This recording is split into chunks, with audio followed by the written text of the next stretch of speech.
Hello, everybody, and welcome on in to RFDL for the mid-season tournament. This is day 2. I'm Ecliptic Fades. I'm joined by member of X3 Tactics and manager Shy. Hey, how's it going today?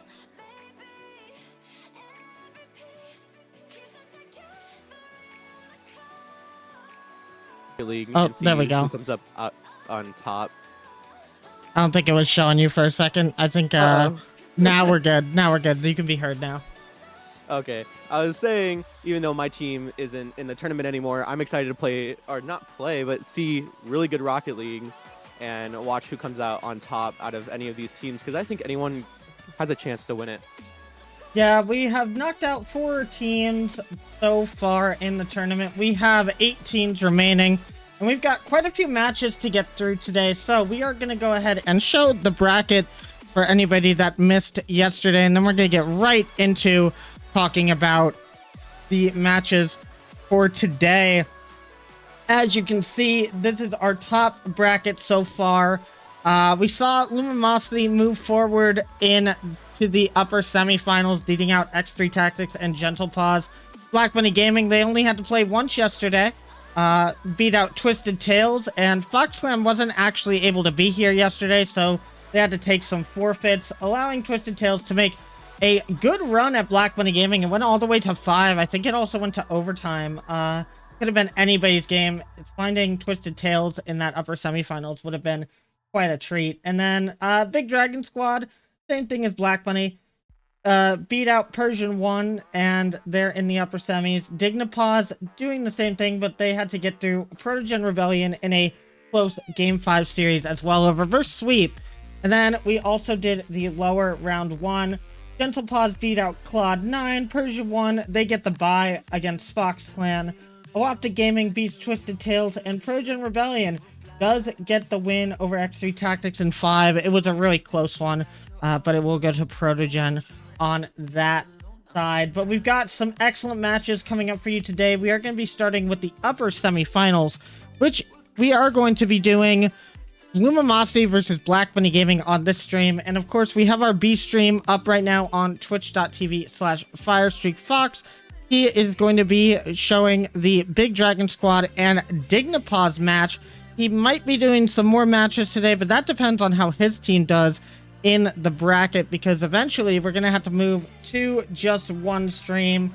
And if he keeps making the run that Gentle Paws has been making, that'll probably happen pretty quickly. But as I said, Shy, lots of exciting matches today. What are you looking forward to seeing?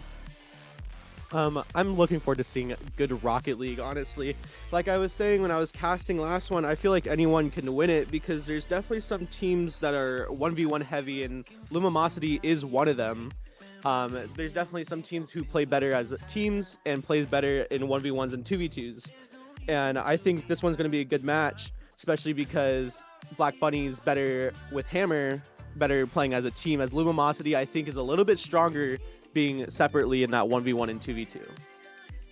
Yeah, I have to agree. It's going to be an interesting match here. We're going to have to see what tactics the teams each bring to this match. Let's go ahead and talk about some of the teams. Let's talk about... okay, so never mind. That is actually straight up broken, so I'm going to have to fix some stuff going into this match. But we are going to talk a little bit about these teams going into the match. Starting off with Luminosity, I would say that they have a very, they've had a really good run to make it this far. We've got Aerolax, Avid, and Levi on the team. We always talk about that Aerolax to Avid combo that we've been seeing lately, and I expect to see even more coming out from them. Oh, absolutely. I mean, you have Aerolax and Avid, both really good ones players. I mean, we see them just destroying people who they're playing on ones, as Levi, honestly, is not a C1. Even though they're marked as a C1, they do not play like a C1, also on top of Aerolax and Avid. So I feel like any twos match also isn't like an easy win, even though having that C1. Yeah, I agree with that. I think that they've got a really good chance at making it through this. This is going to be a tough match for them, though. But we always talk about how the Aerolax to Avid combo goes pretty well. I expect to see maybe a little bit of that coming into today. I also am expecting to see a little bit of Levi playing some ones possibly to allow that combo to happen. Maybe not necessarily in the best of 5, but maybe in the best of 7. We might be able to get to see that. We will have to wait and see. Meanwhile, on the other side, we are going to have Black Bunny Gaming, Hammer, Vezix, and Kiki are on that squad. And they are very impressive as well. So I'm very hopeful to see what they can pull off as well. I think they had a bit of a rough time in their match yesterday. Yeah, there we go. Everything's starting to work again, guys. Black Bunny Gaming is showing up here. So as I was saying, I think they had a little bit of a rough time yesterday, and we're starting to see something with this squad where I have to wonder if kind of separating Hammer from the rest of the squad kind of puts Black Bunny in a rough kind of case. We saw that they had to take it all the way to Game 5 against Twisted Tails yesterday. And it really just looked like the matches that Hammer was not in, we were seeing them really struggle. And because this format is not... he is not in every single match being able to pull off, you know, the Hammer show type results that we usually see. Sometimes it makes me wonder, like, is that what they need absolutely to get a dub, or are they going to be able to turn on for this match? What do you think? I kind of think so. I think Hammer is definitely going to play 1v1, and I think you just kind of have to chalk that up to whoever's they're playing against. Maybe against Aerolax, because Aerolax is a really good ones person. But I think I totally agree with you. I think in 2v2s is definitely beatable, because if they don't play Vezix in a 1v1, then it's going to be, I think, honestly a chalk for if Vezix does play in a 1v1. But that demo heavy play that Vezix does have doesn't really fit for a 2v2 too much, because one thing that Vezix really focuses on is that you don't see him coming, pretty much. You don't see him and then you're dead. As in 2v2, it's super easy to pick out where he's at the field and get it around him and leaving his teammate in a 2v1. And sometimes that can cause a little bit of issues. And I think that having that Black Bunny Gaming isn't as strong in the 2v2 portion. But saying that, if you take him to the Game 5, that's going to be a rough match for the 3v3. So it's you have to pick your battles, and I think to beat Black Bunny, you can't take him to a Game 5. I think you have to beat him in a game 4. All right, well, we're about ready to get started. Before we do, I am going to ask you, Shy, what is your prediction for this matchup? It is going to be a best of 5 going into these semifinals. So, who do you got taking this one? I'm gonna say Lumosity in 4. Okay. I also am going to be predicting Lumosity. I think that it is going to go to 5, but I do think the Avid and Aerolax combo is really going to shine in that Game 5, and they'll be able to pop off. I think it's going to be a tough battle, though, either way. And with that being said, guys, it is time to start our first match of Championship Sunday. It's going to be Lumosity versus Black Bunny Gaming for a spot in the upper finals. Top 3 confirmed for whoever can make it through this one. And we're going to start straight off with a Vezix versus Aerolax 1v1. And Vezix in the battle bus of all cars to start off our game number 1. Well, I was saying about Vezix playing 1v1s, maybe giving the Kiki and Arrow 2v2. So whoever gets to play against them, it's going to be a tough match, as we'll see how Vezix can play in a 1v1, as Aerolax has the boost control. Vezix giving it down to Arrow with no boost. Arrow kind of has complete control over this possession, puts a shot in. Vezix has no boost in 1-0 Lumosity.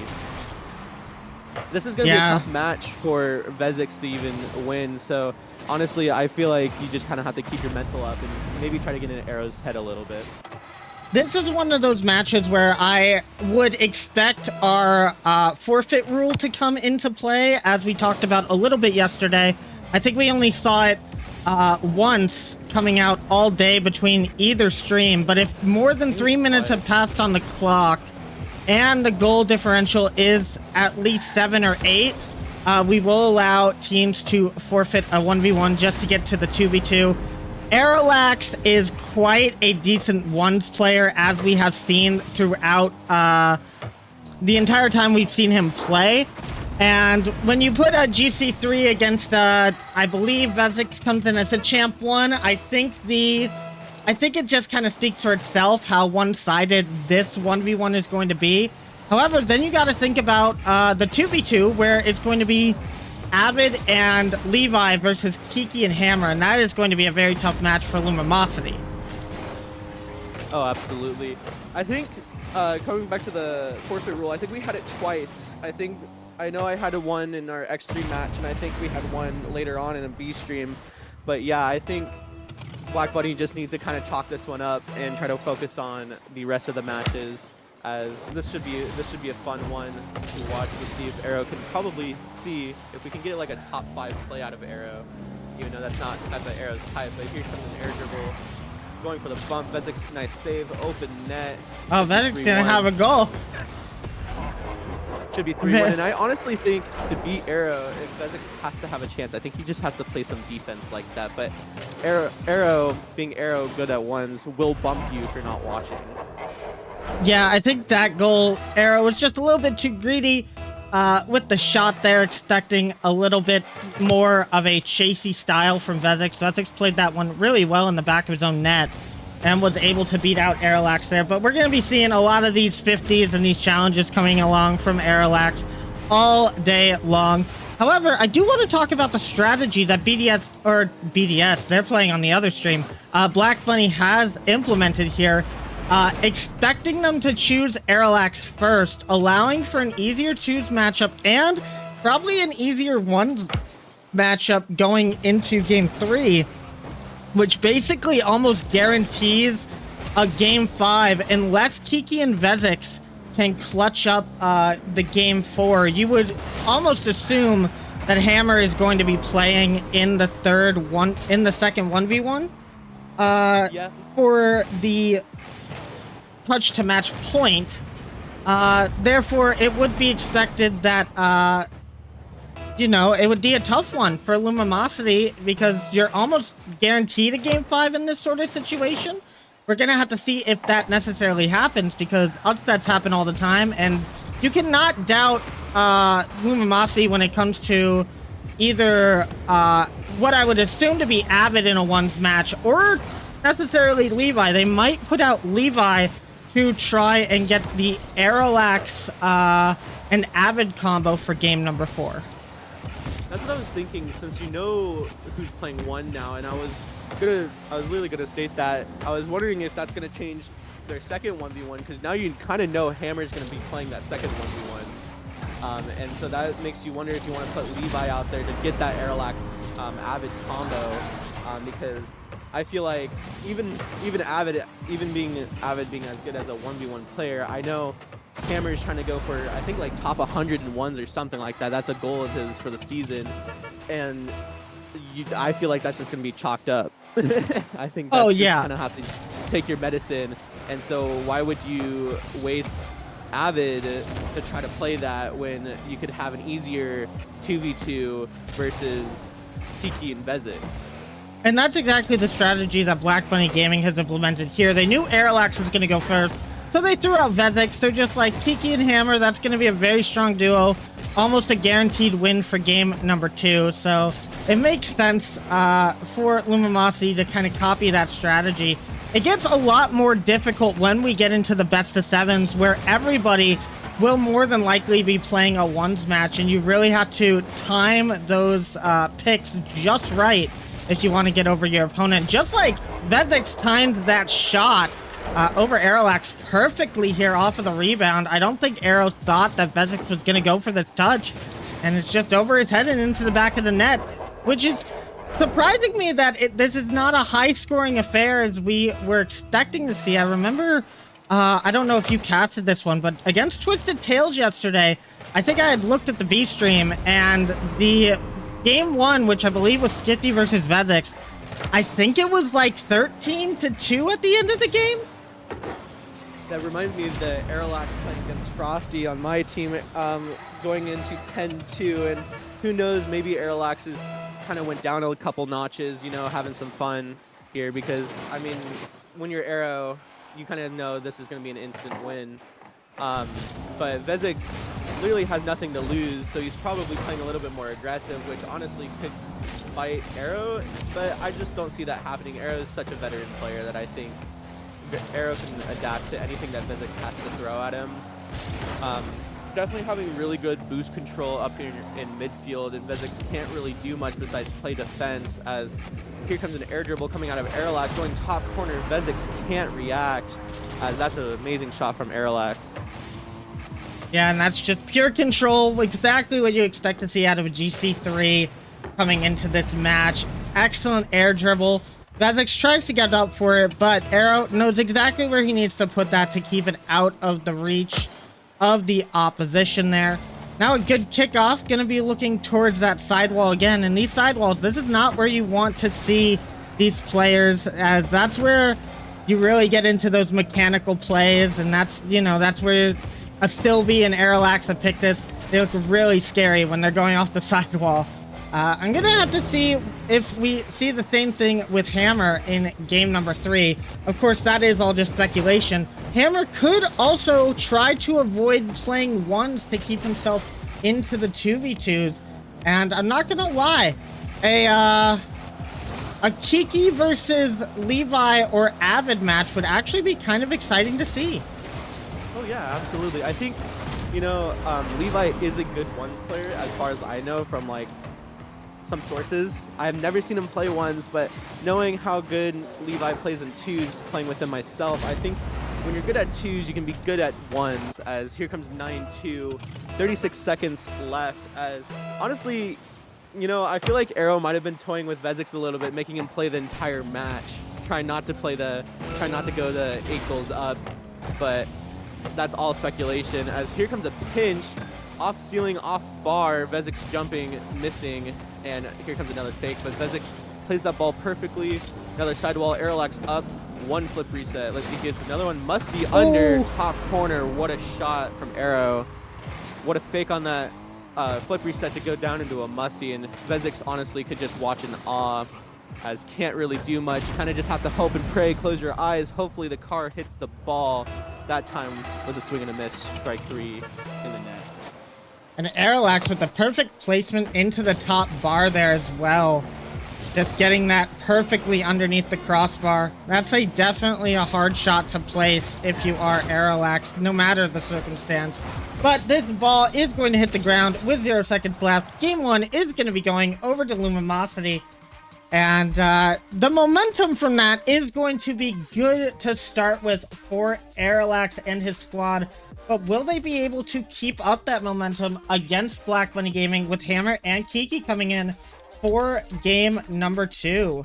We will have to wait and see as we get this lobby ready for everybody. And we're going to be going pretty quickly here. As we said before, speed is kind of the name of the game today. We have a lot of games to get through, a lot of different sort of like ways that this could happen today. The A stream is more than likely going to be showing off most of the games besides the game that is happening right now, because Firestreak has to take a break on the B stream every time he plays a match. So based on that, we are not going to be doing a lot of replays for games until the best of 7 start, and then we're going to have our replays up as usual. But we are just going to be waiting now for everybody to be in here for this 2v2, and then we're going to get straight on with it.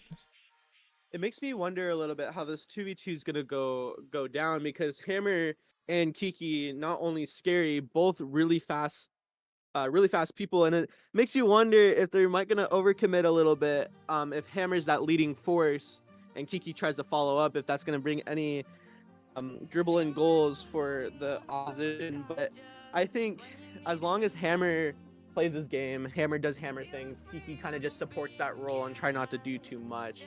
I think it's gonna be fine. And saying that for Levi, I think if Levi just plays his game, Levi is really good at pre-jumping up in the air, and I think if he can put some pressure up in the air and make Hammer do something with the ball besides just has enough time to eat breakfast and score a goal, I think this could be an interesting match. But in saying that, not only do you have to lock down Hammer, you also have to lock down Kiki. So it's gonna be a rough match, but I think they can give him a little bit of a run. I don't know about you. Yeah, we will have to see as we are about to get straight into game number 2, guys. Getting to see Hammer and Kiki versus Avid and Levi.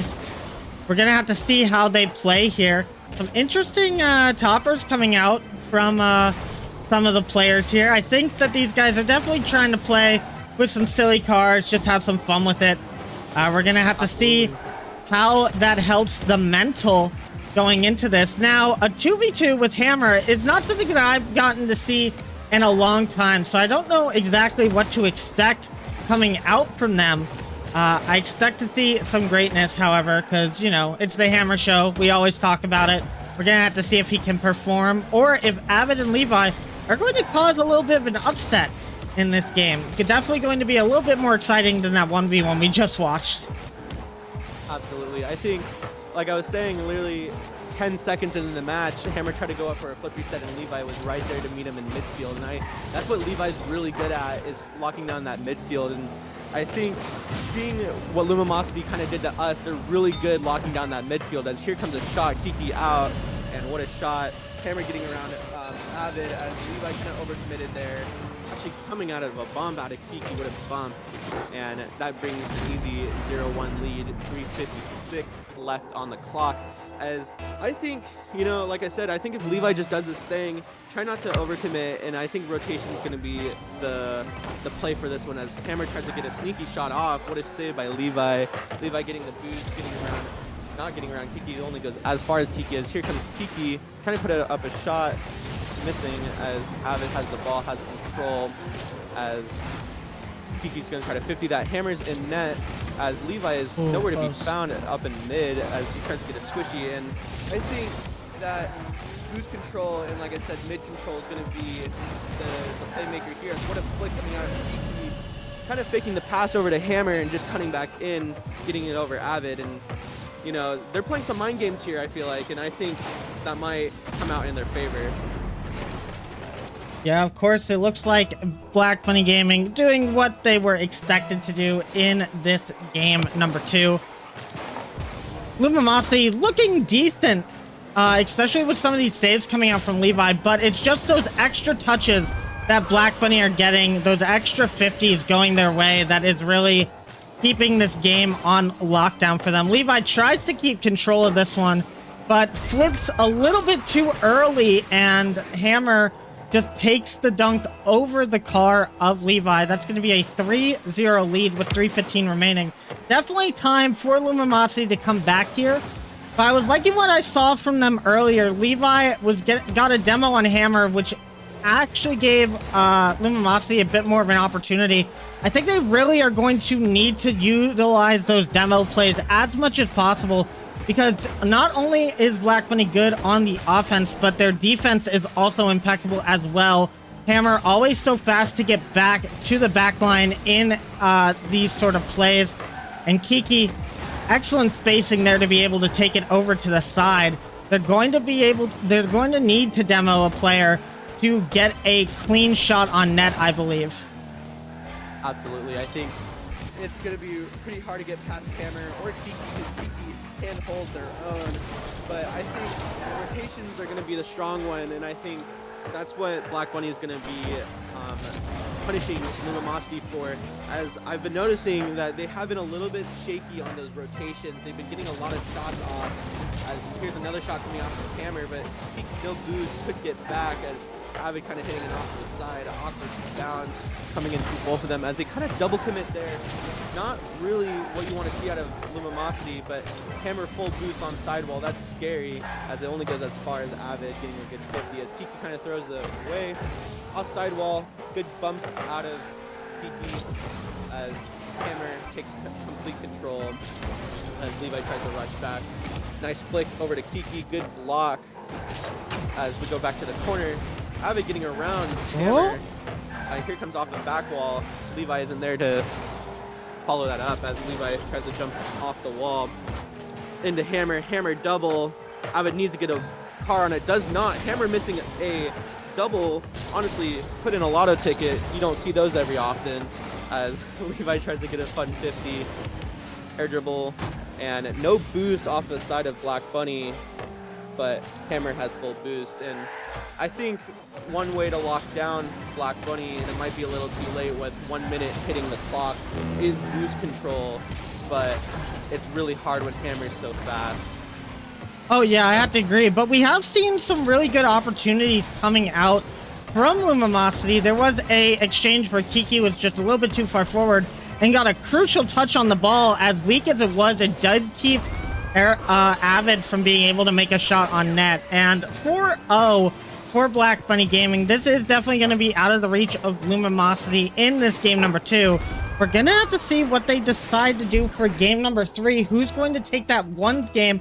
Are they going to have Levi sacrifice himself in the ones match and try to get Aerolax and Avid for a 2v2? Or are we going to see Avid take the 1v1 and hope that Levi and Aerolax can clutch up in game number 4 if it does end up being a loss? Either way, we are guaranteed at least a game 4 with this series going to be tied really soon. And yeah, you're right. That is an excellent read by Kiki, and just no one able to get up in time. Just enough boost to put that over into the side of the net. And this is why this combination is very scary to see in the 2v2. It's not just Hammer doing the work. Kiki is also there putting in a lot of shot opportunities. Yeah, and it's one thing with mid-season is that you kind of have to take hits for the team. You kind of have to be a team player, especially in those 1v1s. You know, Vezix being a team player, gotta just get wiped for an Aerolax 1v1, and sometimes that's all you can do. And I think the little parts in this game kind of was not going Lumamosity's favor, with a little bit shaky rotations as the ball goes down, and we have a 1-1 match here. But I think you can chalk this up as I think Lumamosity didn't have as strong twos rotations as they could have, or as they needed to beat Black Bunny there. I think they were Avid and Levi were a little too bunched up, and I think Hammer and Kiki played into that and got around both, because when you got around one, it seemed like you got around both of them, and they did a good job at facilitating that. But I think going into a 1v1 next, I think, you know, it's anyone's game still. You know, it's back to ground 0-0, as it'll be interesting to see who they play and see who's going to be game 4. Yeah, and I am just waiting for these guys to let me know who is playing this next 1v1, and then we will get everybody invited and going along. And I think we've got everybody good to go, so I do know who's playing, and this is going to be a nice match. So we're going to go ahead and get everybody going as well. I just need to find the last person here. But Fade saying on top of that, I hope you had an amazing day so far, and I hope it's going to be a long day for you. I know that for sure. So not only should these players have fun, I want you to have fun as well. You know, see some great Rocket League, and, you know, and everyone watching, we appreciate everyone. It's going to be a great day. That's for sure. I'm trying to find some moth jokes to shove in here while I cast, but I can't find any. They're not giving you any opportunities. No, they're not. I can't think of anything. I remember saying something about with Aerolax, something about running into a light bulb, but I can't think of anything. As here comes a 1v1. It's gonna be Kiki versus Levi. So honestly, way different than we thought. We thought Hammer was gonna be in this 1v1 as Kiki gets a good kickoff goal, but I think Levi could do it. I do think so, but it's gonna take a lot of grit and determination, and I think Kiki's gonna be beating Levi to the kickoff 9 times out of 10. So Levi's gonna have to figure it out to get a good kickoff like he just did, as he's gonna get mid boost, and Kiki is gonna have to save the shot as just a little bit too soft out of Levi. He needs to hit that a little bit stronger. As we have 2 long cars playing in a 1v1 as a good demo comes out of Kiki. So we might see a bunch of flicks come out of the field as a decent angle coming out from Kiki. Cool, calm, and collected, and that's what you have to do to score those goals, as it's 0-2 with 4:34 remaining. This is looking really good for Black Money Gaming so far. Once again, these are one of these matches, as we just talked about, being the team player, possibly throwing away a little bit of a 1v1 to try and get an advantage in the 2v2. I will say, though, I want to see exactly what Levi can pull off here. I have not seen him play in ones. Meanwhile, I do want to give you guys a quick little update on what's going on the B stream if you're not paying attention to that upper semifinal as well. Game 1 of Big Dragon Squad and Dignipaw is happening right now. Sylvie versus Rue the Fuzzy, and it's actually a very close game, 6-4 with a minute left. And I will say, if there's anybody that's impressed me on Big Dragon Squad, it has been Rue the Fuzzy. He's shown that he is quite a ones player, which is very scary. So we'll have to see how they do later. But I will say, in this match in particular, Black Money Gaming looking really good so far. I was talking about Rue the Fuzzy being a good 1v1 player. I've actually had the honor to play Rue the Fuzzy in a couple 1v1s, just a fun 1v1, and he is a good ones player, even for the rank as he's Diamond, I think. Yep.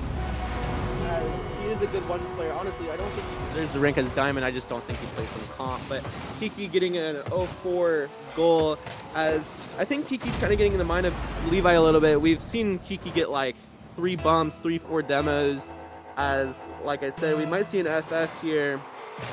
Levi just kind of have to keep the mental up and barrel down for his team, as that's going to make an Aerolax and Avid versus Hammer and Bezix, as that's going to be also an interesting match, I think, on the side of Lumimosity, but that also kind of puts some pressure on Lumimosity to keep going in this match, keep their hopes alive, as a good flick coming out of Kiki, as another good block coming out of Levi, reading that perfectly, as we reset here, and Kiki trying to go for an air dribble, as top corner. What a shot by Kiki. And it makes me wonder, really nice. You know how Hammer always, his goal explosion is that cowboy goal explosion. I wonder if Kiki's running that hat to try to get the inner soul of Hammer here. You know, be the cowboy, be the cowboy of Hammer. That could be a good strat. Either way, Kiki doing really good in this 1v1.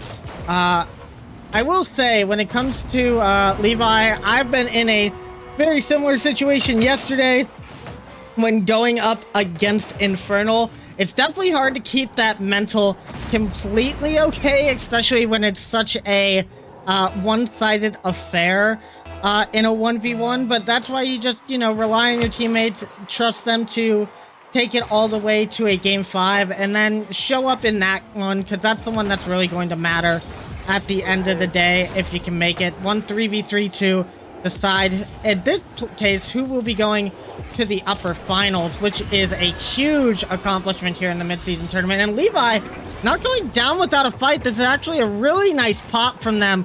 Kiki just not quite prepared for that to pop up so quickly.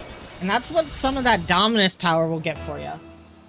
Oh yeah, definitely needed a place where he did to score that. Kiki had pretty much the entire other net covered, as Kiki's gonna get another kickoff goal as Levi kind of whiffs on the ball. And I think the one thing that Levi needs to do here going forward is try to get the kickoffs in his favor, as I think 5 out of the 7 have been pretty much kickoff goals, as the normal ones playing here, you know, it's who wins the kickoff more. As here's one of our first half kickoffs, but Kiki gets it in their favor, as going for a flip reset, doesn't get it, as Levi bumping Kiki out of the way. Levi has control, as tries to get a bump out, as see if Levi can do something cool on the wall. Mistouch as he takes a shot. Easy save as 2 minutes are coming on the clock.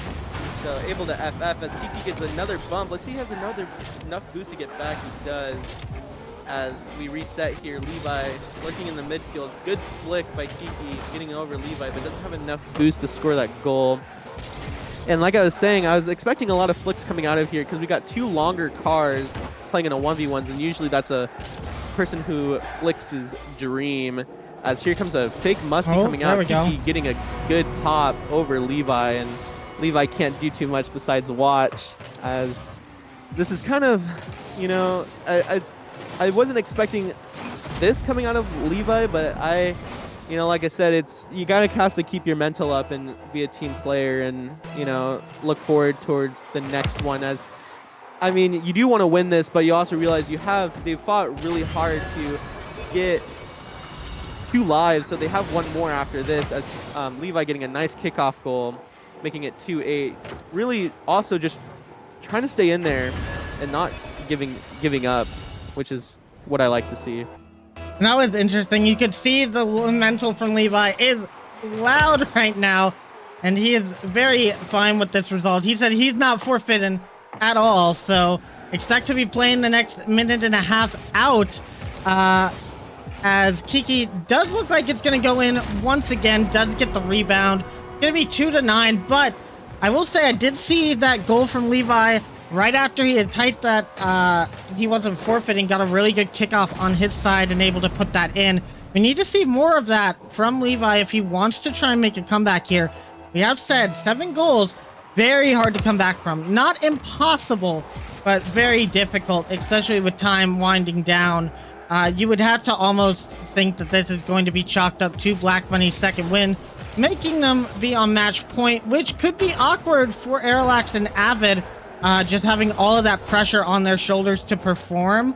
However, we did see a situation like this in Black Bunny's game yesterday with Twisted Tails, and I believe the game 4 went in the side of Twisted Tails as well. So we'll have to see if game 5 would be a place where we're going to see once again in the upper semifinals. But so far, Kiki, another good flick, but it's going to be a little bit high. And with time winding down, Kiki is going to get that 10th goal in for Black Bunny Gaming.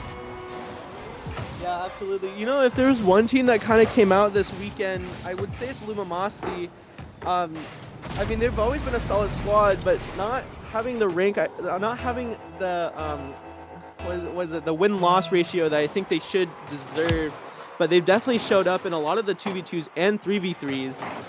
Definitely, I think coming into this could be a nice little momentum saver going into the second half of the season for Lumosity, as I don't think they had a friendly first half. Like I said, they didn't do as good as I think anyone expected them to do. But obviously, we see the friendships there, the mentals there for Levi. It seems like they're just having some fun. As 10 seconds coming down on the clock, it's a 2-10 game. Good block by Levi, as I think this is, well, I know it's over, as Levi's going to try to sneak one more in, and we're going to go into the 2v2 portion with a 1-2 Black Bunny lead. But, you know, it's kind of nice, though, seeing the friendship and the mental coming out as him saying, I'm not going to forfeit, you know, and that's what you want to see out of the league and the teams, especially someone who's might be getting wiped on the floor in a 1v1. Seeing that mental there is honestly a good up for a team, and see if they can keep that going into this game 4. Yeah, for sure. I'm expecting to see a really nice game 4 here, as we are going to have Airlax and Hammer versus uh, Airlax and Hammer. I wish that was what we were going to be That would be seeing, but no, we scary. are going to be seeing Hammer and Vezix versus Airlax and Avid. This is going to be a good match as well. Very excited to see how this one is going to go. We're just wait for all the players to be in the lobby, and we will get going with this one as well. But now, as I said, Lumosity up against the wall here. Not tournament lives on the line, but their upper bracket lives are on the line in this game. They don't want to go down to that lower round 3. They're definitely going to want to try their best to take this one to a game 5. It does look like everybody is here, so we are going to go ahead and get this game for good and ready to get started. And I would have to say, I think I'm expecting a game 5 here. I think so. I think Vezix is going to do Vezix things, you know, and try to bump and demo. And I think, and when you try to bump and demo, you know that's going to be overcommitting at least a little bit. And luckily, he has Hammer on the back line. But I think it's Airlax and Avid, and I think if they can punish that that overcommit in a 2v1, I think that's going to be good for Lumosity's favor, as here comes a good 50 and Vezix getting a good 50 out, staying in front of the net, but Airlax is right there getting it over on the backboard, but Hammer able to collect that, as Hammer has no boost, as here comes a passing play, but Vezix able to cut that off. And I don't know about you, but I think Airlax kind of just goes into a flow state when he plays 2s. It's a different Airlax that we definitely see in 3s, and I think it's a better Airlax I think we see in 3s, as Hammer has possession. It's a 1v1 versus Airlax, but Hammer has no boost to follow up. Getting around Vezix, kind of overcommitting a little bit, as Hammer does have full boost in the line, and Airlax getting a good flick, 1-0, 4-11 left for Airlax. And kind of what I'm seeing is the Vezix kind of overcommitting, leaving Aero in a 1v2, and they need to watch that if they want to try to win this match. Yeah, and as we've said, we always joke about it. Airlax doesn't know his 3s rotations. He doesn't know how to play 3s, but 2s is where he is comfortable. He is a very scary person on the 2v2 pitch. And that's exactly what we expect to see, along with Avid being able to back them up. Now, what I'm expecting to see from Black Money is a little bit more of that. Good shot from Vezix coming out here. I don't think anybody was expecting it. Airlax just a little too far on the side. And Vezix actually gets a really nice pop over to the right side of the goal there to tie this game up. I'm expecting to see that and a little bit more from Hammer than we saw in the previous 2v2. They had a lot more to rely on from Kiki, and less mistakes that might come out from their teammate here. We do see Vezix likes to play that very aggressive style of game, which is going to leave Hammer in a lot of 1v1, 1v2 situations. And usually with Hammer, I mean, you would expect him to be able to deal with that. However, 2v2 strategy can be a lot different than 3v3, and we might see that come to a head here. Now Hammer with the shot, gonna be put away by Airlax, and this is where it's most dangerous for Black Bunny Gaming, where it's just Vezix on the back line, with both Airlax and Avid coming up for a shot. Absolutely. The one thing I'm noticing so far is that Black Bunny is kind of running the midfield. A good save by Avid, but another putback by Hammer. Good placement, good shot. Black Bunny is running the midfield right now and the boost management, but I think Lumosity has the better rotations as of right now. So we'll see if they can keep running onto that, as it's a 1-2 game, 3 minutes remaining, as it's still anyone's game. Vezix actually winning that kickoff, and here comes Hammer off the side, full boost. Airlax is on backboard, 1 reset off the backboard. Vezix getting a good 50, barred down, 1-3, 2 minutes remaining. 3 minutes remaining, my apologies, as this is, I think, Black Bunny's coming out fighting. They're coming out guns blazing, and I think Lumosity has to find something quick to try to lock that down.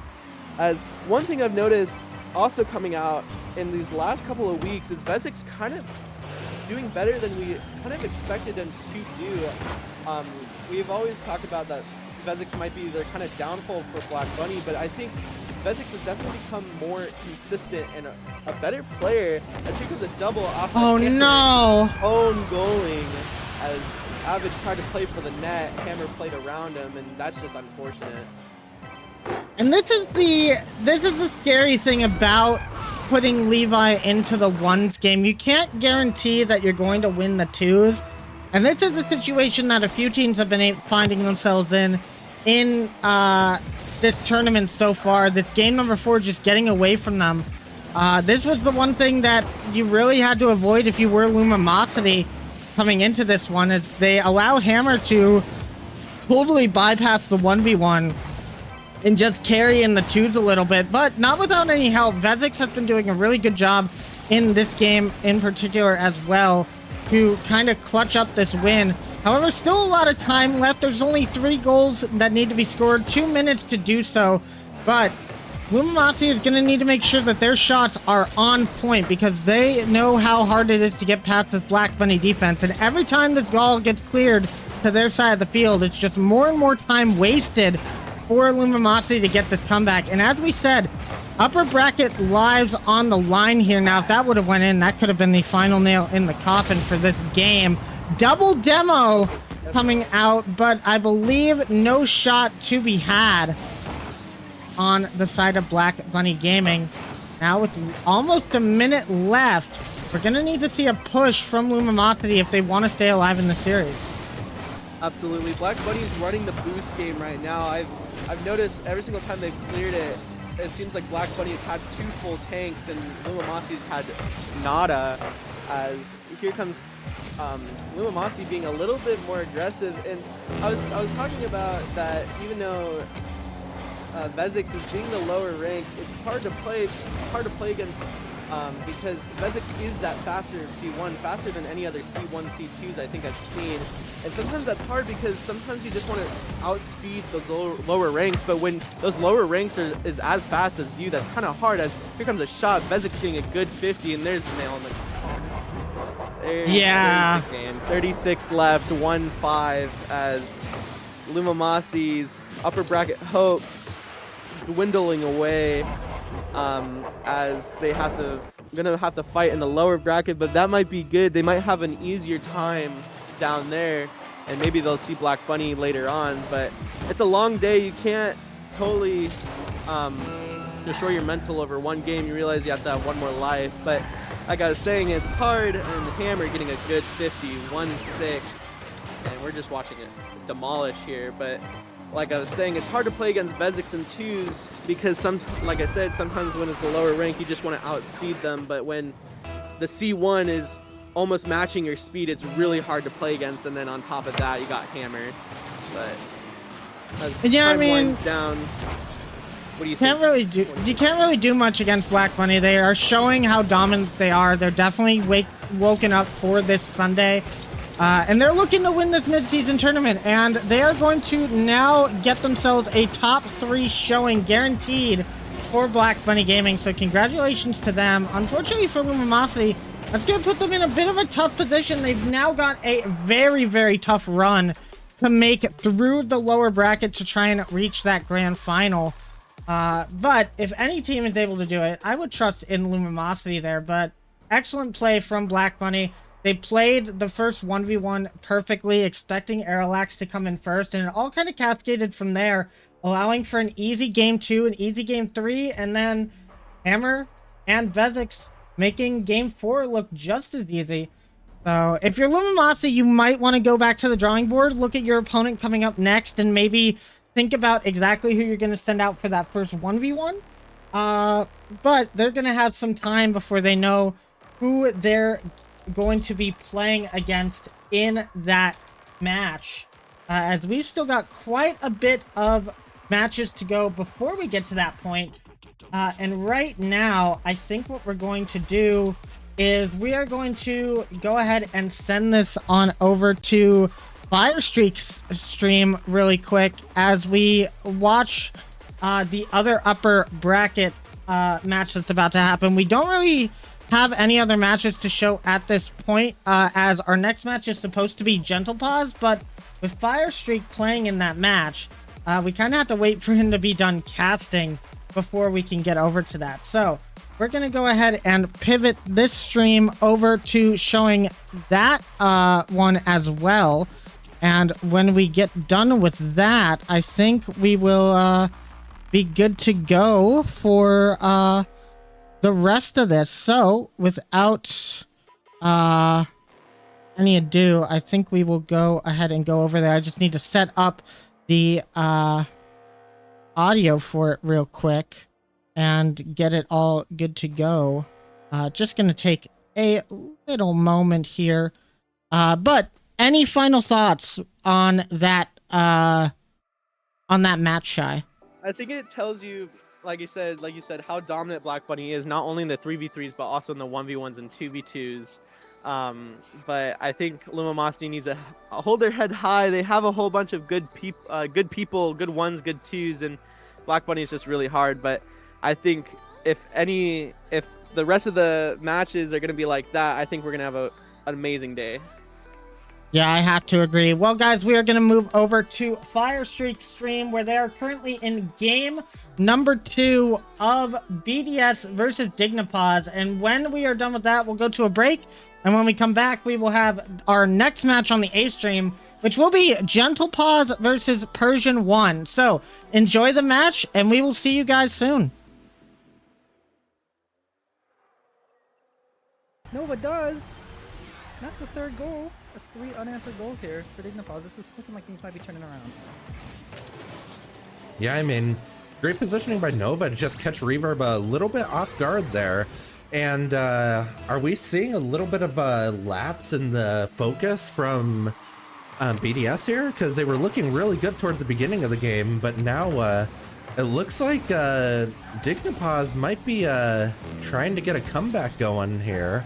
Infernal is a bit low on boost, though. He's able to clear to the side and then gets a good positional 50 there. Reverb trying to get that towards mid. Nova is going to be there for the save, though, and Infernal is going to be able to clear that out. Infernal grabbing mid boost is able to get it around Zixi, going for the double, and Infernal getting his team back into this match, and the goal differential has been cut down to 2. What a shot. Not only gets the double, but managed to hit it all the way to the left corner from that angle. That's ridiculous. That cuts that lead, like you said, down to 2. And you have to think, even with, you know, even if they don't manage to get this comeback going, they have 30 seconds left. 2 goals and 2v2 is kind of ridiculous. But again, they've done such a good job of scoring here. It might be dangerous. It's a really nice touch from Nova. 60's got no boost. Nice and the flick over the top, that was first down. Infernal puts in a 1-goal game. This is insane. I don't know what's happening. This is a complete meltdown by the BDS team, and we've seen this happen early on in league play where maybe they get a big lead and then they just lose their focus. This is a 5-goal swing by Dignipause, and even if they don't end up closing this out, they can have the confidence knowing that they were scoring at will at the end of this game. 10 seconds left in the game. Nova's gonna want that catch, unable to get it though, and I don't know where the defense is here. They're going to need a big clear if they want to keep this ball alive. Infernal playing it off a sidewall, ends up trying to get it over Reverb, but Reverb goes off a ceiling and closes out the game, and that was looking a little bit scary for BDS, and that's very well played by Nova Infernal to get themselves back into this game. So well played by that Dignipause squad to get their way back into that game after it was looking like all hope was lost with only 2 minutes to go. But I mean, ultimately, we'll see what we can get going here for this next match. I gotta hear who's gonna do the 1v1s for each team, but just waiting on the DMs from the managers to see on that. But yeah, I thought that for sure would have been one-sided, and it seemed like it was for what, 4 minutes, or at least 3.5 minutes of that game, but then out of nowhere, yeah. Oh my, 5 straight unanswered goals. That'd be good for the confidence of Dignified. That was a match they on paper should have lost, and they did, but they did not lose it easy.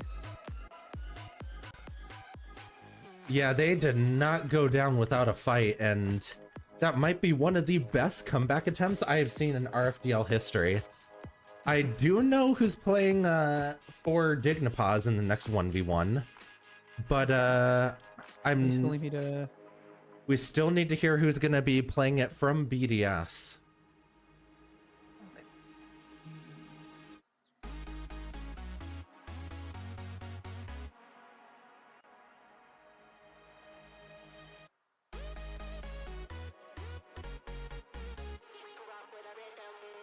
Okay, now that everyone is gone, I can go ahead and invite the Dignipause nominee for the 1v1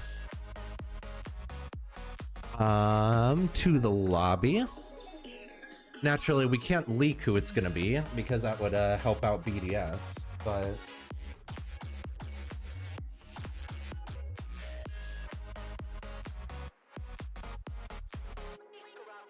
I'm wondering if BDS is maybe having a little bit of a more difficult time strategizing because their manager, Meezer, is not playing in this series. Do you think that might be affecting their strategy and all that at all, Docky? Maybe. I mean, you'd have to think, right? They kind of feel this is a must-win. Not a must-win, but they'd probably want to win this 1v1. Once again, they go into the next 2v2, which is going to happen no matter what the outcome of this. And you have to deal with Sylvie, who will be back in the game in that 2v2. They were not able to play. They played the first 1v1, so we know they can't play the second 1v1.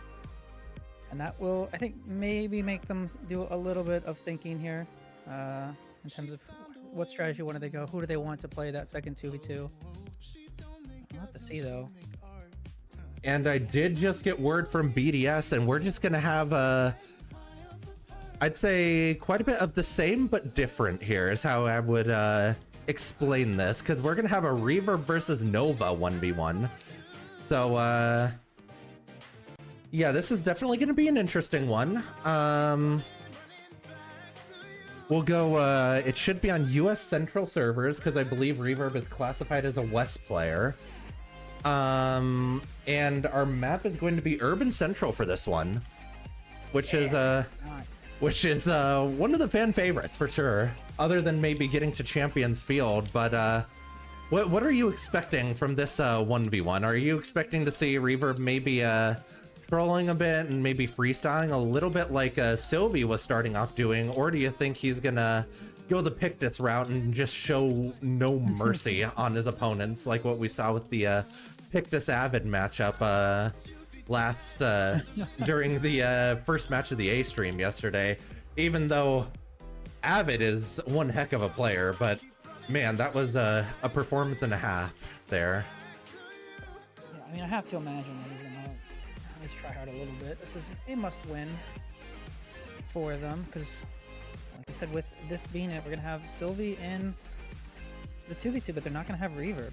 So that's going to make winning that 2v2 a little bit more difficult. Now, I said that last time, and obviously we saw that that wasn't the case. It was a lot closer than on paper it should have been. So anything's possible. But yeah, this will, I imagine we won't be seeing too much trolling here. That's totally fair, but there's only so much speculation. We just got to let these players play, and we'll see how this turns out.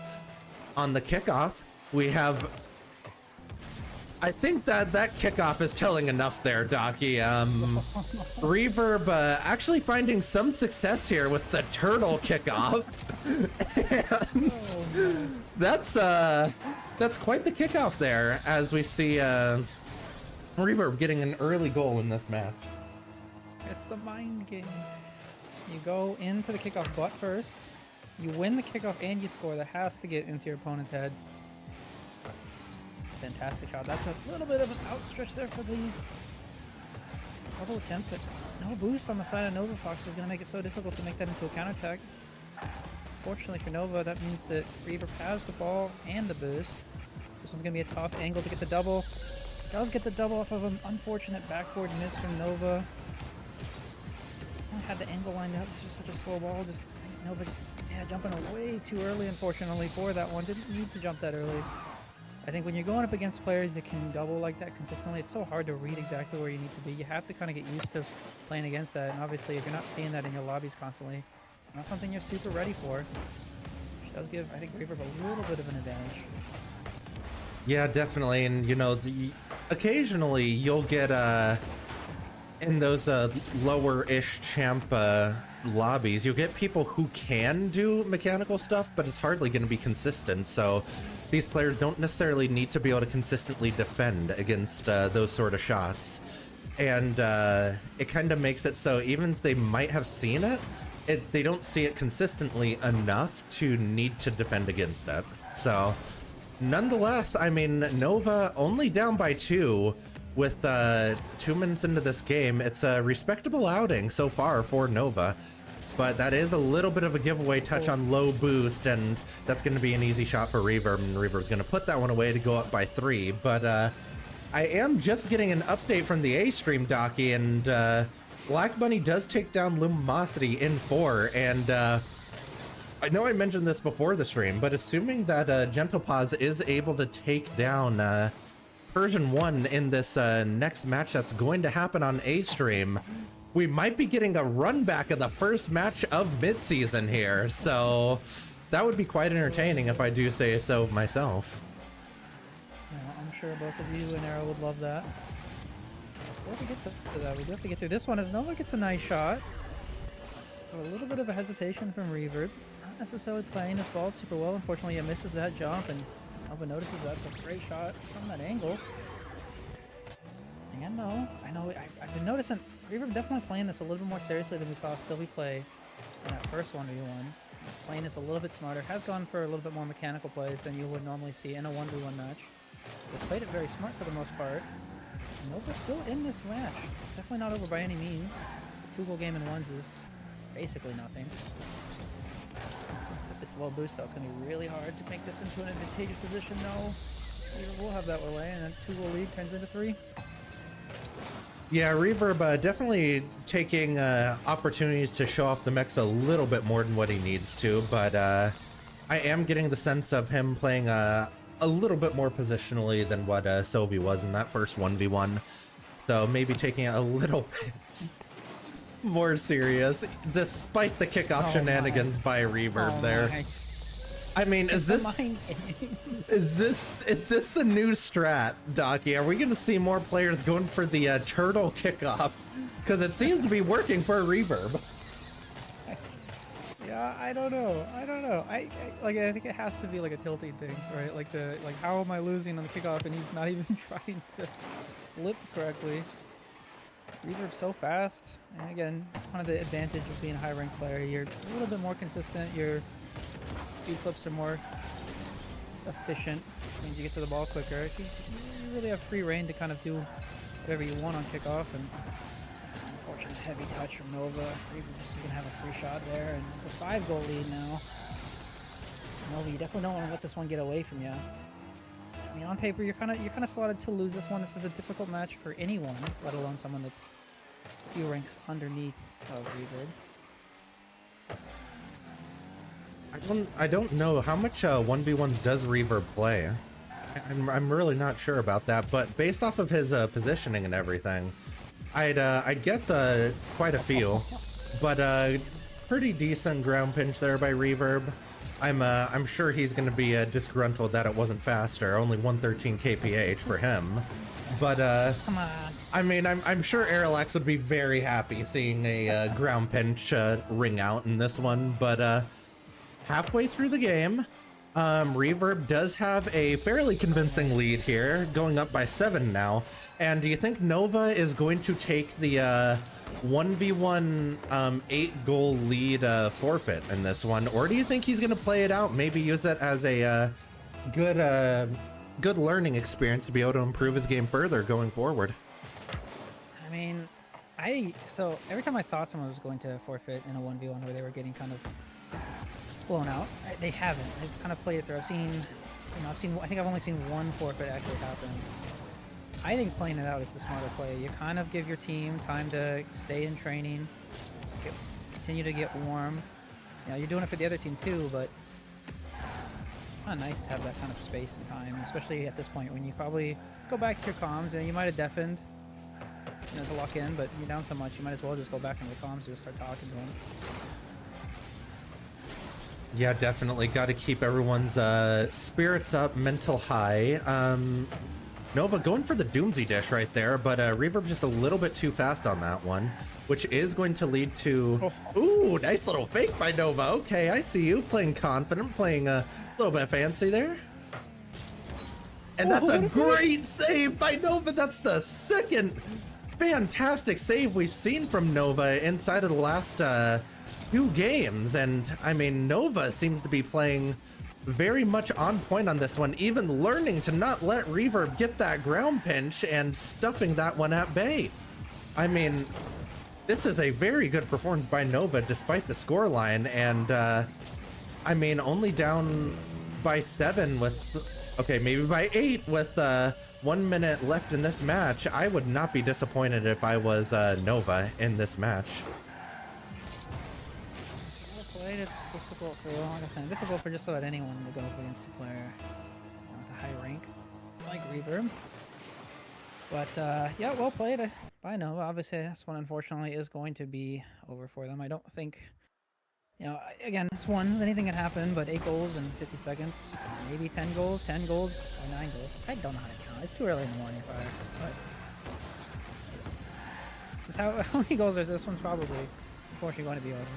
You know, props to Nova for sticking it out, continuing to play, but not giving up, trying to go for those plays. Oh, yeah. At any time, oh, there goes the forfeit there. As soon as we were commending the, as soon as we were commending the effort, that is going to be a forfeit coming out from Nova. I see them just kind of messing around the lobby for a second here, but the match is indeed over. Oh, there goes the black screen. Whoops, guys. There we go. Since we are being broadcast on the A stream. So hello, A stream. It's been a long weekend. Haven't seen you guys very much, but I do think it's a good time for us to mention how early it is, Docky, and how we are very tired. Okay. I'm so tired right now. We're not awake. If I misspeak, it's because it's early. Oh, it's just too early. Simply, it's just way too early. So on this one, we're gonna have Infernal and Rue. No, we're going to have Zixi and Rue. My bad. It's too early, guys. Against Infernal and Sylvie. Okay.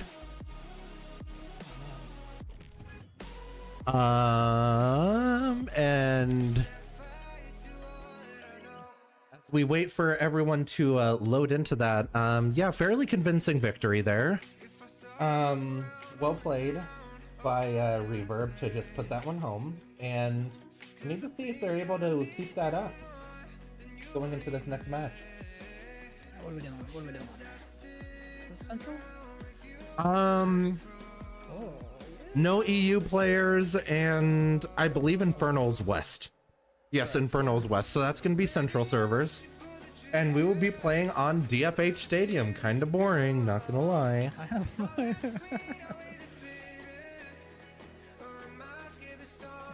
Stadium, big fan of it.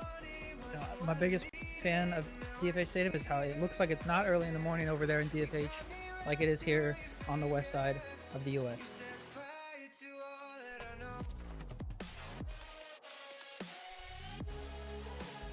Exactly. It's way too early, Docky. And for those of you on A stream, B stream did get delayed slightly because we did have some connection issues with one of the players. So that is why we are a little bit delayed in classic B stream fashion. What would you expect? We have NA production, which was then shortly followed up by Rocket League production. So on that note, though, I don't think there's really anything else to say about this this matchup other than to just jump right into the game as we head in to Game 4 on DFH Stadium. We have Zixi and Rue against Sylvie and Infernal, and I don't know, if I was Infernal in this one, I would be playing angry this game after that first match and not being able to close out that 5-goal run they had to almost come back from 6 goals down.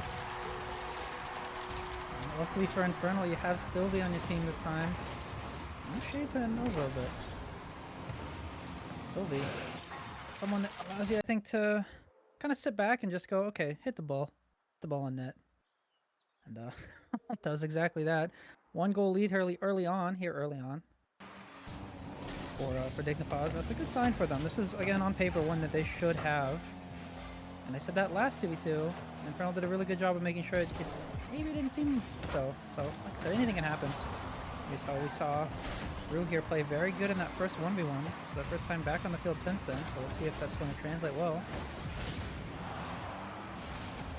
Yeah, and overall, this has been a fairly competitive match to start off this this game. I mean, 1 minute in, and quite the opposite of the last one, where this match is still very close in anyone's game. Rue trying to force Sylvie wide and is able to do so pretty effectively there. And I think that speaks to kind of the role Milo has been playing on this team, and just kind of being a pretty solid defensive player who is able to buy enough time for their teammates to get back and get into position.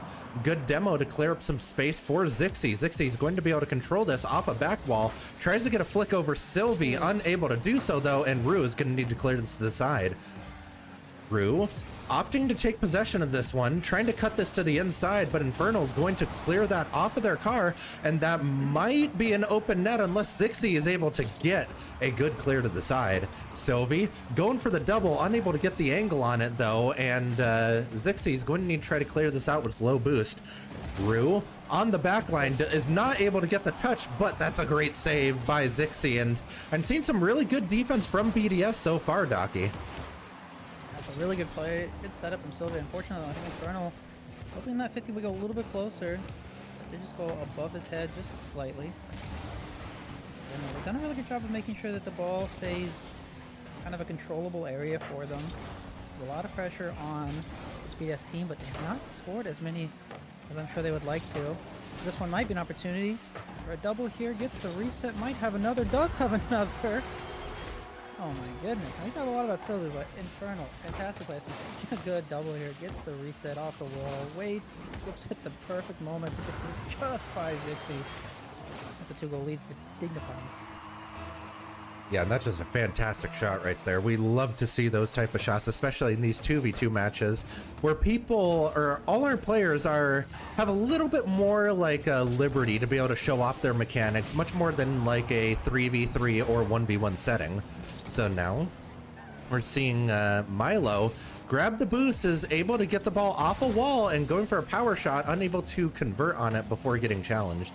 Now we see Infernal trying to take possession. A little bit of an awkward touch though, and Zixi tries to bang that forward, unable to get in a good enough position for Milo to take advantage. Now Sylvie clearing that down the field. Infernal trying to get onto that for the 50, unable to get there in time. And Milo just unable to get the second save. Tough position to be in, but a good attempt nonetheless.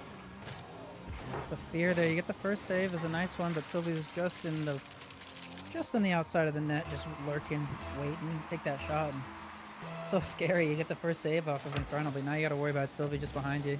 So difficult to deal with, but this is what this team is supposed to be doing here. On paper, like I was talking about, they should have this one in the bag. But again, we did see the last game that BDS took that 5-goal lead, or 6-goal lead rather, and Dignipaz was able to score 5 straight in not a lot of time. So that 3-goal lead looking good there, but we've seen crazier things happen in this series alone. Yes, we definitely have, and I mean, that's why I think Infernal is playing as well as he is right now, because he is coming out angry, and we're getting a little bit of that freestyling mechanics from Sylvie, just opting to take that one back to the ground, and then just getting the perfect flip off of the ground to just sneak that by Milo. And I mean, I don't think Milo's seen that in their normal lobby. So good attempt on the save, but not quite there in time. Yeah, I think an unfortunate miscommunication as well. I think both players were hoping the other one would challenge that one early, and then obviously this didn't happen. So he was able to snag that boost. The 1v2 might be a little bit dangerous here. The pass is able to be made. 60 does a good job of noticing that the pinch was going to happen and make sure to cover that one. And we're hitting that minute mark though. Not a lot of time. That's a nice little flip by Zixi. And Rue does get the pass play. This might be a start for them. This is a really nice setup here from Zixi. Gets the ceiling reset. Gets it over one. And Infernal, I think, maybe thought the double was going to happen. Did not. And really puts that one in. Yeah, and that's really good awareness by Rue. We've seen it multiple times now where Rue the Fuzzy is just kind of in the perfect position to score for their team, and that's exactly what they want out of this player, because as much as they have some decent mechanics, their game sense is much better than what you would expect for the rank. So well played by Milo on that one, just being the perfect position to slot that one home. Now Zixi getting that past Infernal, and I mean, is this a series of late game 2v2 comebacks, Docky? Where was this? That's such a good play there. Gets the cut. I think Infernal wanted to play that ball, just pushed up a little bit too far. Not enough boost to correct that mistake, and yeah, maybe. At the very least, it's waiting till the last minute to make it feel like it's going to be an overtime matchup here. But Infernal obviously, being on one end of that, being rejected it, would not like to see that happen to himself. Dixie unfortunately does miss that. That's opportunity missed there for the side of BDS, as this is a really awkward situation for Rubik. Gets a really fantastic touch. Might have to do it again. No boost on the side of BDS though. It's going to make this difficult. Zixi gets the clear, but again, no boost to follow that very close. Every single second that runs off the clock is going to go against them. 5 seconds left, 2-goal game. I do not believe that that's possible. We might have ourselves a game 5 here. I think we do. It's going to come down to that 3v3 match, which we love to see. See these teams at their full capacity there. So, I mean, it's exactly what we want to see. It's a really competitive matchup, and it's great to see these teams playing at full strength and doing exactly what they want to do in these matches. So, well played by Dignipause right there. They did have the rank advantage, and they took advantage of it well. But now, exactly what we wanted to happen. We're going down to a game 5, which is always the most exciting thing. So, it's trying to get these. Go ahead. I was gonna say the last one I cast was a sweep. So this is much more like it. I am happy to see this go to game 5. This is exactly what, and we talked about it, right? Good Rocket League. That's all we want to see. Game 5. I mean, that's what it is. It's good Rocket League.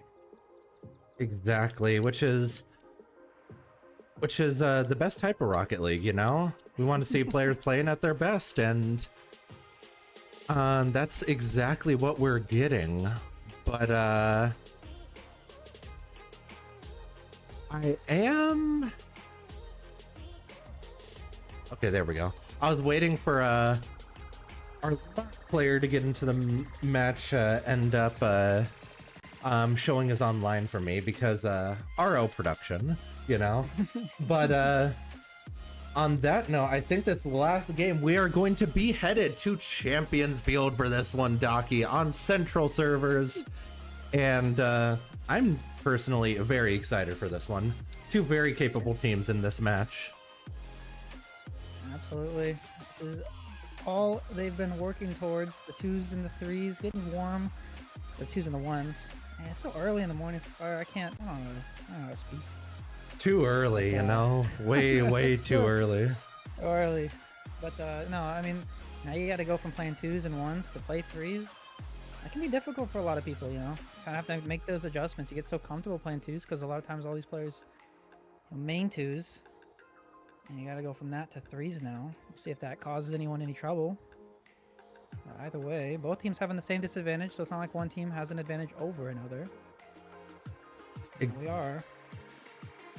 Exactly, and You know, we're chilling here, just waiting for all these players to be ready, and they are now loading into the match. We're gonna have a great matchup coming in here, guys, and I'm personally kind of expecting some strong performances by the both Infernal and Zixi in this match. I'm going to be keeping an eye on those two players because those two players are the ones that did not play any of the 1v1s, so they might be a little bit more ingrained into those 2s rotations, and I want to see which one adapts back to these 3v3 rotations better. But now we see Reverb getting some really good 50s on the entire Dignipaz squad before Dignipaz is finally able to get control of the ball. Milo gets a good save, but Sylvie is going to have a shot up close on net, but Reverb is there. Nova trying to clear that to the middle, unable to do so though, just opting to get a bump on Milo. Now, Sylvie clearing that to the middle, Infernal trying to get a pre-flip shot, unable to do so though. And I mean, there's been a lot of pressure for Dignipaz so far, and are they going to be able to keep this up, Doggy? I mean, it felt like they should have scored there. It's an unfortunate miscommunication as that double commit ended up making the ball go to the corner. I don't think either of the team, or either the team players that went for the ball wanted it to go there. It's not really a playable position for them. We're seeing a little bit of antsiness. Players wanting to score. This might be a scoring opportunity, but no, unfortunately for them, though, just no one there to take the shot. It's kind of becoming Achilles' heel for this Dignipaz team as another double commit comes through. And will make this more difficult to score. They've had a lot of pressure. They just have not been able to put the ball in the net. I don't know if this is a communication thing. That's kind of one of the downsides of going from 2s to 3s. Is in 2s, you know, when you're that last man, you got to go for it. But in 3s, maybe there's another player that might have a better play on the ball than you. And if you've been playing a lot of 2s, you might not be used to that. So we'll have to see if they're able to kind of cure that a little bit right now. This one might be an opportunity for BDS. It's a great save, and it picks up the post. And that goes all the way the other way. I think that one's going to be in, though. It's not. Oh my goodness, fire. I mean, we're getting a little bit more back and forth play, but I do see that Dignipaz just seems to be able to hold the pressure a little bit better, even if they haven't been able to capitalize on it so far. Now, we're seeing Zixi trying to take it off of the back wall, unable to fully clear it out, though, and that's going to require a good clear from the teammate.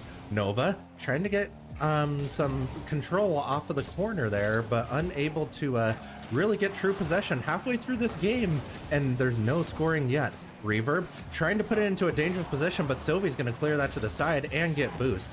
Now we see the ball clear to the middle of the field, a little bit awkward for Dignipaz, and that's a good shot on net, but Infernal is there for the save. Now as we head a bit into the last 2 minutes of this game, no team having a clear advantage, with Milo getting a great save there. Reverb trying to clear that to the side, and Zixi trying to follow this up. That's a good 50, and BDS survives the onslaught and gets the first goal of the game. Goes like this. The miscommunication, unfortunately, continuing to hurt this Dignipaz team. They have not been able to get out of each other's way. And that's starting to hurt them a little bit. They've had so many opportunities to score, they just have not been able to connect. You got a lot of time to figure that out. They've done such a good job maintaining that pressure. Like you were saying, they want to have a chance in this series. They're going to need to do a little bit better job of working with each other. And that's one of the downsides of going from, oh my goodness, from going from 2s to 3s is the rotations are just so different in terms of who goes for what and where you need to be on the field at any given time. And that's seemingly hurting the Dignipaz team more than it's hurting this BDS team. I'll have to see, though. That's a fantastic touch from Zixi. Almost gets the double. Kind of a counter-attack opportunity, but no. Really nice touch from Reverb. We'll put that one away. Well, does get the dunk, but there's no one there to be there for that instantaneously. And we're back the other way. Now just over a minute. We're still at that 1-1. Dangerous. Maybe a scoring opportunity. There's a bit of an own goal there. Not quite as much. I think you had to go for it no matter what. It's a really good dunk from Sylvie. Yeah, Zixi has to jump for it. Just unfortunately, it doubles it off their own crossbar. That does equalize just over a minute. I mean, with how close this game has been so far, just the resilience of BDS to be able to just hang on in this game and really just hang in there with some really good defensive rotations. I'm wouldn't be surprised if this one Oh! I was about to say I wouldn't be surprised if this one just ends up going to overtime with a 1-1 game, but a communication breakdown on the side of Dignipaz is going to allow BDS to take a 1-goal lead. So, I mean, 1 minute left. Are they going to be able to force overtime here? I'm not sure what happened. It seems like, again, it's a little bit of some miscommunication. Not sure who exactly is going to go for it. Who needs to be back, and in that case, nobody was back for that long clear all the way down. And not the time, but I need to start seeing some of these plays formulate a little bit better. Unfortunate, that might actually be a scoring opportunity for Sylvie, but Sylvie does not get the touch. Colonel's got no boost. He's gonna have to play it out anyways. Is anyone up for the shot? This one might be a scoring opportunity. It's off to the side. That one had to go in if you're Dignipaz. That was the best chance you've had all game for that score. They do still keep it in this path here, but just not a lot of boost on the field here. 10 seconds left. You got one more opportunity. They're going to have to score here. That's a really big 50, a big win for PDS. You get one more chance here. That Sylvie's up for the shot. Does not get the touch, and BDS will take this one in 5. Well played from both teams, but man. I mean, that's just insane resilience from this BDS team, seeming to be stuck on their own half of the field for the entirety of the first half of that game. But ultimately, they hang on and are able to just outlast that Dignipaz team. And if I'm BDS right there, I'm really happy with the result of that game. Yeah, I mean, absolutely. It seems like they did a better job, I think, adapting to threes. You know, it is crew battles. We do have 1s and 2s, but if you make it to the game 5, you have to play the 3s out. And if you get comfortable in the 2s, it might mess up your rotations a little bit. You might get too comfortable in those 2s, and those 1s, and all of a sudden you're kind of double committing. You're not communicating well. And unfortunately for Dignipaz, that seemed to, I think, hurt them a little bit too much. They played very well. It was a close match, but fortunately for them, it did not go the way they wanted, but we are in uppers, so, you know, they're gonna have not a big deal for them. Yeah, they're gonna have more chances. They'll be able to figure out what went wrong, discuss it behind the scenes, and then come back into lowers. And I'm sure they are going to be really, really bringing it in the lower bracket. Which, speaking of the lower bracket, we're gonna see who they might be going up against here, with BDS outlasting them, while Dignipaz are going to fall to the lowers. They're going to be playing the winner of Game 14, which is either going to be Awoptic or Protogen Rebellion. So I'm glad I'm not on one of those two teams, because that sounds pretty scary to me. So good luck to all of those teams, but we're going to be seeing the matchup of Gentlepause and Persian 1 over on the A stream next, and then depending on the results of that match, we're going to be seeing where things end up after that. But we're definitely going to be getting in the Awoptic and Protogen Rebellion, as well as probably Game 17 as well, which is going to be Luminosity and Gentlepause and Persian 1 coming up after that. So we have lots of good games coming up for you all, and I do hope that you guys are enjoying it. B-Stream schedule is going to be entirely decided on Game 13, depending on who wins and who's going to be ending up in a situation where they win. But Docky, do you have any final words for the B-Stream? I would have if Silver put the sound effect in the board. No, I'm just kidding. No, Crazy. no. No, it was fun. Unfortunately, this might be the tail end of the B stream, but either way, we'll either see it or we won't on this stream. Hope everyone had fun. It's been fun for us. So even though it is, you know, even though I am rubbing the crusties out of my eyeballs and it's so early in the morning, but I can't think. You know, we're having fun. I mean, I think the ultimate takeaway from this is too early, Docky. It's too early. It's too early. But yeah, guys, we're gonna head it back over to the A stream to get that Gentlepause Persian 1 matchup going. And we will see you over there. I'm excited to play in it, so I'll see you guys over there. And yeah, you guys are all amazing.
love you. I do need you. Ooh, I love you. I do need you.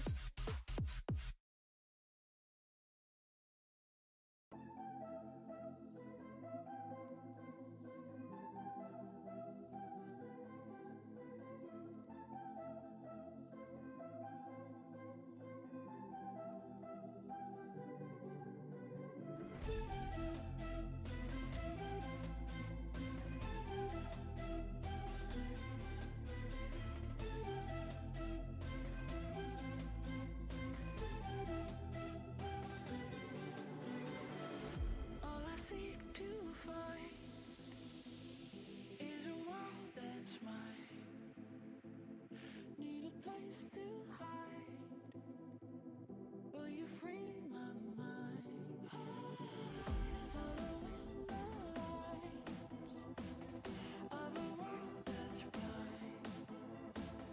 In your eyes I see there's a place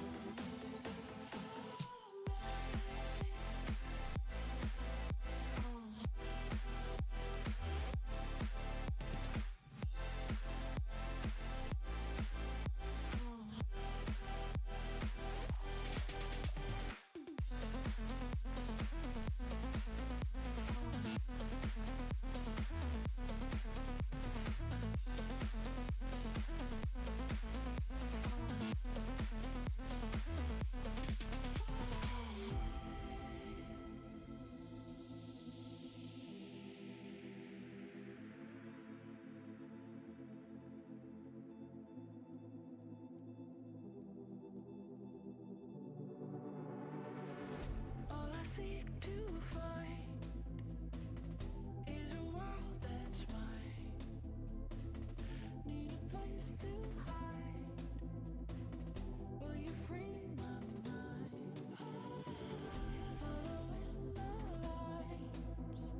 NA Production, love it. Hey everybody, welcome on back to the RFDL mid-season tournament. I'm Ecliptic Fates. I'm actually joined here by Aerolax. Aerolax, how you doing? I'm here. I mean, I understand that was a tough match against Black Bunny Gaming. Unfortunately, you guys are down in the lower bracket now, but you're not out. You guys have plenty of time to regain and get ready for your next match, which will be featuring the winner of this next one that we're going to be doing right here. It's going to be Gentle Pause and it's going to be Persian 1. It's going to be a very interesting match going into this one as well. Very excited to see what these teams have in store for us. Definitely expecting Pictus Masterclass once again on the ones. Fire also been looking really good in the 2v2s, so we're gonna have to see what Persian 1 can do to kind of try and make a comeback here, as I believe the last time they played was their upper bracket match, and then they got the bye from Fox Clan. So they really haven't had to play too much in this tournament so far.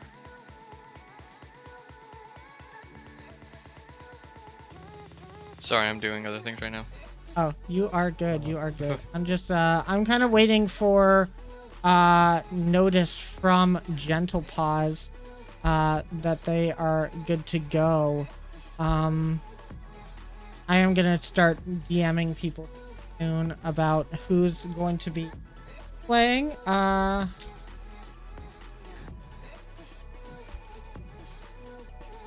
then we will be going for the rest of this game. We're going to be trying to go as fast as possible because we know we are behind schedule. As per usual. Per usual, there was a bit of tech issues and some Rocket League issues over on the B stream. But we do have the top end of our bracket filled out for the most part now. Black Bunny Gaming and BDS going to be playing in that upper finals. Meanwhile, Dignipause is going to be waiting for the winner of our match after this one, Awoptic and Protogen Rebellion. So either way, those are all going to be some really good matches. And we have a couple of, we have some chances at some rematches going in the lower bracket, which will be very exciting if those happen. Yeah, absolutely. And I'm gonna be completely honest, like I was actually kind of surprised to see this, but when we lost to Black Bunny Gaming, we're about to cast the game, but the winner of that is actually going to go up against my team, so we might get the run back of Lumimosity versus Genopause. Yeah, that's going to be very interesting to see if we do get strange. that. Yeah, I think that would be interesting. We also have a chance at getting the Protogen Rebellion and Dignipause run back in the lower bracket as well, and that went all the way to a Game 5 as well, which makes it very interesting, very hopeful to see any of that happen, honestly. I think that would be very fun to see. But we'll have to wait and see what's exactly happening with that. And let's go ahead and talk about these teams as we get ready for this matchup, as it is going to be Gentle Pause representing the blue side here. This is going to be a very interesting matchup as well. Very excited to see. Now, we do have Pictus in instead of Silver for now. Are but you sure? I am sure of that, and I do know that if Gentle Pause continues moving on in the bracket, there will probably be a point where Pictus is replaced by Silver, because they are only available for, I think, another hour today. So they're going to want to start up this match as soon as possible. Okay, Fire, I'm gonna be completely honest, I'm looking in Fire's server right now, and currently in the Genopause comms is Fire, Strawberry, and Silver. Oh, okay. So, well, maybe we have Silver in maybe. for now. I'm not really sure. We'll see.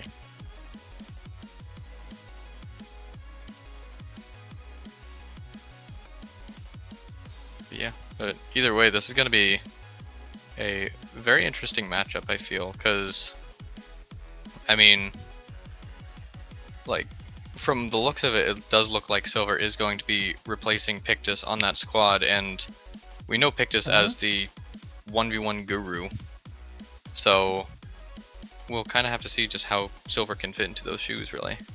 Yeah, that's going to be a very interesting one. I think that does change up the game plan for Gentle Paws a little bit. Not too much, I would say, as Silver is in their own right a very good player. Very mechanical, very hard to deal with in at least 2v2 situations as far as I know. I don't know about their 1v1 game, so they might try to avoid the ones. We are still just waiting on confirmation that Gentle Paws is all good to go. I know that I wanted to give them a little bit of time to warm up as Fire was just busy casting a match. So I wanted to make sure that they have at least a little time to warm up, maybe a game to kind of get their bearings. And I'm assuming Fire is not going to be playing in the first 1v1 as well. So we're going to just have to see how those go. And I'm going to have to tell Fire that whatever he just gave me are not the right replays. Oh dear.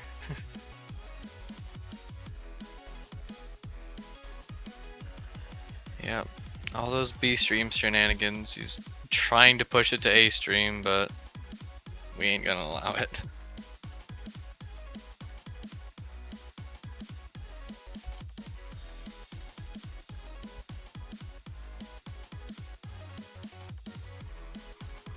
Hopefully Fire doesn't forget to check his DMs every so often while he's trying to warm up here, as we are going to try and get going pretty soon. We already know who is going to be playing the 1v1 for Persian 1.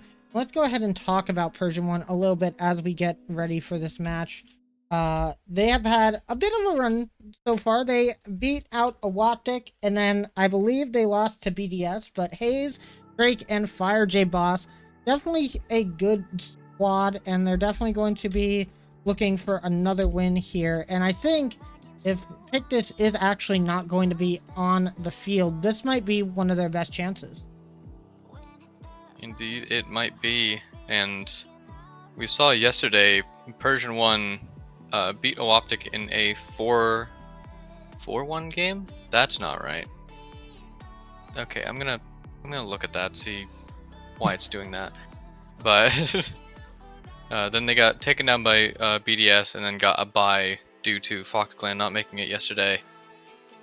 But yeah, as you were saying, like, this is definitely a very, very solid squad, and since all of their members are so, like, evenly matched, it's definitely a very good squad. Like, that, I feel like that's kind of the team structure that you really want in mid-season, is just kind of that level playing field. It kind of pretty much, no matter who you go against, it gives you a very good chance of just going to game 5. Yeah, have to agree. Hopefully we see some good games coming out from them as well. But we'll just have to wait and see what happens here. What is the strategy, do you think, for Gentle Paws if they are bringing in Silver? Do you think that it's a good idea to have them play the 1v1 in game 1, or do you think that it would be better if they were sticking on 2v2? I cannot say, honestly, because that is... I know that definitely changes a lot of the structure of Gentle Paws, because I think so far we've seen Pictus in at least one 1v1 in every single series that they've played, which is completely fair. And it's just kind of... It's interesting. We'll just really have to see how that goes. Yeah, I agree. I think we'll have to just wait and see exactly how that goes there. We are just still waiting on our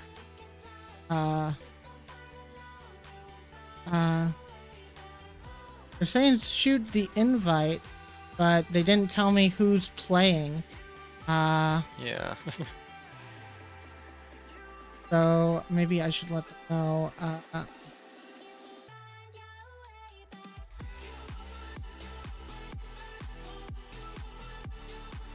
They did say that they are already in the lobby, but they haven't checked.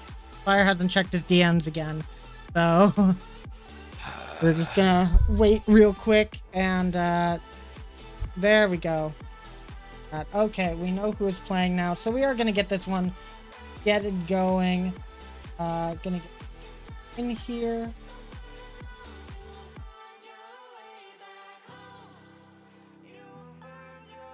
Fire should be.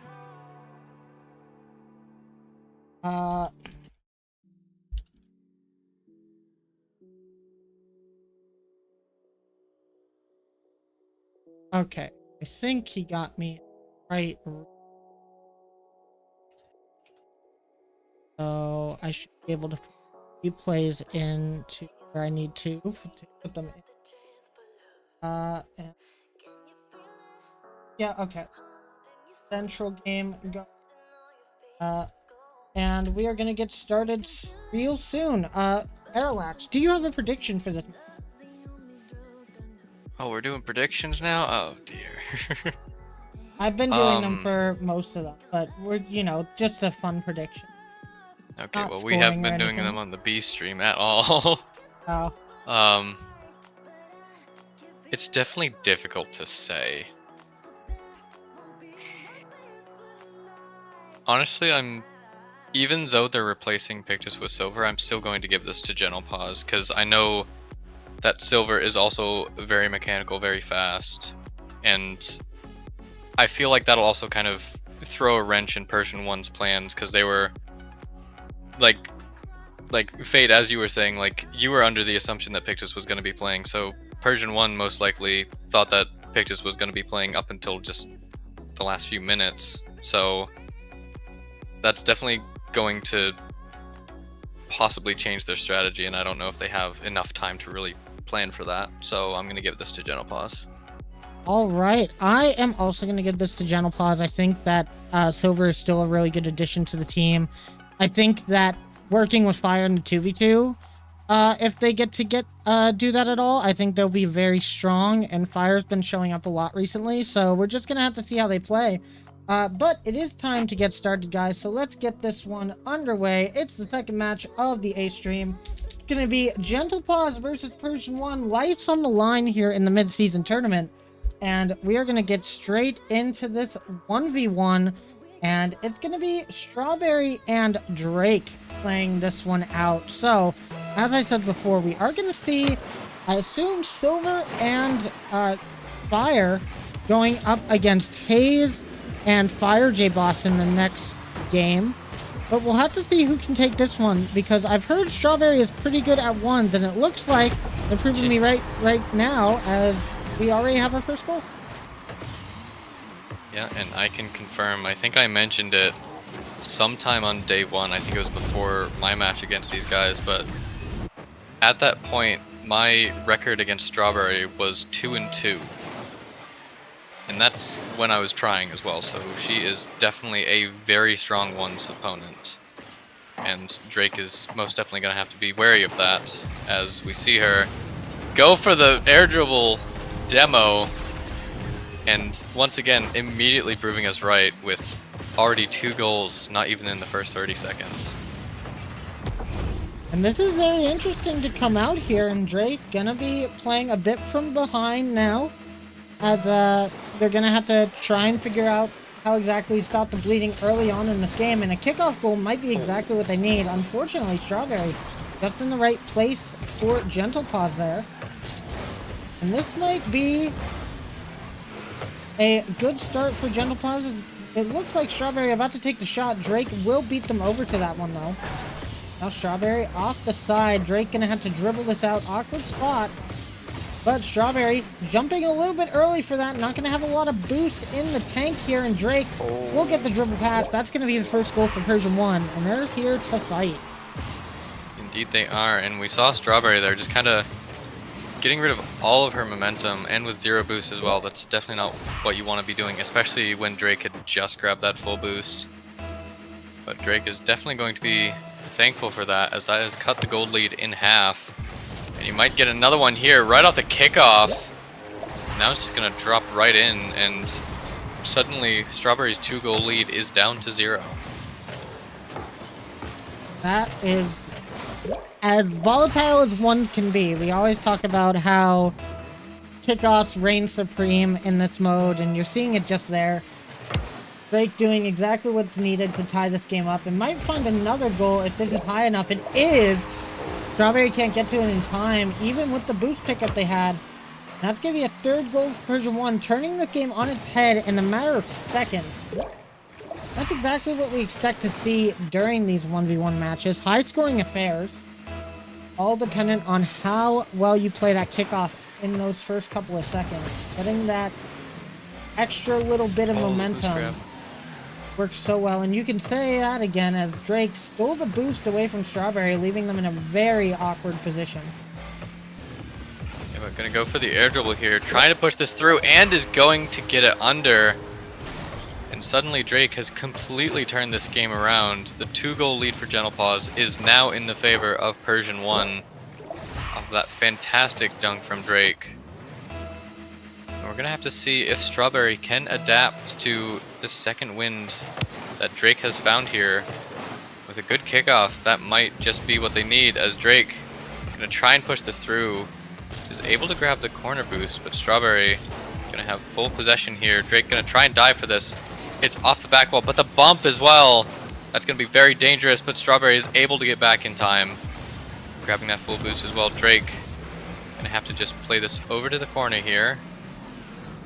Running down the clock just a tiny bit. Drake doesn't need to score anymore, can just run out the clock, but with 3 minutes, you're definitely going to want to have a bit more of a cushion than just 2 goals, because especially in 1v1s, goals can happen so very quick. We might see that here as Drake going to get a massive beat on Strawberry. Has an open net to shoot on, and is going to get that light touch right into the net. And 2:47 left on the clock. Drake is up by 3. Just a little bit of an overcommit, but with no one behind to help you out in these 1v1s, it makes all the difference. Drake up by 3. Looking good in this game number 1. Gonna have to see what Strawberry can pull out here.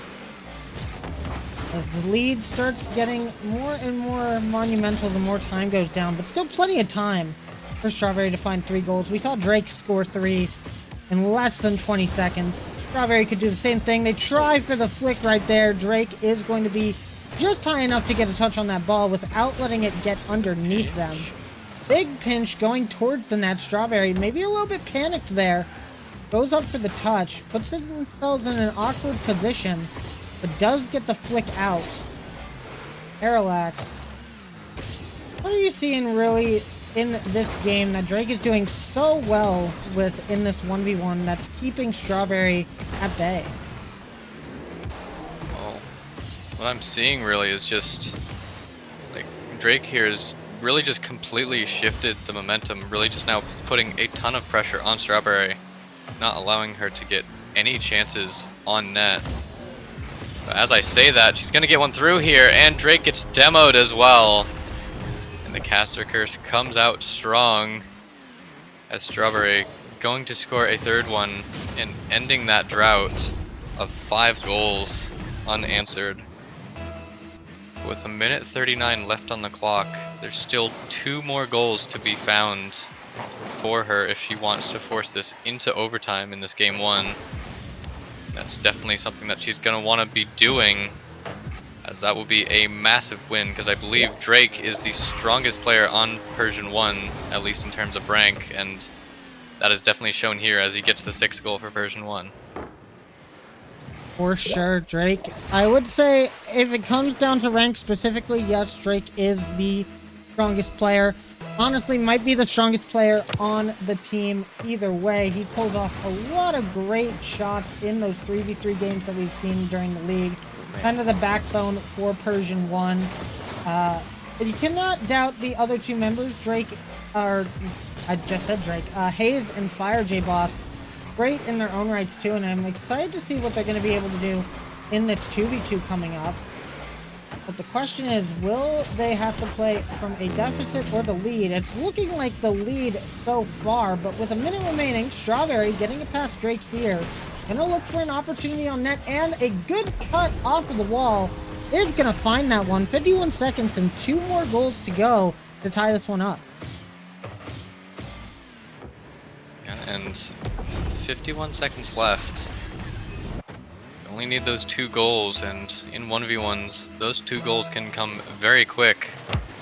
But they could come very quick for either side here, as Strawberry gonna get a favorable kickoff here. Dodging the demo off of Drake as well. This is gonna put her in a very good situation.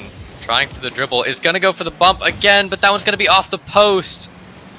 And Drake, still not out of it yet, finally gets a good save and might be able to turn this one around. It's gonna be off the backboard, tries for the read, and is going to get it.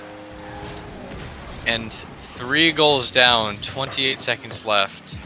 It is starting to look very, very dire for Strawberry here. That is true. 28 seconds left, 3 goals to be found. They're gonna need some kickoffs to go their way if they want to be able to make it into this game 2 with a OT, or at least a win, hopefully for Strawberry if they went to OT. But Version 1 fans are going to be very happy about this result so far. Drake is playing so well, and it looks like Version 1 is going to win this. The final nail in the coffin for Drake, 4-8. And yeah, Version 1 fans are going to be very happy getting some momentum early on in this series. And Gentle Paws not going to be an easy opponent to beat overall. So if you're beating them early on, that's going to be doing wonders for your team's mental. Indeed it is, but you can't really count out Strawberry here because she was keeping up with Drake so very well in this 1v1, and especially just getting those first 2 goals very early on. It was fantastic to see that, but Version 1 going to take that first game, and we're going to have to now look to the mix of Fire and Silver versus Haze and Fire J to see if Gentle Paws can come back from that loss, or if Persian 1 is going to take a 2-game lead very early on in this series. Yeah, we will just have to wait and see what's going to happen there. It's going to be a very interesting match for sure. I am very excited to see who exactly is coming in. And I do want to make sure it is going to be Silver. So we are correct in that assumption that Silver is playing for the team now. I believe there are West players now in this match as well. I am going to make sure of that, but I believe... Oh, wait, duh. Duh, Fire. So definitely. You were getting Fire there. You know what? They said it all day during the B stream during the first match. It's early. It's not that early for me, but it is, you know, hard to remember all the players. And I just wanted to make. But we are ready to go for game number 2. Everybody is already in the lobby and everybody's already nice and ready. So let's go ahead and get game number 2 underway. Gonna have Silver and Fire Streak against Haze and Fire J. So don't get confused on this matchup. There's gonna be a lot of the word fire. Yeah, and I am both looking forward to that and also not looking forward to that, but we shall see how it is going to go, as Fire going to get a massive clear. And Silver trying to get that shot. It's not going to go through. Haze getting a fantastic save. But Fire off the ceiling getting that challenge. Absolutely fantastic from him. And honestly, with Fire in particular, I've really been noticing that he's just been going for a lot more risky plays, but they are landing so very well, as we're going to see Silver slotting this first goal home for Gentle Paws. And that's going to be really good for Gentle Paws fans here. They're going to want to see a lot of these goals being scored by Silver. Very mechanical player. The last time we saw them was in RFDL Season 0 on the winning team of by Fursuit. So they have a legacy to uphold here. Are they going to be able to do that, as they also won the mid-season tournament last year?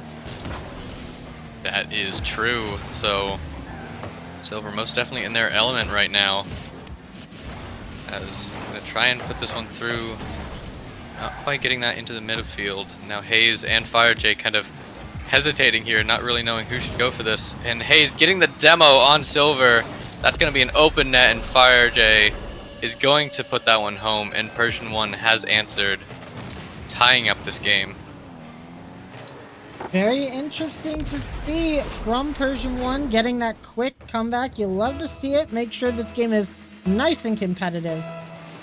We're going to have to see exactly how this continues on here.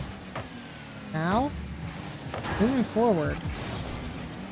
Getting some pressure on the Persian 1 net. It is going to be Vayne, who knows how to get all the touches that are needed in that breakout. That's going to be an excellent goal to take a gentle pause once again. And as I said, very mechanical player. You cannot give them the space like that. That's kind of ridiculous, though, to be completely honest. Just first getting it off that backboard and then being able to read it and then pretty much just forcing it past that post. That post, we all know it, the best defender in the game, fighting to keep that ball out, but it wasn't able to. But FireJ does not care about anything that I'm saying. He's just going to put another one in for Persian 1, tying this game back up off of a very good cut. We saw Fire just being a little bit too close to that play, and that one cut was able to beat out both players from Gentle Pause. We're going to have to see if they can come back from this, as so far it's just been very back and forth this entire game. Silver just going to play it patient here. FireJ trying to jump in there, but now it's going to be a very dangerous position as a double commit comes out from the side of Gentle Pause.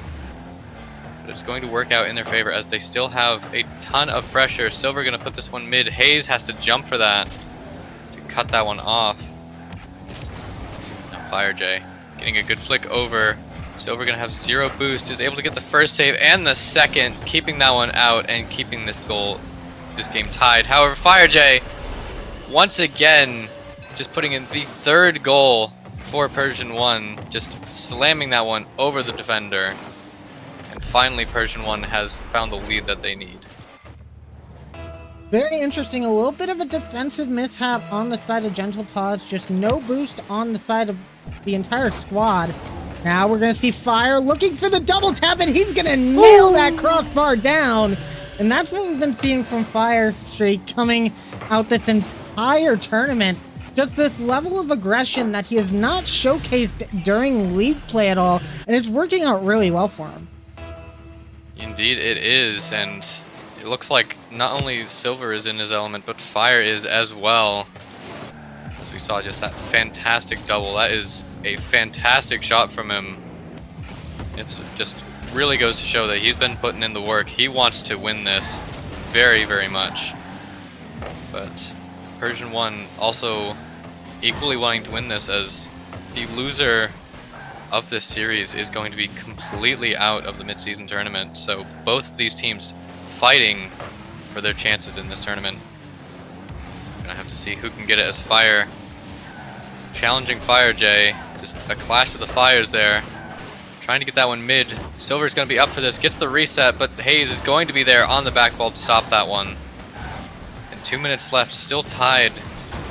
But we're starting to get down to the point where one more goal might be all that either team needs to take this game. You can see there, boost possession in the side of Persian 1. Gentle Pause doesn't have much of anything. Shot on net. It is going to be a little weak. Fire is going to have time to save that away. Van, Good flick. with this touch. Oh, you can see Fire was looking for the bump on the goal line. Doesn't quite work out, but it still keeps possession in the hands of Gentle Pause, where Silver is once again going to go up with all of that boost, all of that possession, trying to find any sort of way to beat the defense. Now Fire having to play this off, looking for the side read, does get a touch on it, making Persian 1 awkward. And a quick challenge from Silver that's awkward. is going to make them even more awkward. We're seeing a lot of Gentle Pause pressure in this last minute of the game. Indeed we are, and if they keep up that pressure, that might be all they need to tie up this series, but that is going to be a very awkward ball. Silver going to get the save and the boost as well. This is going to be very dangerous for the side of Persian 1. Getting the Musty, trying for the double. It's not going to land. It's just going to be wide. And Persian 1 going to be thanking their lucky stars for that one. However, ball bouncing dangerously in the midfield there. A 50 going to come out. It's going to go into the hands of Fire J-Boss. But Fire challenging that one very quickly.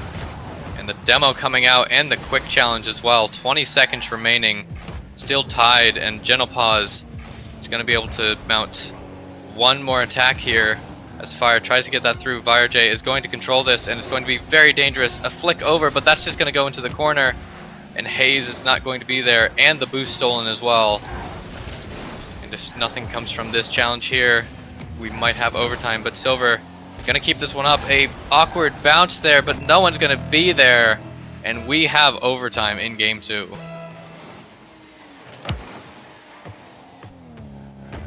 And we continue on. We're going to have to see how they play this one here. If they can get a gentle pause with the offense. You saw Silver almost get a shot on net. A incredible angle that would have been if they were able to score it. See if they can find something here. No, Fire J-Boss has that off to the side, but lots of gentle pause pressure to start this OT. A bit of a miss from Fire Streak, though. Fire J-Boss is going to be able to move that one forward. Silver playing the back line. Fire getting the boost away from the other Fire. Yeah, that's going to happen a lot today. As well, it can only happen in this match, so at least we got that happening for us. Either way, Fire Streak in the corner. This is going to be an awkward ball. Has to put this back over towards the side, but goes straight to Hayes.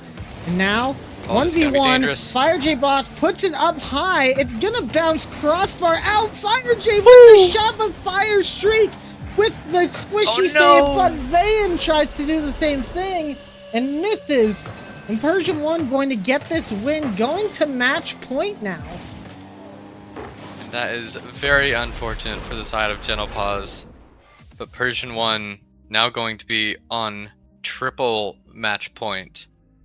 And that is going to be very, very dangerous. They're going to have to play this next 1v1 so smartly, or else Genopause is going to be out. And this is going to be very, very dangerous. Yeah, now we have to see who the players and who the managers are going to pick for this next 1v1. You're put in a very awkward position when you go down 2-0 or 0-2 in these situations, as your previous strategy might be thrown out the window, depending on who it is. But we know who Gentle Pause is bringing out now. I need to wait to see who is going to be in Game 3 for Persian 1. This is going to be a very interesting match, I'm sure. Indeed it will, but we're going to have to see just how this is going to go. But I'm going to be completely honest, I'm a bit worried for the side of Genopause here, because this is definitely not the position that they wanted to be in. I feel like a lot of the strategies that teams are coming up with in these series are just trying to force that Game 5 and just banking it all on that 3v3, but now Genopause put in a very dangerous position where they're going to have to not only win the 1v1, but also the 2v2, which is very, very difficult to do. That is correct. We are going to have to wait and see who Persian 1 picks for this 1v1 so far. But it's very interesting seeing what a squad decides to do in these sort of situations. This is kind of the make it or break it situation for Gentle Pause right now. They have to rely on this 1v1 player. There's going to have to be so much pressure on them to perform well, or their tournament lives will be over. Hopefully they'll be able to do this, and we do have our match, and you know what, it's exactly what I was hoping for. So we're gonna have a fun time with this for sure. Parallax, I have to ask you, as we get into this game number 3, do you like the word fire? Oh, no. Because I'm telling you one thing. We're going to be saying it a lot in this match as we have game number 3 going underway right now, guys. And of course, it's going to be a battle of the fires. Fire J Boss versus Fire Streak. This is going to be a tongue twister of a game. Now we have to see Fire J Boss going to get the first goal. Man. A huge flick over Fire Streak to start us off. And I just want to say it right now to everyone. I am very, very sorry for what I am about to do. But Fire J versus Fire Streak. This is definitely going to be very, very difficult. Fire J going to put in the second goal, and I'm sorry, but it looks like Fire J is on fire. Yeah, I was gonna say it if you didn't, so understandable. This is gonna be a very heated match, that is to be sure.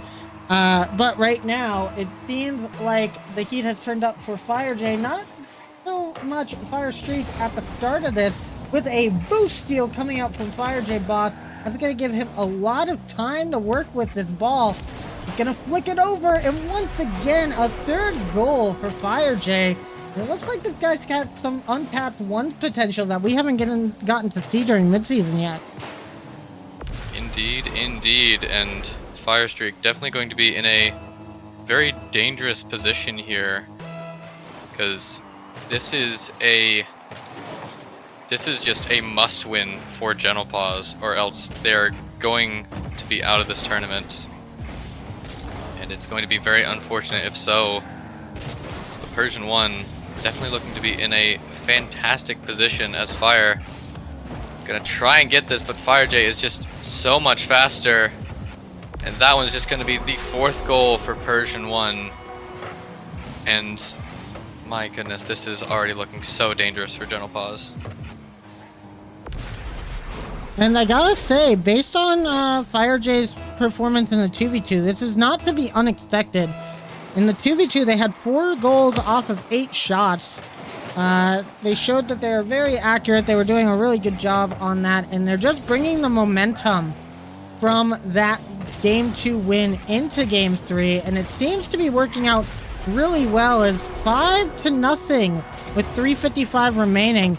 It seems like Persian 1 is all over this Gentle Paw squad. Indeed they are, but if I know Fire Streak, I know that currently Fire J is just fueling the fire in his veins. And Fire Streak is definitely going to try to just take this back and completely turn this around. But Fire J is just not letting up whatsoever, just firing shot after shot on net, and Fire Streak must be feeling burnt out by this point. I think Fire Streak might just be going a little bit too offensive here, playing that 2v2 playstyle. But Fire J Boss is doing a really good job at noticing when Fire Streak is going for some of these turns, and he's doing so well at getting these flicks. He's done it almost every single goal so far. 7-0 with 3:37 left. And this one might be out of the hands of Gentle Paws here. Yeah, I've got to agree. It feels like Fire J came out swinging, and he's just been turning up the heat constantly. And Fire Streak definitely is trying to fight as hard as possible. With 3 minutes 30 left on the clock, Fire J is just putting shot after shot, but Fire finally getting a good save there. That's gonna give a bit of a breakaway, just for a little bit, just a tiny bit of breathing room. But Fire Streak gonna finally get this one, and that's gonna be a miss on the goal line. That is so unfortunate. And Fire might just be crumbling under the pressure as Fire J gonna put in another one. And only 2 minutes into this game, we already have 8-0 for Persian 1. And my goodness, that's just gotta hurt. And unfortunately, Fire Streak dealing with the old RFDL having the cast problem where he didn't really have a lot of time to warm up, and I think we're clearly seeing that show up in this match. He just seems a little bit out of place in a lot of these plays, especially compared to how he was looking yesterday against Claude 9 in the 1v1 he did against Factual Data. But unfortunate for Gentle Paws, it's just a rough luck of the draw here. It seems like Persian 1 has known exactly what to do against Gentle Paws the entire series long, and that is just an excellent catch and air dribble from Fire J to get it over. Indeed it is, and I'm sorry to say, but it looks like my prediction for Gentle Paws was completely false here, as Fire J just keeps just putting shot after shot on net, and this is just once again looking very dire for Gentle Paws, as none of these shots are getting through Fire J's defense, just keeping up that brick wall. But Firestreak might finally have an opportunity here, and is finally going to answer back with 2 minutes left on the clock, an 8-goal deficit. That's around about 15 seconds a goal, which is definitely not insurmountable, but it is very, very difficult. But Firestreak, if I know him, he's gonna be just dying to get that win. Fire J, he's gonna have to try and be careful here, but might be able to get a shot here. It's not quite gonna be there. Firestreak grabbing that boost as well, is going to have an opportunity, is just going to blast a shot on net. Fire J going to be there to save that one away. As oh no, Firestreak going to get beat out there, and Fire J is going to put in that 10th goal, 10-1. And my goodness.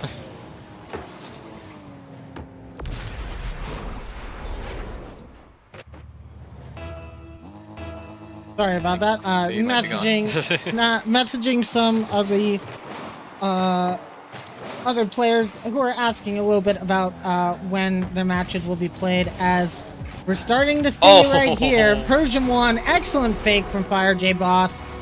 He's just dismantling right now, and Firestreak is going to be giving the GGs, which means Persian 1 is going to win this one in the end of the day in a sweep.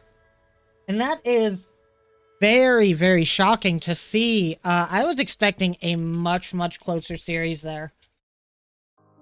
I was as well, but I'm not gonna stop. Persian 1 really was just putting the heat on Gentle Paws that entire series. And like I feel like those first 2 games for Gentle Paws were really just where they needed to make some form of stand, and sadly just both of those not going their way. But either way, GG's to both teams, and especially to Persian 1, as that means that they are going to stay alive in this tournament for at least one series more. And I know that going into that game, they're definitely going to be warmed up. They're definitely just going to be on fire, and they're going to be looking for those fireworks at the end of that game as well.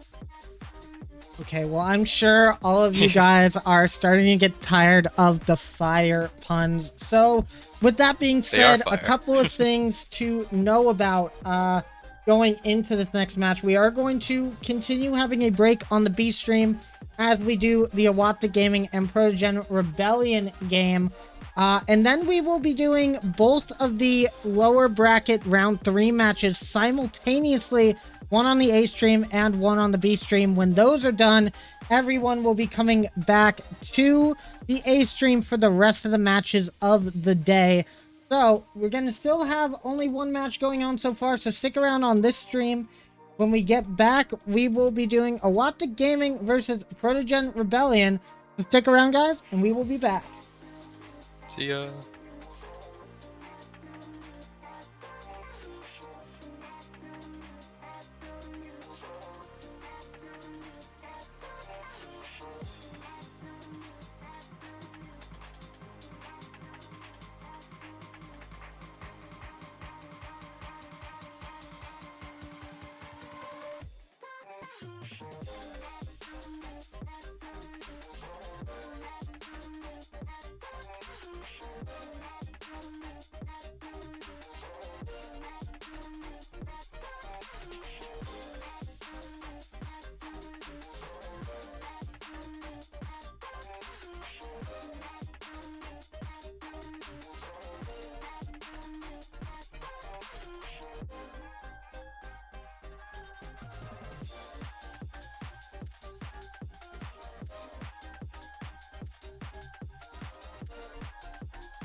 Hello, everyone. Welcome on back to RFDL for the mid-season tournament, day number 2 on the A stream. I'm here with Fire, and I think I'm noticing a trend here, where I'm just bringing in the people who have been kicked a little bit. I'm sorry for that, but how are you doing, Fire? You holding your head high, I hope?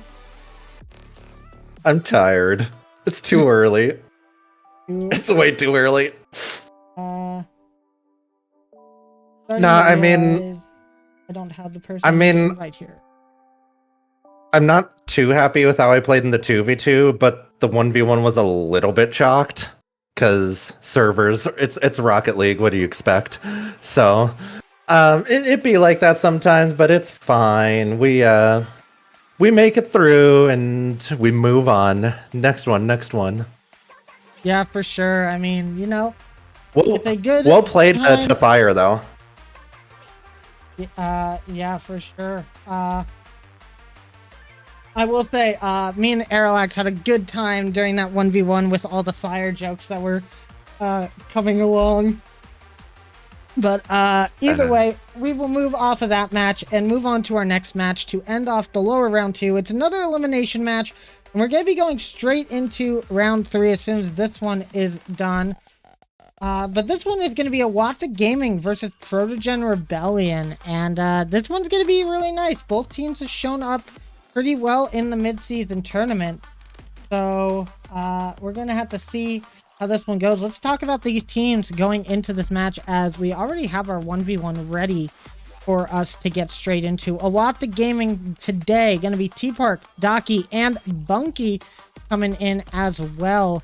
Bunky been showing up really well for Wafta Gaming in the last couple of weeks, and we're gonna have to see how he does today with the rest of the squad.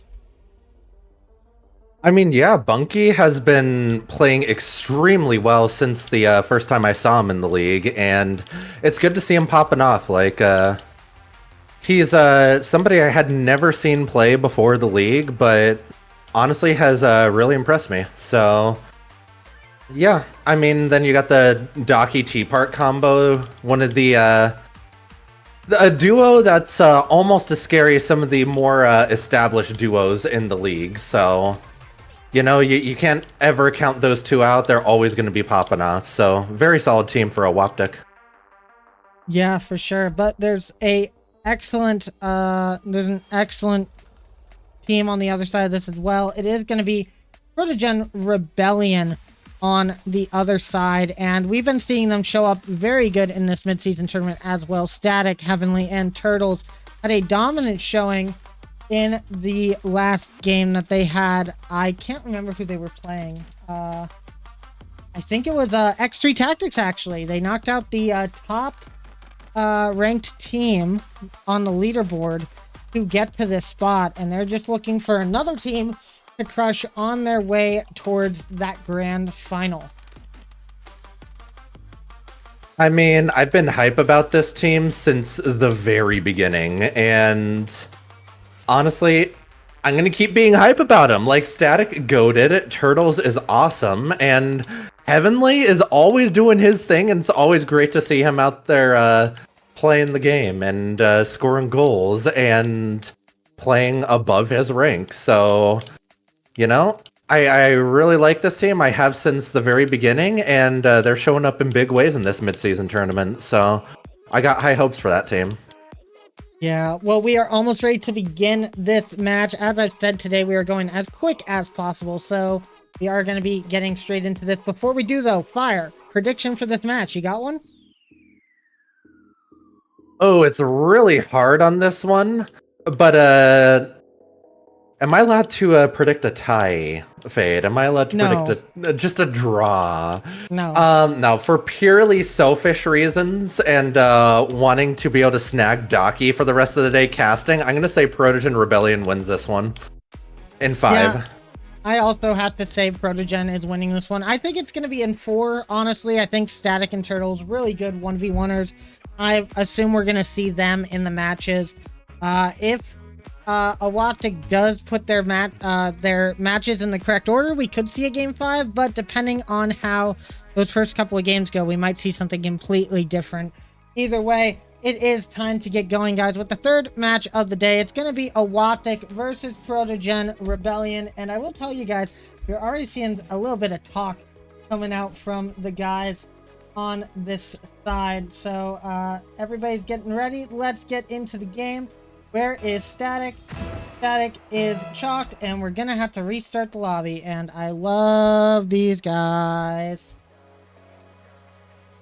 I mean, it seems like, because when setting up the first match on B-Stream earlier today, I was having some weird issues with some of the servers too, so I think this is just one of those days where the Rocket League servers are kind of chocked. No, I think Static just didn't see the message I sent when it said go. What?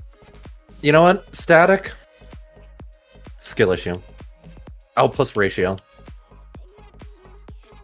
I think it's because I sent it in in-game chat, and I don't think Static had in-game chat on. Either way, they should be good to go. Yep, they're going now. We're good to go, guys. Time to actually start this match. It is going to be Bunky versus Static in this first 1v1. We're gonna have to see how this one goes for either of these players. Static being the kind of ones main for Gen Rebellion, but also getting scored on to start this one off. And the Gen G Mobile Run Racing car, it's going to be Bunky putting that first goal in. Yeah, just a patient, really nice, solid play by Bunky there. It is ones though, it's still early, and these things happen, so I'm going to be looking to see how Static keeps his mental up in this one as he wins that kickoff, which is going to be favorable for him. Static going off a sidewall, deciding to play this one patient, and getting a really weird flip right there. Not sure what's going on there. Bunky trying to do mechanical things, going for a ground pinch, unable to convert on it though. And Static should have a relatively straightforward attempt there. Unable to get the bump though. Bunky is going to get the reset, unable to get it on target though, and Static is going to pursue it down the field. Ooh, And what that's a a great tight shot. Yeah, that's a really good shot by Static. Just really good placement. That's what he does. He likes to just get a ton of 50s and out 50 people down the field, and then put well-placed shots on net. So well played by Static. That was a very interesting shot, going right off the edge of that post to go in here. Now we're gonna have to see what Bunky can do if he's going to retake this lead. Going up the wall, 50 boost, a little bit to work with. Just playing the patient game, waiting to see if Static's gonna mess up at all, which might have done here. An excellent touch over off of a heavy first touch from Static, and that's gonna be a second goal for Awaptic. Yeah, this is a little bit unorthodox for Static. You don't see him get those heavy touches in ones too often like that, but I'm sure he'll be able to regain and fix those up as we push along in this 1v1. He gets a really good kickoff here. This is going to be awkward for Bunky, but he does a good job of getting that to the side. Static able to grab that corner boost. That's going to leave Bunky low, and with boost control, this is a very favorable position for Static. Static going for the 50 once again. He loves to go for those in these ones matches, and he's able to keep control of the ball so well in these. He ends up bailing for mid boost, but decides to stay on it and get a 50. And I'm seeing maybe Static get a little bit more awkward than what I've seen him do in 1v1s before as he gets demoed there. Yeah, and this is definitely a bit interesting from Static. Not expecting the demo to come in. Bunky with the flip reset shot on Static. Static, even though he's known as the ones main for Protogen, hasn't been really playing his best in the ones scene during the tournament. Maybe he's so used to going up against a bit more higher level opponents that he's expecting a little bit more of a challenge in some of these attempts. You can see a lot of the time he's kind of been a little lost on the ball, just kind of trying to decide what the best play is. And right there, I think he finally got the message. Just to shoot straight for the net, and it's going to work out for you in most cases during these sort of matches. As he gets an excellent angle over that. Bunky can't get the touch in time. And that is going to be a one-goal game for Protogen Rebellion. We're going to have to see if Static can cause another comeback goal and tie this one up. I mean, if anyone was watching the B stream, we've already seen 2 comeback attempts from very large deficits, and this is very much within the realm possibility for a comeback here. as we see Bunky taking it off of his own corner wall, trying to get it over to the side, but Static is going to disrupt that play and get boost. Bunky not getting the touch he wants to there, trying to recover into a favorable defensive position, but he burns through a lot of boost in that process, and that's going to cause him to be a little bit awkward potentially. Not able to get the ball going forward soon enough there. He's going to need to take it over to sidewall. Bunky going for a ceiling pinch, but Static is going to be able to control that and at least keep it out of his net for now. Static with the boost advantage is going to take control of this ball, taking it all the way down the field, opting for the low 50. Bunky reads it nicely though, and is now going to go for a quick shot on net, and unfortunately is not able to put that on. This might be difficult for him to get back to, but he's able to do it so well. What a save by Bunky. And yeah, I think both of these players are really still kind of like feeling each other out, trying not to overcommit, and kind of playing this a bit more cautious than what I would expect. Well, I think that's something that I was getting at a little bit earlier. Static is going to be able to get the tying goal here finally with 1:16 left, but when it comes to Static, he's played a lot of ones in the high levels, the GC plus areas of ones. So ones at that type of level gets very methodical, very strategic. If you have, it's better to play slow and not allow the ball to get past you. When you're going up against someone of a way that doesn't really play ones, you see how Bunky is playing. He's playing very fast. He's challenging every single ball. He's going for every single shot that's needed. He's not trying to fake. He's not trying to do any sort of special plays. He's just putting it on net. I think if Static does the same thing, Static has the advantage. He just needs to use his speed to be able to take that advantage over Bunky, but it's not seeming to happen very well for the Protogen Rebellion member, as Bunky, once again, just a quick challenge, and Static doesn't have any boost, and suddenly Awoptic up by 2 once again with a minute left. Yeah, and Static just kind of getting outpaced this match. Just Bunky is just simply getting to the ball faster than Static right now, which is working out really well for him, and I would like to see Static adapt to that a bit, because Static definitely has the capability to match Bunky's pace, but he's just not really doing that so far. So we'll need to see if Bunky's able to convert on this, because that will put it in a very difficult spot for Static, and Static now down by 3 for Protogen Rebellion, while only 44 seconds left on the clock. So we'll need to see if he is able to pull this one back, or if he's going to kind of continue to struggle against this chaotic Bunky one's playstyle. And it's so tough when you have to play that fast game. It's just a slight error, but it goes up above the crossbar. Now Static finding opportunity, and of course he's not out of this game just yet. 33 seconds left and 2 goals to get is definitely doable in ones.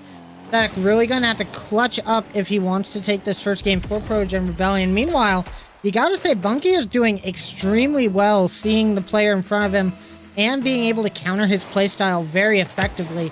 We're gonna have to see if that happens here, but this is a really good kickoff for Static. 30 seconds left, and the lead is down to 1, as Static is looking for a quick comeback into this game for Protogen Rebellion. I mean, it looks like Static just kind of locked in here for a second. He does not want to lose this game, because this 2's match is going to be a bit difficult for Protogen Rebellion, at least rank differential-wise, especially going up against both T-Park and Daki, who are a duo queue that's performed very well in this tournament so far, but that is a little bit of a rough miss, and Static is gonna need to get back to that, but he's unable to, putting Static down by 2. And yeah, this is getting to be a dire situation for Static in this match. Yeah, and it's tough when you're down in this sort of situation. You have to go for the shot, and that's going to leave a lot of openings for the opposition. If you miss one thing in ones, you can guarantee it's in the back of your net. Unfortunately for Static, it's looking like that's going to be the way this goes. However, it looks like there's going to be one more kickoff before this ends, and that means that there's going to be one more chance for Static to tie this one up We're gonna have to see what kind of strat he uses on this kickoff. Try and get possession of this ball. I mean, I think this is the part where I gotta say where 1 goal in 3 seconds is extremely tough. That way caster curse static, maybe? Because I want to see an overtime, but he's able to keep it alive. Bunky just has to let that fall, and he does. And that's going to be an upset victory for Owaptic early on in this match. And that's one that we're going to be looking to maybe see. Trojan Rebellion is going to need to pull an upset, like, out of somewhere in one of these games in order to nullify it. And I guess, what do you think is going to be the most likely option for that, Fade? Well, we have seen that this happen in multiple cases when it comes to Protogen Rebellion. We've seen Static take a couple of losses in the 1v1, but that is where Turtles comes in. Turtles have been playing exceptional ones games during this tournament, and I expect to see the same in Game 3. But we'll just have to wait and see what happens. So far, we are going to have Turtles and Heavenly playing up against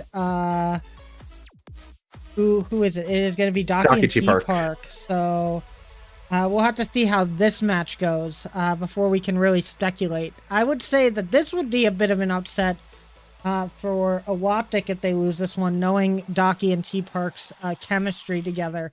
We are going to be on East because there is Turtles in the game, and maybe this is what they were hoping for.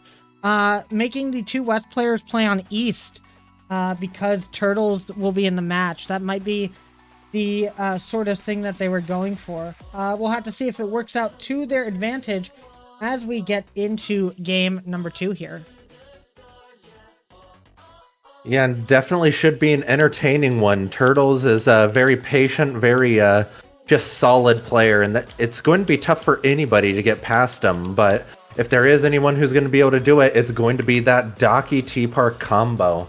So we'll need to see how effective they're going to be able to be on the offensive side of the ball. And I think even more than how effective their offense is, I want to see how well they're able to avoid making mistakes on the defensive side of things.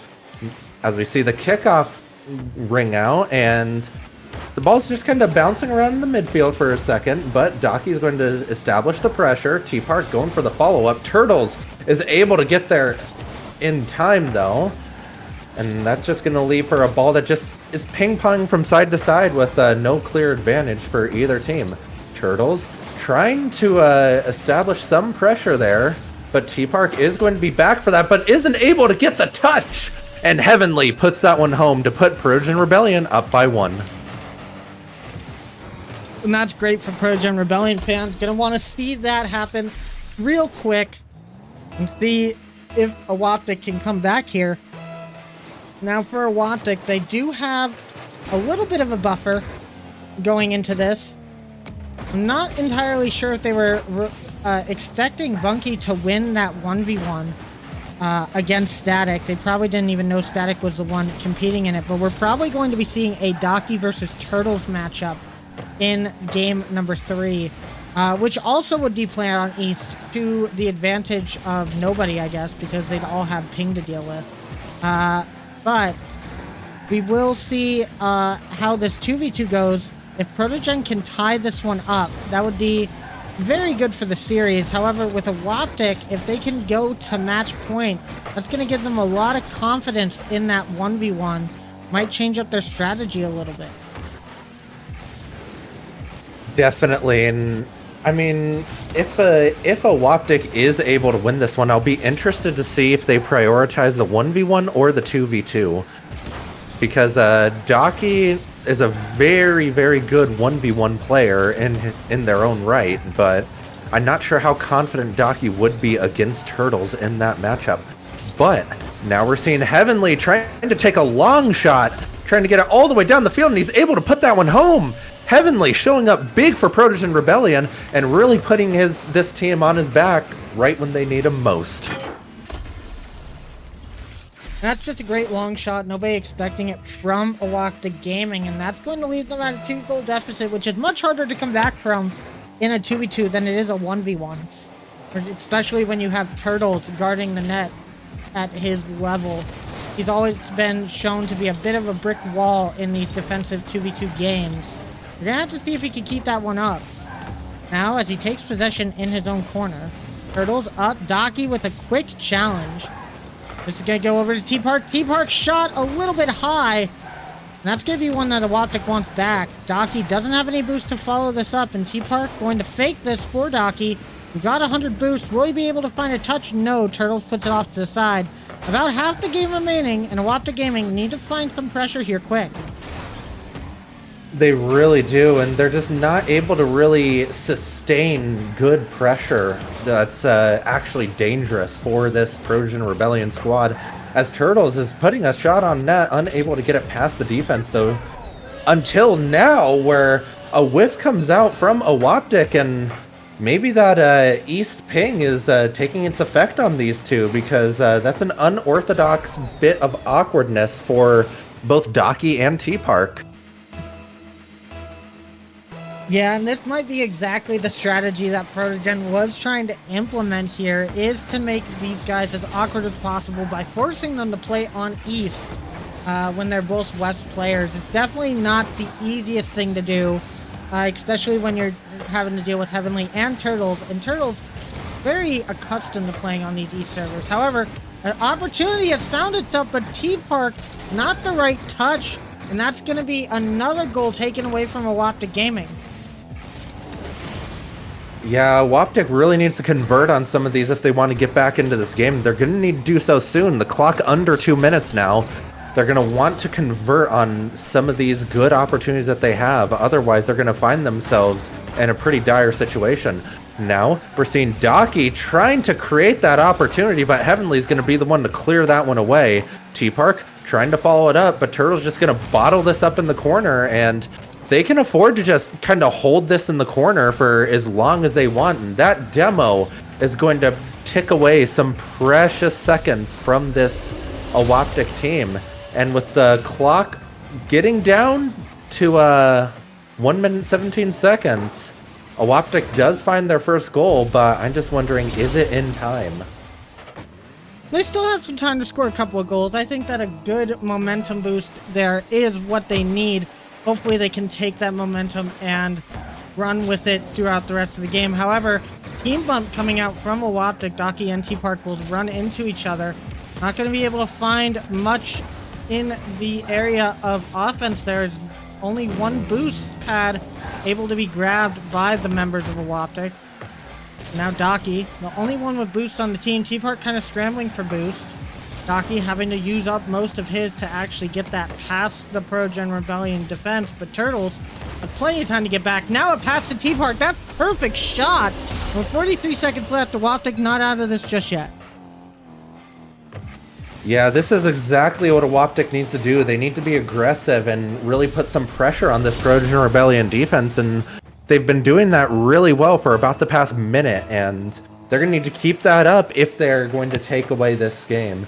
Now, we're seeing T-Park is going to try to take possession of this, but Turtles is already there. And we're seeing Turtles getting a good flick over the top. Docky needing to do some defensive heroics there. But Heavenly going for the shot, unable to put that one home though. Off the crossbar and out. Unfortunate for Progen Rebellion. That would have basically sealed the deal for him. Now Turtles 50ing all his way all the way down the field and clearing the ball to open space to waste more precious time. Heavenly taking this through the air. Docky is going to get one last opportunity here. Clock ticking down to 0, but Turtles gets the save, and Progen Rebellion is able to get that upset victory that they needed in order to get themselves back into this series. I will say it makes sense for Turtles to pop off there. Heavenly doing quite a lot of work as well to get them that win. For Awoptic, now you gotta wonder, who are you gonna bring in for the 1v1? Who is Protogen gonna bring in for the 1v1? You would expect more than likely it would be Turtles. That is exactly what I would expect, but I'm not sure there's many different options. If Protogen Rebellion is trying to force a game 5, I'd actually put Heavenly in that 1v1.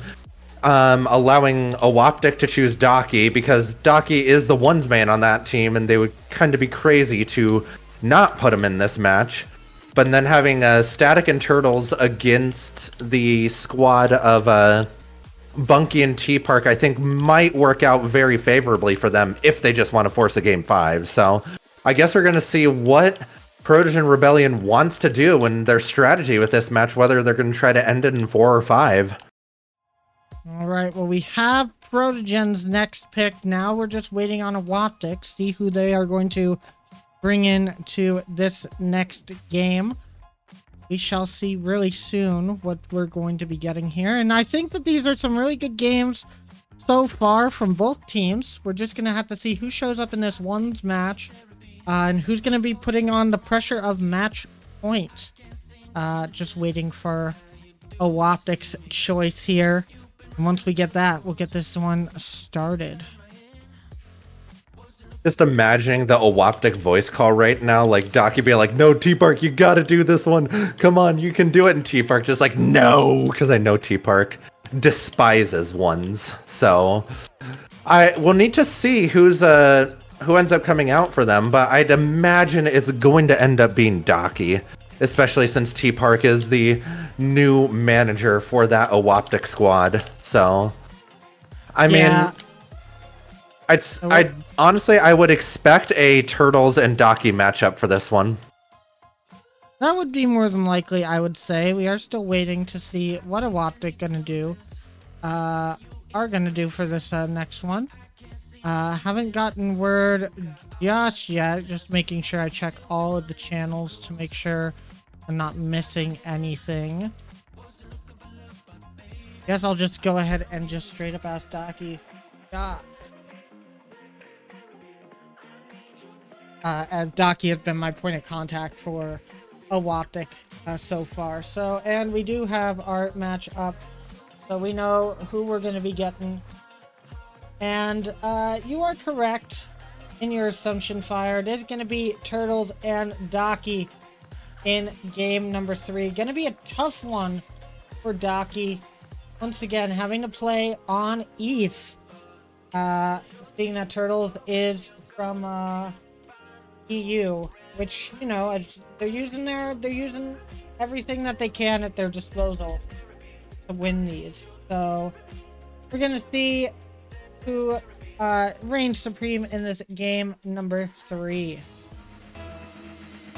I mean, rank-wise, you would think Daki would be the underdog in this one, but with the way that Daki took it to Skifty in their match against Twisted Tails, as Turtles gets an early goal to really quickly shut me up right there, because Turtles like, "You're not allowed to doubt me." But no, if Daki is able to play the way that they were against Skifty in the Twisted Tails matchup, they will be able to take this game. But just a matter if we're going to get that same Daki. Kickoff goes in Daki's favor, ends up playing it over to the corner, but is unable to get the boost, and that's going to leave Daki awkward with the low boost and with Turtles dribbling it down the field. And Turtles does a really good job of just playing that away from Daki and putting himself up by 2 goals. It's just well played by Turtles, as we've seen come out from him the entire time during mid-season tournament. This guy knows how to play his ones effectively. He's really shut down every single person that he's played against in one so far. Will he be able to do the same against Daki? Time will tell. But I think this is the closest ranked matchup that we've actually had Turtles play in. What a save! That was going into the back of the net. Turtles puts it off of his own post and finds an opportunity to attack. Will he be able to get the dunk? Not this time. Daki has it over, but we're seeing a lot of aerials showing up in this game in particular. What a touch from Daki to get the first goal for Awoptic. Yeah, and that's just really well played from Daki, utilizing the ceiling well and then holding that flip for so long to just be able to put in a perfect shot bar down, and there's nothing Turtles can do there. That's going in against anybody. So I'm sure Turtles isn't upset about conceding that one, but what a play by Daki. Turtles, going through the air, trying for a reset, and is able to get it. It didn't look like he had it, but he was able to sneak in that reset, and that's going to nullify that great goal by Daki really quickly. Well played to Turtles on that one. Well played by Turtles indeed, and we're gonna have to see if Daki can try to come back here. Have to score a couple in a row without letting Turtles get too much pressure on that ball. It's gonna be a difficult one for him, but he does get this mid boost, leaving Turtles in a very awkward spot, having to play close to the ball. Daki takes it around the corner. Not able to find a goal. Now Turtles trying for a flick, not gonna work out for him. Daki once again stealing that mid boost away, but Turtles gets a good touch on Daki and the ball to keep that away from any shot opportunity. Now once again, Daki trying to play this one slow. Turtles just goes into the air, jumps it really quick, trying to shut down any angle.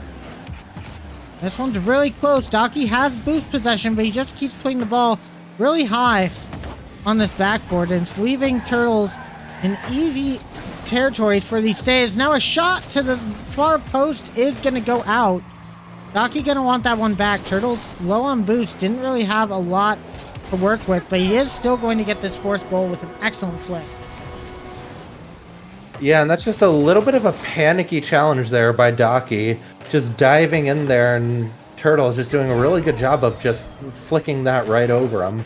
So that's a well played by Turtles, just to just get it around Daki and take the easy goal. Now the kickoff is going in Daki's favor, but Turtles is going to end up getting first possession, but without much boost, this is a dangerous position for Turtles if he's not able to score right here. Daki is not able to get that good of a 50 to really put it into a threatening position, and now Daki gets a really good shot, just holding his flip for just long enough to be able to slot that right past Turtles. I think I heard a bit of the caster curse there, talking about Daki not having a good enough position. That was perfect for him, as Turtles just not able to get back to that ball in time. Daki is going to take that advantage. Now, trying to get a good, favorable kickoff. Turtles, seeing they had an opportunity, went for the boost instead of the ball there. Now Daki with a shot. It's going to be high, going off of the crossbar. Turtles didn't actually need to jump for that, and that actually leaves them in a very awkward spot. Shot from Daki, and it is going to go in. About half the game remaining, a little under 2:20 on the clock, and it is going to be a one-goal game, and Daki starting to fire up in this 1v1. Yeah, it's good to see Daki just starting to fire on all cylinders, because that's exactly what Trojan Rebellion, or I'm sorry, Awoptic needs to keep themselves looking good in this series. So Daki is really going to want to win this one and put his team on match point, but that's one step closer to doing so, as he's able to put one right past Turtles with just a really good cut that Turtles doesn't look like he was expecting. So well played to Daki to just slot that one right by Turtles and tie this game back up. And the kickoff going very neutral, but Daki is going to be the first one to that boost. He's going to play this one slow. Doesn't expect that bounce, so he's going to have to take it over to his own side. Turtles now with possession. Big touch over to the side, though. That's going to leave him pretty awkward. He's going to look for another flick, as he has been doing, but it seems like Daki is starting to get a bit more of a read on Turtles as this game is going on. Making this really close. Stealing all the boost away. Now Daki with one touch, but it goes straight back to Turtles. Turtles with a high flick. Daki able to put it off to the side, but that's going to give Turtles just enough time to get that corner boost. And a bit of a misflip from Daki, meaning he's going to be put in a very rough situation on this dribble. No boost in the tank. Turtles goes for the bump. It's not going to work out. Yeah, and just Turtles not able to really convert on that like he wanted to, which is going to give Daki possession, but Daki isn't able to do much on it. And that's just going to be a good flick by Turtles, which is going to end up in the back of the Awoptic net. Daki just not able to put on an effective attack right there, but also kind of giving away possession and finding himself out of position. So good job to Turtles for capitalizing on that overcommit by Daki. As we head into the next kickoff, we see it's very neutral, but Turtles are going to end up getting back to that one quicker. And with no boost in the tank, this is going to be a bit awkward for both players. Daki able to pick up a few pads and unable to get the power to put that one home. But Turtles is going to try to clear this to the side, is able to do so. Daki gets boost, and that's going to allow him to attempt to make an aerial off of the side wall. And Turtles with the great shot to just sneak it over Daki, and with less than a minute left, Daki is going to need to get creative to find himself in overtime. And Daki just tried to do a little bit too much, a little panic on the ball, expecting Turtles to insta-challenge while he was on the wall. Made him get a very awkward first touch, and it puts it in just the right spot for Turtles to get this 2-goal lead. Couldn't get back to it in time. Still time for Daki, but it seems like execution just not being the right sort of thing for Daki right now. You've seen a few flicks and a few of his dribbles just getting away from him, and at the end of the day, that really makes all the difference when it comes to ones. Unfortunately for Daki, it seems like with time ticking down, all Turtles is going to have to do is play the clock here. Now that's a big flick for Daki. If he can get back to this one in time, he could get a chance on it. Still a chance here, but once again, the execution does not come through for Awaptic. And that is going to be Protogen Rebellion able to take this game number 3, and they are on match point. Yeah, that's just really well played by Protogen Rebellion. This is exactly the spot that they were hoping to be in this situation. Now we're going to see Static and Heavenly, the duo that's known each other for a long time, and we're going to see if that duo can fare better than the Daki T-Park combo. They're going to be playing against T-Park and Bunky, which in theory is the lowest rank they could go up against, and from what I've heard, they've been looking pretty scary in these 2v2s. Yeah, I've heard that they've been looking pretty scary too. I've also seen it. They look pretty dominant. We're gonna have to see if Awaptic can come back here in this game number 4, force us into a 3v3 for their tournament lives, or if this is going to be the end of their run in the mid-season tournament. Only time will tell. We are going to be getting into this one real quick. Just waiting for all of the players to be here. And we will get started. Seems like a Bunky might be in a game as well, so we might have to wait for that to end. But that gives me time to update everything on what's going on. And that game 3 was really close, but just execution at the end of the day kind of plaguing Awaptic Gaming. Hopefully Game 4 will go more their way if we want to see a Game 5, which of course on this stream we always love to see a game. Looks like yeah, it looks like T-Park and Monkey are in the same game. They were trying to get some reps in real quick before their match. Which is fair. Hopefully they just head into casuals and can just go ahead and FF that one so we can get into this one faster. But I'm sure they'll want to be bringing their A game as well, so we'll need to see if they're able to do it. Either way, it'll be all good. I think they don't have a lot of time in that match left, so as long as they get out of that real quick, then we won't really have What's the too score much of of an it? issue. They're winning 2-1 with 30 seconds remaining, so... Oh gosh.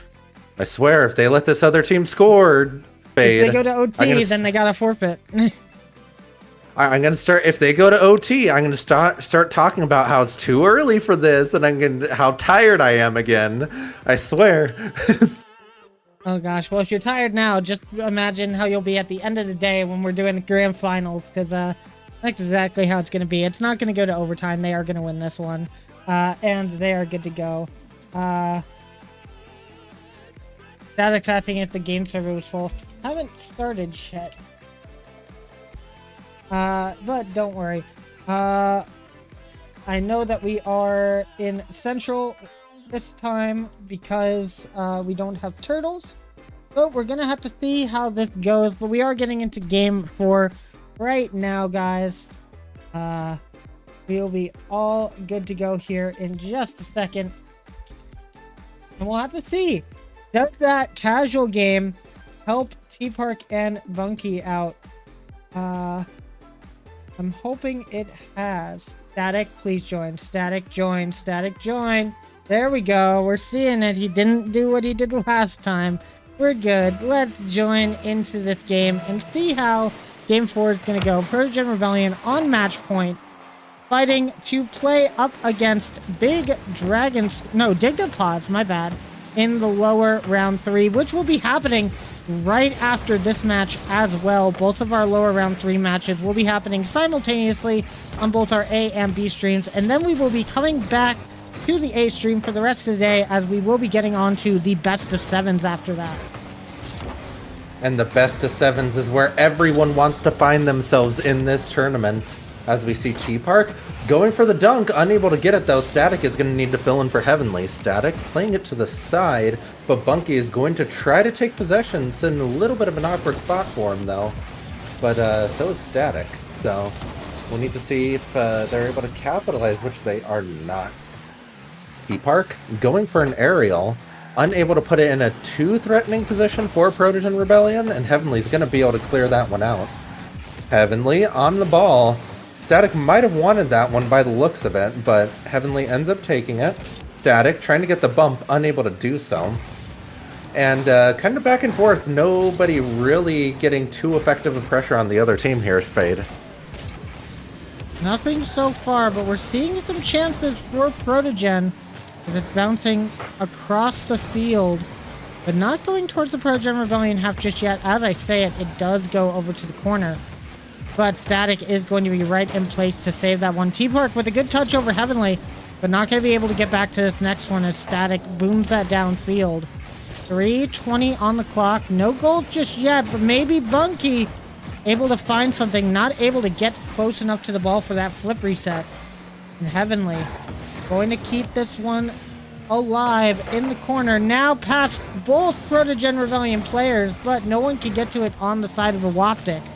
T-Park playing that a little bit far back.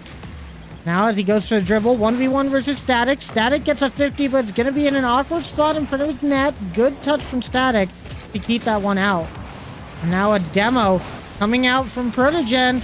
It's not going to work out. There's an awkwardness on a Waptic's net, but no goal to be found just yet. That's great composure from T-Park to keep himself in that play and being able to make that save for Bunky, who was just a little bit awkward in the middle of the net there. We see kind of the ball just hanging around the midfield for a second here. Heavenly getting the chance to clear that to the Waptic corner, trying to get a pass mid, but Bunky is there to shut that down. Static able to get the 50, which is going to pinch right into the Waptic net. Great 50 by Static, and that's my teammate. Well, that is a great shot from Static and a good way to go forward in this game. Now, with half the game already done, that could be all that Protogen needs to do. However, we know Waptic is not going to go out without a fight in this game. Number 4 now, Bunky to T-Park. Heavenly in an awkward spot. He misses. T-Park can't get the touch. It goes off the post and out. And we've been seeing this from a Waptic in the 2v2s constantly. Excellent save, though, from Bunky, as that would have almost been the final nail in the coffin. T-Park in a tough spot, and Heavenly going to score the second for Protogen. Yeah, T-Park just trying to get that over to the side, but the touch is much softer than I'm sure he intended. And that's just going to leave him a little bit awkward in that one, which is going to lead to that goal being scored. So well played to Heavenly for being there for that shot. Static is going to need to clear this off of his own backboard. A little bit awkward with the low boost, but T-Park is opting to take that to corner wall. Heavenly able to get the challenge there to keep the ball out of the danger zone, and Static is going to be able to clear this one to the Waptic side of the field. Static going for the flick, and that's a huge flick, but Bunky's just able to keep it out with a double save. Great defense by Bunky on that one to keep his team alive in this match. Static going for the flip reset and is able to get it to put a third goal on the board for Protogen, and Waptic is really in a dire position on this one. And it's just so unfortunate. T-Park was over in the left corner, not able to get back to that ball in time, and Static puts himself in front of T-Park. So no matter what was happening, that ball was going into the back of the net. Now a good fake, though, coming out from a Waptic. T-Park has it past both, and Bunky, really nice touch there to put it over into the corner.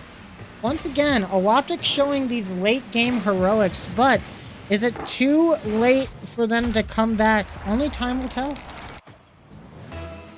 It's definitely not too late, just a matter of whether or not they will end up getting some late game heroics in this one. But they're going to need to keep the pressure on if they want to, and Static is going to do his best to clear that one away to avoid that situation. Heavenly going for the long shot, not enough power on it though. T-Park will be there for that one, but Heavenly will be able to steal the boost.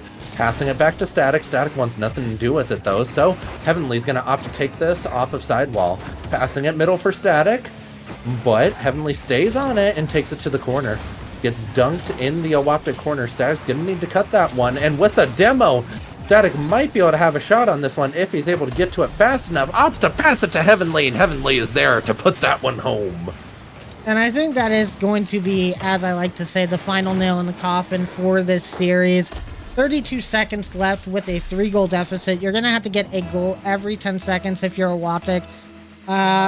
Not necessarily so likely in a 2v2. That's going to be very hard, especially if Protogen play this very defensively, which it looks like they are able to do so. So at that point, you know, you tried your best. It does look like, however, Awoptic is going to be eliminated from the tournament, and it looks like Protogen Rebellion still in some very good positions here, and they're going to be playing their match against Dignipaz immediately following this, so they're going to be able to bring the momentum from that series, or from this series, into that series. We're going to have to see how Dignipaz respond, as it is going to be a rematch from yesterday in round 1. Now, in that series, I'm going to be interested to see who does Dignipaz bring to the table for that. Because we have, in the game against BDS, it ended up being a situation where it was Milo, aka Rue the Fuzzy, against Sylvie. And that game was neck and neck all the way until the end, where Sylvie was able to take over the game and win. But Rue the Fuzzy had it, you know, tied and occasionally being in the lead in that one, and really taking it to Sylvie. So I'm wondering if they're going to keep putting Sylvie in the 1v1s, or if they're going to opt to do something else and maybe mix up their strategy a little bit. But only time will tell. That is the truth. Only time will tell. And we are going to figure out exactly who is going to be playing on which stream. Once again, we are going to have the B stream open for this next match. And then we will be coming back to the A stream for the rest of our games today. But we are going to take a little bit of a break after this one, and we will get back to you guys on who's playing on what stream, and then after that, we'll all be back here for the rest of the day. So, enjoy yourselves, guys. Make sure to check out Firestreak Fox and his Twitch channel to make sure you're catching all of the RFDL action, and we will be back after the break with our lower round 3 match.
too far to say that we cannot pretend now.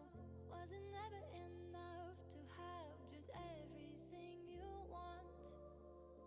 In your shadow I found a place to hide me from my own thoughts. And if I ever got lost, you find a way to bring me home. And I want something I can hold, that's worth this waiting cold. And I want something that is real, something to make me feel alive.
Hello, everybody. Welcome on back to RFDL, the mid-season tournament. We have the A stream going on here. We are going to be doing the end of lower bracket round 3 here shortly. And, of course, make sure to watch the B stream on Fire Streak Fox's channel to catch the other match happening at the end of this lower round 3 as well. We are going to be covering Lumimosity versus Persian 1 on this stream, while they are doing Dignipause versus Protogen Rebellion on the other one. But yeah, Shy, how you doing? I'm good. I'm back. Hello. I casting another Lumimosity game, and hopefully I don't bring a curse to them, because last time I casted they lost. But honestly, they played good, and I'm excited to cast Persian 1 for the first time, you know, see how they're gonna do. But yeah, it should be a good game. Yeah, I have to agree. It should be a great game to be had, and we'll have to see exactly what these guys bring to the table now. Lumimosity having a bit of a rough one against Black Bunny Gaming, but they are ready to go, and they're back with high spirits, looking to take this all the way to the semifinals, as after this game, we're going to start getting into the best of 7s, and those are going to be very interesting to see. Definitely going to be a change of pace, as I think almost every single series, at least every single one of the team is going to be playing a 1v1, so that's going to be kind of interesting on how they're going to play that, you know, and then you're going to see multiple 2v2s, and so that's going to be interesting if we're going to see like a team like Black Bunny, who's strong on 2v2s, going to be better or worse versus another team who's more rounded and don't have a lot of holes. Yeah, we'll have to see exactly what the strategy is going to be for these teams going into this one as well. I'm very excited to see how we're going to get this. Now, we have seen a couple of trends coming out from both these teams. We usually see Drake and Avid been put in the first couple of matches. So I'm expecting that to be our first 1v1. Not entirely sure who each team is going to pick just yet. Maybe they'll change up the strategy for this match, but based on recent trends, I would assume that that is what we're going to be getting. So far, we are just waiting on Persian 1 to get back to us, letting us know that they are ready. And that's interesting for Lumimosity because they were running the same people for 1v1s and 2v2s when they went on that 2-game streak yesterday, and then they did the same thing and finally lost. So it makes me wonder if they're going to go back to the drawing board and try to change something up, or they're going to keep on doing what has worked. Yeah, I don't know. We're gonna have to wait and see exactly what happened here, but we're just gonna wait. I am going to message the manager of I'm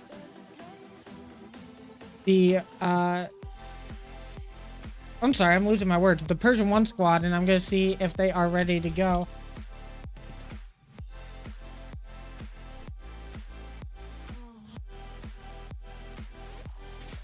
I guess while we're waiting, who, if you could make an early prediction, who do you think would be in the finals, and who do you think is gonna win? Honestly, I mean, at this point, it's looking likely Black Bunny has been playing really well. They're probably going to end up in the grand finals. Also, at the same time, I think it depends on who's going to make a run. I could see Dignipod's making a huge run through the lower bracket. They've got a lot of momentum, and they are very good at this game. We'll have to see if they can do it, though. But we do have the check-in now from Buddy, so we are going to start getting this one going. Get everybody in here for this first game, and we will start immediately. Let's go ahead and talk about these teams going into it. Start with Lumimosity here, as we are used to doing, seeing that they came from the upper bracket.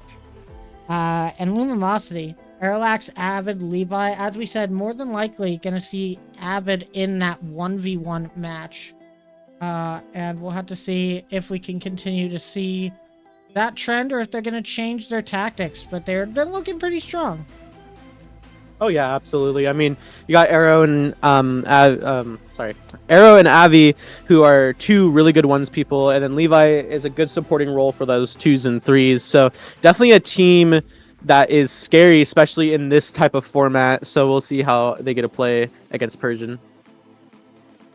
Yeah, I have to agree. They are very well-rounded in this crew battle format. It probably works out pretty well for them.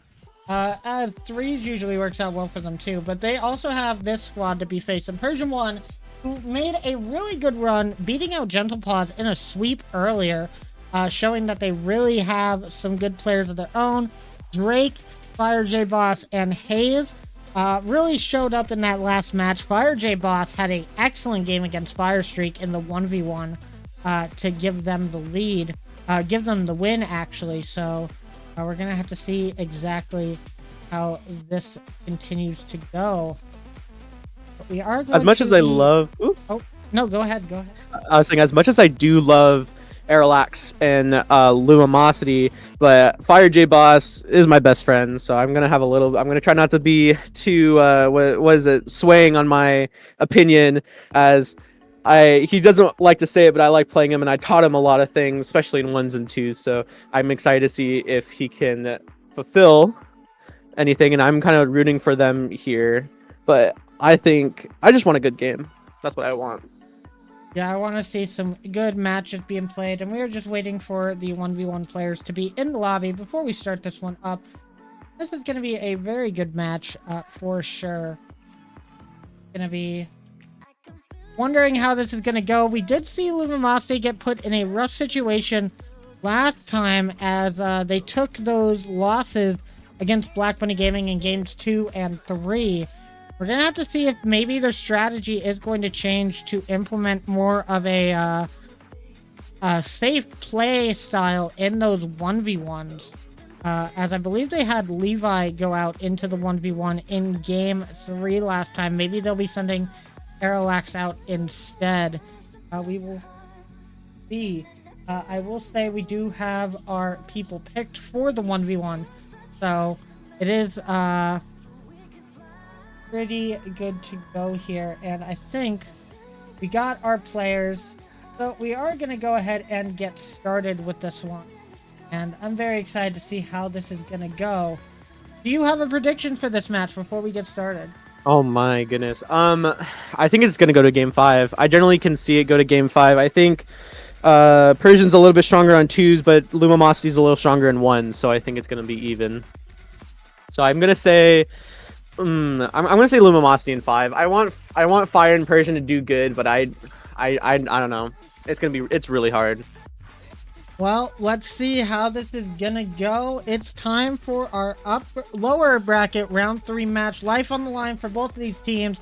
Gonna be Lumimosity and Persian 1 going head to head for a spot in the lower semifinals. Who's going to make the first best of 7? Let's find out right now as we get Avid versus Drake, as we expected in this first 1v1. A very even matchup, I'd say, on paper when it comes to just ranks in general. But we're going to have to see who shows up first. It looks like it's going to be Avid, as Drake gave a little bit too much space and allowed Avid to go for a high-flying shot. Maybe gave him a little bit too much respect there. As you can see him, he's kind of turning away from the net and realized that he's actually doing something with that, and it's going inside the net as it's 450, 1-0. I mean, that's not going to hurt him too much after 10 seconds. It's pretty much an equivalent of a kickoff goal, but as we get another even 50, as Drake gets a demo off of Avid and now has boost possession and ball possession. As let's see what Drake can do, as was dribbling it and gets it off his car, get a good 50. Avid gets that 50 and it should be an open net, as it should be 2-0, but it misses the open net. I mean the curse of the bar, the best defender in the game, as Avid has boost control and ball control. As let's see what Avid can do here, as tries to cut in, but Drake does a good save. And 4 minutes coming on the clock. I think this is going to be a pretty even matchup, don't you think? I agree. I think this is going to be very even now. Drake about to go for a touch. Not able to get it past Avid, though. Does get boost possession. That's going to leave Avid in a very rough spot. Trying to get the flick. It does get past Drake. Drake going to be able to keep boost possession and keep Avid off this ball. Meanwhile, on the B stream, they have just started their game as well in the lower bracket round 3. It is Turtles and Sylvie going up against each other.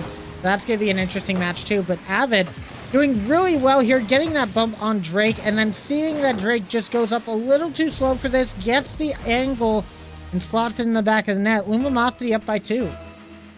Yeah, 3:38 remaining. It seems like Drake's a little bit more patient, trying not to totally overcommit, which could work out in his favor, but also in saying that is also giving Avid some easy chances when he's playing a little bit faster. Here's Avid trying to go up for a flip reset, faking it. Great save from Drake as he takes it to the corner, full boost. Avid has no boost, has to defend off of Drake's demise. What another save as a defense masterclass comes out. I was so surprised. Defense masterclass coming out in 1s. Usually you don't see a defense masterclass coming out in 1s. Usually it's a lot of people taking their open nets. As Avid having ball, both people have boost. Going through mid, Drake playing a great defense again, as getting it over to mid. More 50s coming out, Drake getting ball and boost in corner. A nice bump coming out of Avid, but Drake able to recover, as Avid getting another good 50, as that's another open net. As it seems like Avid's just playing for the 50 game and winning, and it seems like Drake is just not there fully, not what we're expecting out of him. But again, still 239 left. It's plenty of time. And Drake has always seemed a little bit slower in the 1s games. He does really excel in those 2s games, but he still has some really good power in these 1s matches. If he's able to get the right shots on net, he might be able to find something here. But usually Drake is looking a lot cleaner when he is actually helped out by another member of his squad. That was a little bit dangerous from them, as they almost put it into their own net, but Drake knows what he's doing with this ball, takes possession, gonna have it over Avid, but Avid is going to have boost possession here. Now a chance for Drake, but he has to dodge the demo, and that's going to make it really rough on him. Does get the boost possession once again though. But will he be able to get to his ball in time? I think Avid is just making it really awkward for Drake to find any momentum in this game. Absolutely, but here's a good play. Drake trying to get it around. Avid's just too quick to that. As I think Drake is starting to ramp up a little bit more. I was getting it over Avid, but Avid has the boost control. And I like seeing this coming out of Drake, getting a little bit faster, getting a little bit more, you know, aggressive, as here is a good 50. And now we'll see if the tides turn into Drake's favor. Momentum's on his side, as here's 3-1 with 127 left in this game. And yeah, you were right. Drake does play a little bit slower in ones and is a little bit cleaner in twos and threes, but you would think, being a higher rank, you would think this would be a little bit more even, which it kind of is. But I'm excited to see, and here is possibly a kickoff goal if Drake can get back. What a shot, what a save. Perfect placement by Avid, but what a save by Drake, getting the boost as they're kind of scrambling for the ball. And here is another net. What another save. Holy. A defense masterclass coming out of these two. And I love defensive games, Fade. I don't know about you. They definitely are nerve-wracking, especially being this close. I will say this is the lowest scoring 1v1 we have had all mid-season tournament long. And you love to see it. There's a lot of different things going on here. They're both showing off their defensive abilities so well. But Avid just getting those extra touches, being a little bit too much for Drake here. Now an awkward situation for both players. Avid didn't get the best touch off of that first hit on the ball, and that gave Drake the opportunity to move forward. But defense is only going to take you so far in this 1v1. Drake needs to get a goal here in the next couple of seconds if he wants any chance to come back in this game number one. That angle is going to be a little tight. It's going to be off to the side. Now if you're Avid, all you have to do is play the clock for another 12 seconds, and you will take the first victory for Lumosity. However, Drake finding Avid in a weak situation, but Avid has so much boost. He's going to get one more goal, and that is going to be the final goal of this game. Lumosity going to be taking game number one in this best of 5. I think Avid just controlled the 50s that entire game, honestly. It seems like every single 50 Drake and Avid had, Drake lost. And so maybe that's a little bit of a Avid playing more ones, as there's the final game. 4-1 Lumosity going into the 2v2. And I think that's where Persian 1 kind of is going to shine in this match, as I think Lumosity has that 1v1 control, but I think the 2v2 is going to go to Persian. And talking about our B stream, Turtles versus Sylvie, it is 3-7 Protogen Rebellion with 1:15 left. Turtles is giving it to Sylvie, which is, I mean, if anyone could do it, it would be Turtles. Let's be honest here, as he gets just a score, another one, 3-8, 107. But coming into our match now, what do you think the twos is going to be? Well, the twos has to be Aerolax and Levi versus Hayes and FireJ, and that's going to be a very interesting match. FireJ, last time he played twos and ones, really showed up in those games. FireJ was like the main offense for Persian 1 in their game against Gentle Paws. We are going to have to see how they deal with a player like Aerolax, though, as they were not very challenged by Gentle Paws. They did go to OT, but they did have a majority of the pressure. We will see what they can do in this next game, and I believe we have everybody east here. I know FireJ and Arrow are well, FireJ's central, but honestly, who wants to play on central servers? Yeah, I think everybody is east, but I am just making sure, because Levi is, I know Aerolax is, I believe Hayes is, so okay, we are good. So we're going to go back to some good old east servers, which everybody likes playing on east servers, I'm sure. Absolutely. They're a lot better than the central servers that we have been getting. From I mean, I called the east servers. So, yeah, when we were playing, even though I'm on West, I called for East servers, so I was like, I didn't want to play Central. They were, at least late yesterday, they were awful. As tuning in to the B stream real quick, it's 6-8. Sylvie's bringing it back with 23 seconds on the clock.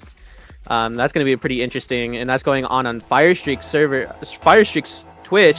But here we have our own match as Aerolax and Hayes are going to take the 50. As here's FireJ going up, trying to get an air dribble over around Levi. What a shot! Going around Levi. Wasn't even like someone was even there. As what a shot! What an early open goal for FireJ, and honestly, he has showed up, hasn't he? And that's exactly what I've been saying. FireJ has been looking really, really strong today in particular, making a lot of shots that people were not expecting to come out from them, and that is really throwing off all of the teams that Persian 1 has had to face so far. We're going to have to see if it continues, though. Still just the start of the game, and Aerolax is going to take full advantage of the space given, gets an excellent ground pinch, 69 miles an hour. Can I get a nice in chat?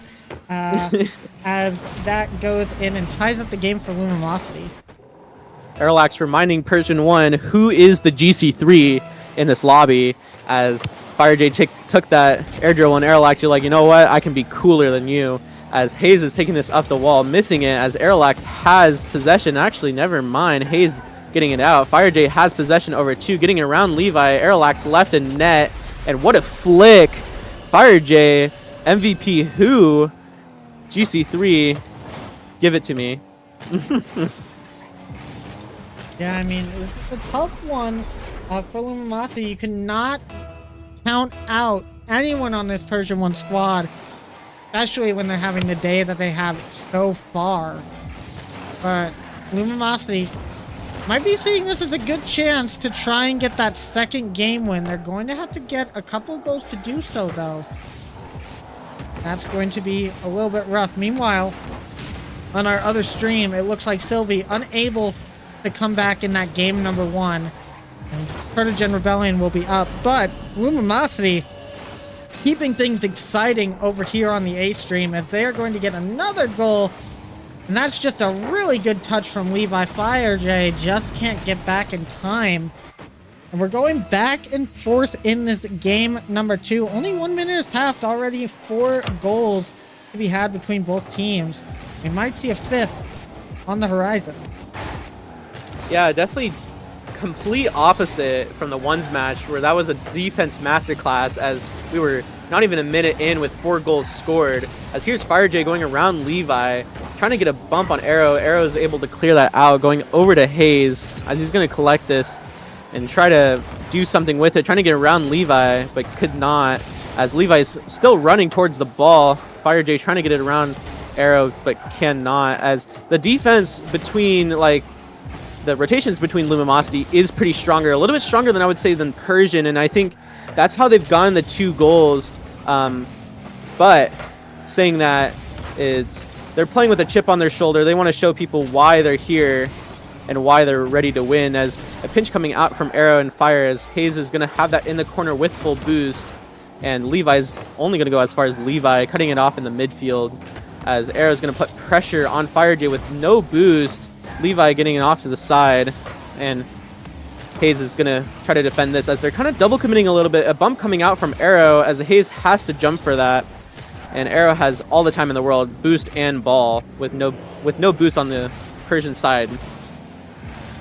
It was really close for FireJ. He was in a very awkward position, but now Luminosity gonna have to scramble back. Hayes not getting a touch on that ball, though. Shot opportunity wasted for Persian 1 here, as Aerolax just flicks it over. FireJ Boss goes early and hits it over their own teammate, but a big pinch going downfield, going to stop any Luminosity attack from coming forward. Aerolax, not a lot of boost, tries for the flip reset, but can't get back to the ball in time. They'll leave it up to Levi. A couple of good hits off the side, but it looks like Hayes and FireJ just trying to play this one patient. A good first touch, but Aerolax in for the 50. Not much happening in this last minute or so of gameplay. Now a bump coming out, leaving Levi to make the attack by himself. FireJ is going to get this past 1, but Aerolax is going to be back on the pitch and boosted up, ready to go for another defensive touch. Minute 36 remaining. What were you saying? it seems like Persian 1 wants Lumamosity to fall into a trap of them being pressured into trying to get it off their car, as we've seen them controlling the ball a lot, and Lumamosity has been falling for that trick, but they haven't been able to score an open net. But here's FireJ getting a good dunk off of Aerollax as they're taking 2-3 up with 1 minute 18 seconds remaining, as Aero did not get the flick that he was hoping for. But yeah, it seems like Persian is trying to like control the ball and trying to get Lumamosity to fall into a trap of coming out of position, and they are falling for it, but they're just not able to capitalize on that, as Aero with no boost getting around FireJ, hitting the bar. Best defense in the game. Levi couldn't control that as FireJ gets a bump, and it's a 2v1 as another bump comes out, but unfortunately Hayes accidentally hits the ball as a shot comes out over the net, and Persian 1's just on attack right now.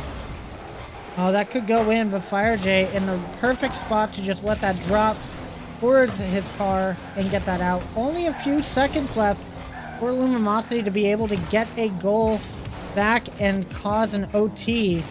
This is kind of what we saw against Gentle Pods for Persian 1 as well. Just very well placed shots. Unfortunately for Lumamosity here, it just seems like Aerollax was doing a lot of the heavy lifting, and whenever Levi has been called upon, it hasn't been necessarily him being in the right spot, and that is costing Lumamosity possibly this game number 2.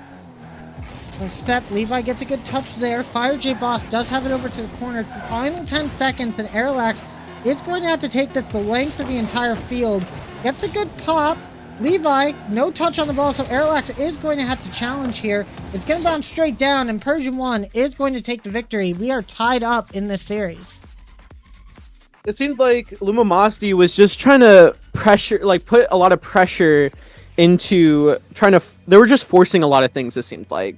And forcing a lot of things they probably shouldn't have been forcing, and they just could not get one more goal. But what a match that was, and as we go back to the 1v1, I can see Lumamosity winning this 1v1. Yeah, I have to agree. We will have to see who they bring out, though. This is going to be very crucial for Lumamosity. I think they were in this situation against Black Bunny Gaming. They sent out Levi. Are we going to get the same strat, or are we going to be getting something different? We shall find out. And we do have our matchup already. Thank you to the managers for being very quick with that and getting those picks to me. Gonna have good matchup coming up. Have both players here and ready to go. We will be getting into this one very, very quickly. Looking at the B stream, we're in the 2v2. It's 3-2 Dignapaz's favor, as it's 3:10 left, so Persian 1 still can come back. It looks like it's static, and I don't know who's with Persian. It would be Heavenly. And you mean Protogen, Heavenly? I think. Protogen, sorry. It's Protogen and Heavenly versus Novafox and Infernal.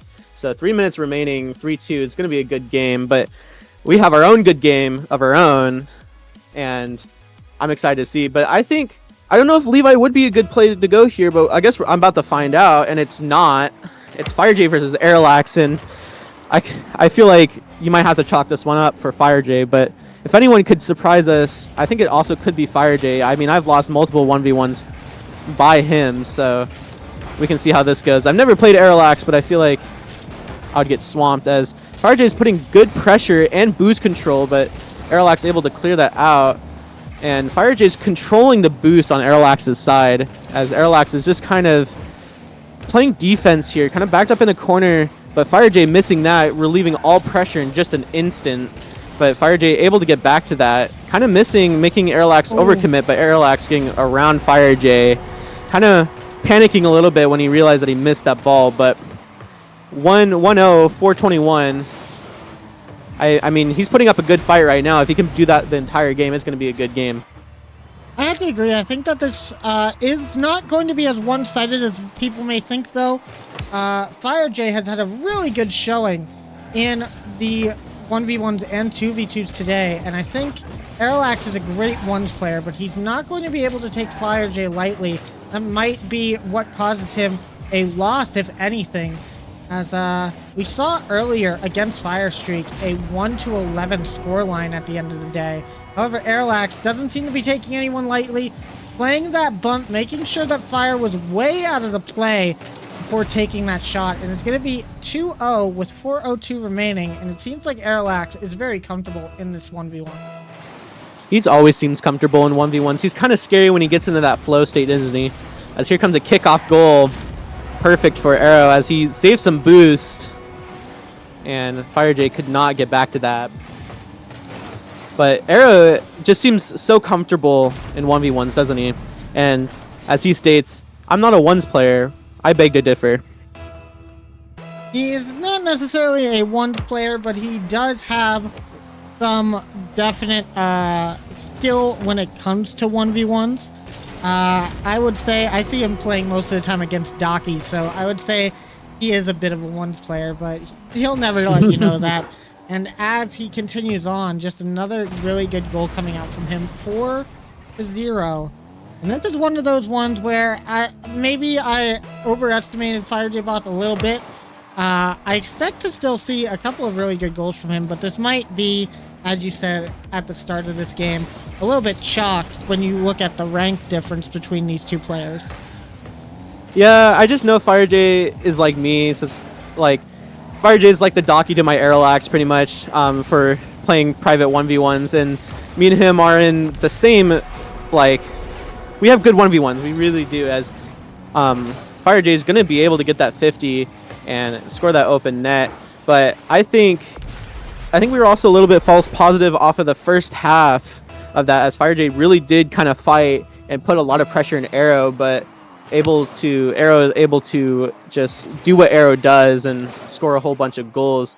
And since Arrow is being GC3 and really good at twos, if you're good at twos, you're kind of decent at ones, unless you're me, as FireJ getting a good placement shot as he's completely turned around this game, making it 2 goals with 3 minutes remaining.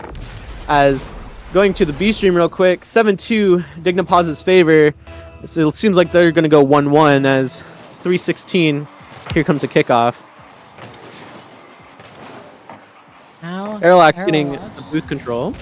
Oh, you can go for it. Yeah, of course. Airlax with control here. I missed a goal coming out from FireJ because I did not notice he got a second. But Airlax is going to get a 5th one. Seeing a lot of space coming through. 3 minutes left. I mean, still a close game for both of these players. Airlax probably going to want to try and get some more momentum for his team, though, coming out into this one. And he did really well there, seeing how much space he was given. Just goes off of the wall for an instant shot. And my goodness, I looked up at Fire's his Twitch stream for a second and saw the scoreline.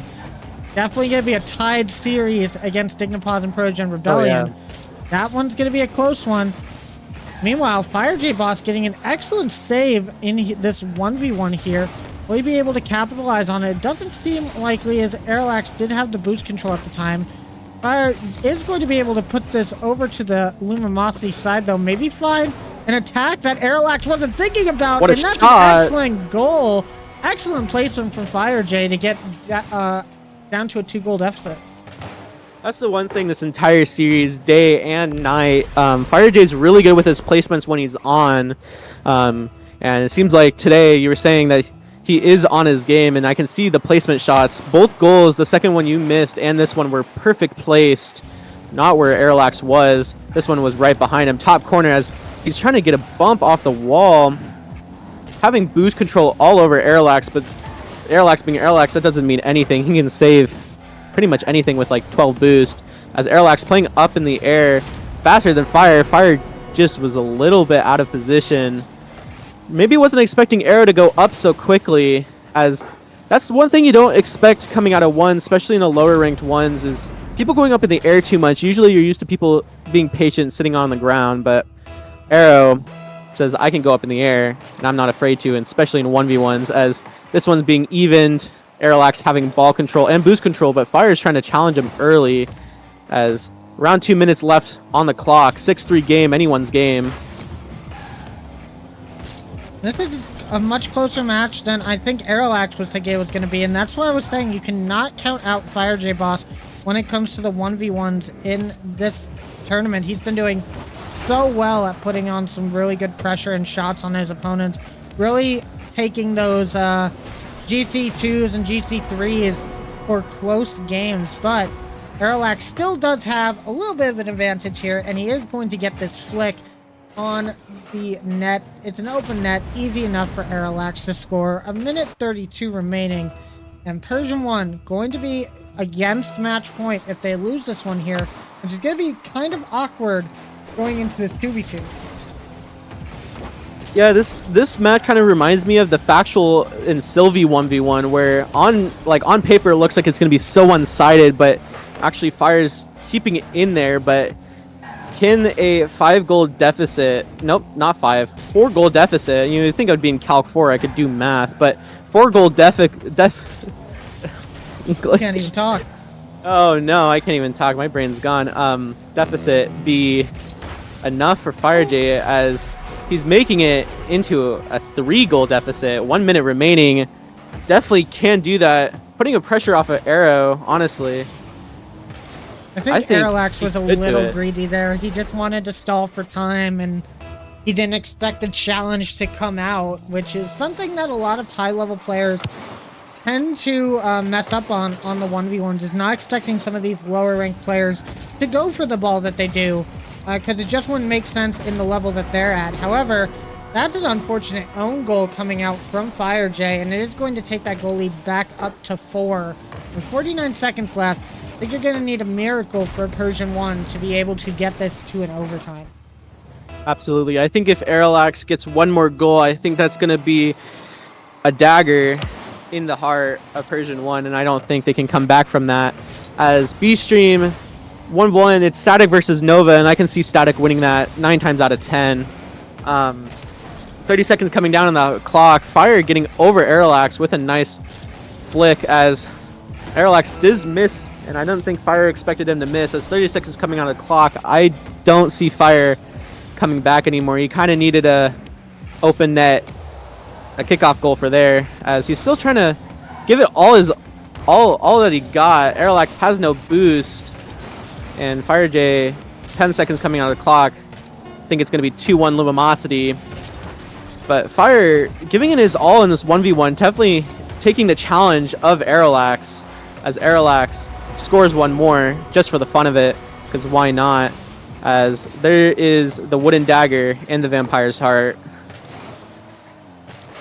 And this is going to put Lumosity up to match point.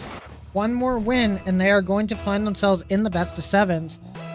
They're still a bit of a way away from that. Fire J Boss going to touch that one more time, and it's going to be GG's all around. Aeroax will win the second 1v1 for Lumosity.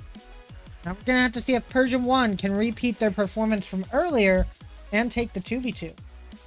Yeah, I mean, and that's going to bring Drake and Hayes, you know, people who do play a lot with each other, versus Avid and Levi. So that'll be kind of interesting, a little bit favoring in Persian 1's favor. But I can see this going into a game 5. I don't know about you. Yeah, I could definitely see it going that way. We're just going to have to wait and see what exactly happens here in this game number 4. Avid and Levi, definitely not pushovers here, so they're going to play their best. And being against match point is going to make things a little awkward for Drake and Hayes. They're going to need to play perfect Rocket League going forward, and we're just going to have to see which team shows up. But we do have all the players here. We are going to be on Central, because I believe Drake is West. Ew, Central. Actually, is Drake East? Drake might be East. I think Drake is East. I think there's no. I think. Yeah, because Hayes is East, Drake is East. Okay, I think we're all just. I don't know why I continuously think that any of these guys are West. That's because you're with me, and I'm That's West. Fair. That's fair. Maybe that's why. Either way, we are going to get going with this game number 4. But how is the B stream doing here? Dignapause and Protogen Rebellion. It's Novavox versus Static, and Static is showing why he is the ones main, as it's going 1-6, 3 minutes 18 seconds remaining.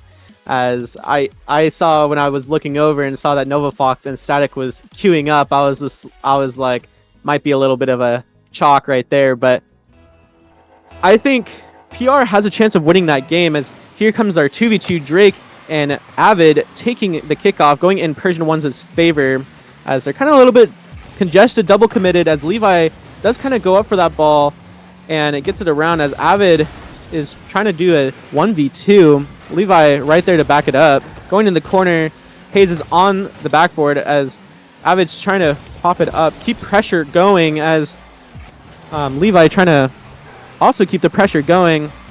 Avid giving a little bit of that pressure out as they kind of recollect, and Avid getting 2 decent 50s, one under one, but Drake winning that second one, going off a backboard, and Hayes kind of gives up on that ball after seeing Levi challenging it. It's a 1v1 off the backboard. That save could have been detrimental for Lumamasti if Avid didn't get it. Nice shot by Drake. Levi wasn't expecting that, as they're 1-0 up with 4 minutes and 9 seconds remaining. Yeah, and I think this game in particular is really going to be determined by which lower ranked player shows up the most. I'm going to be looking at Hayes and Levi to each be putting on some plays of their own. I think that is going to be the key to winning this 2v2. You can't allow Drake and Avid to have to do all the work. And so far we are seeing that Drake gets the first goal, so we are seeing Drake doing a little bit of the heavy lifting so far. Gonna have to see if Hayes can continue on. They have a chance here. Are they gonna have the boost? Maybe used a little bit too much if the ball's gonna go a bit underneath them. Now Avid trying to get this goal, and What a Levi demo. does exactly what he's needed to and shows up with the demo, allowing for an open net, and that's a tied game for Lumamasti. Yes, indeed. 3:38 remaining.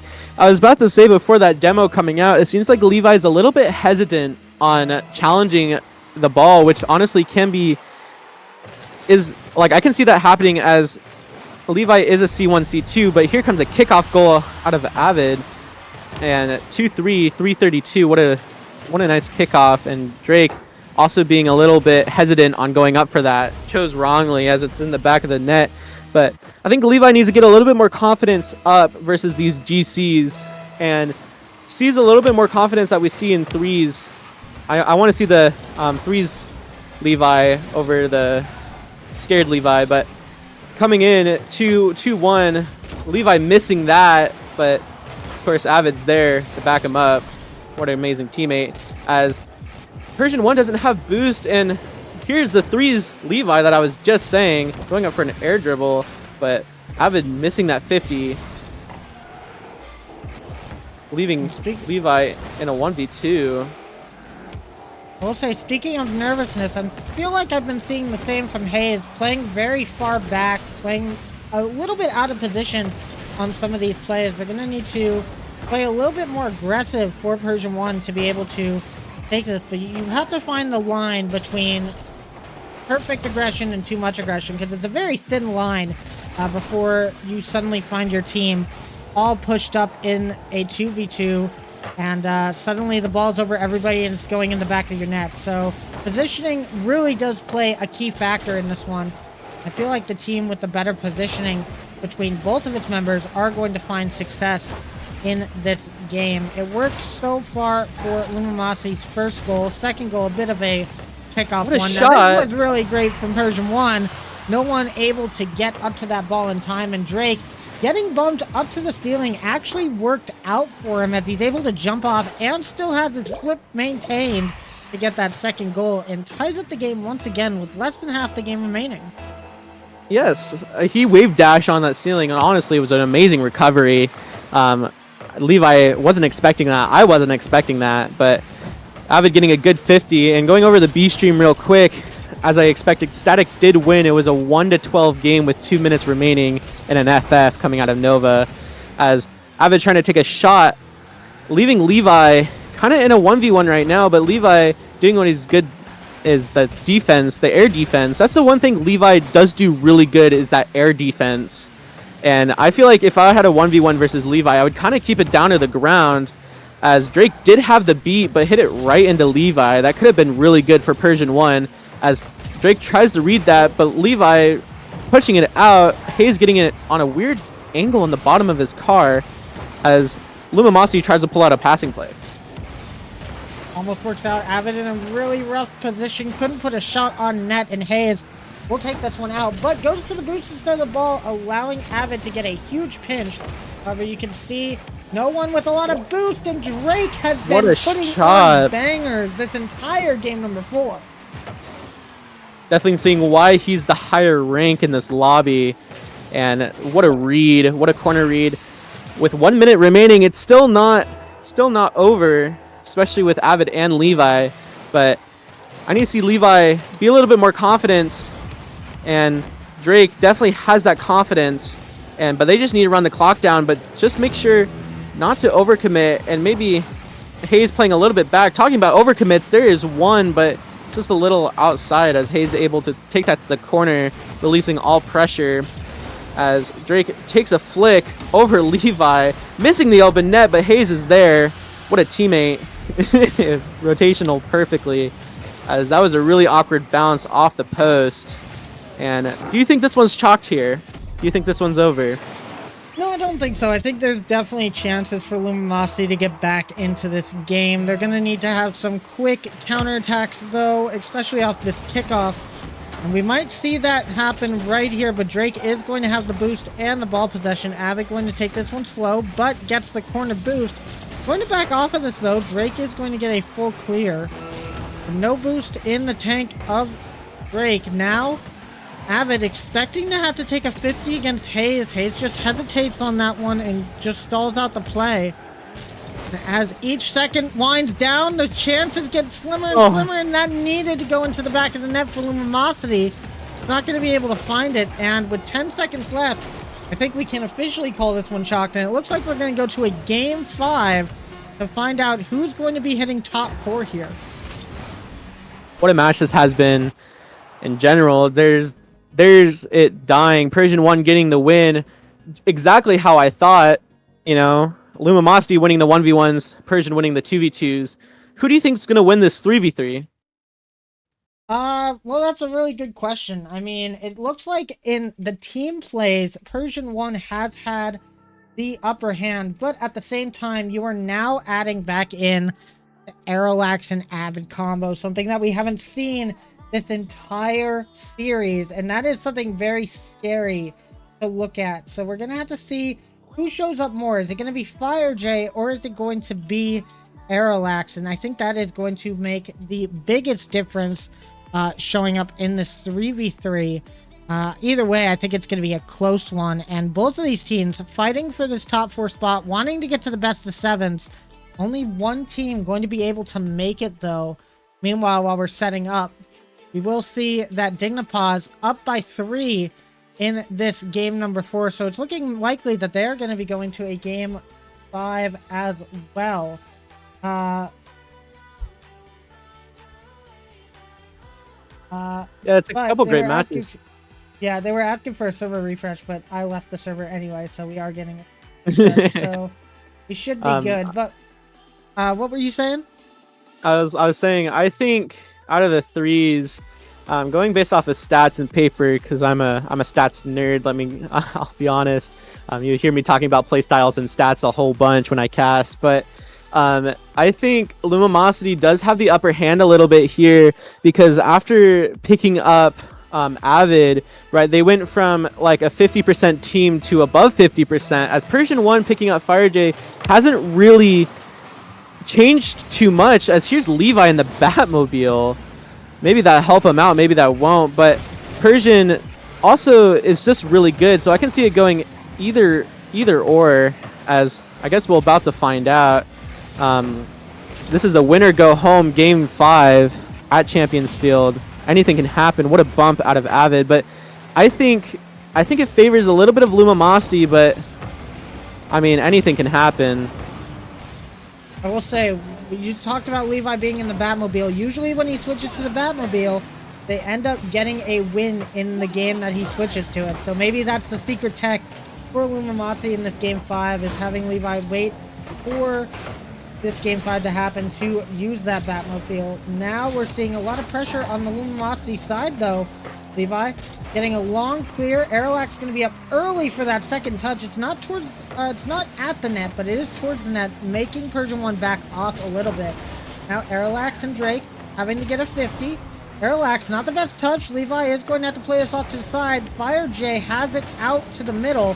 No shot, but a opportunity for Lumamasi. They take the lead off of an overcommit. Absolutely. I just didn't think he knew where Airlax was, and Airlax is going to beat anyone that 9 times out of 10. And I didn't see it go. There was so much chaos, so many cars flying around, and then here comes Airlax coming out of all of that just to score in the back of your net. So I don't fault him there for not seeing him, but it is going to be 1-0 down versus a pretty good Lumamosity team who's also been coming out in this tournament, has been really strong over these last couple of weeks. Airlax getting a weird little sidewall read, not even a sidewall read, off the sidewall as Levi is putting the pressure in, and Hayes able to relieve that pressure and putting it off of Lumamosity's side as 3 minutes coming down to the clock. Fire J Boss on that corner missing as Avid's able to clear that off of 2 Persian 1 side, getting it mid. Drake's there as it seems like the rotations off of Lumamosity is just a little bit stronger than Persian 1. What do you think? And I think that's just going to be the case overall when you take a look at the respective ranks of these players. Airlax and Avid being the GC2, GC3 is going to be a stronger combo, but that does not matter to Drake as he's going to dunk in between both of them. Arrow not having any boost. Avid can't get high enough for that ball in time. And Drake just shooting the lane in between both of them to tie this one up. Definitely going to have to be looking for any mistakes that pop out on the back half of either of these teams, as that's going to make the biggest difference. Now Fire J trying to put that on the Lumamosity back wall. Not going to be able to find his Airlax, gets a big clear out. And you got to expect some nerves from both of these teams. Both of them having high expectations for this tournament, wanting to get to this top 4 spot. But only one of them is going to be able to move on past this game number 5 into the best of 7s for anything has a chance of happening. That is dangerous. A shot from Avid. Drake will be there in time to get the save. Another pop over to the Persian 1 corner. Avid is going to take control. Fire J Boss with a bump. Hayes will get it past 1. Pass 2. Levi's the last back. It's going to be a bouncing ball into the top corner, and Drake gets the second goal for Persian 1. Drake's definitely coming out in this series alone. I mean, he has been doing it all weekend, but seems like whatever woke up, he ate his Wheaties today and this morning, and he's able to play really, really good as it's 2 minutes remaining, 1 and 2. I didn't see that goal coming out because it seemed like Lumamosity had the boost control over Persian 1 for that entire half. As here's a pinch, almost in. Avid missing, but Hayes has no boost, but has the ball. As they stop double commit and Levi back, Drake scoring. You don't want to double commit leaving your lower ranked in the net, as it seemed like to be Airlax's ball, and Avid maybe was freaking out a little bit, but 1-3 going to be really hard to come back. But if anyone could do it, it could be Lumamosity, as Fire J's getting a good kickoff and Avid able to fake 2 people, making them double commit, as it's just Avid versus everyone right now, as I don't know where the rest of the Lumamosity squad is. And there's Levi putting a shot in, but Hayes, the rotations being too strong, as it seems like they were listening to what I was saying, and their rotations has gotten way stronger after that 1-1 split. Now, once again, Avid in the corner. It's a triple commit coming out from Persian 1. Can they find a goal? No one going to be there for the shot, and that's going to be left to the wayside. Once again, these chances that Lumamosity are having need to go into the back of the net. Just accuracy plaguing them right now. Levi trying to pass over to Avid, but it's way too high of a pass. Bounces really awkwardly. And now Avid has to scramble back for a save. Past 1. Pass over to Airlax. Airlax with the shot. Bang into the back of the net with 56 seconds left. Lumamosity only down by 1. There's the Avid Aerolax combo that you were saying. Hayes had a jump on it, almost got there, but Aerolax able to place it around him and making it a 1 gold game. As here's Avid and Hayes, Drake and Aerolax double commit, triple commit, and then here's another open net. Levi just missing. Maybe trying to rush that a little bit too much, as Avid trying to jump off the ceiling as they played it slow. Aerolax is right there, and it seems like all pressure is on Lumamosity onto Persian as they're just attacking the net. Hayes trying to save that as Levi starts to go back, and I kind of wonder why Levi went back, releasing all that pressure that they just had, releasing the X3 purge, as we like to say. Here's another complete swap on pressure, as here's another 1v1. Drake able to get it up. Aerolax passing over to Levi. Levi was not expecting that. As 10 seconds comes down on the clock, Aerolax able to hit it up. Drake hitting it into the corner. Kind of dangerous. Aerolax is right there faking Levi as well. As 1 second. Can't let it die as Drake goes for a shot, and there's the dead. Lumamosity could not bring that up. A little bit of accuracy pressure as Persian 1 is going to stay alive in this tournament, and I think they deserve it. And that's heartbreak for Lumamosity a little bit. They played their hearts out there, but unfortunately the shots just not getting towards the back of the net. And when they needed it the most, just the boost wasn't there for them, and that's going to be the end of their lives in this tournament. Going to be going out top 6, which is nothing to sneeze at in this league where all these teams are so close together, beating out most of the top seeds above them. I think the only 2 that are still alive right now are Black Money Gaming and BDS that are above them right now. But that being said, they played really well, and just today wasn't their day, it seemed like. Persian 1, however, on the other hand, they are playing excellent, and they really came in clutch in that game number 5. You got to give them congratulations, as they are going to find themselves in the best of 7s, which will be happening very soon. Right now on the B stream, we are in a game number 5 with Dignipause and Progen Rebellion, with Dignipause up by 1. We're going to be going ahead to go to a break to get our next match set up after that one is done. But we will tune in to that match here just for a second while we get everything else going on this side. So enjoy, everybody. Right when you said that, Turtle scored. Yeah, I did see that. Or maybe it's like checkers. I don't know. It's too early in the morning to know the difference between the 2 of those games. But all I know is the game we are watching is Rocket League. We have a tie game here in game 5. This is peak content.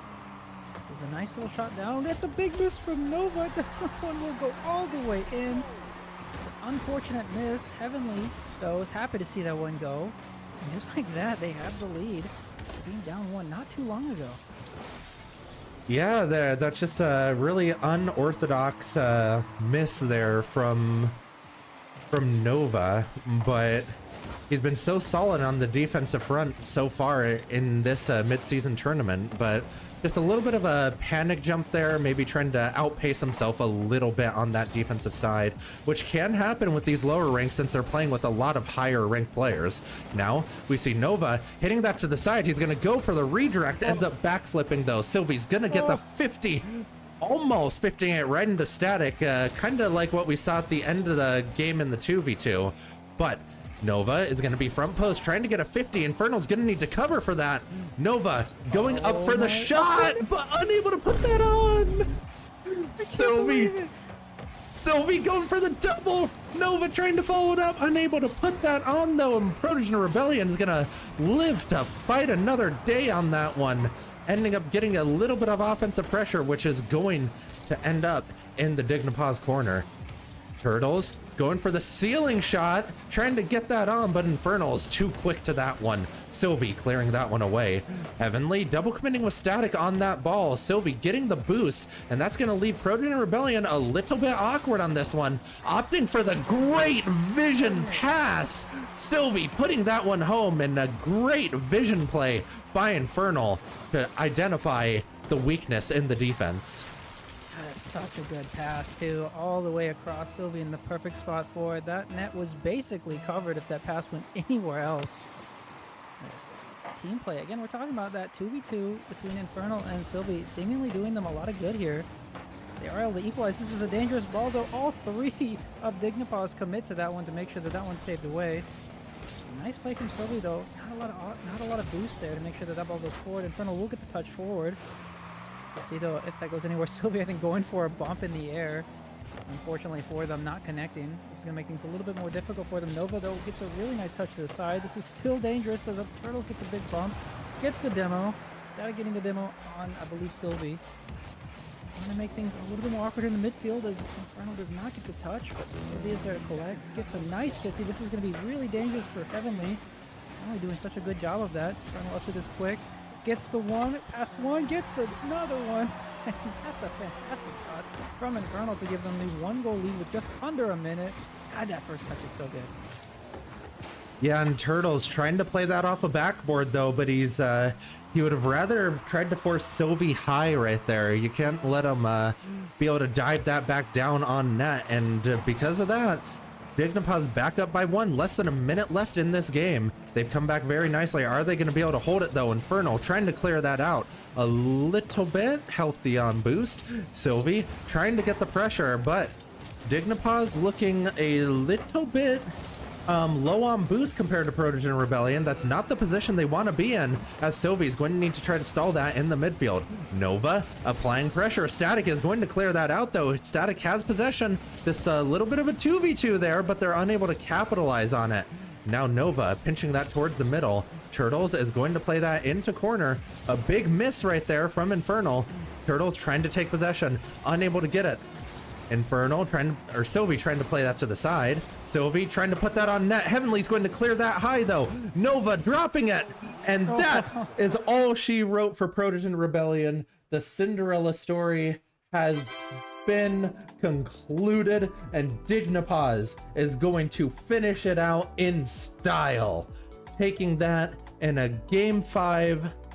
And what more could you ask for out of that series? That was a great series, very well played by both teams involved, and it's just good to see both of these teams coming out and playing their A game. Down to the wire. Absolutely phenomenal gameplay. Honestly, at any point in that match, I could have thought either team would have had that one, and doing a really good job. Nova kind of messing up early on, but coming through strong when needed to. Obviously did not let that initial mistake get to them, which is exactly what you need in some of these more stressful environments when you're in that game 5, win or go home kind of situation. And yeah, shout out to the side of Dignipaws for staying strong in that. You know, they kind of looked like they might have lost it, but they regained so quickly. And yeah, my goodness, though, what a series. This is definitely the way that we end B-Stream, with a good 5-game series. Happy to see it. It is exactly the way we want to end B-Stream, and that's really exactly what we want to see out of all of these matches, because I mean, even though they're all going to be on A-Stream from here on out, I'm pretty sure we're probably going to end up getting some B-Stream caster representation on the A-Stream, and we're going to be sure to bring that same energy for you guys, because it's been fun being here with you guys, and it's been fun getting to see everyone come out having a good time and playing some really sound Rocket League. So, I mean, is there anything else to say, Docky? You know what? Yeah, that's very appropriate right there for B-Stream. That's exactly the vibe we bring to the table. And now I think it's time to consolidate, guys. I think that is the end of RFDL B-Stream mid-season tournament action. And I think it's time to give it up to Fades. It's been fun, guys. And just as a heads up, we might get some more RFDL action over here on this channel in the future, which you know is going to be completely scuffed. It's going to be a good time, and we're going to have fun with it. But from the B-Stream team over to the A-Stream team, We're looking forward to seeing you guys over there, where we will be crowning a grand finals champion at the end of today. I'm excited for it. I'm sure Docky is excited for it. And on that note, I think it's time for B Stream to log out. See you guys later. Too early in the morning. It's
You know I make you feel good.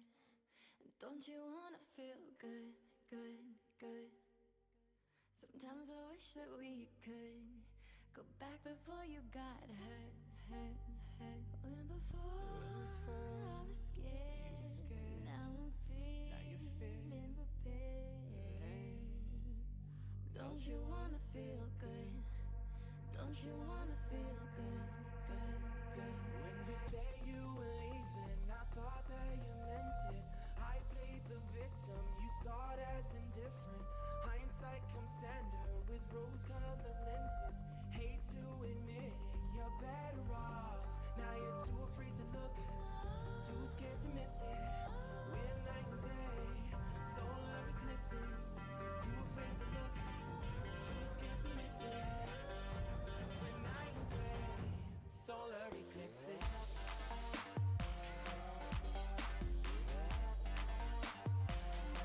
Solar eclipses.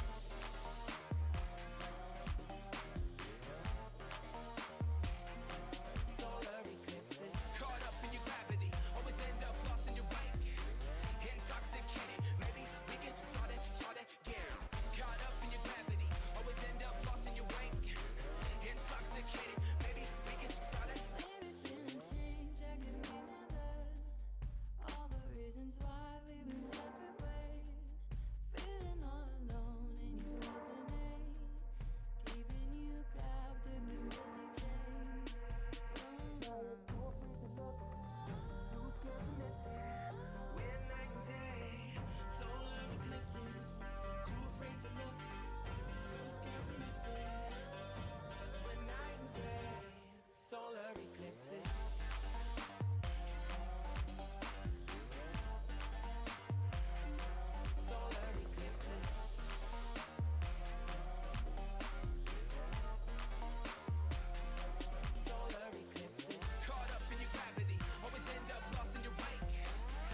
just let it go. Too scared to just let it go. Tomorrow we build. Depends on the future we want, we can make it as real. Maybe we will, though. Give up the ego. Making it feel gold. Too scared to just let it go. Too scared to just let it go. Caught up in your gravity, always end up lost in your wake. Intoxicated, maybe we can start again. Caught up in your gravity, always end up lost in your wake. Intoxicated, maybe we can start again.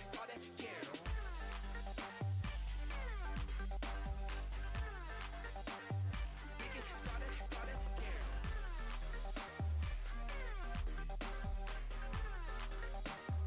We can start it.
I love this game. I love this game. I love NA Production so much. And I don't need to hear that anymore. Hey guys, welcome on back to RFDL. We've got the mainstream back for now. I'm Ecliptic Phase. I'm with Firestreak and Docky coming in from the B stream. I hope you guys had some exciting matches over there, but be prepared because it's time for the best of sevens to start. I could not be more excited, albeit tired, for these best of 7 matches. So, I mean, it's going to be great. I'm really excited to see which one of these teams really rises to the occasion, is able to put together some really good matches. But we'll just need to wait and see because I could see some really entertaining matchups unfolding here, Fade. Yeah, I have to agree. And we have our top 4 teams. Let's go ahead and take a look at the mid-season tournament bracket, if we can, real quick. All the way through. That's the wrong thing. There we go. We've gotten all the way through this little bit. We are down to our top 4. This is all we have left of the bracket, guys. So, Black Bunny Gaming and Big Dragon Squad up top. They are going to be playing momentarily. But Persian 1 and Dignipause now going to have the run of a lifetime, having to go up against each other in the lower semifinals. Then whoever loses this next coming match in the lower finals, and then immediately afterwards having to come back for the grand finals to win 2 in a row if they want to take this tournament. They've got quite a lot to do. We're gonna have to see if we do that. We have not had a bracket reset in the history of me running tournaments through the last couple of years. I don't know if it's gonna happen again today, but we might be able to see a bracket reset. We've got some excellent teams on the horizon looking for that win, and we're just gonna have to wait and see who is up to the challenge here. Who are you guys thinking is going to make it into the grand finals? I mean, I feel like if I go against my gut here, it'd be wrong, especially seeing as I predicted them to win. I might give away who I'm going to say here in the next second here, but I mean, I feel like Dignipause has done such a good job of playing. They did find themselves in some sticky situations, but they were able to pull themselves through time and time again. And with the talent on that roster, having been as much of a warm-up as they've had, it's going to be so difficult for them, I think, to lose a lot of these matches. They're going to have an advantage, I think, over some of the teams that have only played 1 or 2 matches. You know, like BDS, who's really only played, what, the 1 series? Maybe 2? I think just the 1. They played 2? Okay, yeah, they're going to have kind of an advantage, I think, having played more of these crew matches. So I think that is going to give them a lot more momentum, and I'm excited to see them make their run. Obviously, I could be wrong, but I got a lot of faith in that team. Who do you think they're going to be going up against, though, Docky? Oh, that's a tough question. All right, that's too hard of a question because it's too. I'm just kidding. If I make that joke one more time, I feel like Fade might ground me. I gotta look. Okay, to answer that question, I'd have to go ahead and look at the bracket. You know, because then I could be wrong. But you know, with the upper finals being as good of a matchup as we're seeing, you know, BBG versus BDS, the match of a lifetime. You got Hammer versus just a well-rounded squad. It's like my instinct is to say BBG, but I'd love to see them go up against BDS again. Interesting. I mean, what about you, Fire? Who do you think? Man, I really don't... See, the 2 options I'm considering would both be really boring. That's the thing, because it's either the one that Docky just mentioned, that's another option, or it's the one that Docky actually chose. So, man, just to be different from Docky, though, I'm going to say I think the best 2 teams in the tournament, at least in terms of passing the eye test, in terms of just looking consistent, are in the upper bracket right now, and I think that those 2 will pull through and meet once again in the finals. But here's the thing. I think we're initially going to see some strong play from Black Bunny that's going to allow them to have the upper bracket run, right? And I think BDS is going to be relegated into the lower bracket to face off against Dignipaz in the lower bracket finals. Oh. But I'm feeling the bracket reset in the finals for BDS to take the mid-season tournament title. Oh, Like, geez, Black my Bunny doesn't. goodness. They don't.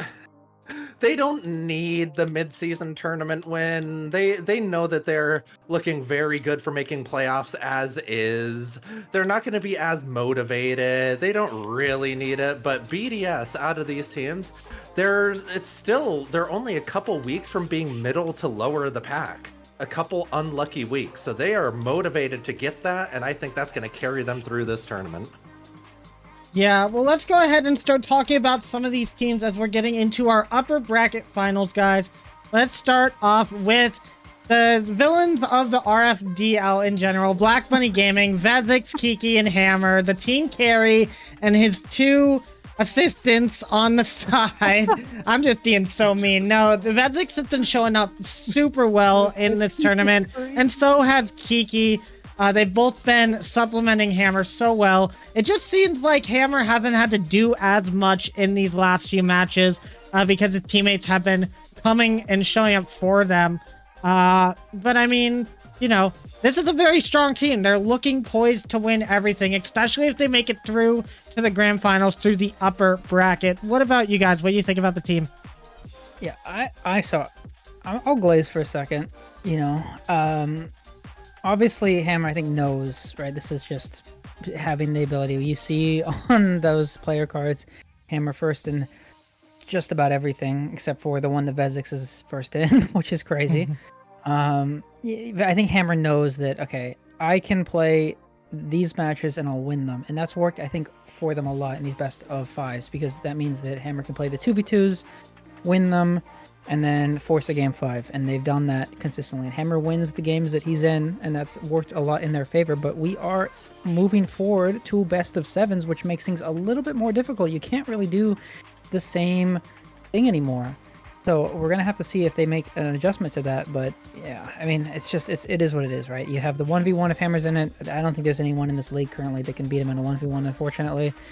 I say unfortunately, it's not that I'm against Hammer. It's just there's not really anyone that can go toe to toe against that top tier SSL player. But yeah, I think that'll force them, I think, to change their strategy just a little bit.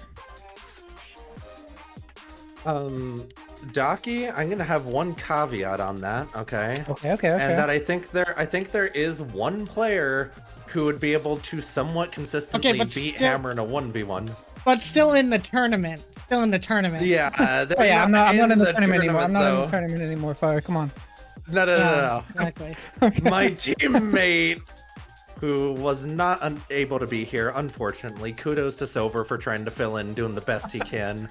Absolutely goated player, and that's going to be, from my understanding, his RFDL Season 1 debut and exit at the same time. But I think there's honestly, the thing that I've been more impressed with is I've seen Vezix play in some of the 1v1s, and he hasn't been playing poorly. Like, he's kind of played better than I thought he would in the 1v1s, which is good to see, and I think that really strengthens Black Bunny's chances to do well in this tournament if their technical lower ranked player is able to play this well in 1v1s. So I like Black Bunny's chances, and they're playing really well this tournament. Well, getting to the best of 7s is a different matter entirely. Strategies are going to have to change, and this is a tough opponent to go up against. It's going to be Big Dragon Squad coming in here. Not the official full roster, but close enough. Reverb, Rue the Fuzzy, and Zixi coming in, who has been showing up in these matches as well, showing off a lot of power in the 1v1s and 2v2s. We're going to have to see if they can compete with the second best team in the league right now, according to the leaderboard, though, as this is going to be a tough fight for any team to go up against. Yeah, I want to give a shout to Zixi, who, again, I didn't have a chance to watch their initial games, but as watching their more recent stuff, they are fantastic. I mean, they play so well, and they absolutely, I think, add a lot to this team. Coming in, replacing a team, or replacing a player who's very good in their own right, and kind of allowing BDS to just not miss a step, right? Meezer, fantastic player outside of the game, unfortunately, for this tournament, not able to make it.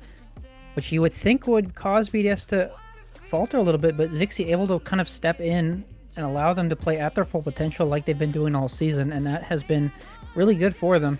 Right, if you look at the master sheet, you're seeing Zixi at the top of a lot of the accolades, so they've done a really good job of coming in, kind of taking up the mantle where Mizer left off, and yeah, it's allowing this team to play, like I said, at their full potential, and that's really good to see. I'm really happy to see them able to adapt. Yeah, Zixi playing so well this tournament, and then combined with Reverb's natural prowess. I mean, we did see him in the Octane earlier today, but he seemed to be playing pretty well in it, so maybe he can play at his normal capability and a card that isn't the Backfire. So that's All right. it's been interesting to see, for sure. All right, guys. Well, we're about to get ready for this upper bracket final. Final thought before we go in. Who's going to win this? Who's finding themselves in the grand final? Predictions now, guys. I'll go first. I think that BBG wins this one. I do think that it's going to go to 7. I'd love to see it go to 7 just for the content. I mean, I'm sure that some of you guys would not like it to go to 7 just because of time, but I think BBG has the advantage here because you got Hammer, you got Kiki, you got Vezix, and I think that they might have, you know, a little bit of gusto here and a little bit of confidence coming into this. So I think that will help them. I think that BDS is going to come with all the confidence, but I do think this one will go BBG's way in 7. Good prediction, Docky. I have to agree with you, except I'm going to say in 6. I think if it goes to 7, I think BDS will be able to pull it off. I think they're going to fall just short of that.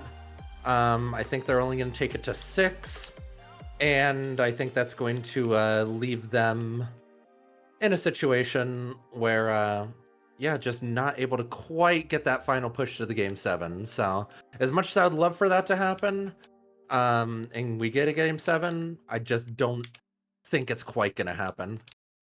All right, and finally, my prediction. I was going to say BDS. I think that they have what it takes. However, I did see Reverb just said Happy Star Wars Day, everyone, in the chat, and I take personal offense to that, so I'm going Black Bunny Gaming in 7 now. I think, you know, the Hammer Show is going to be the Hammer Show, and, you know, Vezix and Kiki have been popping off. They probably do the same here. They haven't had to play much, so we'll have to see if they can hold up to Big Dragon Squad, but with that being said, guys, it's time to go. It's time for our upper bracket final. Black Bunny Gaming versus Big Dragon Squad. All for this top 2 spot. A spot in the grand finals is what these guys are playing for. And our first best of 7. Let's get this 1v1 underway. And I believe I have Fire for this cast with me today.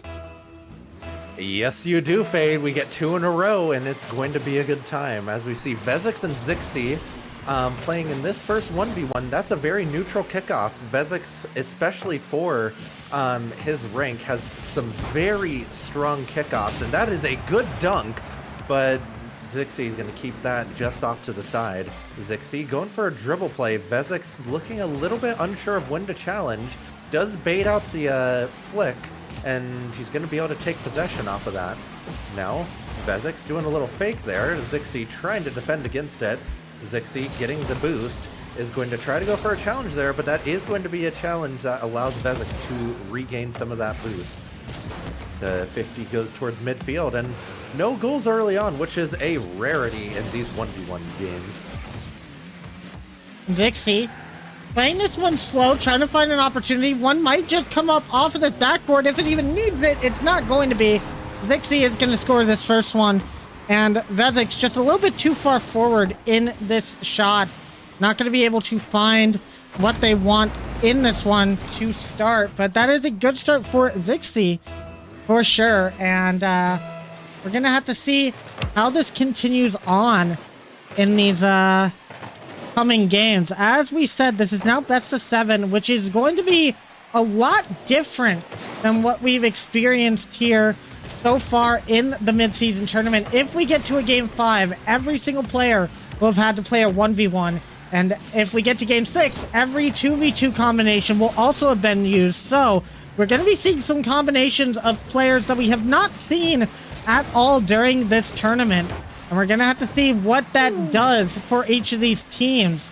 Vezix now narrowly avoiding a second goal from Big Dragon Squad, getting bumped on the play, but still remaining ball and boost possession here. Now Vixie finding another opportunity, a long ball towards the net. It's going to go in, and it's 2-0 to BDS. Yeah, it looked like to me that Vezix wanted to set up a wall play there, but maybe just didn't get the pop that he wanted. And that just left him a little bit awkward, a little bit out of position, and a bit vulnerable to a long shot, which Zixi took advantage of. So, well played by Zixi to take advantage of that. Now Vezix going through the air, getting the reset! And that's a huge shot by Vezix. Just getting such good control on this air dribble, controlling the ball nicely, getting the reset at the last possible moment, and using it to get around Zixi. Really good shot by Vezix. And that's something that people don't really see coming from Vezix too often. He's very mechanical when the time calls for it. And it's something that people underestimate his ability for. Just because he came in as a C1 in the league doesn't mean he can't do anything. He just put another shot on and tied this game up super quick against BDS. Vezix popping off, faking the flip reset, instead just waiting for the bounce on the ground, and he actually gets the perfect touch over Zixi here. And if we keep underestimating Vezix, he might just win this game number 1. And I mean, I've seen some really close games between very differently ranked players in this tournament already. This is already starting to remind me slightly of the matchup we saw between Milo and Sylvie earlier today, where Milo / Rue the Fuzzy was able to hang into that game as Zixi puts in another goal. But where the lower ranked player is just able to hang around and make it a really close 1v1. It's looking like Vezix might be able to do that in this matchup. Now, in the kickoff, we're going to see how that ends up for these two players. And it's a very neutral one. The follow-up 50 ends up going in Vezix's favor. He's able to get the corner boost. Zixi is stuck low now, and this is a good opportunity, but Vezix gets a little bit awkward with the shot and is unable to put the finishing touch on that goal opportunity. Trying to get the defensive save, but Zixi just has full control and flicks it over him. You can see the pop right here. Vezix comes in and just finds the right moment for the challenge. It usually would work out depending on the level of player he's facing, but Zixi sees the challenge coming, pops it just high enough to maintain possession, and puts that in the back of the net. And that's where the players do have a little bit of a difference here, and that is where that rank difference does show. It's more the macro or micro adjustments that players make in these high-level ones that make all of the difference. The slower play, the more finesse on the touches, the slow millimeters of ways that you're rotating your car really do make a difference in these high-level ones games. And Zixi's starting to pop off a little bit, starting to get more warmed up into this match, and the lead continues to grow as Vezix is going to try his best here to try and bring back this lead, but it's going to be a big flick, and that's going to be a 4-goal lead for BDS. And I mean, as much as this seems like a one-sided affair, the fact that Vezix has kept this as close as it is a testament to his capabilities as a C1 budgeted player in this league. Now, we're going to see who wins the kickoff. It's going to go onto Vezix's side of the field, but he should be able to get ball control, assuming he doesn't panic too hard here. Gets a little bit of an interesting little air dribble back to his back wall. Zixi, with a little bit of a giveaway touch, Vezix is going to have a ceiling opportunity, unable to capitalize on it though, and goes for a challenge in the corner, and that's usually bad news if it doesn't go your way, and that's going to lead to another Zixi goal. And anytime you challenge, especially with low boost in that corner, if it even goes slightly not your way, it's going to end up bad for you, and we saw that as a perfect example. And I think at this point, we're starting to see that Zixi has started to download the playstyle of Vezix. Really took a little bit of time to figure out exactly what their game plan was, what kind of mechanics they were going to bring out. but then started to run away with this one. Now Vezix is going to get a really good goal off of a overcommit from Zixi here.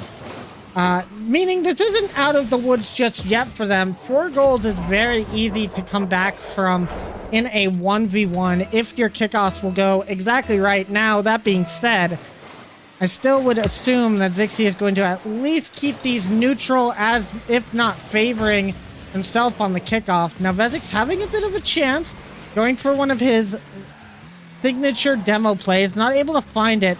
It's a lot harder to get demos in a 1v1 here.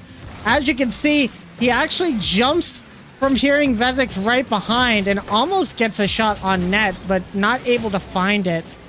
Now Vezix trying to keep this up, but gets demoed on the play.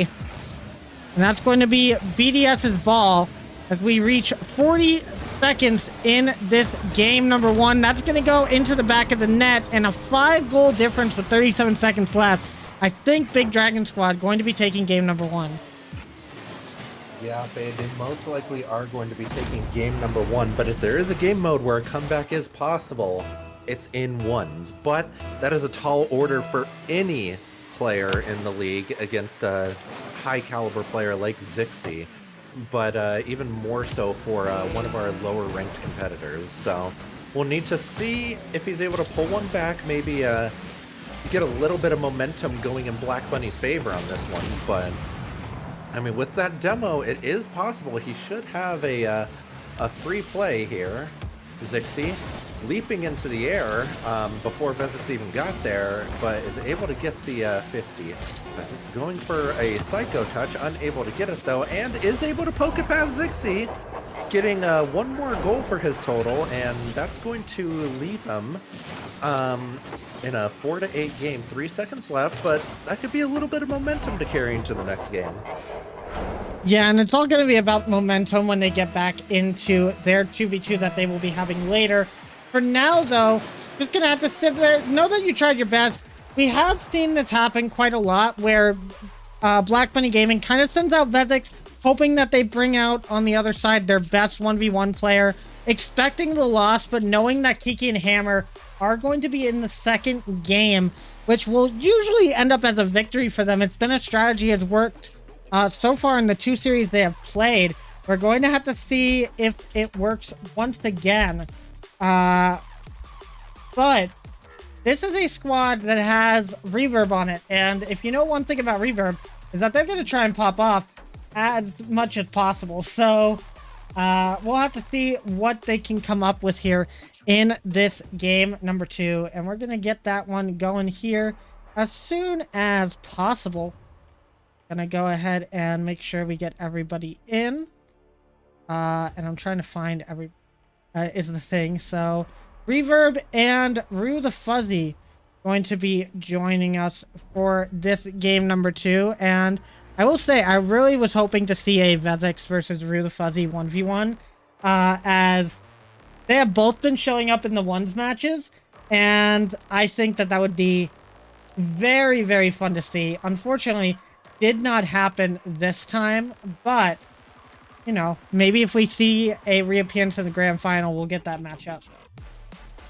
Yeah, that definitely would be an entertaining one. Rue the Fuzzy being a lot more of like just the patient kind of a game sense style of player, and Vezix being a more the mechanical, high pressure type of player. And I think that I would like to see those two play styles clash at a similar rank, because I don't think I've seen that a whole lot today, other than maybe Docky and Turtles in their 1v1.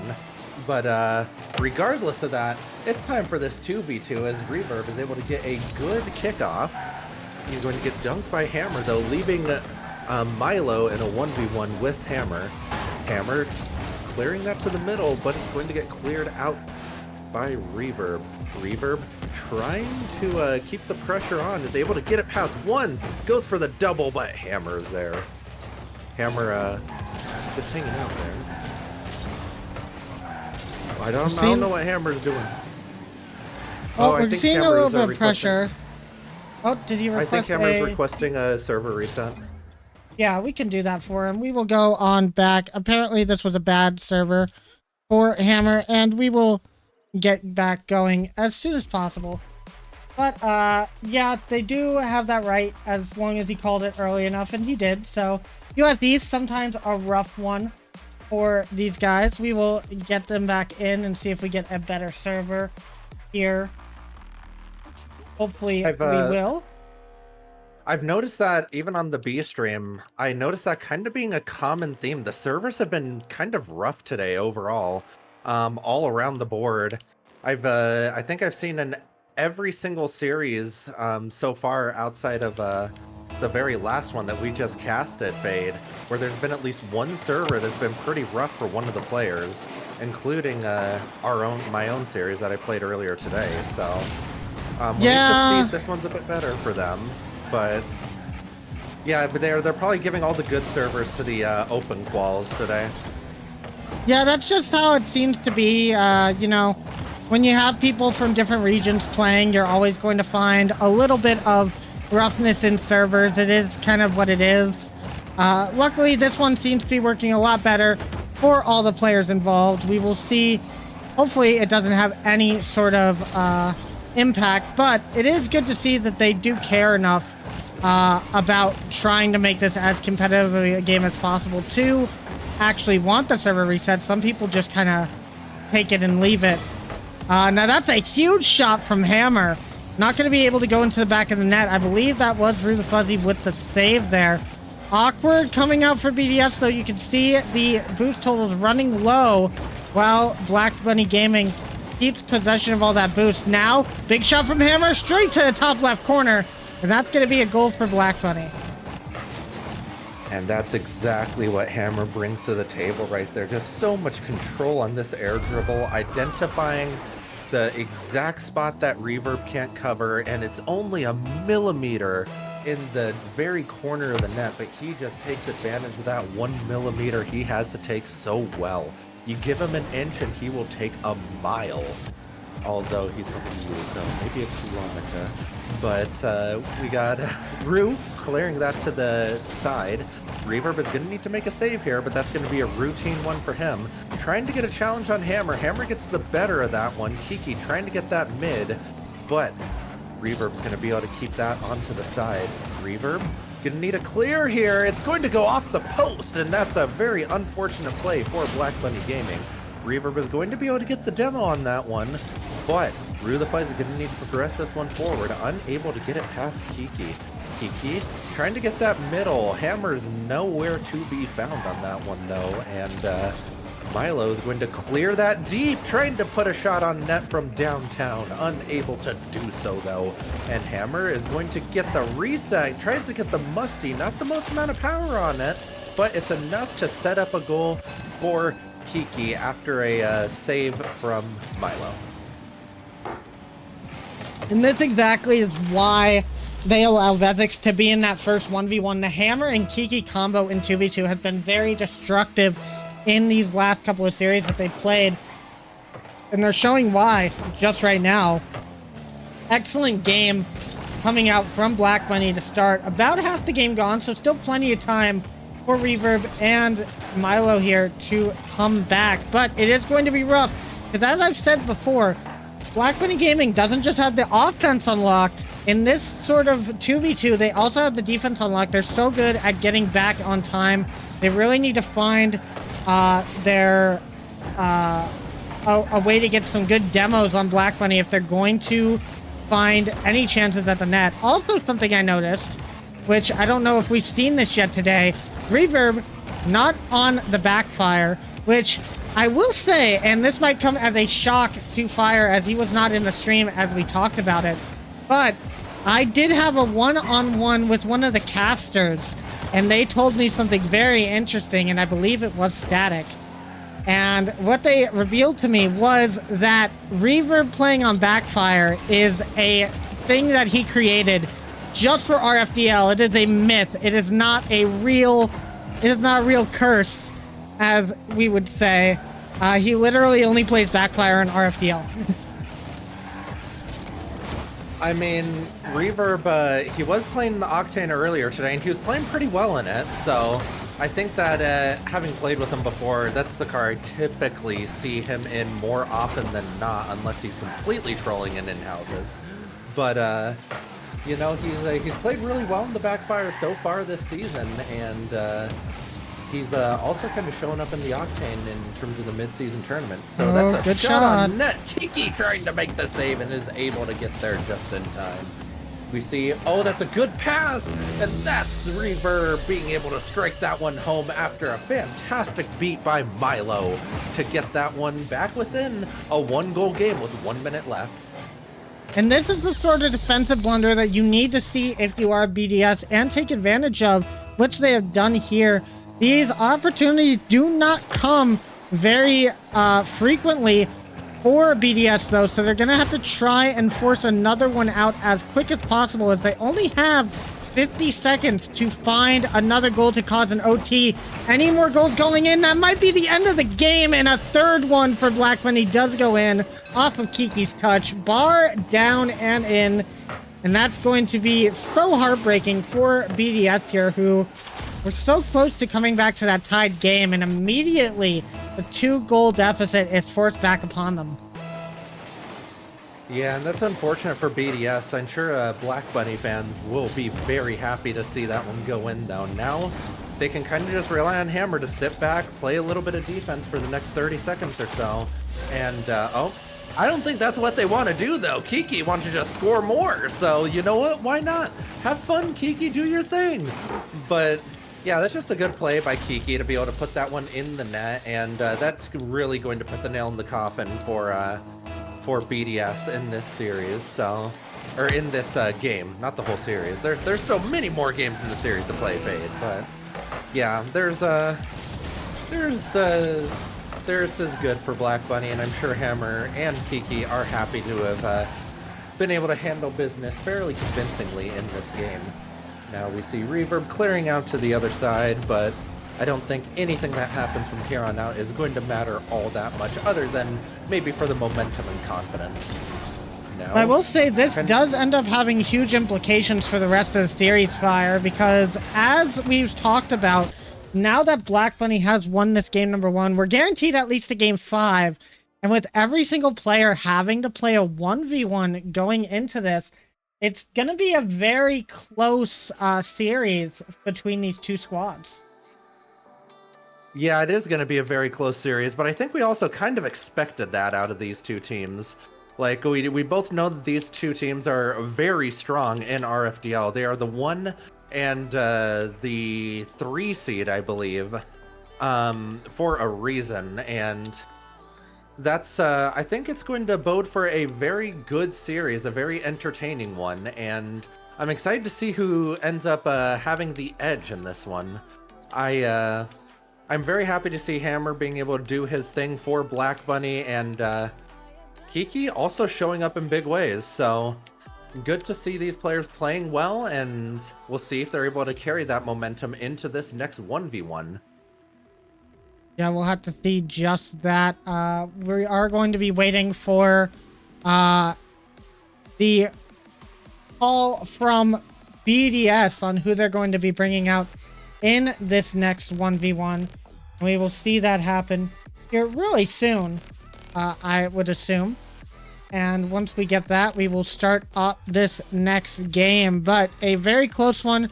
We're going to have to see the strategy that they decide to implement here, as they are going to have to realize that both of these teams are going to have to put all of their players into a 1v1 at some point. So, do you try to hope for a Hammer matchup and put your lowest ranked player in, or do you play your higher ranked player with the thought that maybe they'll pick a Kiki and try to avoid the Hammer matchup? That's the thing that you're going to have to do on BDS's side, and it really could change the outlook of the series depending on what they choose here. As well as Black Bunny Gaming, they're going to have to make the right choice on their side of who to bring out as well. So here's the way I'm thinking of it, Fade. If I was BDS, Black Bunny has been playing Hammer in these 1v1s for at least for my understanding, most of the matches, they haven't been just having Hammer do 2s. So that's kind of what's expected of them. So I think they're going to put in Kiki on this one. And thus, if I was BDS in this situation, I would probably put in I think it matters how confident they are that Reverb can potentially beat Hammer, but if I were them, I would try to get Reverb against Kiki, and accept that Hammer's probably going to win a 1v1 against anyone on their team. Yeah, I mean, we're gonna have to wait and see. I'm just waiting on Reverb to let me know who is coming in for this game number 3. Once we have that, we will be able to start as well. So just gonna wait and see who we get a pick from here. Definitely gonna be interesting. We've got a few good choices here, and we're getting that pick right now, and we've got it. So let's go ahead and see how this is gonna work. We're inviting the player now. Not gonna spoil it for anybody here. It's gonna be a very interesting match. That is to be fair. And we are gonna be going over to DFH Stadium for this next match. Game number 3. Who's going to be able to take the lead in this match? Time to find out as we get into this 1v1. Just waiting for everybody to be in the lobby, and we will be all good to go. Hearing if it didn't put them in the game, which is kind of annoying. Love when Rocket League servers do that to me. I guess we'll just leave and try again. Don't you love it when Rocket League servers just want to not work? Oh yeah, off of my 1v1 match earlier, I would know about that, Fade. But yeah, the servers, interesting topic of the day, but don't want to harp on them too much. We'll get one that's decent for these players, and we'll go from there. But based off of the fact that it didn't pull them in, I'm kind of suspecting that maybe Black Bunny just stuck with what they were doing earlier and put Hammer in, but no, it's going to be Kiki against Milo. And I mean, I'm looking forward to seeing if Milo can hang in this match, just like they did against Sylvie earlier on in the tournament. Now Kiki going through the air, Milo trying to get a challenge and is able to do so. Trying to get a little bit of control on this ball. They're going to be allotted the time to do so. Trying to flick it top corner, unable to get the accuracy on it though. Kiki with the big old top hat right there. Ends up flicking it high. Rue the Fuzzy has the save though. Very good save. And seeing a couple of very slow, patient plays here. Neither side really wanting to make any mistakes. And yeah, I think they're both kind of just feeling each other out right now. Yeah, absolutely. Nobody's going to want to make that crucial mistake that cost them the first goal in this game, especially with the stakes up against them. Now, once again, either of these players... Ooh, Kiki. Before I say anything, that's an excellent goal off of the top bar and down. Just uses that space very well.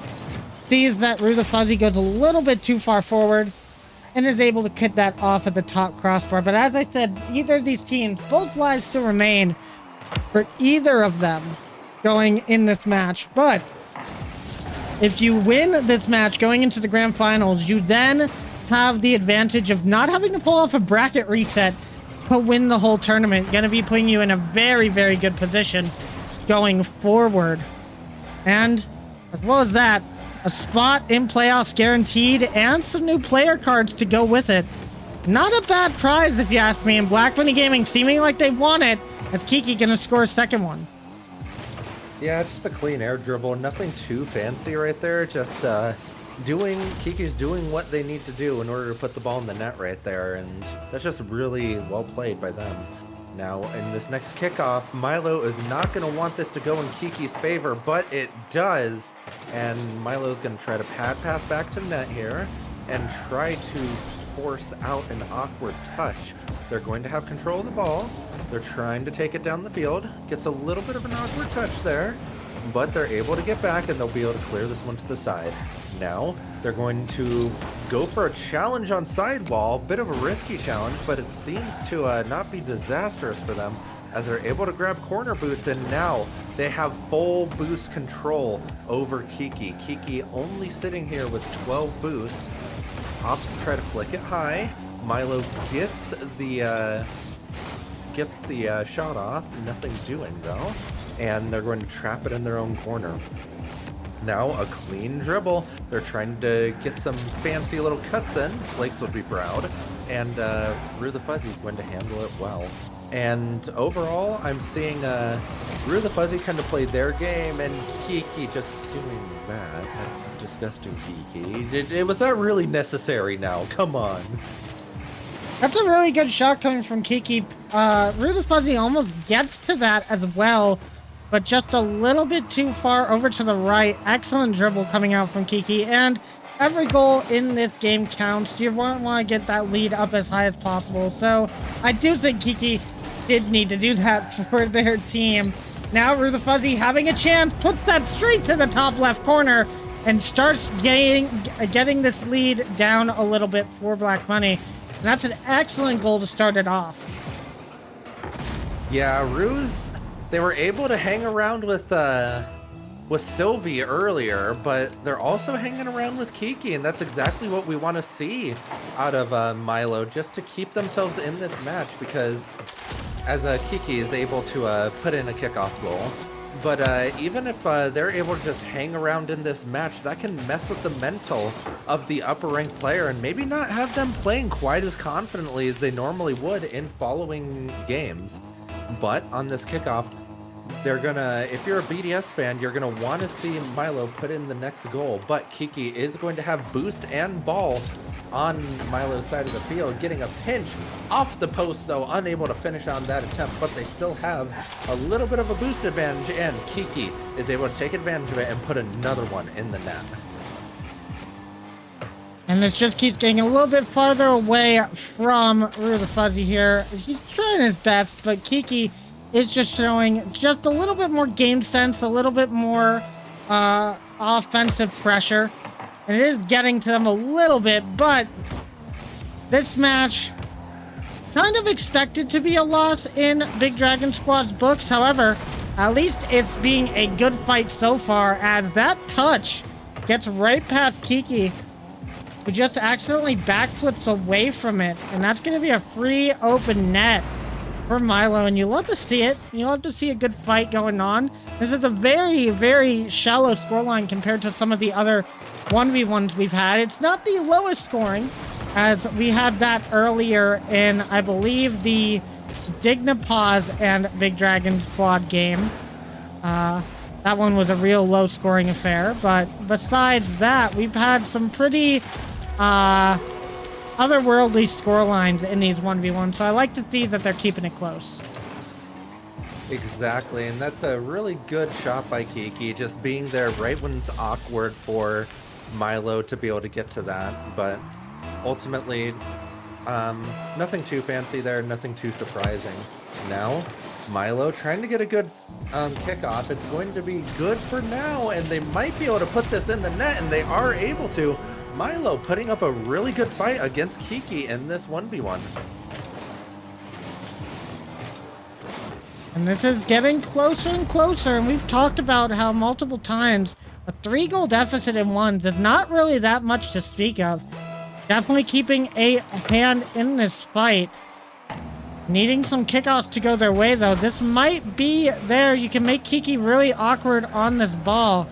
Going back for boost, though, and Kiki picking up some of these small pads, giving them a little bit more advantageous possession of the ball here. Now getting that mid boost going up, gets the flip reset. Will they use it? No, it's faked down to the ground. Awkward position for Kiki here, as they're going to have to rush back. Gets demoed, and that's going to be another goal with 56 seconds left. Are we going to see a comeback for Big Dragon Squad? And let me tell you, Milo, Rue the Fuzzy, has impressed me so much in their 1v1 games this mid-season tournament. Like, they're really terrifying to play against, and I think that they are really outclassing their rank in this mid-season tournament in these 1v1 matches. Now, the ball is going to hover in front of Milo's net, and it is going to be scored by Kiki. But the fact that we only have 46 seconds left in this game, and it's only a 3-goal game, I think that's better than what most people would have thought this game would be. And I've been saying it every time they showed up on this stream. Milo is extremely good at ones to a degree that a lot of people do not give them credit for. I was surprised to see it on day one when they pulled it off against Dignipaz. But as this tournament has went on, I've been seeing more and more of them playing ones, and I've been impressed every single time. I think the matchups they've been getting have been a little bit rough, but I think if you give them an even matchup, what a flick! Stopping me right in my tracks as they send that so far over Kiki's head. But as I was saying, I think if they get an even matchup in rank, I think Milo here destroys most, if not all, of the Champ 2s and below in a 1v1, if that's what it would come to here. But unfortunately, they haven't been getting the best matchups. They've been having to go up against GCs, GC2s most of the time. And it's just been that extra little game sense and quickness from those players that have been taking the advantage. This game is going to be going to Black Bunny Gaming, but this was a well-fought game of 1v1. That really was, and hats off to Milo for sticking around in a game that they had rank-wise no right being in. So, I mean, they've done it time and time again, and it's probably the biggest... They've turned my head more than any other player in this tournament because of that. So, hats off to Milo. I'm excited to see them playing future 1v1s in this tournament too. Yeah, for sure. I can't wait to see them play again. That was really some good stuff coming out from them. I need to see them join a ones tournament. That's all I'm going to say. So, now we're going to be getting Zixi and Reverb in a game, though. And also with that, I will say our Game 5 has been decided as well, as we are going to have up to our Game 6 decided at this point. The rest of the series, based off of that Game 3, is we're going to get Hammer versus Reverb in Game 5, which is going to be extremely good as well. So we're going to have to see how that one goes. Now we are going to go over to our next 2v2 with Black Bunny Gaming in the lead. We are going to have to see how these teams fare with that. And Black Bunny Gaming has a chance here to take this all the way to match point, but I think this is going to be one of the hardest games to win in 2v2. Yeah, I think the key here is Hammer's going to do Hammer things. He's probably going to score a goal or two on you, and, you know, Hammer Saints fashion, because he is legitimately just that good. But I'm going to be looking to see how well can Reverb and Zixi minimize how much Vezix is disrupting them in these matches. Because if they allow Vezix to be really disruptive, get some key demos on him, it's going to be a tough match for them. But if they're able to limit that, they should be able to handle business and keep this to a really close game. Now, Zixi going through the air, getting the reset, trying to get it over Hammer, unable to do so though, and Hammer is going to have possession with Reverb and net. Reverb, oh, getting faked there, and that's disgusting, Hammer. You gotta do my guy Reverb like that, like, man. Unfortunate for Reverb, but yeah, that's just a good shot by Hammer. Oh yeah, absolutely. That is an excellent shot by Hammer, and you know, the fake seems like the best strategy there. Reverb has to respect the shot coming out, and just a little bit of hesitation on that makes all the difference. Now Hammer going to be up for this save, and this is one of the matchups that we've been waiting to see happen. And oh my goodness, the team pinch from Zixi and Reverb going straight along the line into the back left corner of Black Bunny's net. No one expecting that to come out so fast. And that's going to be a quick tied game for Big Dragon Squad. And that is the advantage of having two people at similar rank playing in a 2v2. They know where each other is going to be. They know exactly how to react to what each other is doing. And there's zero hesitation there. So that's what we want to see more out of if BDS is going to take this game. Now, Reverb going for the big clear. Hammer should be able to collect that, though. Kind of pops it up middle. No one there to take it from BDS, though. Reverb is going to clear this down the field. Vezek should be able to stall that, though. And Zixi is going to need to get a follow-up 50 for BDS. Zixi trying to take it out of their own corner. A bit of a risky touch considering they had no boost, but Reverb is able to cover there and able to keep the ball out of their net.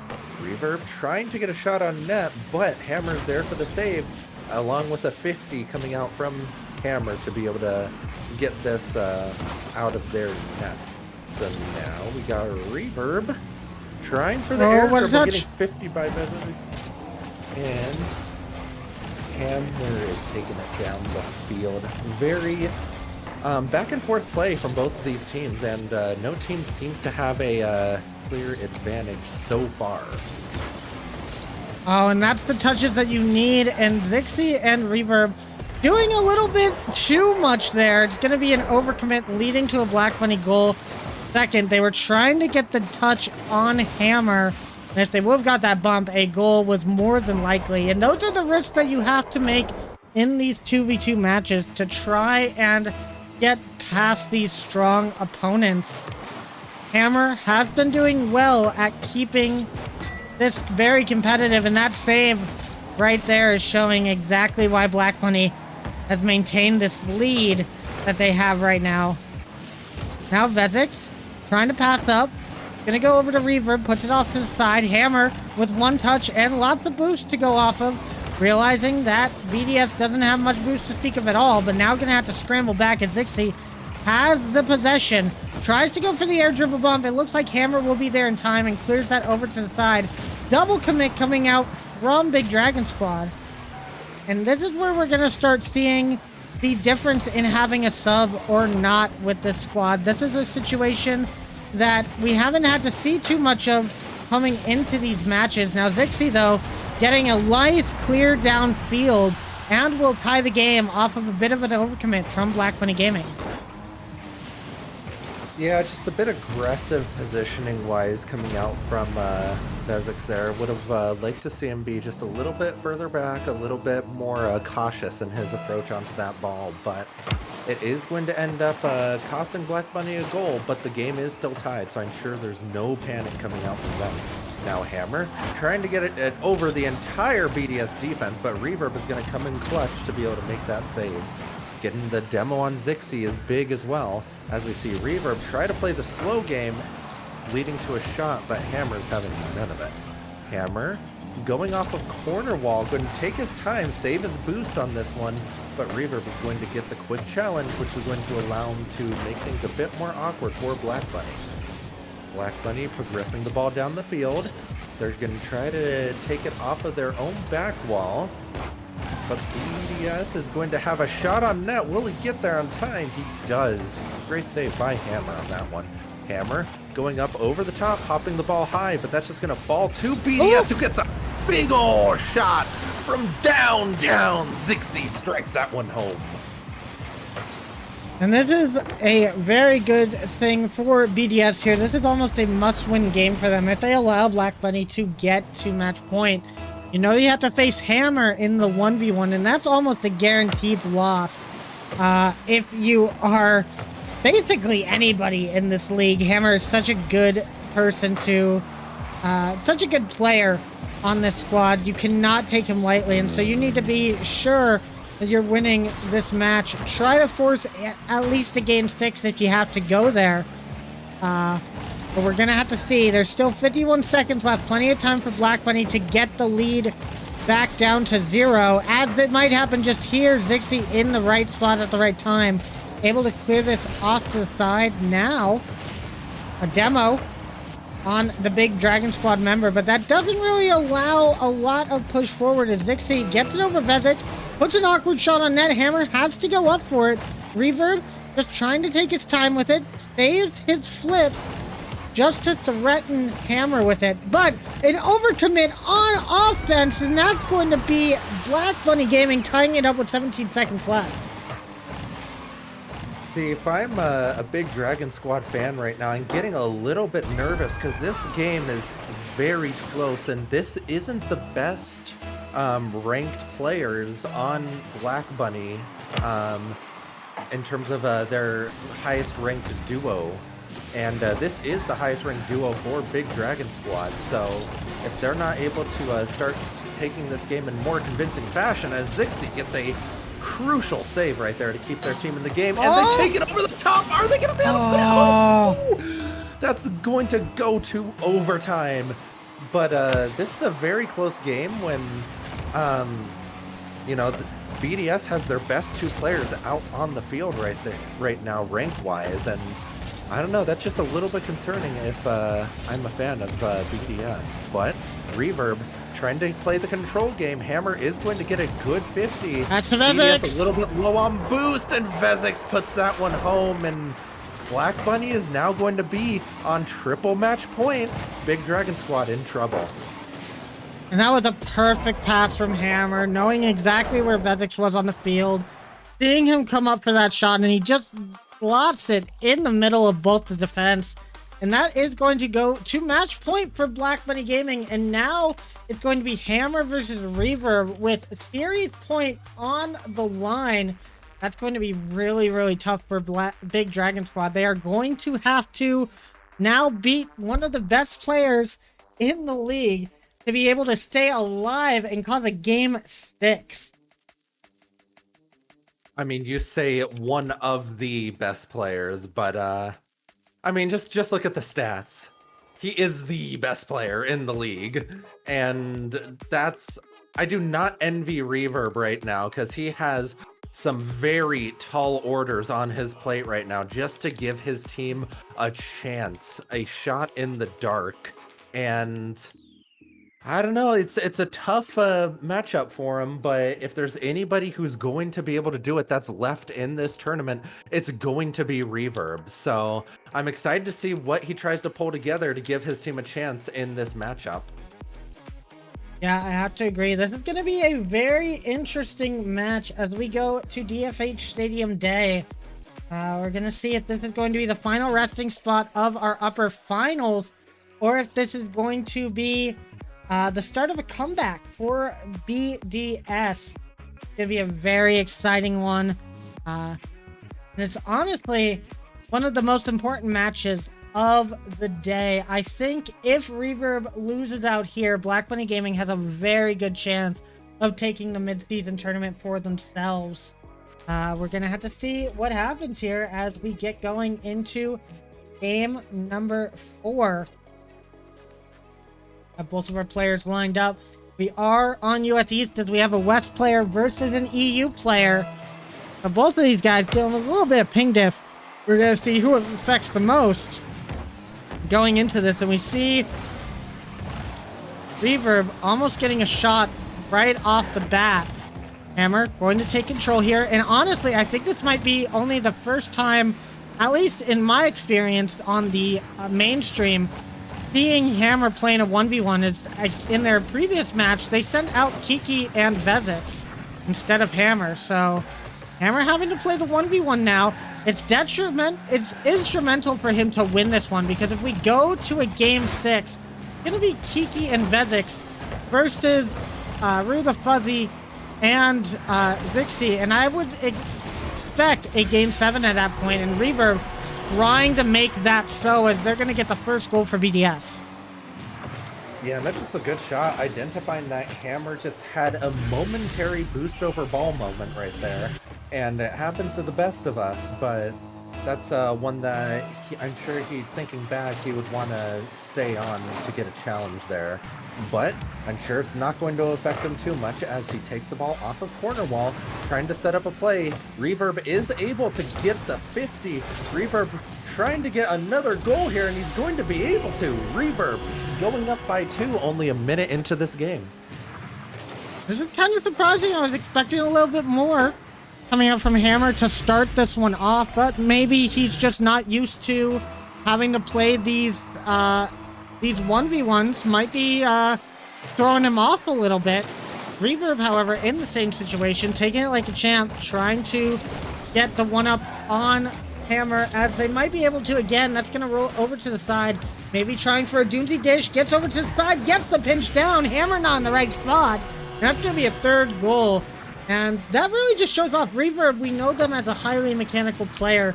They are using it to their full advantage in this 1v1. Yeah, Reverb, excellent player, and he's looking very strong right now, just making good play after good play and leaving no room for Hammer to be able to make any mistakes right now, which is something I'm sure Hammer was not expecting.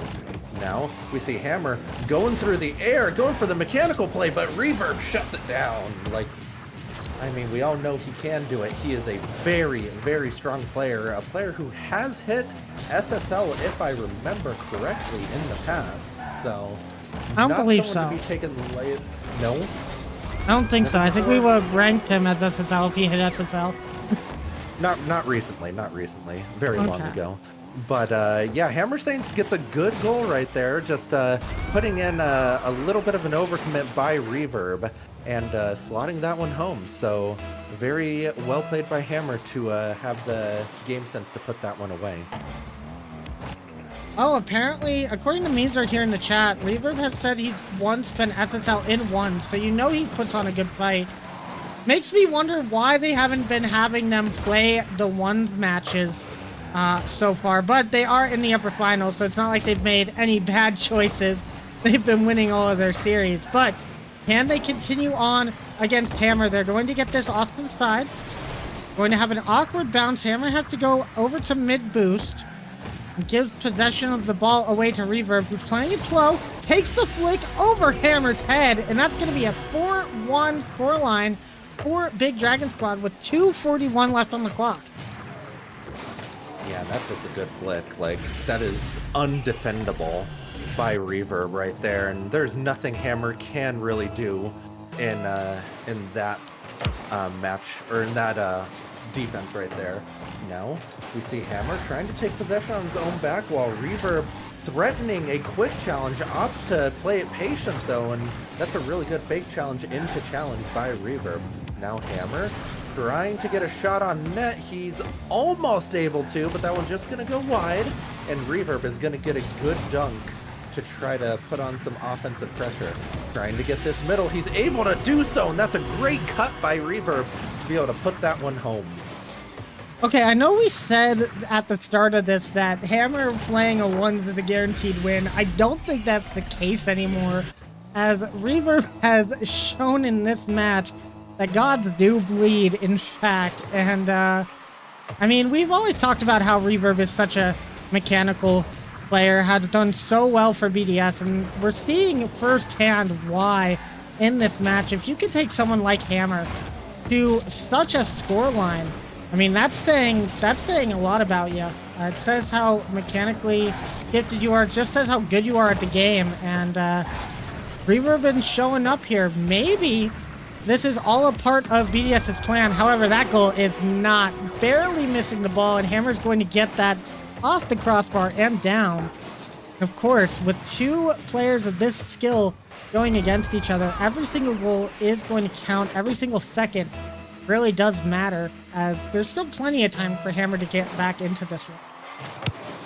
There really is, and in one, you're never really out of the game, as Hammer puts in yet another just to prove all the doubters wrong, that he still is the one SSL in this league at this point in time.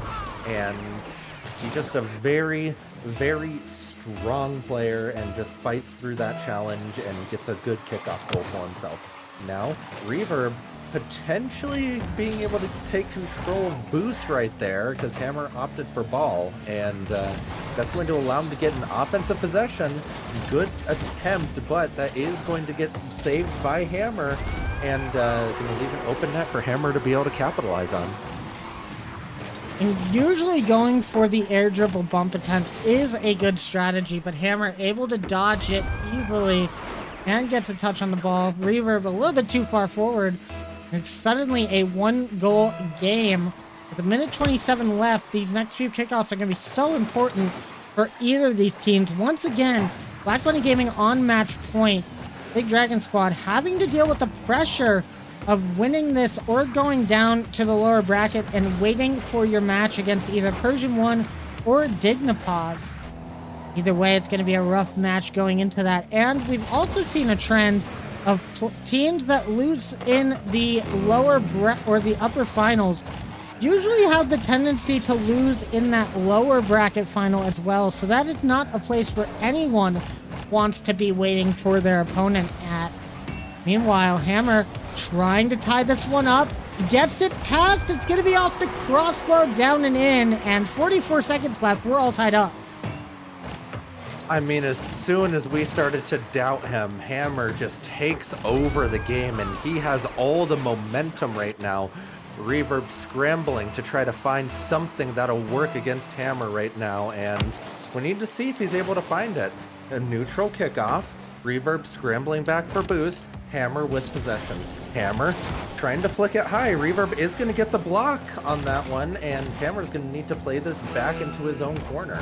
Hammer cutting it, staying with the ball. Reverb is going to get the dunk over the top, but unable to put that on net, which is never an easy thing to do, especially when you have a player like Hammer that can... That's the overcommit. Yeah, that's it. And yeah, Hammer gets yet another one, trying to end this in 5. And it's all just about playing patient there. Hammer just stays behind the ball, forces Reverb to come at them and challenge, and then when Reverb's flip goes a little bit past Hammer, he sees an opportunity, strikes that ball towards the net.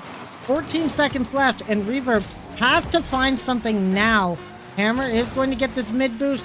Shot on net. Reverb grabs the mid boost. He's going to have to find an angle.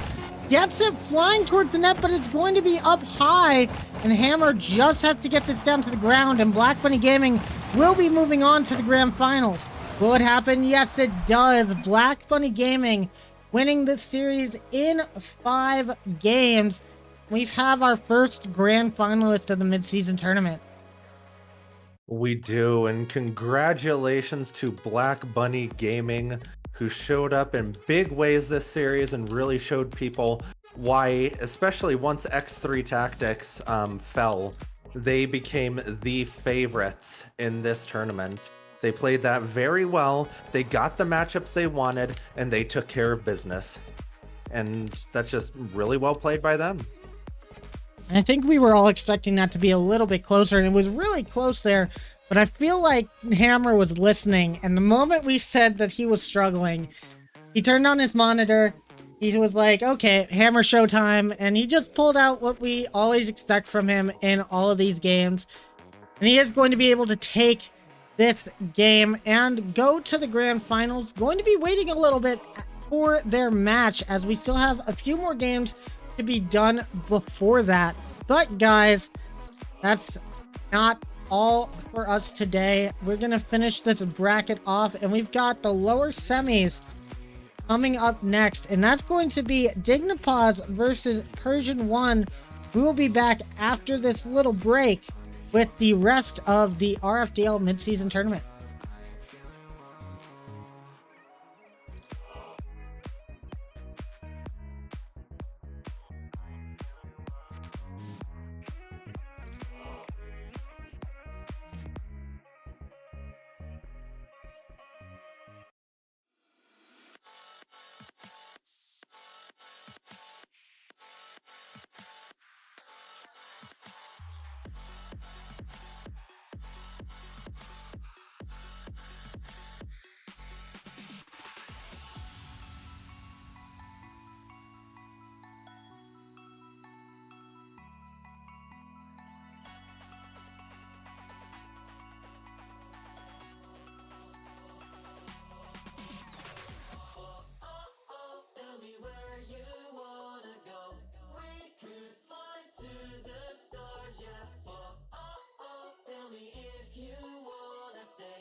Hello, everybody. Welcome on back to the RFDL mid-season tournament. We are getting towards the end of the day, but we still got a few more matches coming up. And we just saw Black Bunny Gaming.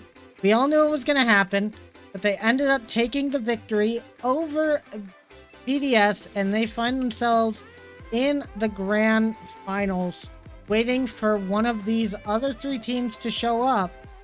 We got to get through these matches to see exactly who it's going to be. Our next match is going to be Persian 1 versus Dignipause, but there are going to be some changes on the roster of Dignipause going forward. Let's talk about the teams going into this one. We'll start out with Persian 1. As we've said, no changes so far going into that. Got Hayes, Drake, and Fire J Boss. They've been showing up all day long. Fire J Boss really has impressed me on some of these 1v1s that they've been having, and the 2v2s as well. I mean, the Fire duo, I'm always going to be a fan of Fire J Boss. Goated player, not going to lie. But, you know, Hayes and Drake, pretty solid too. You know, good players there. As long as we don't get any more Hayes pulling a Hayes, they should be fine in this matchup. So, you know, I think this a really solid squad, and I'm looking forward to seeing them play. Yeah, they made it farther than I think anyone had anticipated, which is a good thing for them. They've been playing phenomenal. I know that they got a really decent win against Luminosity. Every time I say that, it's like a what do they call those? A tongue twister? Yeah. Luminosity though, that was a good win for them. So I think that gives them a lot of confidence, but it's only going to get more difficult up until this point. But I think in this specific match, that might depend on, you know, what team they're going up against. I know that you might have alluded to there being some change-ups, so I guess we'll have to see. Yes, we will. Excellent team in Persian 1, but they have a fight against them, but might not be the fight they're expecting. Dignipause coming in here with a little bit of a substitution. Sylvie and Nova still here, but Infernal had to go and play a collegiate tournament, and Runeski, the old manager of Dignipause, coming back for mid-season, going to be playing in that third spot. We're going to have to see how they do with this different third. Going to be a little less of an impact as I think Infernal had, but I still think it's going to be a very good addition. We always talk about the Runeski buff going into these matches, and I think that might play an effect here. I mean, Fade, I swear, every time I played against Dignipause, it's been with them having Runeski on the roster. And I don't know what it is about that team, but they are a nightmare to play against when Runeski is on that roster. Almost as much as I've seen them be a nightmare for other teams with Infernal.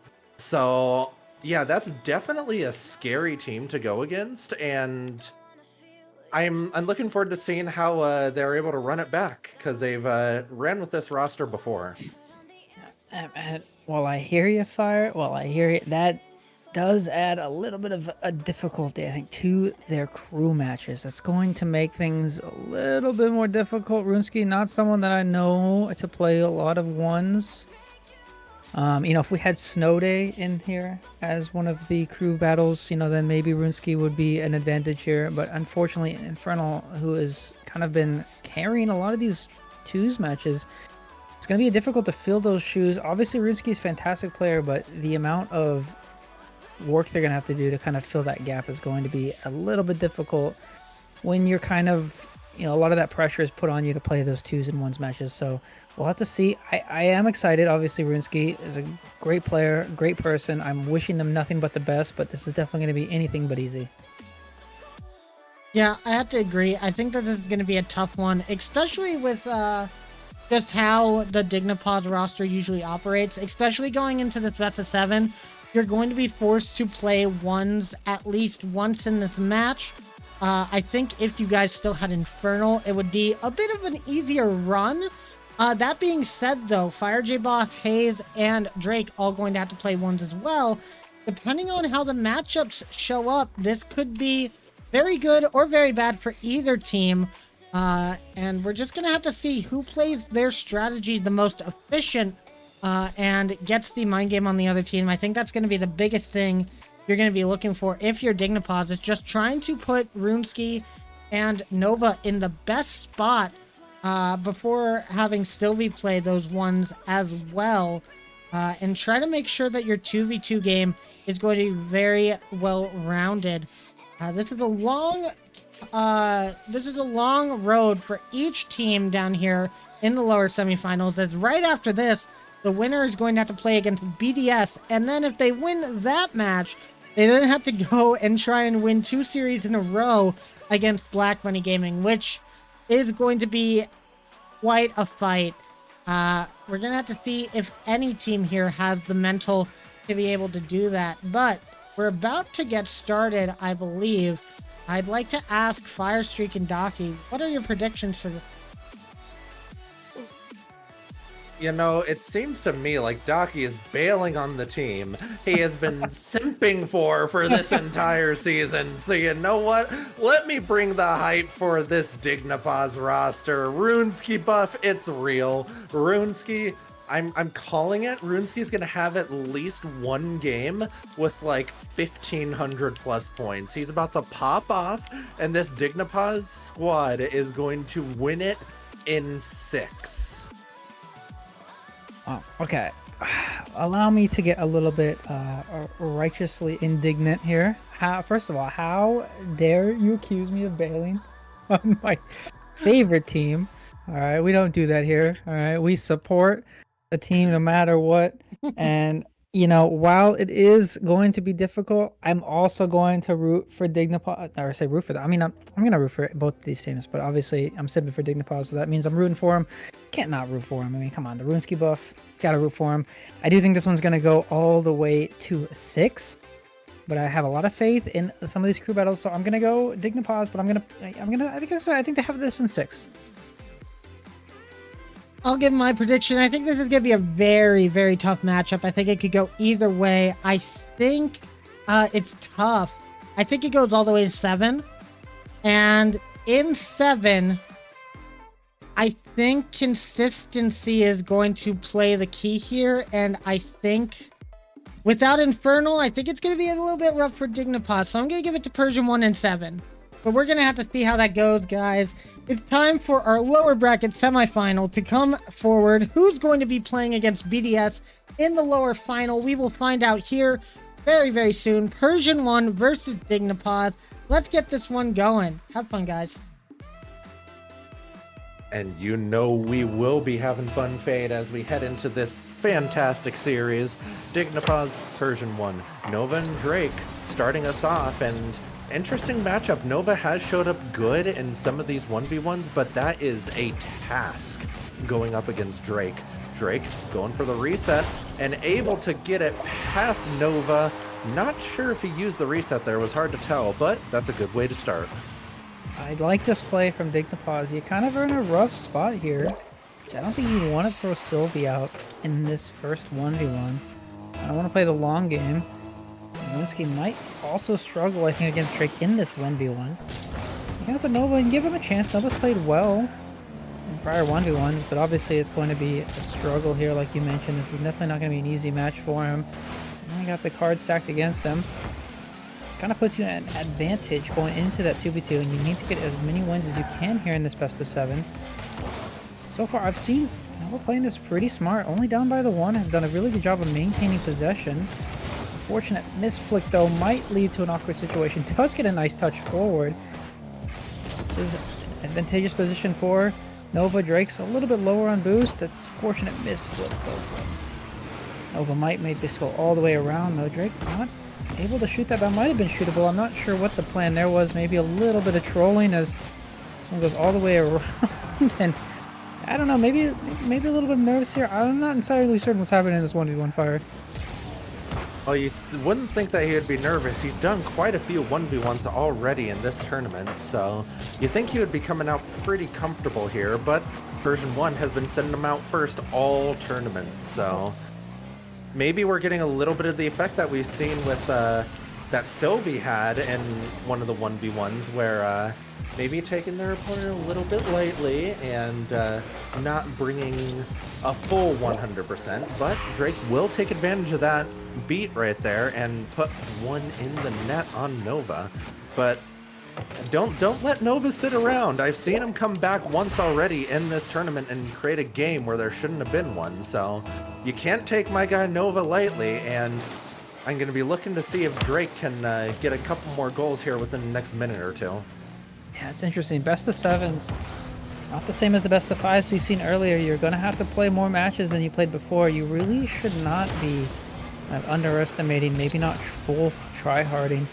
These are kind of the matches where it might seem mean if you're going up against someone that's lower ranked and you kind of full sweat against them, but this is what you want to do. You want to be able to get yourself ready for some of these long-term, longer matches here. As an unfortunate misplay there from Drake. That should have been a goal, but it's not going to be, as Nova does play this really smart. Puts the bump as well, kind of forces Drake to go higher than I think he wanted to, and only 2 goals scored here just about halfway through. This is definitely looking like Nova might have a chance here. So it's a fantastic save, and gets a good recovery, and gets the ball touched. It's well played from Nova.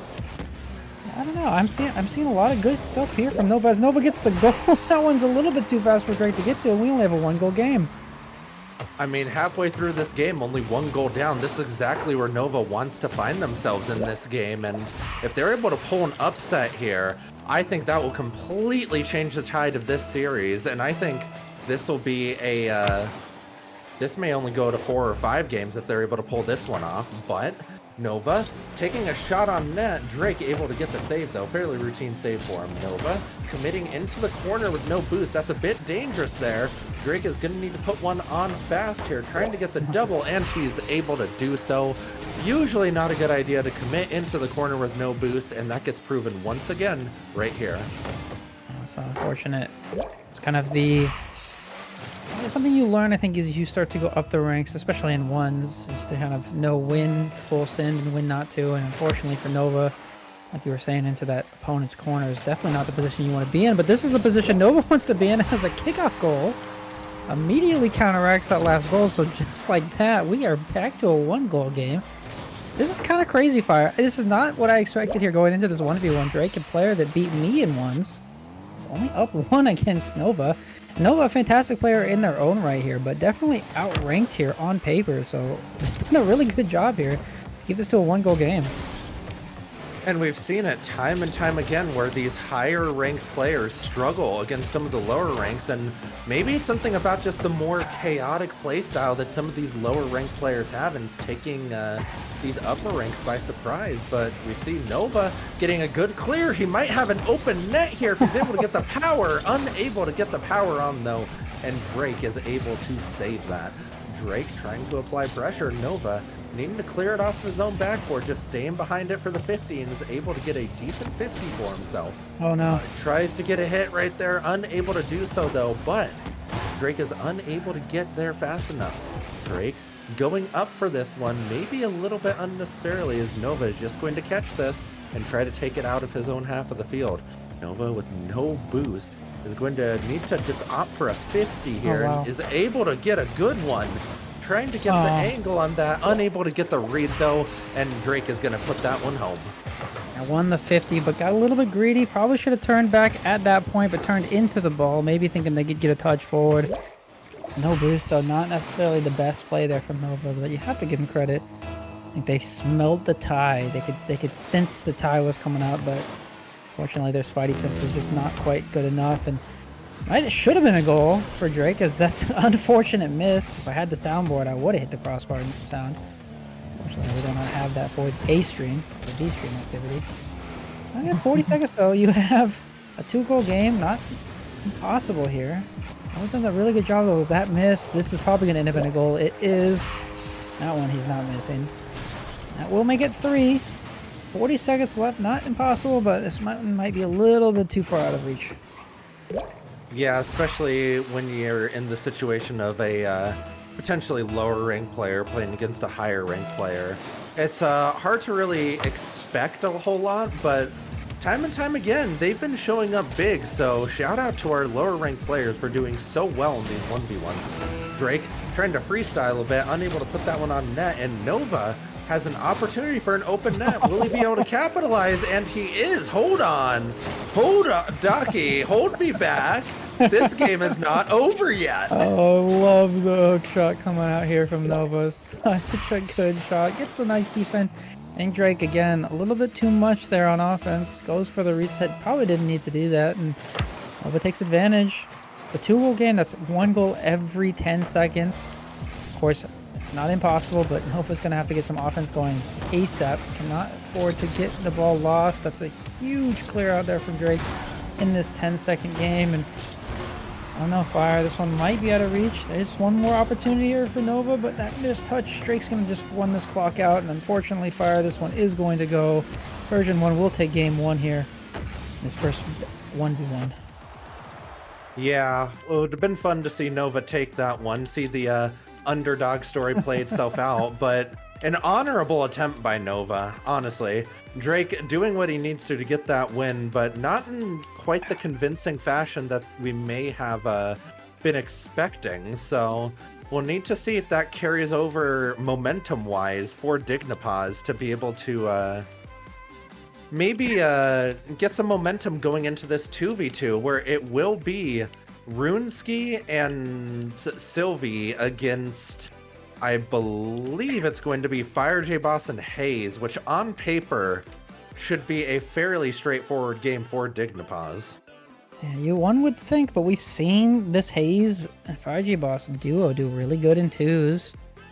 It's definitely not going to be an easy task to overcome, but we talk about the Runesky buff. Well, how much of a Runesky buff can you get when Runesky's in the match with Sylvie?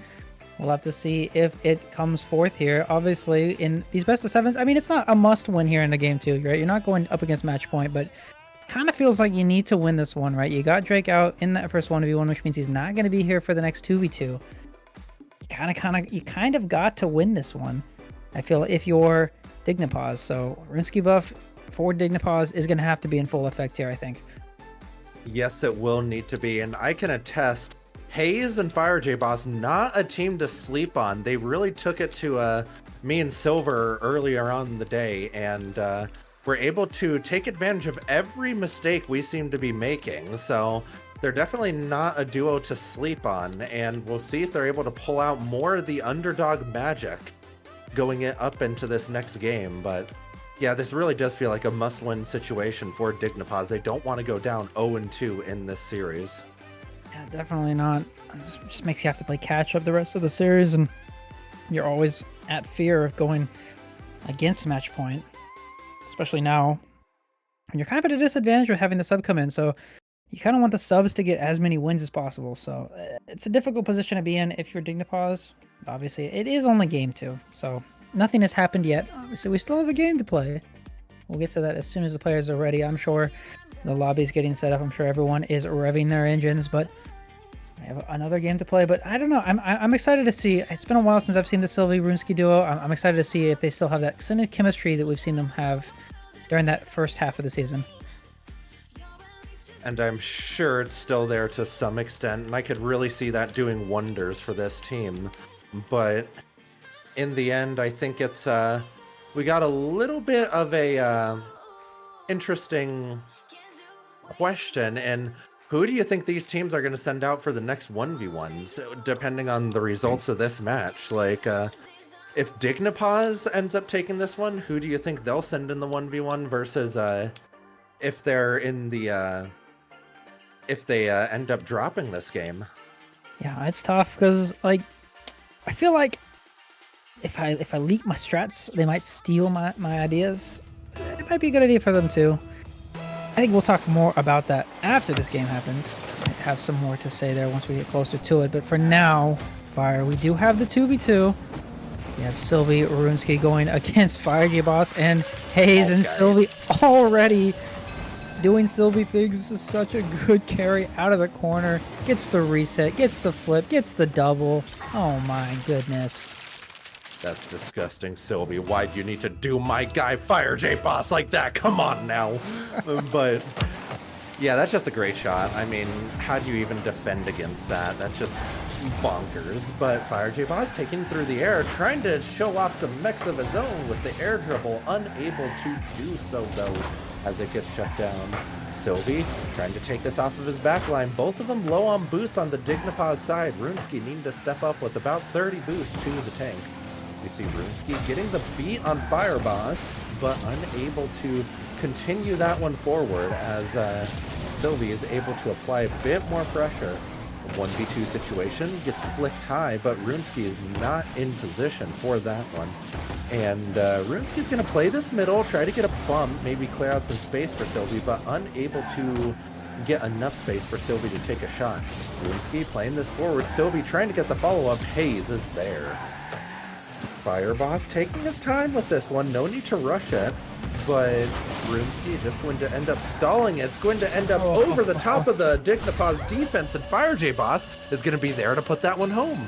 Yeah, it's unfortunate. Both players didn't pause in the exact same position, both flipping forward for it. That gets the demo on Hayes, but the ball just floats over the Dignipaw's net, and Fire J Boss is there to collect it. A miscommunication there. Now we see Runesky with the retired nameplate. Maybe that's retired in the comms department as well, as that's just an unfortunate miscommunication there. But Sylvie just doing what Sylvie does best, making things a little bit more awkward. Should be an easy enough catch for Runesky. Gets a nice touch to the corner. That might be a little bit too much heavy though. Too much heavy. I don't know, it's too early in the morning. But this is a great setup here from the team of Dignipaws. But I've seen a lot of, I think, offensive pressure from Dignipaws. They've done a really good job of maintaining this pressure. They just have not really been able to get those second, third shots that you kind of need to. Up against these teams like Hayes and Fire J Boss that have done a really good job of playing together and playing together well, as this one almost goes in, but Sylvie gets a nice little save there.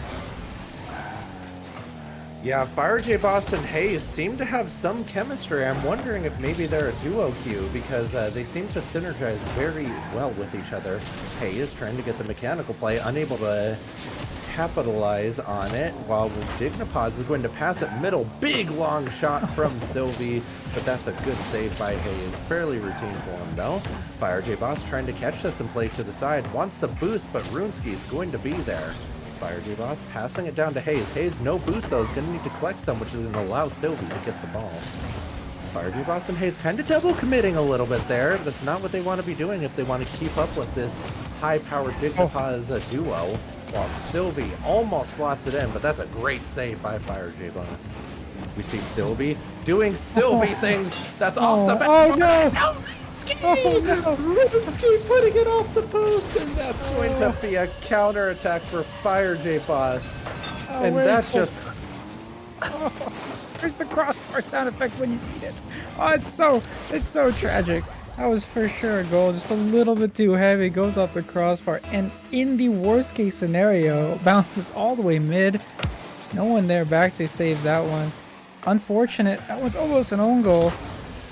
Dignipaws, like we were saying earlier, this is not really a must win, but it kind of feels like it is. You didn't want to give them that second goal game here. This is another full sin commit here. Now you got two Persian 1 players on Dignipaws' side, and Dignipaws' defense nowhere to be seen. That's the second straight goal fire off of a little bit of an overcommit here from Dignipaws. So we see that Runesky has the retired label on his nameplate. Does that mean he's at Unk status, Donkey? Is Runesky at Unk status? Maybe. We'll see if he's able to pull this one off. But Sylvie progressing that one back to Runesky, getting a demo, and Sylvie's gonna want to take control of this one. 22 boost on wall. Sylvie trying to get the musty, but Hayes ego challenges and sends that to the opposite side of the field. Fire J Boss putting that one home, and this is starting to get out of hand for Dignipaws. And a little bit of discombobulation. Runesky jumping for that ball. Doesn't really need to, and not only did they not need to jump for that ball, they don't hit it as well.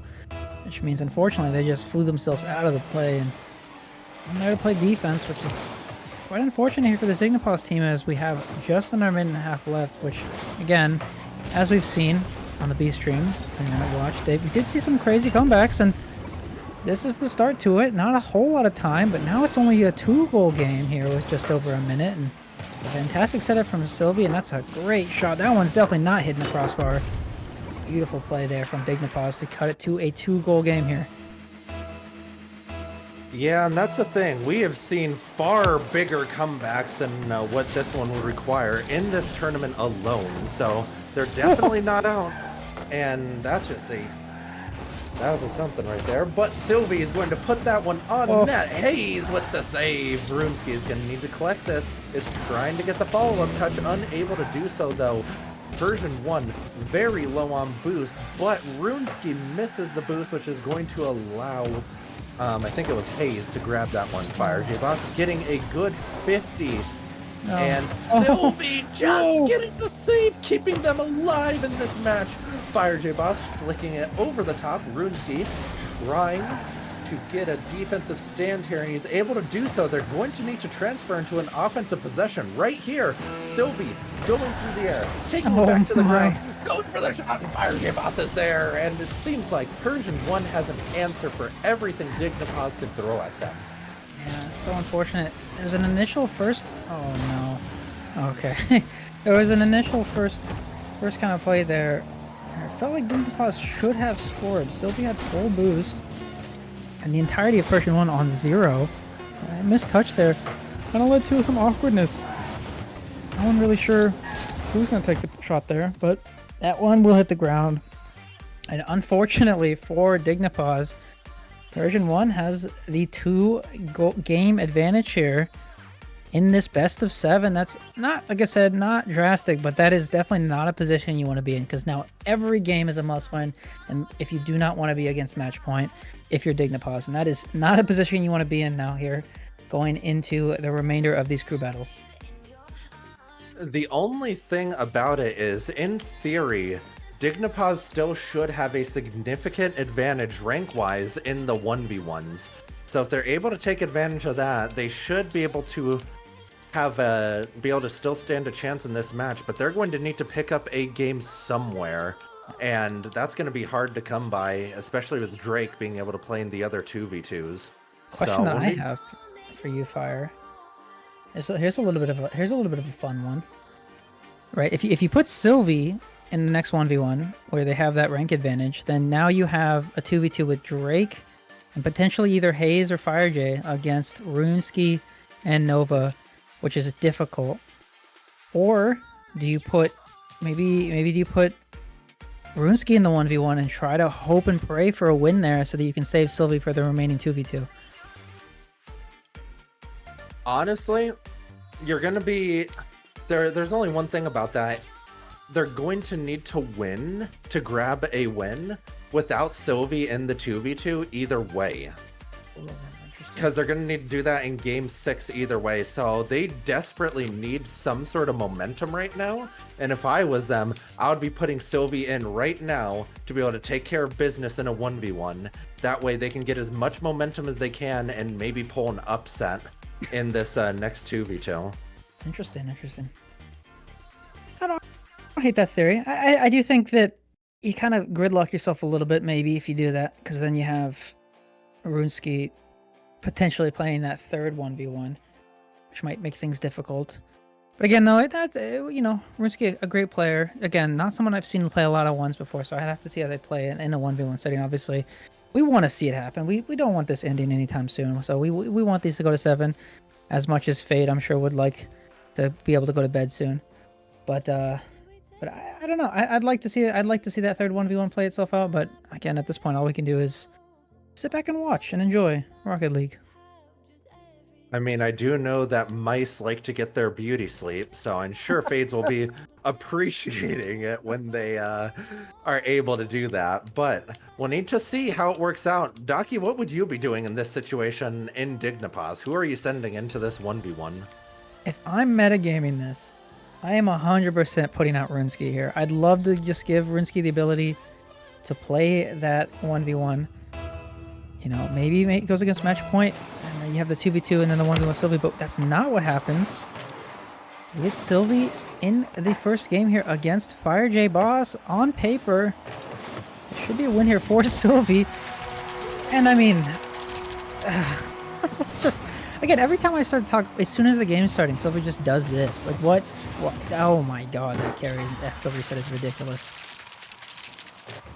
Yeah, what do you even do there if you're Fire J Boss? If you challenge early, Sylvie just resets it over you. If you wait like that, Sylvie just carries it around you. It's a lose-lose situation for you, and that's just really hard to play against. Sylvie not getting the first touch he likes, but he's gonna get a reset and another reset, but Fire J Boss knows that that's not gonna get on target anytime soon, so he's just gonna dribble it, walk the dog all the way to the goal. That's how my guy Fire J Boss does things. Yeah, this is my bread and butter as a one's main.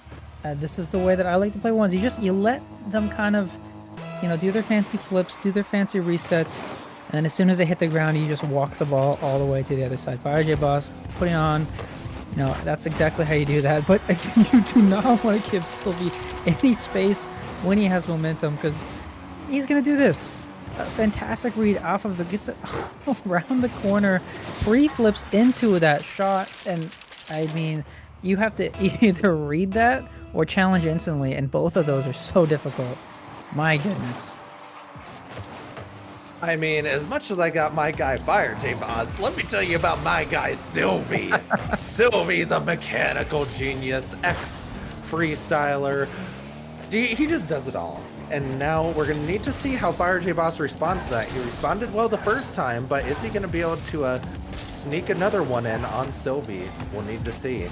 Fire J trying to clear it out of his own half. He's able to do so. Sylvie opting to take it back to his own corner, going for the musty sidewall redirect, unable to get it on target though. And Fire J Boss makes the mistake of letting Sylvie have that corner boost, which you don't want to do. If you let Sylvie control that corner boost, it's going to be a bad day for you. Now, Fire J Boss going for the 50. He's able to get to the side, but that's kind of exactly where Sylvie likes it to be, is on sidewall, where he can start doing all his crazy, goofy Sylvie freestyler things. But that's a good beat, and Fire J Boss is going to put that home, which is just a really heads-up play by him to identify when Sylvie is awkward and challenge at that exact moment. And you talk about fancy freestyler things. The best way to counteract that is to wait for them to kind of freestyle themselves out of the play. And unfortunately for Sylvie, that's exactly what he did there. Got a little bit too much flippy with it. A little bit more awkward than I think he wanted it to be. And Fire, noticing that, challenges at the right moment. It's a tie match here. And that is a tie game here. That's not a tie game. It's a lead here for Fire J Boss, and that's kind of ridiculous. And Sylvie a little bit too greedy here, trying to challenge the ball rather than challenge a little bit forward, and gets beat quite well actually. And now Sylvie find themselves down one here. This is a full rank away from each other. This is a C3 versus a GC3 here. RJ has the lead here. It's a nice kickoff as well. This might be another one. No, and unfortunately not going to be for Fire J Boss. Done such a good job though here, maintaining that pressure, not allowing Sylvie to get some of these mechanical plays, but unfortunately that one's going to go all the way across. It's not going to bounce in though. That's ridiculous. Oh my goodness. I mean, Fire J Boss C3 maybe in ones, because he's playing out of his mind right now. As Sylvie is required to get a good save there. That's a good demo. If he's able to turn it around in time, Sylvie might be caught awkward, but Sylvie is able to get back to that ball. Fire J trying to put it on, unable to do so though in a way that's dangerous for Sylvie. Sylvie with the reset. Sylvie still has the reset, unable to get the touch though, and now Fire J is once again going to be able to walk the dog all the way into the opponent's net. That's a huge miss from Sylvie off of the reset. Had the shot, had the angle. Not enough momentum in the air to get to the ball in time.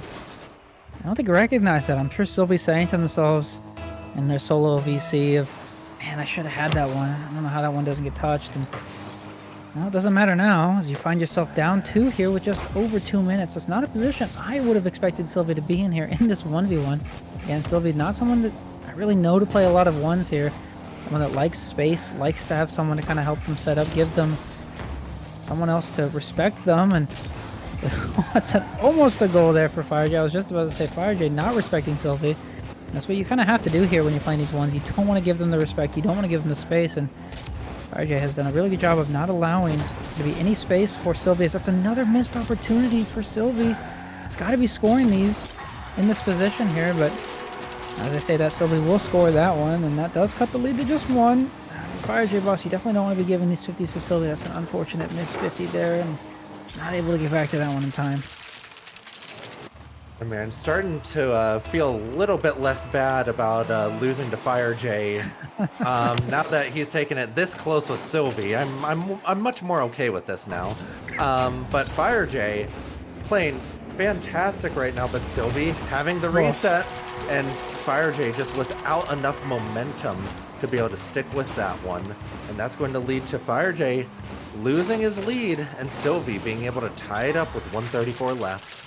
Yeah, it's unfortunate. That's so hard to play against those reset wave dashes. You want to challenge early, but you do, you get smoked on the wave dash. And really demonstrating, hey, he's a freestyler, but he does know how to play ones every once in a while. So kickoff goals goes in, and well, that's I think Sylvie might be starting to sweat a little bit here. Definitely playing this a little bit more routinely. Yeah, and Sylvie done this with other players before in this tournament. He has a tendency to kind of maybe be a little bit freestyler towards the beginning, but then lock in as the game goes on more and more because he doesn't want to lose it. So we'll need to see if he keeps that up or if he's going to go back to the freestyling temptation. And I mean, if he just does that, he can freestyle all he wants. Like, dang, Sylvie. Yeah, it's an awkward little plan B here. I don't think... kind of got it. I think Fire might have been able to get there in time, but if you don't see a lot of players going for that in your matches, you're probably not going to be expecting it. That one will slide past Fire J Boss, and just like that, Sylvie finds themselves the 2-goal lead of their own. And boost and possession here. Fire has to play this one really smart. Does a pretty good job of forcing Sylvie back to the wall, but that's so awkward. Sylvie going to walk away with that corner boost is going to put Fire in a really awkward position. Sylvie notices that immediately and flicks that one away, and that 2-goal lead turns into 3. This is well played from Sylvie. I think, like you were saying, starting to turn the Jets on a little bit here, starting to play this a little bit more seriously here, going for some of these more routine flicks. Yeah, and the only time I really didn't see Sylvie play a little bit more freestylery or trolly, however you want to say it, is when he was playing against Turtles. But that's just a good play. He should be able to finish this one up right here. Opts to go for the freestylery play, and that's going to allow Fire J to bring this within 2 once again. And I mean, I'm almost thinking, is there a world in which Sylvie freestyles his way out of this 1v1? I mean, yeah, it's definitely possible. I mean, you find yourself up to 38 seconds is a world of time in ones. It's basically an infinite amount of time, especially if you lose these kickoffs, like Sylvie finds himself doing. And the disrespect to insta challenge with 0 boost and not even get the corner boost. Let's get it on the second try, though. At this point for Sylvie, you just need to... Okay, well, I think Sylvie may be trying to go for a turtle catch there into some kind of play. Maybe Sylvie not quite done with some of the freestyler antics here. You find yourself up 2 with just over 10 seconds left. You might as well be wrapping this one up here. Sylvie maybe gets one more attempt here at a freestyler plays. Goes for the musty, goes for the reset, goes for the mock tough. Doesn't go to the net, but nice little flourish there to end this one. But Dignipaw's taking a game. And that's exactly what Dignipaw's needed to get their way back into this game. And Sylvie seems to be having a lot of fun out there, which is exactly what we want to see.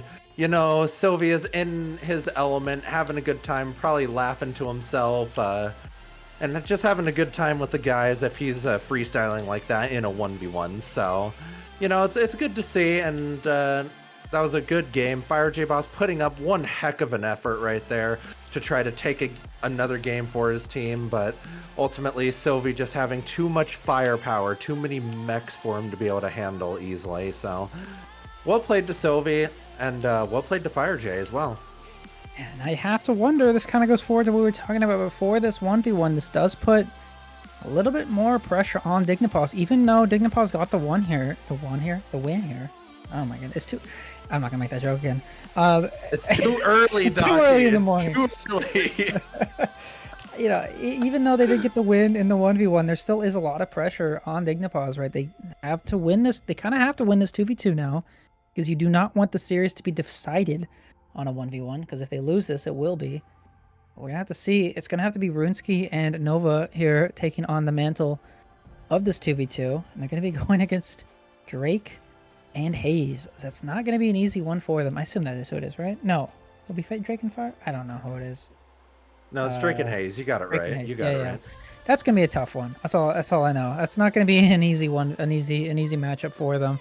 Definitely not impossible, but we're gonna have to see. I think a lot more communication out of Runesky and Nova. They definitely have they're kind of having an uphill battle here, in terms of ranks, right? GC1, GC2 versus GC1, C1, and that's not only a GC1, C1. That's a C1 or GC1 that's a sub here. So that's gonna make it even more difficult for them. So they got their work cut out for them. They definitely do, Docky, and it's going to be interesting to see what tactics they try to employ to make up for that rank differential, as Drake is going to play this one high. Runesky's going to go for the catch. Runesky playing it slow off the back line. Drake's going to get the challenge, not to anywhere that's particularly dangerous, though. Nova forwarding that, and Nova is going to get the demo. Trying to play towards the middle, but Runesky is unable to get there quick enough to be able to put that one on net. Hayes bumping Runesky as Nova gets the challenge, and now Hayes has the ball. Hayes trying to play that one forward, maybe going for a little wave dash play right there, but unable to fully put it on. Nova going for the passing play, unable to put that one away though, and now Nova's able to get back to get the save. 1 minute into this game, and Dignipaz is holding on nicely. Yeah, almost felt like a couple goals should have been scored there, especially from Persian 1. There was more than an opportunity there. Nova able to get back in time, but man, I don't. Maybe there is the Runesky buff here coming into effect here, as we did see. I think a little bit of that in that 1v1 with Nova and Drake. Nova did a really good job of maintaining that, but it's such an awkward position to be in, as that one will hit the corner. Runesky needs to get a good touch, and does, luckily. It's the full boost as well, but that's not the best first touch. Has to play for the 50. Gets a decent one, but this is not going to be much of a playable ball. Nova tries for the shot, doesn't get it, but Runesky's there for the cleanup. Hold on. Maybe the Runesky buff is real. This is not what I expected. Dignipaz up 1. Runesky. What a play. What a pass from Nova. Their chem seems to be on point, and this is why I don't like to play against Runesky. He always just finds a way, a goofy way to work their way through the defense, and it's very difficult to counter if you are Persian 1. Oh my. Runesky almost getting a 50 into the opponent's net. That was looking very scary for a second, but unable to find the back of the net on that one. Runesky playing it high for Nova. Nova able to cover. Hayes playing it off of the corner. Runesky's going to need to be there and is able to get the 50. I think that's a Rule 1 happening in the corner?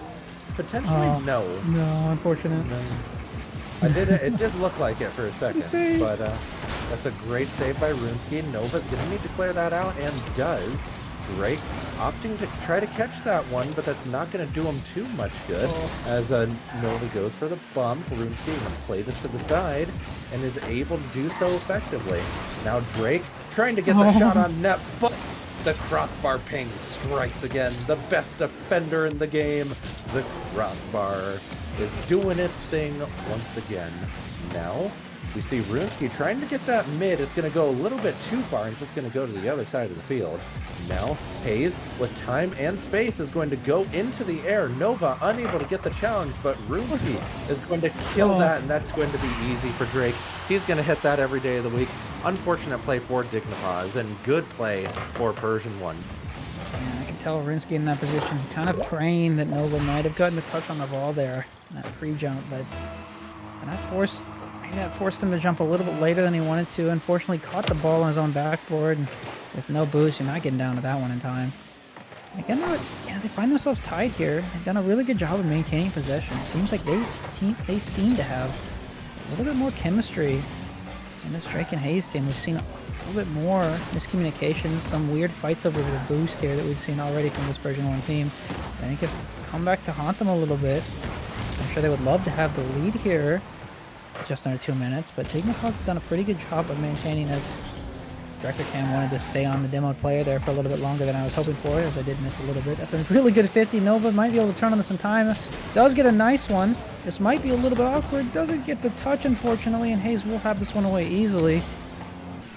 Myself tied. There's neutral ball. That's a big miss from Runesky, but does get the save. That's a crucial save for them. You do not want to be giving up a goal here if you're Dignipause. Draco, are you trying to bait out a player? Doesn't really get the bait that they want here. Hayes goes for the fake. Doesn't get the fake that they wanted as well. And might be an opportunity here for Persian 1 as nobody on the side of Dignipause has any boost, but Runesky does such a good job on basically no boost there to get the ball forward. Allows Runesky or Nova to come in, and it doesn't get the touch, does get the bump. Runesky might have an opportunity, but shoots that one against the ground, unfortunately. This is a counterattack going the other way. Hayes might have the low shot, and is going to have a pass to Nova. That is the second goal for Persian 1. They find themselves up to 1 with 42 seconds left. Yeah, and that's a bit of an unfortunate play for Dignipause, but Hayes just being in the perfect position to put that one barely past Nova, and that's a very good play right there. Now, not the kickoff not going the way Dignipause wanted right there. Persian 1 getting some more pressure on the Dignipause net. Runesky needing to clear that to the side. Hayes trying to press this down the field. Nova getting caught at the boost pad, but is able to get back just in time to be able to clear that to the side. Runesky trying to keep possession here, but Hayes is going to get the dunk. Nova going to need to be there and is able to be there in time. Nova trying to cut this across the field, tries to flick it across, unable to get the touch he wants though. 10 seconds left. They need to get some pressure right now. 5 seconds on the clock. Runesky trying to get the pressure, but he's going to get dunked. It's going to stay alive though. Maybe they're gonna... And that's going to fall, and that's going to secure a triple match point situation in favor of Persian 1. And this is going exactly the way Persian 1 would have wanted it to. This is kind of the fear, not really a must. Well, yeah, I guess that one did kind of feel like a must win for Dignipause. Them not winning that one, not being able to win that one, I think hurting them a little bit. I think winning that would have given them some breathing room in this best of 7, but unfortunately for them, not able to do so. They did a really good job of holding Persian 1 back. I think forcing them to be a little bit more awkward than we've seen from that team. They were only down 1 throughout the end of that game, but unfortunately for them, though, it is going to mean, like you said, triple match point. That is not a position you want to be in, as that does force you to win every other game next. And you don't have Sylvie anymore for your 1v1s. I think right Fire, basically that we've already got our 1v1 figured out because of who's already played. I think that's right. Yeah, it's going to be Runesky against Hayes. And I don't really think either of these players are exactly known to play a ton of 1v1s. So this is going to be interesting. They're both GC1 ranked. Neither of them very experienced in ones. And we're going to need to see which one is able to get the better of the other one in this game. Runesky playing for his team's life right now. The sub coming in. And we're going to need to see if he's able to sneak one by the Persian 1 onslaught. That seems to have been happening all of today.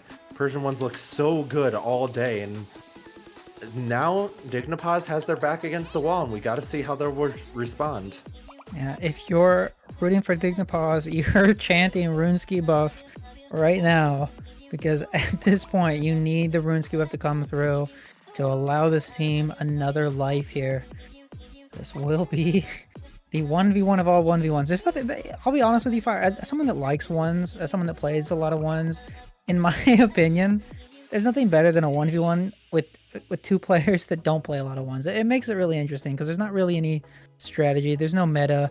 It's just 2 players playing Rocket League against each other, and that's always kind of a lot of fun. So I'm hoping for some goofy, maybe a little bit more sloppy ones gameplay. We haven't really seen a lot of that yet at this point, but at this point, all we gotta do is sit back and watch. Yeah, definitely something that can be very fun and interesting to watch it sometimes. I honestly, the thing that I'm rooting for more than anything is just a pinch between the two players that just rockets itself right into somebody's net, because those are always really fun to see. You know, both the player who it works out for is like, oh, okay, while the one who it ends up in their net is like, what is this? Why is this happening? All that. So, you know, I want to see lots of goofy moments like that in this one, and we'll see if they're able to deliver for us. Well, I have to agree. I'm yawning mid-sentence because it's so early in the morning.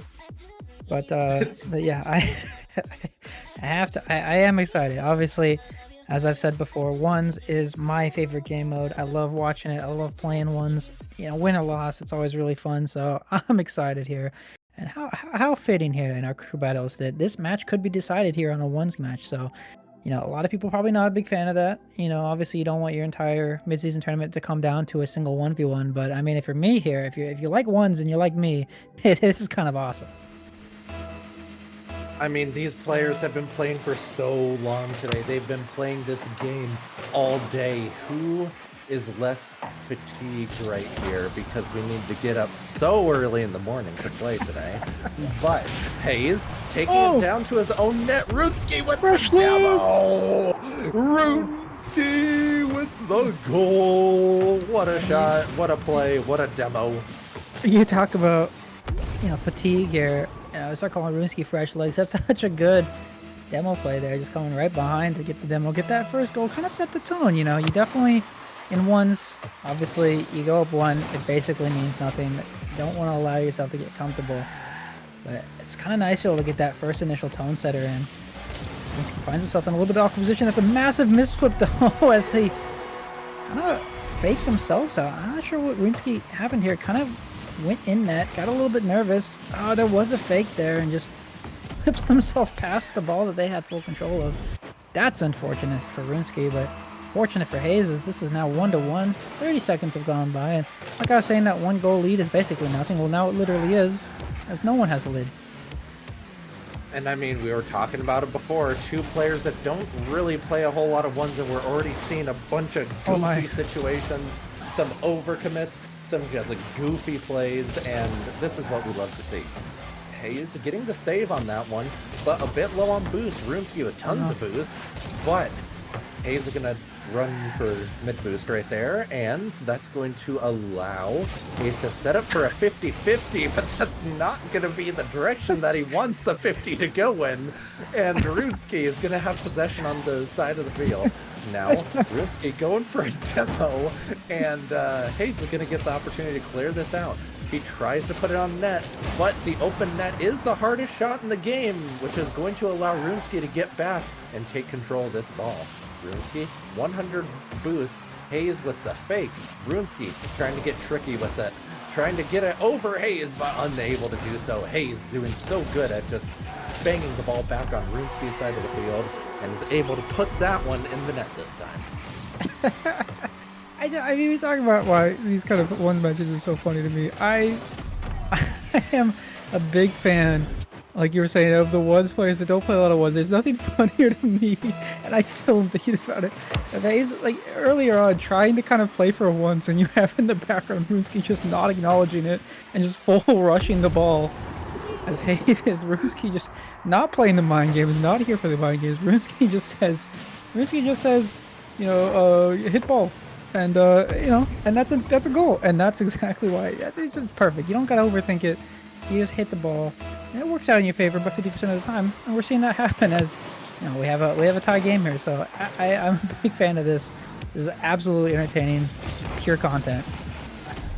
Oh, and Runesky unable to get the save on that one. Good play by Hayes to put that on target. Just a little post kickoff goal here. Just getting a little power shot, nothing too crazy there, which is going to sneak its way by Runesky. But I mean, I feel like we're seeing Hayes right here, who's maybe not the most experienced in ones, but still trying to like play the ones meta to the best of his ability. Then you have Runesky, who as a good friend of RFDL, Sky says, Unga Bunga hit the ball, and that's why it can be a little bit risky there, but Hayes is unable to capitalize on the misplay by Runesky. Runesky taking the ball down the field, and he's going to try to get a little bounce dribble set up, but unable to get the power on that shot that he needed to get it by Hayes. And Hayes is going to try to get this in the net, but Runesky tries to save it, but not able to, and Hayes is going to flick that over. Hayes up by 2 now. He thought surely that one might have been going the other way, but Runesky, I think, might have just misflipped or either misread that bounce off the backboard and kind of unintentionally flips themselves out of a position to make a save here. Well, it's a 2-goal game, and that might feel daunting if you don't play a lot of ones, but 2.5 minutes is a ridiculous amount of time here in a 1v1. So a 2-goal lead, nothing too much to worry about here. You just need to get one, get yourself kind of that momentum going. Runesky not even trying for the fleet; they're just trying to kind of just drive the ball into the net. That does not work in their favor.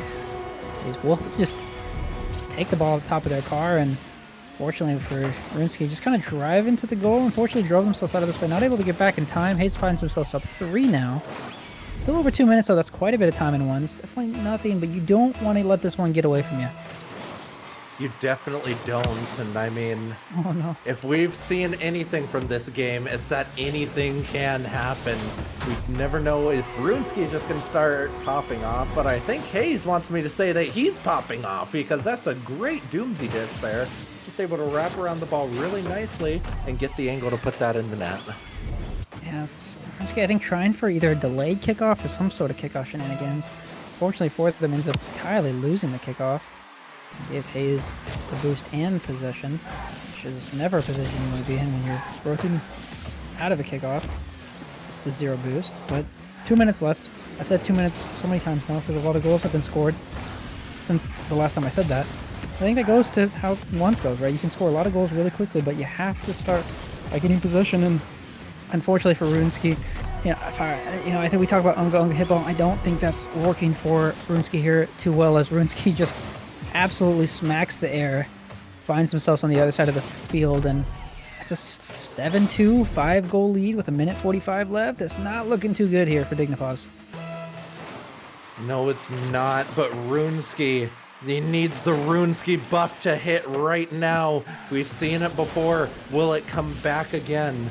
Runesky trying to get the 50 there. He's able to get the boost, which is going to cause Hayes to just Unga Bunga with no boost, and Runesky is able to get the demo, but not the shot! Runesky, no way! Okay, that's a little bit crazy, and this is now a flick by Hayes into the net, and Runesky kind of needed that one. Oh, it's a tragedy. That had to have been a goal. Goes off the crossbar. I think maybe thought that was going to be a goal because Runesky took a little bit too long to wrap back around on that, and then unfortunately just got no power on the second shot, and then found themselves chasing Hayes down. Hayes just is going to score that 8th goal, and yeah, I mean, you got 1 minute, 10 seconds left again. Nothing's impossible, but you're in your own half here, and yeah, that one had to be a goal, I think, for Runesky, unfortunately. That's just such a tragic misplay there from the side of Dignipaws, and again, this is it. This is lower bracket, so if you lose this one, you're out of the tournament, and you gotta start scoring quickly if you want to have a chance here. Yeah, Runesky's going to need a goal fast. It is on the right side of the field, but with that demo, Runesky is going to need to pursue all the way down the field, and hey, that's just mean. Why you gotta do it like that? You're already up by 6, Hayes. Come on now. Yeah, that's brutal. That's brutal too. Not only is you got the time wasting kind of shenanigans happening down there, Runesky charges in at maximum speed and then just gets outplayed, unfortunately. So yeah, Persian won. I mean, I'm not gonna lie, I don't think anyone expected them making it as far as they've made it, and they've played so incredibly well. They've done such a good job as that 10th goal goes in. That is now 8 goals. The FF is on the table if Runesky does want it. But yeah, my goodness.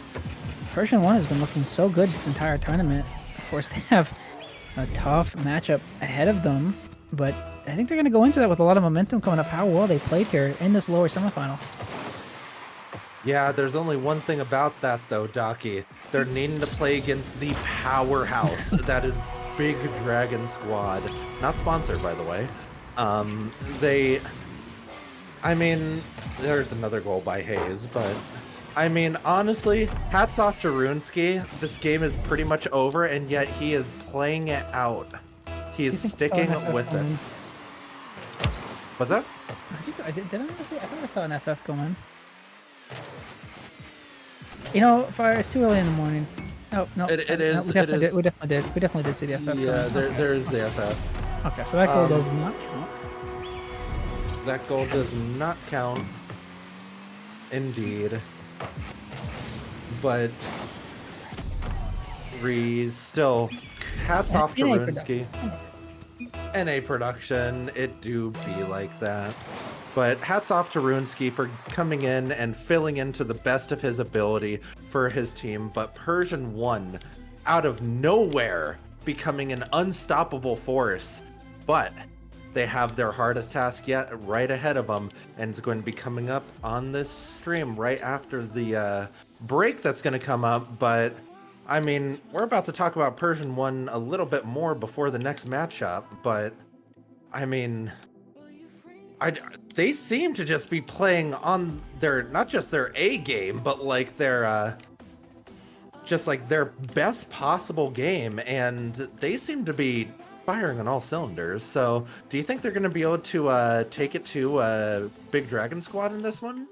Oh, I think they'll have momentum, and I think that momentum will give them. I mean, we're going up against momentum for them after coming off a win versus BDS, who just came off of a loss. It'd be interesting. And before we go, I do want to give a big shout out to Dignipause. I think they played fantastic all tournament long. Unfortunately, having to have kind of that last minute sub, you know, even with the Runesky buff, that always is something difficult to deal with after having played with, you know, the same 3 players the entire tournament. Having to change one of those players out is always going to make things difficult. So I think they did well. I think they ran it. They had a good run here, and we're happy to see them, play well. So, you know, hats off to them. They're out of the tournament, but you know, they're not out of our hearts. Exactly, and it's been unfortunate to see a few teams need to sub out a player and then in these lower brackets and then lose the next game in there. It's just so hard to come back from that, regardless of the team and regardless of who is being subbed in or out. But enough of that, because we have more Rocket League to play. We're heading on to the lower bracket finals, and it's going to be coming up right after this break.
into the night, city lights are dancing, slowly falling apart. The shadows causing an outbreak. I'm wishing upon a star. This time I'm feeling stronger, and I know I can do better. The shadows causing an outbreak. I'm turning the light. We're gonna light it up, oh, light it up, ooh, light it up, causing an outbreak. I'm turning the light. We're gonna light it up, oh, light it up, ooh, light it up, causing an outbreak. I'm turning the lights on.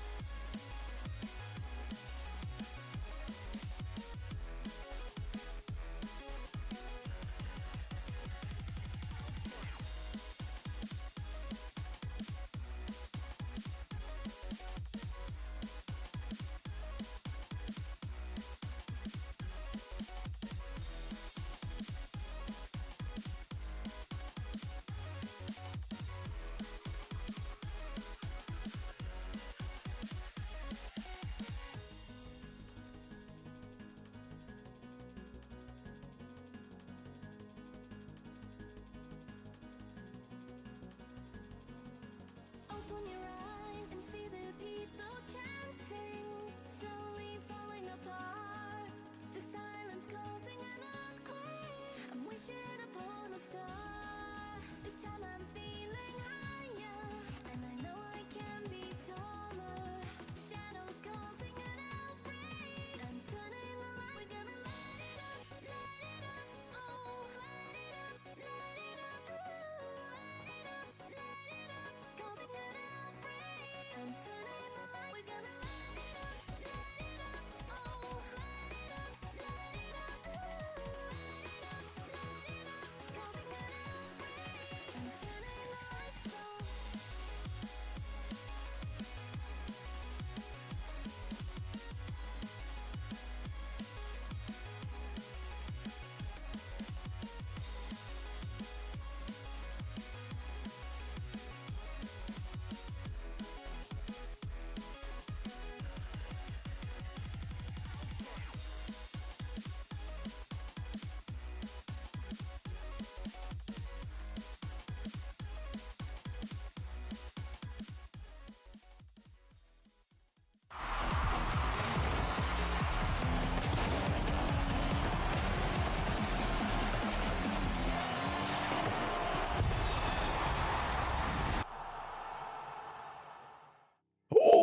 Hello, everybody, and welcome back. Oh, Musty for Docky. That's interesting. But welcome back to RFDL, the mid-season tournament. We are winding down the night with the last couple of matches. We just saw Persian 1 take down Digna Pause in 5 games, and now they've got another matchup looking dead in their faces, and it's going to be Big Dragon Squad coming up from the upper bracket down to the lower finals. We're going to see which team will be playing up against Black Bunny Gaming going up real soon. What are you guys thinking about this match coming up?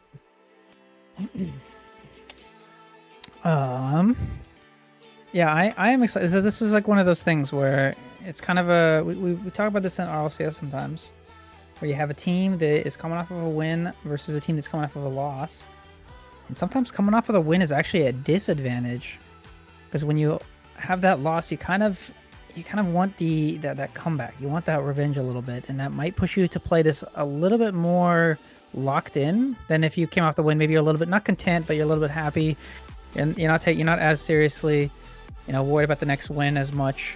You're kind of happy with the win that you just got. So we'll have to see if that comes into effect here, but this will be interesting at least to see how that plays out. Interesting for sure. I do think I think that might be counteracted a little bit by the fact that we kind of have a Cinderella story right here. No one expected Persian 1 to get this far, but yet here they are. On paper, they shouldn't have gotten all the way to this point, but they've just played so so well this tournament, and we're going to see if they're able to carry that momentum into this match against the number 3 seed BDS. Yeah, that's going to be a very interesting one. And both these teams, lots to play for here. I got to say, Persian 1 has impressed me over these last couple of days, making it all the way to top 3. Definitely a team that we expected to make it far. I don't know if I necessarily thought that they were going to make it to top 3, just because I thought a lot of the other teams had kind of the winning formula in players to overcome a lot of these other teams, but suddenly we find Persian 1 in a top 3 situation, and they're starting to see the light at the end of the tunnel. Grand Finals is just around the corner, and with it comes the prizes of, if you win Grand Finals, obviously you get the nice little player cards, but you're also going to be getting that free buy into playoffs, and that's going to be very much contested over these last 3 teams. Let's go ahead and start talking about some of these guys. The challengers coming down from the lower brackets going to be Persian 1. We just saw them on the screen just a couple of minutes ago. Hayes, Drake, and Fire J Boss all showing up, all doing pretty good in their ones matches so far, and their twos matches have been looking pretty good as well. One thing, Fade, isn't that team under the management of Drake now as well? It is. I Starting keep with this forgetting to tournament? take Cookie. I keep forgetting to take Cookie Cat off of there. You know, that's fair, but yeah, they've been looking really, really good this tournament, and they've kind of Got it. surprised me a bit. So, oh, very nice. They've surprised me a bit, and yeah, they've just been playing really well. I mean, Fire J Boss turning into a ones guru. I didn't expect that, but here we are. So I'm hoping to see a lot more from this team, but we're only going to get a lot more if they're able to make grand finals. So we got to see if they can pull off the upset.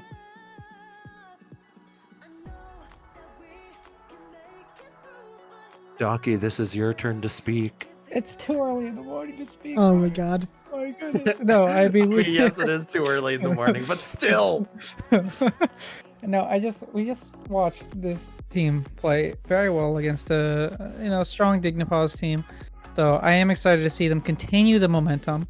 Like I talked about, having that kind of win might make you a little bit less, kind of antsy to get the next victory. But again, having that momentum, like you were saying, Fire, the Cinderella story might give them ample energy here, and I am excited to see if they're able to continue that going. Obviously, the Cinderella story, you always want to root for the underdogs, and it's not hard not to root for this team, as they've done so much better than everyone I think expected out of them. Yeah, I'm sure. Honestly, as I said before, I am very impressed by this squad. They've been looking very strong in all of their matches so far, and I'm ready to see what they can bring against a BDS. Of course, we do have this BDS squad to talk about as we get ready for this match. And even with a sub, these guys are looking extremely deadly. Reverb, Rue the Fuzzy, and Zixi showing up today. And Rue the Fuzzy, another one of those players that have been very impressive during the ones games. Very true. And I mean, Rue the Fuzzy, listed as a Diamond 3. Maybe they're a Diamond 3 in ones or something, because they've been playing out of their mind in 1v1s. But again, you also got Reverb, who really took it to Hammer in that match and almost pulled off an upset in that one to keep his team alive in the upper bracket. So this team has a bunch of players that are really solid in the 1v1s, and I'm gonna be looking forward to seeing if they can transfer that into some wins in those 1v1 matchups against this Persian 1 team, who is a little bit more twos heavy. Yeah. I was just cracked because it's so early in the morning. No, I said I was gonna stop with that joke. I have not stopped. I apologize. Actually, I don't apologize. No, this team obviously has done fantastic. They, were not able to pull out the last one for them. So they are coming into this with a little bit of a chip on their shoulder. But you have, just a really, really good team here. I mean, what a good title it would be for Reverb here. Kingslayer be able to take down, I think, one of what is considered the best players in the entire league here, almost winning that 1v1. Absolutely, I think showing up, I think more than what people expected. Obviously a fantastic player, but no, I think no one expected Reaver to be that good in ones. And that'll make things interesting here, as that will kind of set the tone here in this upcoming matchup here. As you've seen, Reverb is able to take Hammer to a really close 1v1. That's going to make it who's going to be able to take on Reverb in those 1v1s if it comes to it. And it might be really interesting. So I'm really excited to see how that plays out for them. But I'm sure they're going to come into this, desperately wanting that win, wanting to get their back. All right, guys. Well, with that being said, we've talked about the teams. Time for the predictions. Who do we have going up against BBG in the grand finals? Are we going to have the rematch, or are we going to have Persian 1 with the miracle run past BDS? What do you guys got? Do I vote with my heart or my head? Usually your head if is the best bet. If Fire J Boss is just able to like unlock his like GC2 like huge gameplay buff, then absolutely, because Fire J Boss is goated. But otherwise, I do think BDS has this one. I think their roster just aligns a bit better for the mid-season format than Persian ones, and I think we're going to see a rematch of the upper bracket finals in the grand finals. Interesting. How about you, Docky? I was getting there. All right, it's early in the morning. I was getting there. Sorry. I'm gonna go BDS here just because I feel that they're gonna come into this, I think, wanting to have that rematch. I think they're gonna try to not mind game it, but I think they're gonna play their crew battles. I think they're gonna try to play it smart, and they're gonna put themselves in a really good position. They've got so much talent on this team. It's gonna be really hard. They're gonna have kind of the edge here, I think, on some of these matchups if they happen. So I do have to give it to BDS.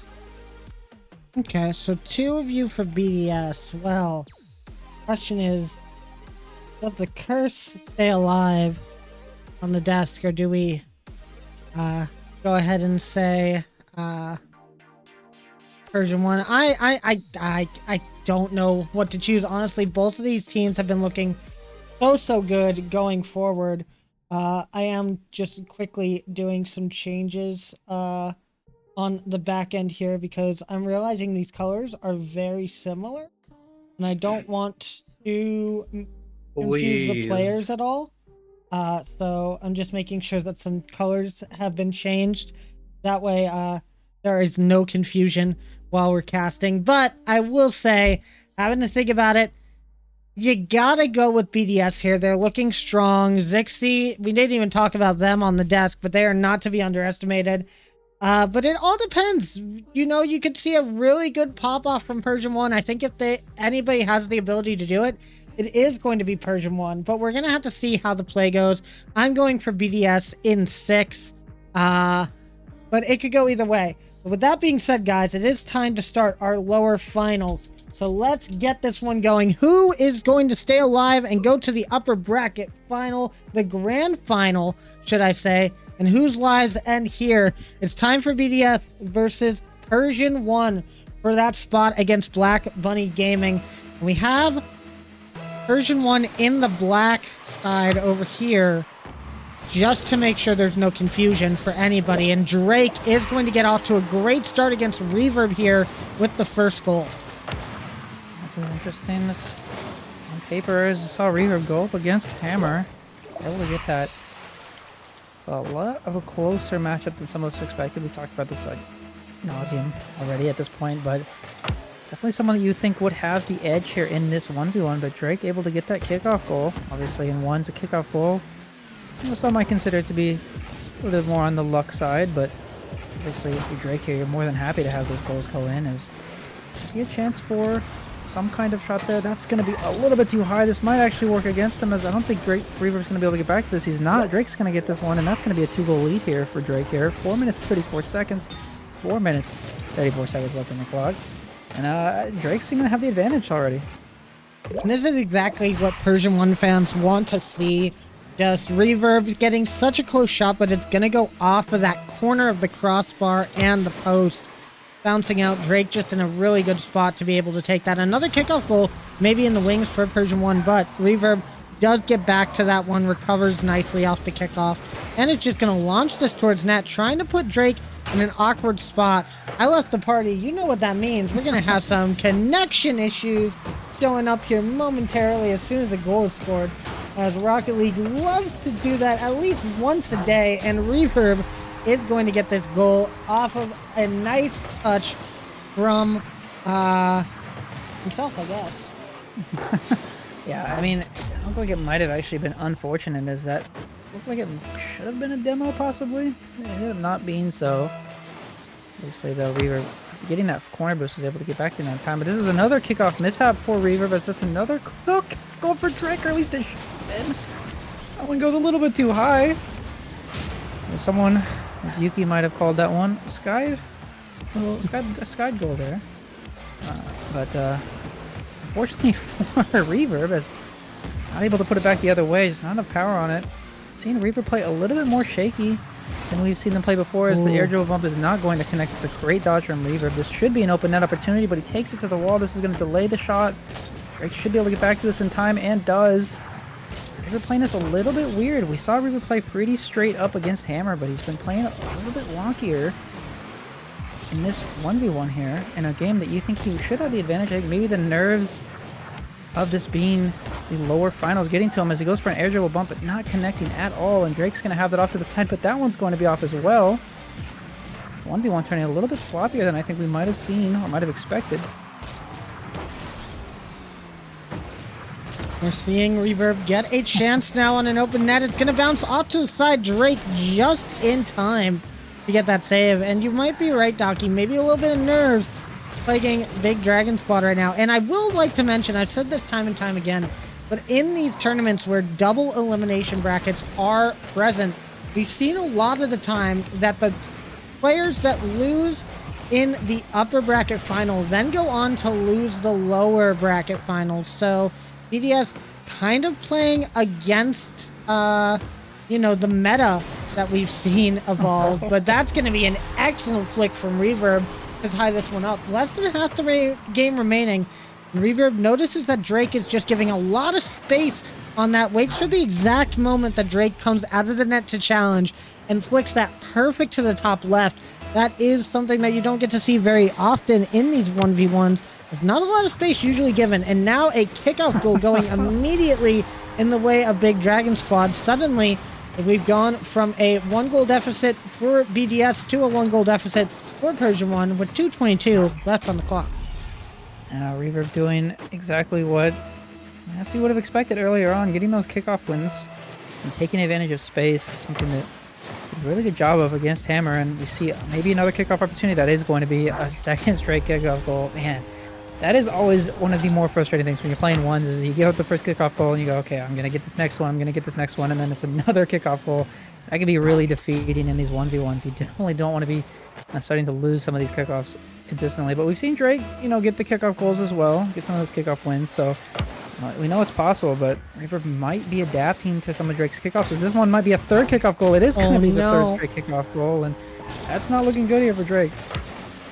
And as you said, there's nothing more tilting than to have to see kickoff after kickoff after kickoff go straight into the back of your net. And Drake having to deal with that right now. He's just going to have to calm the nerves, try to figure out exactly what's going on wrong with each of these kickoffs. Reverb is getting very dominant wins on those 50-50s in the middle of the field. Drake's going to have to figure out a way past that, maybe a way to slow down Reverb as much as possible. Goes for the fake off of the ceiling. Unfortunately, not going to work out for Persian 1. And now a long ball downfield. Drake just a little bit too far to the side. That's a fourth goal in a row for Reverb. It's an interesting play from Reverb. I think Drake might have thought Reverb was going to go for the mid boost, so delayed to full rush to the ball. It actually ended up being a really smart play from Reverb to kind of let Drake drive past the ball and then take that power shot all the way to the net. And Drake, not wanting to lose another kickoff, likes to go for the fake. Does win it favorably. Might have a scoring opportunity here as Reverb has to go all the way across the field, but Reverb just insta-challenges. It's really well played for it. Drake not getting the reset. Does get a decent 50, but with 31 boost, isn't really going to be able to do too much here. Has to kind of watch out. That's a huge misflip from Reaver, but it actually fakes out Drake as we have another scoring opportunity here. But once again, going up the wall here in some of these opportunities. I don't think that's worked out for him in the past, and it's definitely not working out for him here. Let's get that demo, though, and that's going to put an absolute stop to the counterattack. That's a huge misflip, though. Drake's going to be there for the ball. And I don't know, this might be a little bit memey here, but it seems like he's not being as clinical as we've seen him be in the past here. Only being a little bit more loosey-goosey with some of these flips, some of these approaches to the ball here. For sure. Now we're going to have to see if Drake can come up with anything in the next 50 seconds if they want to try and tie this up. Definitely plenty of time for Drake to do so. However, that's not going to really help as he tries to get control of the ball in the air, tries to get a 50 path Reverb. Not going to really work out. Now, having to clear it over towards the back wall, but this is all going towards Reverb's plan, just stalling as much time as possible as the 30-second notification rings out. This is going to be a goal for Drake, though, and the chances are still there. Some weird corner shenanigans here from Reverb. Goes for the fake, goes for the flick, does not. Drake doesn't fall for that at all. It's the immediate cutoff on that flick forward, and like I was saying, I mean, it's not impossible. 23 seconds, 3 goals is a lot of time in ones, but man, if you're losing these kickoffs like that one is going to be, that's the worst case scenario, I think, if you're Drake here, unfortunately. If you want to have a chance to win this one, you definitely don't want to be giving up kickoff goals, and you're going back to kind of those cheesy little kickoff goals. It's got to be a little bit tilting, I think, for Drake here. I mean, this is only game 1, so this is going to be the start of this best of 7. There's still plenty of time for them to come back, but I will admit that game 1 win for the momentum would be quite nice to have. But now you gotta wonder about this game 2. Probably going to be a must-win for BDS, because you also gotta think Reverb is now going to be in every single 2v2 from now on, which is going to be very difficult to deal with. But BDS going to be taking game number 1 in this series. We're going to have to see how the 2v2 fares for Persian 1. Yeah, and I mean, I agree a little bit with the next one being a must-win. I almost feel like it's a must-win for Persian 1 as well.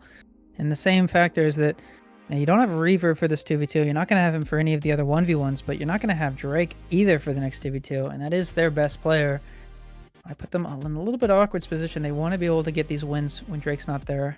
Of course, they might have wanted to save Drake for maybe having a better matchup in the ones, but obviously having him go up against Reverb, that's so difficult to have anyone on that Persian 1 team win against. And well, BDS does what BDS does in those situations, takes that first game, and yeah, this will be an interesting one. The matchup here, I think, is gonna create for some fantastic gameplay, but we'll have to see exactly how exciting it ends up being.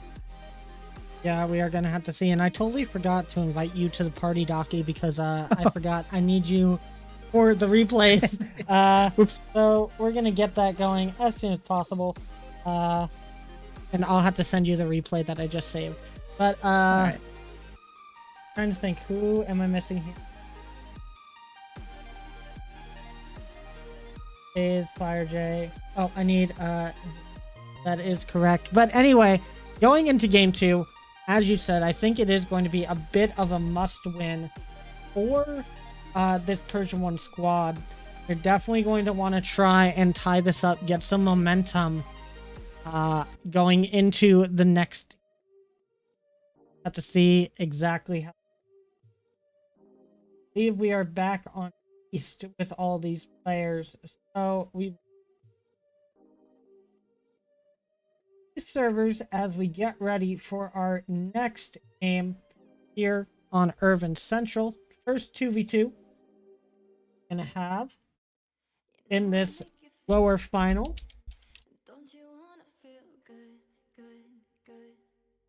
Players in, we got them all joining, and we should be good to go. So let's get this game number 2 underway.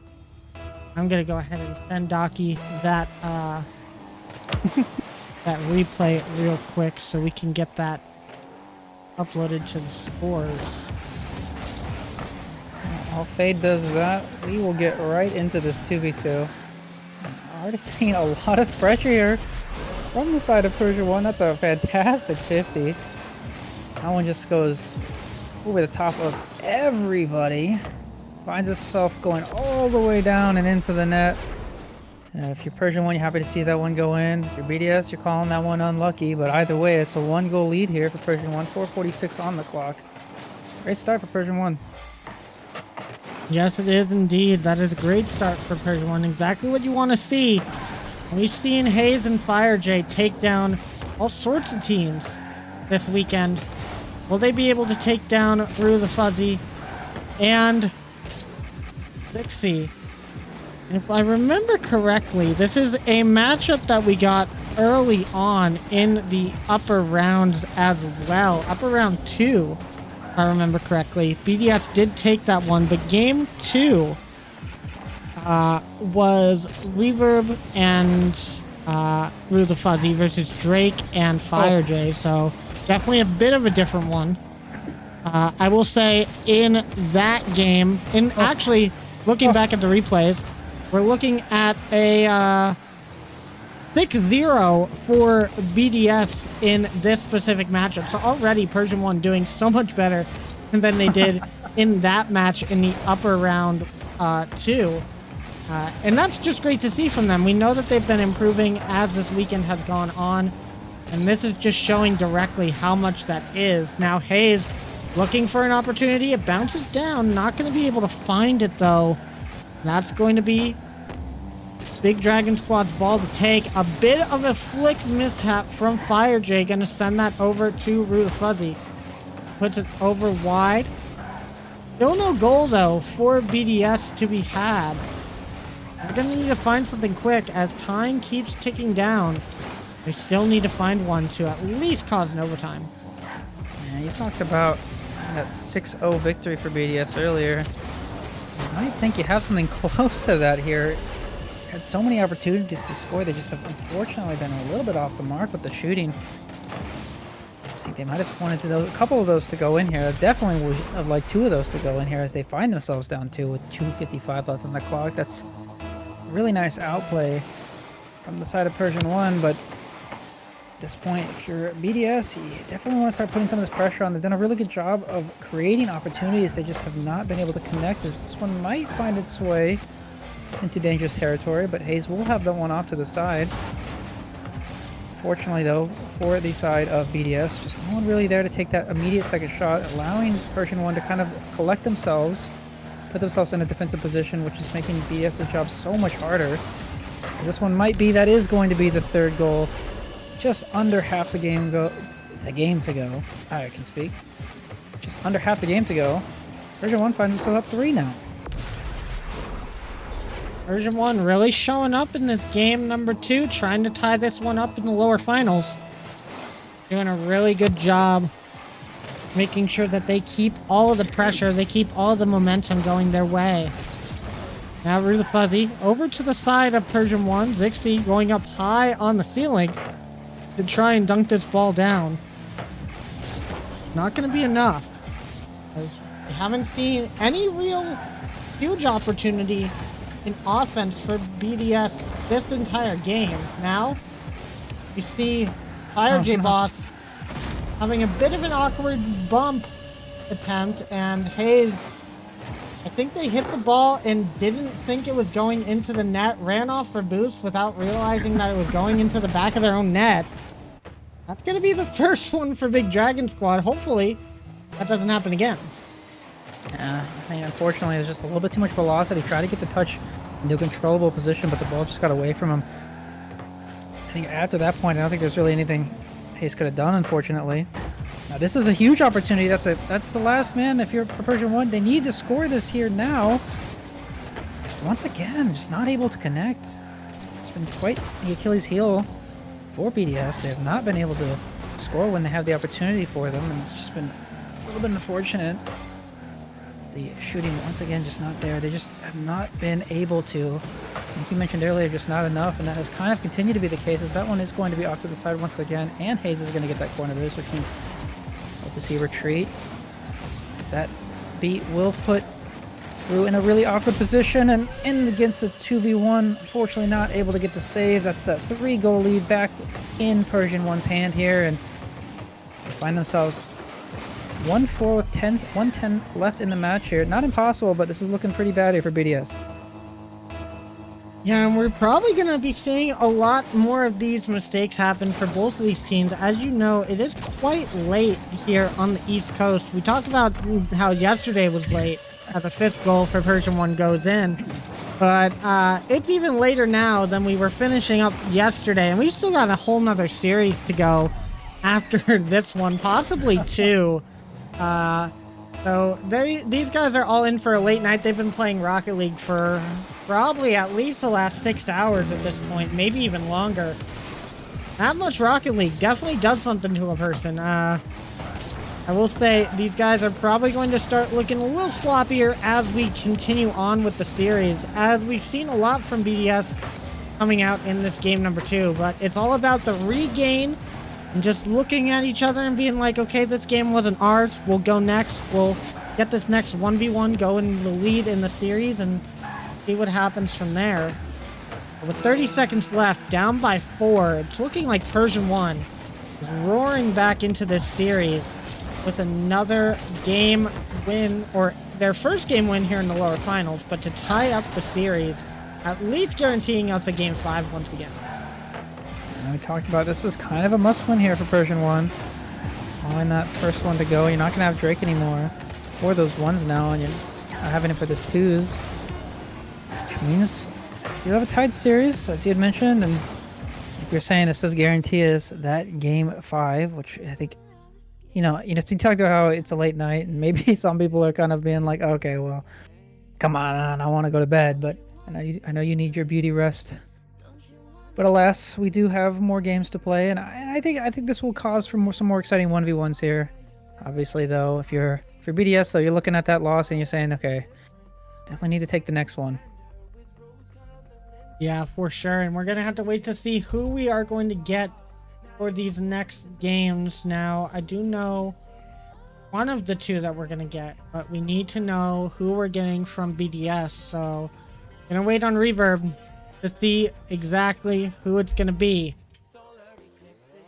They'll let me know in just a second. This is going to be interesting. We got to see what kind of strategy they bring on. Do they bring out Rue the Fuzzy here? Or do they bring out Hay, or not Hayes, Dixie. That was it. I always forget when there's so many players on the field. So, it's going to be a real question here. It could decide the fate of this game, especially with it all tied up 1-1 in game number 2. I'm going to try and see if we have some replays to score, as I sent Docky the first one. And we'll have to wait for that one to come through as well. Chasing is a little bit slower today, it would appear. Open qualifiers maybe taking up all the bandwidth. But yeah, and Airlex has talked about this in the past, and it's something that I agree with, and that a lot of times it feels like these 1v1 matches kind of set the tone for the 2v2 that comes afterwards. So in a lot of ways, it's kind of like it is a must-win for both of these teams, especially now that it's even on the scoreline. It kind of allows you to kind of set that tone, set the pace, kind of have some sort of jurisdiction over where the matches go. Obviously, nothing is set in stone, but having that one's win can do a lot for you going forward. And so, I think not that it is a must-win, but it kind of feels like that a little bit. Yeah, I have to agree there. And we do have our second person coming in for this. And yeah, as I said, this is a long day. This is something that we were expecting coming into today. It's starting to dawn on everybody exactly how long these games are. Best of 7s. We were supposed to have more best of 7s today as well, and we actually changed that to account for time, because that would just be way too much. And we do have our next match getting ready for us right now, guys. So we're trying to go as quick as possible. We're probably going to have a less of a break between the grand finals because we're going to try and get that going as soon as possible. But we're going to have to see how this one goes first. It is going to be game number 3. Hopefully everybody joins in. There they go. Now we can get into the game. It's going to be Fire J Boss versus Zixi in this game number 3. Gonna have to see if they're gonna be able to put up a fight. Well, definitely have to see that as about 4 seconds in the match. Zixi gets what is essentially a kickoff goal as sun goes almost all the way in. Zixi there to make sure that it does complete its trajectory into the net there, but yeah, it's a lot of these ones matches end up being coming down to kind of how good you are on this kickoff. So Zixi gets a nice little fake. Enough boost to really get too much of a flick there.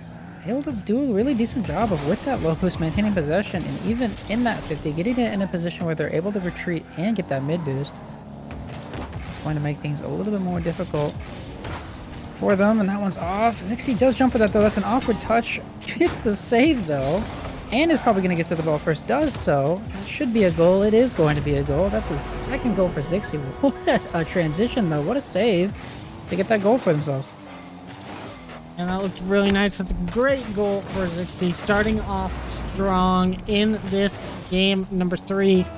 Exactly what you would expect to come out for Big Dragon Squad here. They want to try and take the lead back as quick as possible.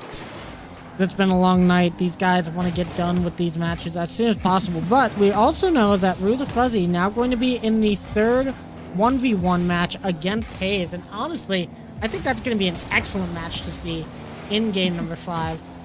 Question is, how will the 2v2s fare, and how will the rest of this 1v1 go? Because you know Fire J Boss is not anyone to slouch on when it comes to ones. We've seen him play so many good matches before. Trying to find something now, but unfortunately for him, Zixi is going to have control of the boost and the ball. Trying to just take it over.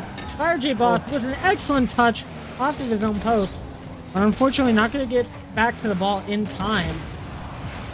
And the demo is going to stall out this play, but stalling can only do so much.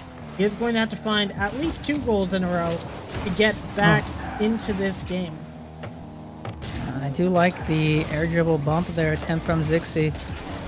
Unfortunately though, put themselves not in a position to get that bump, but the biggest thing I'm noticing here from Zixi, the thing that's impressing me the most from them is their ability to kind of full commit and then immediately get themselves in a position where they're able to make sure they don't get counterattacked. That's so difficult. It's such a difficult task. That one is almost pinching itself in. They've done such a good job. They find themselves in these really aggressive positions, and then they are able to completely get back into a decent position. That's not an easy skill to learn in these 1v1s. That's probably the hardest thing to learn in ones, is to be able to get back in time. This has basically been doing that all match, but that pinch is not going to go their favor. I think getting a little bit too cheeky with the fakes there. Find themselves in disadvantageous position here. Does not get a good 50, and that one's going to make the lead only 1 goal here with 2:42 left.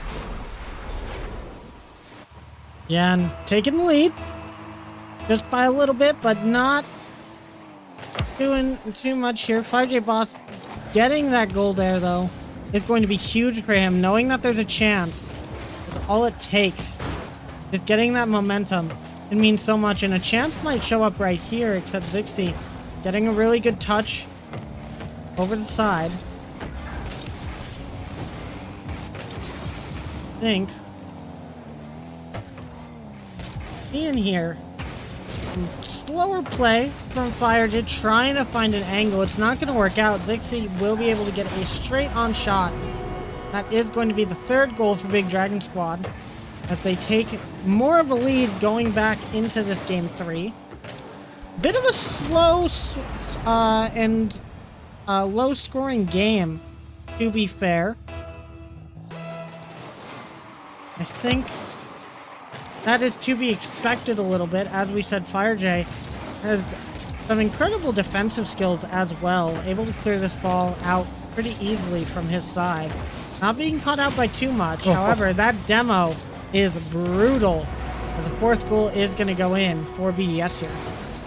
Yeah, that's another kind of showing here from Zixi, getting that what might have seemed like an initial misflip, I think kind of drew FireJ into jumping for that.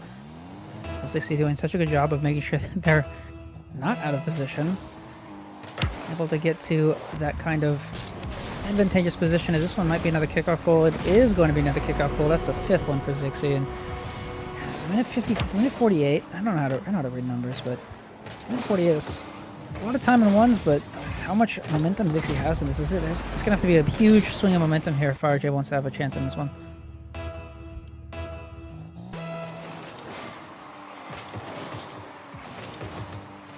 Now another kickoff going over to the Persian 1 side. FireJ will have control of the boost though, so Zixi can't really move forward with the ball. Possession does go to Persian 1 here. Looking for a shot opportunity, but such a quick attack on the defense. It's going to allow for Zixi to make a kind of weird challenge, and it's going to work in FireJ Boss's favor. It goes underneath the car, and it's an easy shut-in for Persian 1, getting a second one. Allows the lead to be a little bit less daunting here with a minute 26. So it is now only a 3-goal game. For Zixi though, definitely wanted to get that goal back. Gets the ceiling reset. Does still have it. Does not connect on the flip though. That might actually be a scoring opportunity for FireJ if he's able to get to it in time. Yeah, I think that should be a goal, and that's a 3rd one. Now it's only a 2-goal game here. Just over a minute left, and just like that, things have tend to turn around. I talked about FireJ needed to swing the momentum. That's definitely the way to do it.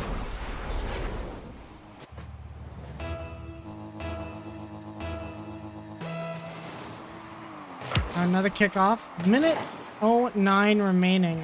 And it's still a very close game. FireJ going to have to try and get this out from underneath his own net. He's going to be able to do so. Great dunk by Zixi though to keep the pressure. Not going to be able to find an angle on this shot though, and bumped out by FireJ. This might be a chance for a counterattack. However, Zixi gets that clear and sees FireJ jumping in the air. Goes for the quick challenge, and that's going to be a 3-goal lead once again. Yeah, such a well-played challenge there. Not really much Fire could do already in the air there, and Zixi is able to just get the touch to the inside post, and it's a 3-goal lead. Is back with just over 40 seconds left, and FireJ's done a really good job of swinging that momentum. That's definitely going to make it a little bit more difficult to come back into this one.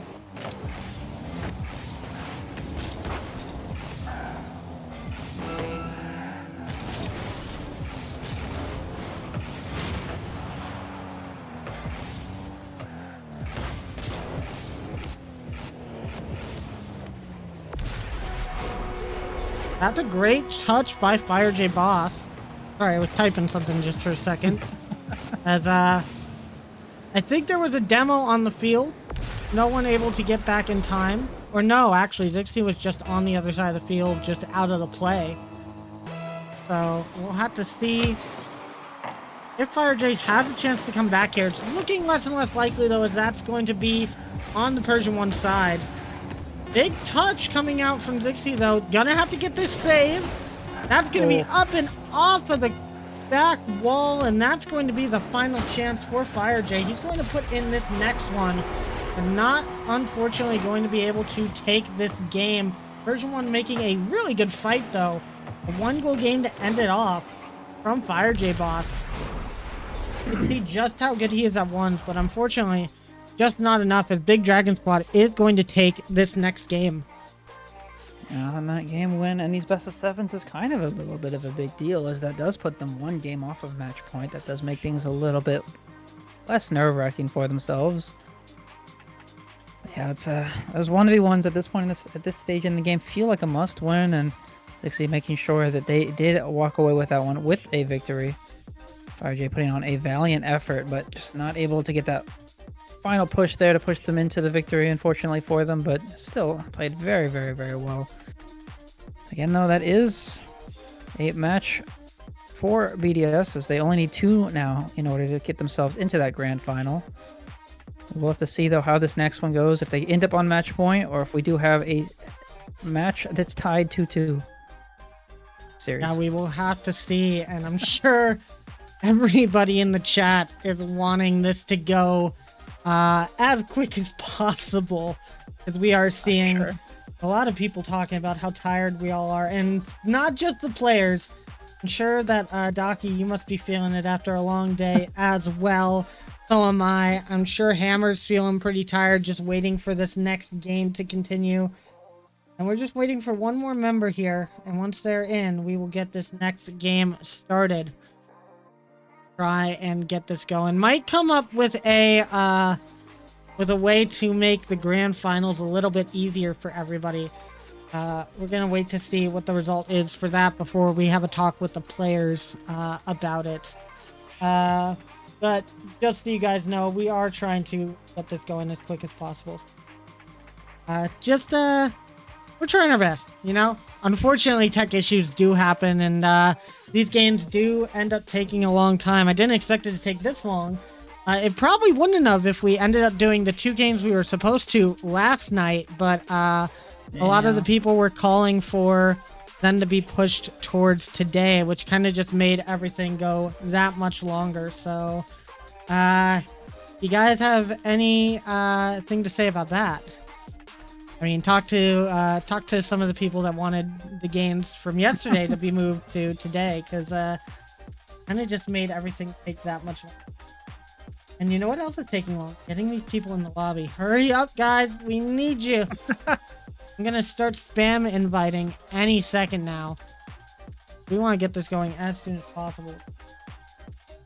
But back to the match at hand. BDS now up by 1, having a good shot of making it back to that grand finals. Gonna have to see what they do to bring this up, to try and bring this back if they're Persian 1.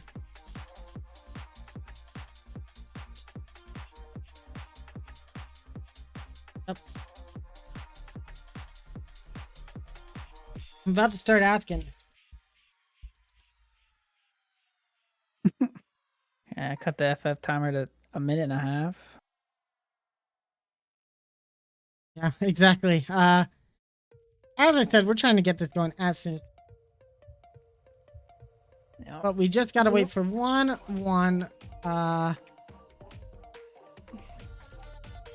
more player. They're in here. We will get going. But if you are Drake, oh, his game crashed. Okay, he's here. We're good. Let's get going into the game. We're gonna try and get this going as fast as possible. If you are Persian 1 here, though, Docky, what's your thought process going into this? I mean, if I'm Persian 1, win the game. That's really all they can do here. They definitely need this one to go in their favor here. You don't want to find yourself, in the same position they put Dignipos in the last series we had. So, you definitely don't want to be up against match point, 3 times in a row. So it's going to be difficult for them, but they definitely want to have this one. They have, on paper, they have a rake advantage here. The GC2, GC1 combo going against the GC3 Diamond 3 combo. Obviously, you're going up against Reverb, who is shown to be able to take on any task here. So, it won't be as simple as it is on paper, but I was about to say that's a great start for them, but that's an insane save from Reverb and going to the goal here from Rue the Fuzzy. Oh my goodness. That was absolutely destructive, and Rue the Fuzzy doing exactly what's needed there. Sees Drake going for the half flip, makes sure to get the demo on the way to catch the ball, just to make sure no one was going to be in the back of the net. Good try from Persian 1. But unfortunately, BDS is going to get that first goal. Have to see what happens now. It's going to be a kickoff goal, and this is not how you want to start. That's game number 4 for Persian 1. And we have flashbacks to the 1v1, the kickoff goals from Reverb are not something you want to have go against you, but if you're Reverb here, this is a game that I'm sure BDS would love to win. This would put them in a huge advantage in this series. And you have the rake advantage going against you here, but it's Reverb you're up against, and Reverb is no slouch in these 2v2s, so we'll have to see. They've already done so good to get this 2-goal lead, and 2's 2-goal lead's a little bit more crazy, just a little bit more of a cushion than it is in ones, but it's no longer a 2-goal lead as Drake gets this nice little play going forward. Nice little pass from Hayes. Reaver doesn't get really a decent touch there. Tries to recover, but can't get down in time. And well, that'll be another go. That'll be a goal for Drake there. That makes it just that 1-goal lead there with just 30 seconds off the clock. Not a lot of time has passed in this game, and the more goals that are scored, the longer it's going to take. And that's all I'm starting to think about. As Oh my goodness. the tiredness is starting to get a point of hold of me too, and Persian 1. Gonna make this last a little bit longer as they are going to tie this up. Excellent touch from Hayes. And good follow-up, knowing that no one was going to be back, knowing they had all the time in the world to put that on the ground and towards the net. And I'm not even tired. I just need some food. I haven't gotten to eat yet today, so going to be a late dinner for me, that's for sure, as is for you, Docky, I am sure. Oh. Hopefully Fire is eating while he's on a break right now, because he's still got a whole nother match ahead of us after this. Now, we go back to the focus on this game number 4. Excellent shot from Reverb. It's going to be post underneath the crossbar. Just about heard a ding, but did not touch. And that's going to be an excellent redirect, giving Big Dragon Squad the lead once again. Yeah, that's a great shot. That's exactly what you need out of Reverb in these moments, especially if you're on the side of going to bed on time today. But, yeah, that's another shooting opportunity. That one's also going to find its way in. Now, the Persian 1, that's exactly what you don't want to see. You don't want to be giving Reverb these shooting opportunities with space, just able to power shot that one all the way across.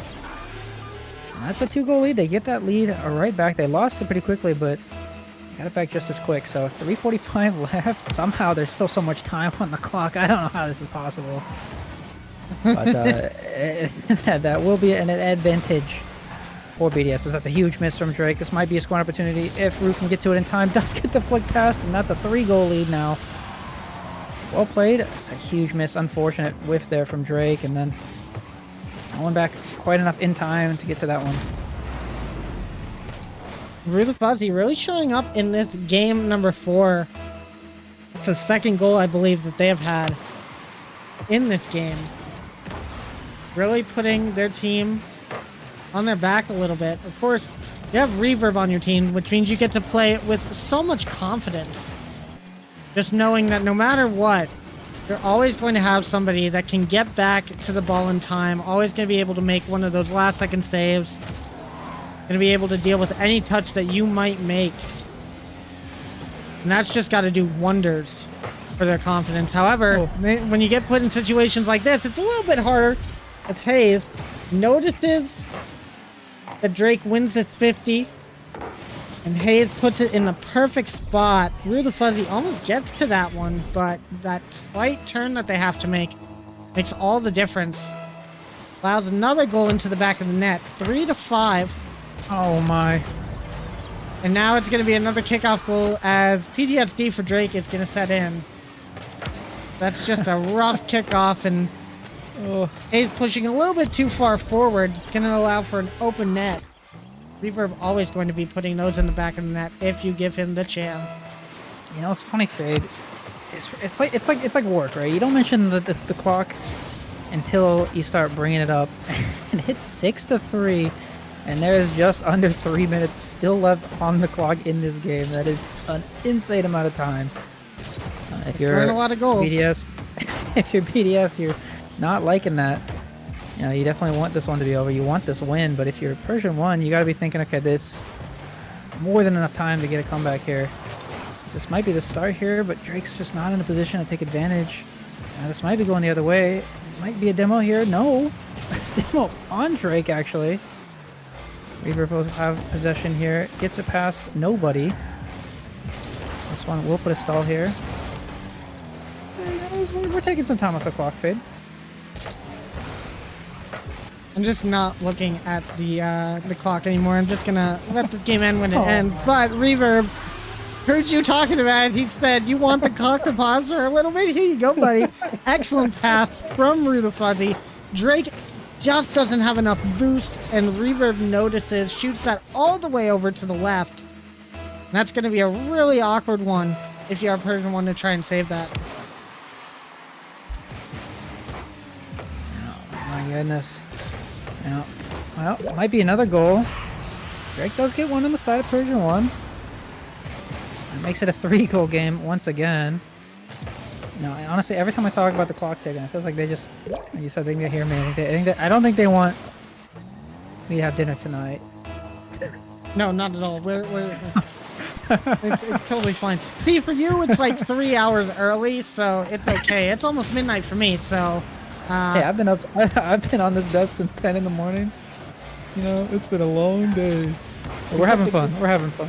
We have fun and we put the grind in for you guys. Just remember that. Just as these guys have been putting the grind into Rocket League all day, and they have been rewarded with top 3, but only one of these teams can make it to top 2. And right now, looking like BDS about to go to match point in this game number 4. Going to be very awkward to come back from. And we do know that we're going to have Rue the Fuzzy versus Hayes in that game number 5. That one could go either way with how we've seen Rue the Fuzzy playing earlier today and in all of his ones matches this weekend.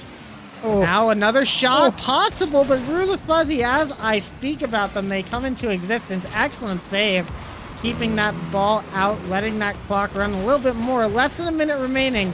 Seems like 6 minutes ago there were 3 minutes remaining. So, getting closer and closer to the end of game 4. Hayes over to Drake. Drake still wanting to find a chance in this game. Only down by 3. Still plenty of time for Persian 1 to mount a comeback here. Big touch, though, from Rue the Fuzzy. Drake has to clear that off of his own backboard, which gives it over to Reaver. Reaver back to the Persian 1 backboard. And another shot goes in. It's going to be 8-4. I think Big Dragon Squad going to go to match point. That's a 6 goal for Reaver, and it's another 10 seconds that we have to wait till this match is over. That's going to be the joke for the video. You know, in the first matches, it was me and Fire saying it's too early in the morning. Now it's us saying it's too late in the afternoon. How long we've been on this desk. But afternoon. It's dead at night. What are you talking about? But I love doing it. This is something that I enjoy more than anything else, is casting these awesome games of Rocket League with all these incredible players. So I couldn't spend my day doing anything better. And Reverb trying to make his day a little bit better as he tries to score another one. Not that they need it anymore. 8 seconds left and 4 goals in front of Persian 1. BDS about to go to match point against Persian 1 for a spot in our grand finals. And not just match point, but triple match point. My goodness, what a position to be in. You can kind of afford to lose a couple now. Now that you're kind of in this comfy spot, you can technically coast your way to a 3v3 game 7, which I'm sure everyone in chat would love. But I mean, that's just a huge win for BDS. Absolutely, I'm sure they're loving to see themselves in that position. Persian 1 have had other teams in the same position, so if there's a team that can come back from it, I'm sure they're one of the ones that can do it.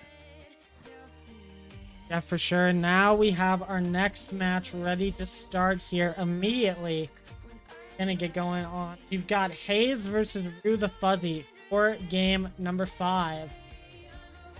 Their East match. Let's see what these guys are able to do. BDS now on match point. This is going to be very, very scary for Persian 1. Entire tournament life now resting on Hayes as we start this game number 5. This is going to be good. This is going to be good. As we said, we've seen Rue the Fuzzy do quite a lot in these games, in these 1v1s. Will they be able to show up again? Docky, join spectator, please. Anyway, getting into the game. DDS gonna try to find this game number 5 series victory, and Rue Fuzzy immediately going for a fake kickoff. It's not gonna end up being in their favor though, as Hayes is going to get the first goal. Definitely not going in the favor. Awkward jump off the wall, goes for the weight dish on the ground. I did not have a read on that ball on the backboard. That's such a difficult position to be in if you're not used to seeing it a lot. And I don't know, like you said, I don't know if that fake kickoff is the move here, as this kickoff does go in the advantage, but just not enough power on that flick to get that one past Hayes. Does keep ball possession though. Kits the zap dash. That's kind of nice to see coming out of Rue the Fuzzy, but unfortunately for them, they might not have an ability to get behind this ball in time, and they do not. That is a second goal for Hayes, is taking advantage, I think, of a little bit of an overcommit there from Rue the Fuzzy. And sometimes that just happens. Tried to get the mechanic worked out for them, but just not in the right spot. Now we're going to have to see version 1 with a 2-goal lead. Going to try to force a game 6. I think this will be the first time that we see that in this, in today. We only have 4 best of 7s to show for you guys today, so not a lot of chances for a game. So far, we haven't gotten any. Been ending game 5 and earlier. Will Rue the Fuzzy keep that tradition alive? Looking less and less likely as that's going to go over their head, and that's going to be a 3rd goal for Persian 1. Excellent sight from Hayes to realize they had a shot on net. Yeah, a little bit too much hesitation there from Rue the Fuzzy, trying to cut in, trying not to cut in, maybe trying to pull out a fake there. Hayes just in a position where they didn't really need to worry too much about whether or not they were going to go for it, and just bangs that one all the way across. And this is kind of what you expect, where you have the rank diff, and 1v1 that becomes way more of an issue than it becomes when you're in a 2v2 or a 3v3. It's a little bit of a misplay from Hayes there, but not really able to take full advantage of it. Now here might be an opportunity. Gets the boost, now has a little bit of time to kind of plan something. Well, that's unfortunately a missed jump. Hayes gets a missed touch. Rue jumps for that one. Probably shouldn't have done that. That might lead to another goal. It will lead to another goal, and Hayes finds himself up 4. Halfway to that forfeit threshold. Unfortunately for BDS, Hayes is just... Don't make me laugh. Just... I'm losing it, guys. Docky, why you have to make me laugh? No, I was just saying, Hayes is showing up in this match. You just could not wait to get out of this one. Oh, just... Oh. I mean, you're not wrong, right? It is halfway to that. Well, never mind.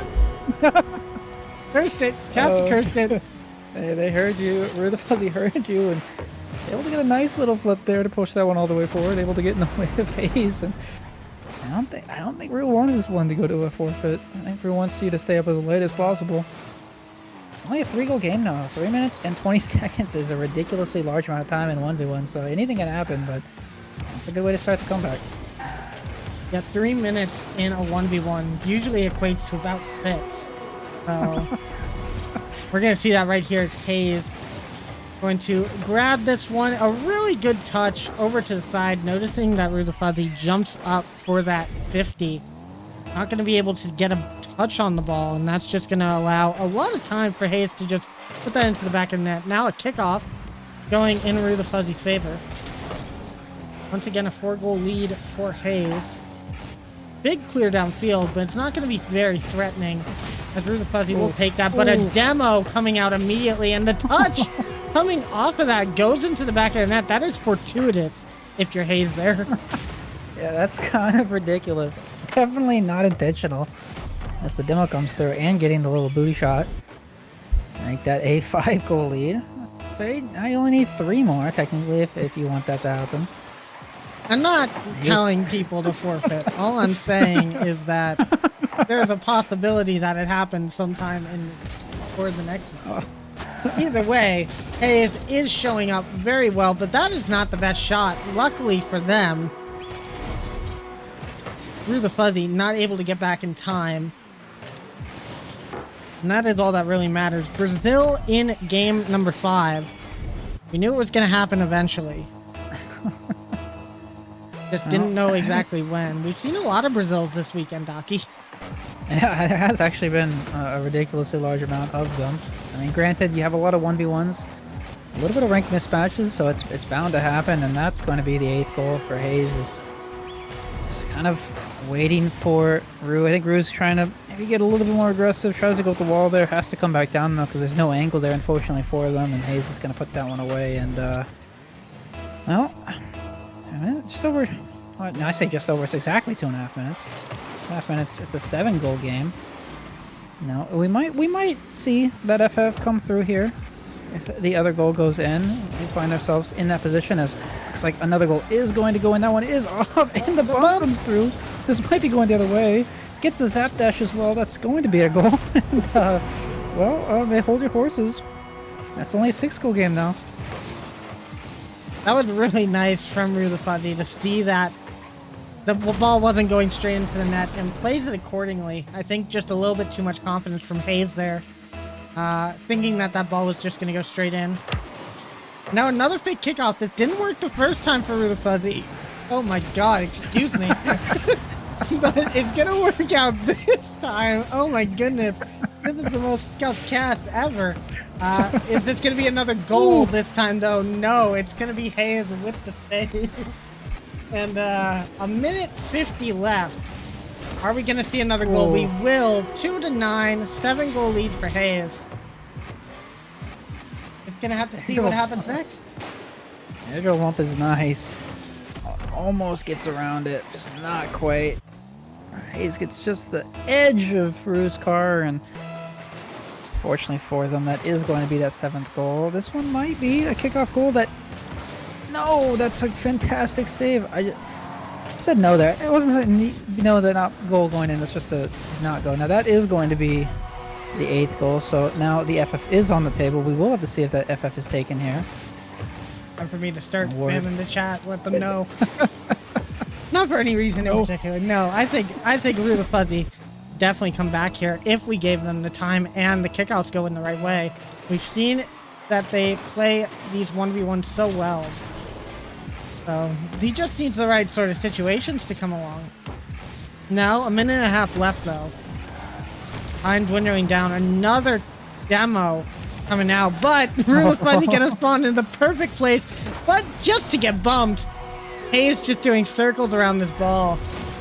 Just seems like it might be a little too late for Rue the Fuzzy to get back into this game.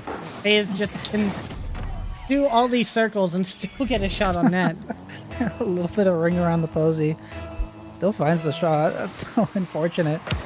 The spawn seemed like it might have been advantageous for Rue the Fuzzy, but unfortunately for them, not able to get in front of the ball here. It might go the other way, but fortunately not able to get down quickly enough. This might be a power shot opportunity. It is going to be a power shot opportunity. It's a nice shot from Rue the Fuzzy. Get a nice little 3rd goal here. Just over a minute left. Anything is possible. You know, nothing is impossible in ones. Absolutely, definitely possible, and it would be amazing to see if it did go that way. But it is looking more and more likely that Persian 1 is going to force us to go to Game 6. And you know, with that happening, there's always a good chance at a Game 7, and we haven't seen a Game 7 in this tournament so far. I would love to be able to get one, if we are able to. Now, Rue the Fuzzy just going to get back into the net, just try to protect as much as possible. Looking for another goal that might be in, but it's going to be off to the side, barely, and Hayes actually just went for the boost instead, taking the shot as it's given to them from Rue the Fuzzy. That's going to be 12-3. One of our highest goal totals at the end of a 1v1, I'm pretty sure, throughout the entire tournament.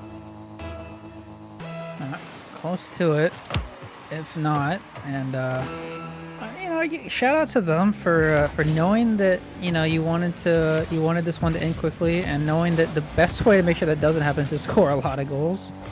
So shout out to both players for that. You know, I really like what I've seen from Rue the Fuzzy. Definitely, you know, up against it in terms of ranks and, you know, the caliber of player they're playing up against. But they've done a really good job of playing well. That's a really nice 180 flick. Oh my goodness. There's not really much to say other than nice shot. Yeah, absolutely. That is just a great shot. That is the reason right now that I'm saying if Rue the Fuzzy goes up against any Champ 2 or lower, I think they just take the game, because this is how he's been playing all weekend long. We can see that they're a one player at heart, and this is something that I did not know about Rue the Fuzzy coming into this mid-season tournament, and it's definitely impressed me. Yeah, impressed is a good word for it. But yeah, that is a whopping 16 goals between the two of them, and well, that's a mix for entertaining ones, I will say, at the very least. Yeah, and now we are going to... Why did I leave? Either way, I'll restart this party. Getting into this next game, we are going to have Dixie and Reverb on the same team versus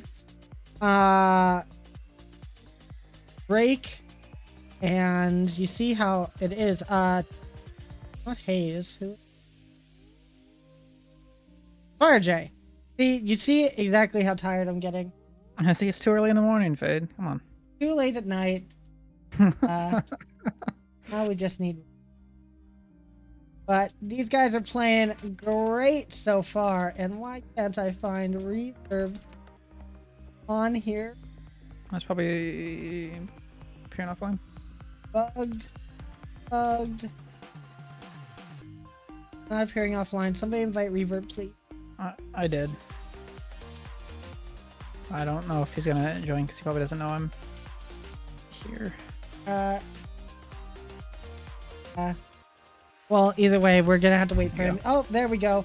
We got them. So we are good to go for game number 6. And as I said, this is the first time that we're going to have a game number 6 today. We were saying, wait a minute, who's in the backfire? And I'm not entirely sure, but I'm not going to. He's asking if that's a challenge. Maybe it is. We're gonna have to see if he's.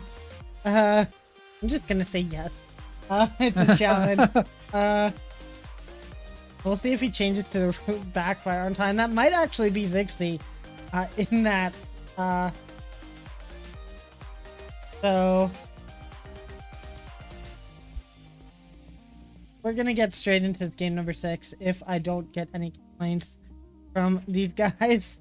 I have not. We're starting. Either way, seeming to possibly have 2 backfires in a game. It's gonna be interesting. But the first time we finally get Neo Tokyo here on RFDL for the season, it is a very special occasion, and we're gonna see it is Drake on the backfire, I believe. Yes, it is Drake on the backfire and Reverb on the backfire, so we have a backfire 2v2 going on right now, at least for half of these guys. Gonna be really looking at Vixie and Fire J Boss to see what they bring that's special with their not special cars. But Fire J Boss gonna get the first goal, and Persian 1 takes the lead. A little bit of a double commit from Reverb and Zixi, both going for that ball. Zixi out of the net. Unfortunately, on that challenge means there's no one going to be there for the follow-up shot. And well, that's a one goal lead here for Persian 1. Gonna play for that game 7. That I'm sure everybody is excited for if it does get to it. Right now, though, looks like the backfire is backfiring on Reverb, but we'll have to see if that's going to change. But for now, one goal lead stays true. We're just gonna have to see how they continue on during this game. Oh, that's a really close one. Drake gets that touch though. Keeps it out. Will they be able to continue with this pressure though? Or Persian 1? Or will BDS be able to find an equalizer in the next couple of minutes? We shall see. Already a minute down. 3:45 on the clock. Reverb trying for the challenge. Gets past Fire J, but it goes straight over to Drake, who bombs it downfield. Going to be able to steal this boost, and now a shot on net. Reverb has to take it over to the side. And the backfire, a much different car than we're used to seeing anybody but Reverb in. Drake wondering how many chances he has at shooting this, but Drake doesn't need the chances. Fire J Boss does. And he's doing it so well. Version 1 up by 2. That's a huge misplay from Reverb. Unfortunately, not getting the read correctly. Finding the ball bouncing off the backboard. Well, it's a 2-goal game here. The pressure 1 might be 3. Reverb is able to get a touch forward. This might actually go the opposite direction. We have a counterattack opportunity. FireJ is able to get the full boost, but Unfortunately for the side of BDS, no one really able to put a dangerous shot on net. This one might be a little bit awkward. That is dangerous, but that one is off to the side, unfortunately. They find themselves trying to reset, get that goal forward, but RJ instantly challenges that and puts that one all the way to the side. It's a huge clear forward, but I don't think anyone's going to be able to get to that one, so we're just going to play a little bit of boomer ball here for the time being. RJ and Drake, though, doing a really good job of shutting down this Reverb Zixie combo that you would have thought on paper would have had the little bit of an advantage here. For sure, and Drake getting another goal, and it just seems like the chemistry between Reverb and Zixie just not coming through. Zixie expecting Drake to shoot that immediately, turns around too quickly instead of going straight for the challenge. Now we're going to pay for that one, as that is going to be another goal for Persian 1, and it's looking more and more likely that we're going to get to a Game 7 for the first time today. And of course we are. We keep talking about how we want these series to end. They're not going to let it happen that easily. They're going to go full out. I do just want to say, I want everybody to know this because I am putting in some stats at the moment as well. Did you guys know that Hayes scored 1,853 points in that last game? That is absolutely incredible. Oh, wow. But anyway, back on to this game. It is going to be 3-0 to Persian 1 still. Reverb going to try and start putting something on net. Drake puts that straight to the corner. Zixie going to be off the crossbar. And it seems like this is just one of those games where everything that could go wrong for a team is going to go wrong. We all have games like that. Unfortunately, right now it's happening for BDS. Much to the thankfulness of Persian 1, who are still facing match point and desperately want to find a way into the grand finals. And they're going to have a chance. However, Zixie going to try and stem the bleeding here as Reverb gets a really nice pass out. Fire J Boss has to come off of the back wall to try and get there and cannot reach the ball in time. That's going to be a good first goal for BDS. 121 remaining to get back the remaining 2. And it seems like, for the most part, nothing has really been going BDS's way, so maybe getting that first goal maybe opens the floodgates of, a little bit more fortune. This one might be a scoring opportunity if someone can get a shot up quick enough. That one might be quick enough, but it might not be on target. It is. Oh, I thought that one might have been off, but it's not. And that will cut the lead down to 1. So hold your horses, we might not have a Game 7 here. It's a minute and 8 seconds is quite a bit amount of time here in this 2's match, and it's only a 1-goal game. I swear I cast a curse this entire thing and talk about how we're going to get a Game 7. Suddenly it's a 1-goal game. But Fire J Boss and Drake maybe playing that a little bit too aggressive. Not understanding that they only really need to play a good defensive game to get this Game 6 win under their belt. Now Drake having to play that one smart. Reverb having a touch. It's going to be off of the back wall in an awkward position. Shot on target, but Drake is going to put it away. A bit of a double commit from Persian 1, though. And Zixie with the bump. It's going to be in the back of the net, and we are tied with 37 seconds remaining. Yeah, the bump is the slow play in the corner. Both of Persian 1, though, I think wanting that possession in the corner, finds themselves, both of them, in that corner. That's not a position you want to be in on defense, and if there's anyone that's going to take advantage of it, Reverb is definitely one of those players. Takes full advantage and ties the game up, so yeah, it might have been a caster curse. That 3-goal lead immediately turns into a 0-goal lead. We'll have to see, though, if they're able to maintain this momentum that they have. This might be a scoring opportunity, but no touches there for Reverb, and both of Persian 1 have full boost here, so they should be able to take care of this. That's a fantastic touch, though. FireJ needs to get a good touch and gets a fantastic touch to make sure that there is no follow-up shot. And, you talked about how they're trying to prolong this. The best way to prolong this is to go to overtime. We might have ourselves an overtime here if that shot doesn't connect. It doesn't. That one's going to be off to the side, and it's overtime. And overtime can last an indefinite amount of time if you really want it to. This is the perfect opportunity for them. However, Persian 1 going to want to score this one real quick. Reverb takes it low. Fire J Boss there, but the shot goes in from Zixie, and this series is over. We talked about how we might get a Game 7. Unfortunately, we're not going to get that at all, as BDS is going to win this in 6, and Persian 1 unfortunately going to be out of this tournament, but a well-played game to the entirety of Persian 1. They played that so great. They had such a well-fought series, but unfortunately for them, just that chemistry came in at the back half of game number 6. Not going to end up being a win for Persian 1 there. But top 3, you can't be mad at that. Yeah, and you talked about that might have been going to a game 7. It seems like BDS kind of stole that one away. They such a well-fought match between both teams that was so close up until literally having to go to overtime. So, yeah, not only top 3, but making it very close, making BDS have to stress a little bit about whether or not they're going to have to play that 3v3. But luckily for BDS, not having to do so, as they kind of locked in a little bit there in that last minute. But my goodness, though, Persian 1 playing better than I think anyone expected them to, ending this playoff in 3rd. I think that's good for them. They gotta be coming away with this happy, even though they had to play a longer day. I'm sure they can rest easy knowing that they gave their best and they played a lot better. Than they put a lot of these really high teams to. They kind of forced them to sweat a little bit, so that's always good to see. Yeah, and I mean, as I said, you can't be mad at a top 3. You've had to get through so many different teams to get to this point. It was a close one for Persian 1. Unfortunately, it's not going to go your way in the end, but you gotta be very happy with what you were able to pull off today. What a bracket run, all the way from the bottom round 1, all the way to the upper finals, or the lower finals even. But unfortunately, your mid-season life will end there, and we do have a grand finals ready for you guys, and it's going to be Black Bunny Gaming versus Big Dragon Squad for a spot in the playoffs and some new player cards. Stick around, guys. After this break, we will be ready with our grand finals.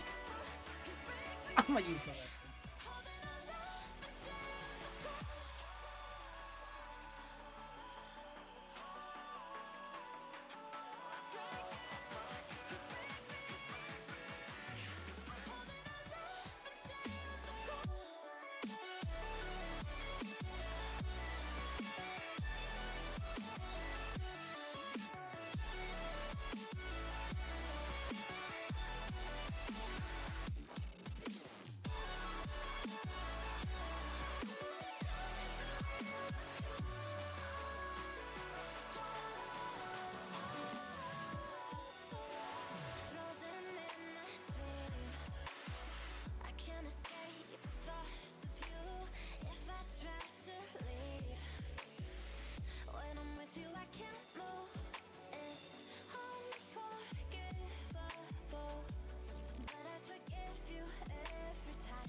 getting closer,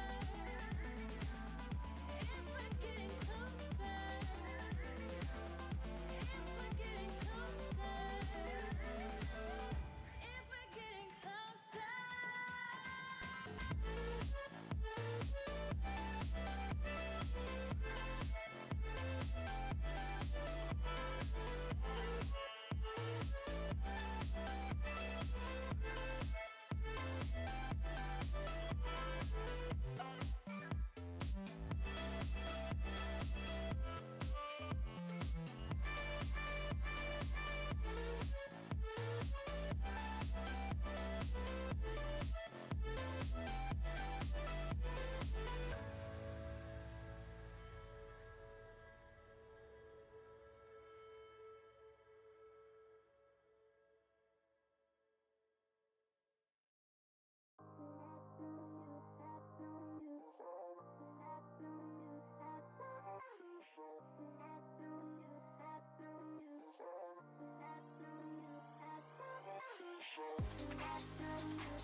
I forgot to put fire up here. This is what happens with NA production, guys. Welcome in to RFDL, the mid-season tournament. It is time, everybody, for our grand finals. And what a grand finals we have. And a little bit of a change to grand finals format is also on the wings. We'll talk about it right now. If we have Black Bunny Gaming versus Big Dragon Squad for the grand finals. However, with it being so late, they have decided that we are still going to do a bracket reset if it happens, but it's only going to be a best of 5 series instead of a best of 7. So a bit of a shorter series to get through if we do get to the bracket reset. But the challenge is going to be getting to that bracket reset in the first place. Against this Black Bunny squad, I mean, they lost in the upper finals. They're going to have to do a very good job at reverse sweeping them here in the bracket to get to that point. But let's talk about the teams. We're going to get straight into this. Let's talk about Black Bunny Gaming. They've been showing up all weekend. Every single team member has been playing phenomenally. Kiki, Hammer, and Vezix have all taken their spot in the limelight in the 1v1s, in the 2v2s. They've been playing out of this world, and they're definitely looking like the favorites to win this tournament.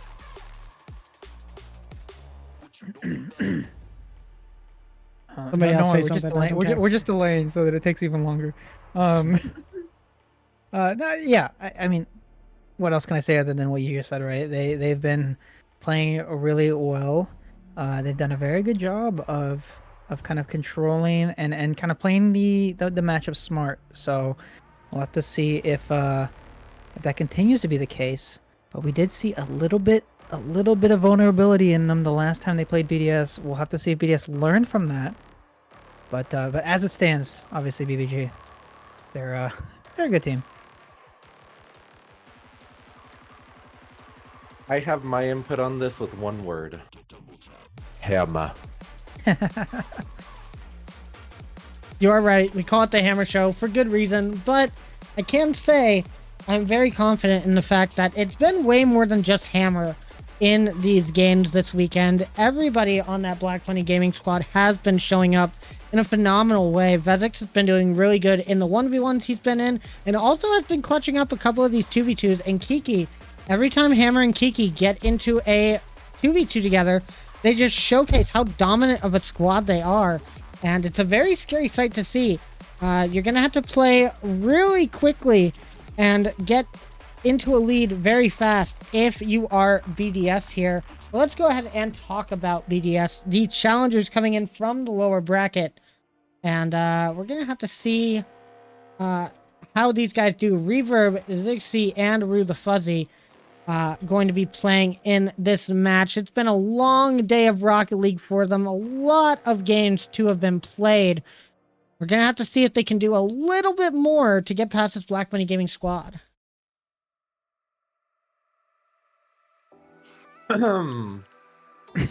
Reverb is a good player. Zixi is... Yeah, Reverb, very, very good player. Like, guy's kind of goated, not gonna lie. He's just like, he does the things in the game very well, and sometimes he can even do the stuff. Same thing goes for Zixi. I'm trying to come up with coherent thoughts, and I can't right now. It's, we started too early for this. Oh, here we go again. I'm tired. And Early. now Rue the Fuzzy can also do some really good stuff. I mean, I've seen some really good shots out of Rue the Fuzzy, some really good defensive plays, some clutch saves, and yeah. I hear that. I just want you to know. Either way, this is a very good squad for sure. We are just going to be waiting to get these players in here to get started. But it is going to be a good start. Hopefully it'll be a good start. I hope it's not a bad start to the series. We want all the players to play the game at the best they can right now, and we'll go from there. Yeah, for sure. I mean, not much else to be said about these guys. We've been talking about them all weekend long. This is going to be a great series. We are just waiting for these teams to get in here so we can get started. And then we will go into this first game. But quickly, for the final time, guys, tonight, and this is going for bracket reset or not. Do you guys have BBG winning, or do you guys have BDS winning this entire tournament? Predictions, guys. Let's have them. Whoa. Donkey, what do you got? You go first. I cut you off, but yeah, I'll take a BDS just for the entertainment. I'd love to see it for the content, but and for the bracket reset, so Fade has to stay up even later. Come on, King, let's get it. But You know no. what, Donkey? I'm on board with that. Let's get the bracket reset. Let's see Reverb do all those crazy, goofy, freaking heckin' thing Reverb stuff. And Zixi will also hit like a triple flip reset musty. And yeah, that's my prediction. BDS. All right. Well, I definitely have to say Black Money Gaming is immediately winning this. They have Hammer, they have Vezix, they have Kiki. They've been going off the entire weekend. You can't bet against them. They're the second best team in the league so far, according to the leaderboard. That's for a good reason. They know how to play this match. They're going to do it smart. And I think that it's just going to go to BBG in like 5. But you know me, I want to get some food in my belly. So I'm hoping for a quick series. Let's see how this is going to go, guys. It's time for our grand finals. For the final time tonight, 2 teams facing off. Only one will remain at the end of the night, and they will be the mid-season tournament champions, who will be Black Bunny Gaming or Big Dragon Squad. Let's go ahead and get into this first 1v1 and find out right now, as it is going to be Vezix versus Reverb in Game 1. I mean, sending out Vezix Game 1. They've been doing it all tournament. They're not breaking from that. Reverb, I'm surprised BDS sent out Reverb this early, considering that, just because I thought they would want to save Reverb for Hammer. But Vezix coming out in the backfire, I think, and Reverb and Octane. That's not what I expected, but Vezix seems to be able to control the ball pretty well right now. Reverb going for something right there. Now they're just kind of taking the ball back and forth from side to side. So I want to point out, this is a massive snipe here for BBG. They get to knock Reverb out in this 1v1 so early on. And that's going to make things a little bit more difficult, I think, for... You may have thought maybe Reverb would be able to play Hammer and a 1v1 and get the win, but that's not going to happen. Six is going to score first, though. It's unexpected. Yeah, definitely. Also, welcome, Donkey, to your first ever Grand Finals cast. Hope you enjoy yourself today. But Vezix going to be scoring first here. A nice flip reset in the backfire. Maybe noticing that Reverb is going to be playing and just wanted to get in their head a little bit. The kickoff goal almost goes towards the net, but Reverb is going to have this off to the side. Now picking up this ball and a long clear. Vezix will be in the place to get that. And unfortunately for Reverb, no shot on net coming out from this just yet, but he is going to try and keep boost possession, allowing for more attacks on this Black Money Gaming net. yeah, I'm kind of really happy with how Vezix has been playing this game. Unfortunate double post hit for Reverb, but I think Reverb is just getting revenge right now for all the times that Vezix has demoed everyone else in the league. Because I think that's the second or third one I've seen out of Reverb. So, Reverb, oh, well, there goes Vezix flying across the screen. Vezix does end up getting the demo, but Reverb gets the goal in return. So, maybe right there, and that's going to tie it up 1-1. That's such a great fake, too. Initially gets Vezix to cut across, and then Vezix really had no other option other than just immediately cut back. Fortunately for Reverb, though. like noticing that that was going to be the case. But surprisingly, at least for me, this is Reverb, who made Hammer sweat in that previous 1v1, is now currently tied with Vezix. That's something that, you know, as great of a player as Vezix have been, this is not something that I would have expected at this point. But, you know, this has been kind of the mid-season for unexpected games here. It's been a little bit all over the place with what we go. That should be a goal. That one hopefully doesn't pull off the crossbar. It does not.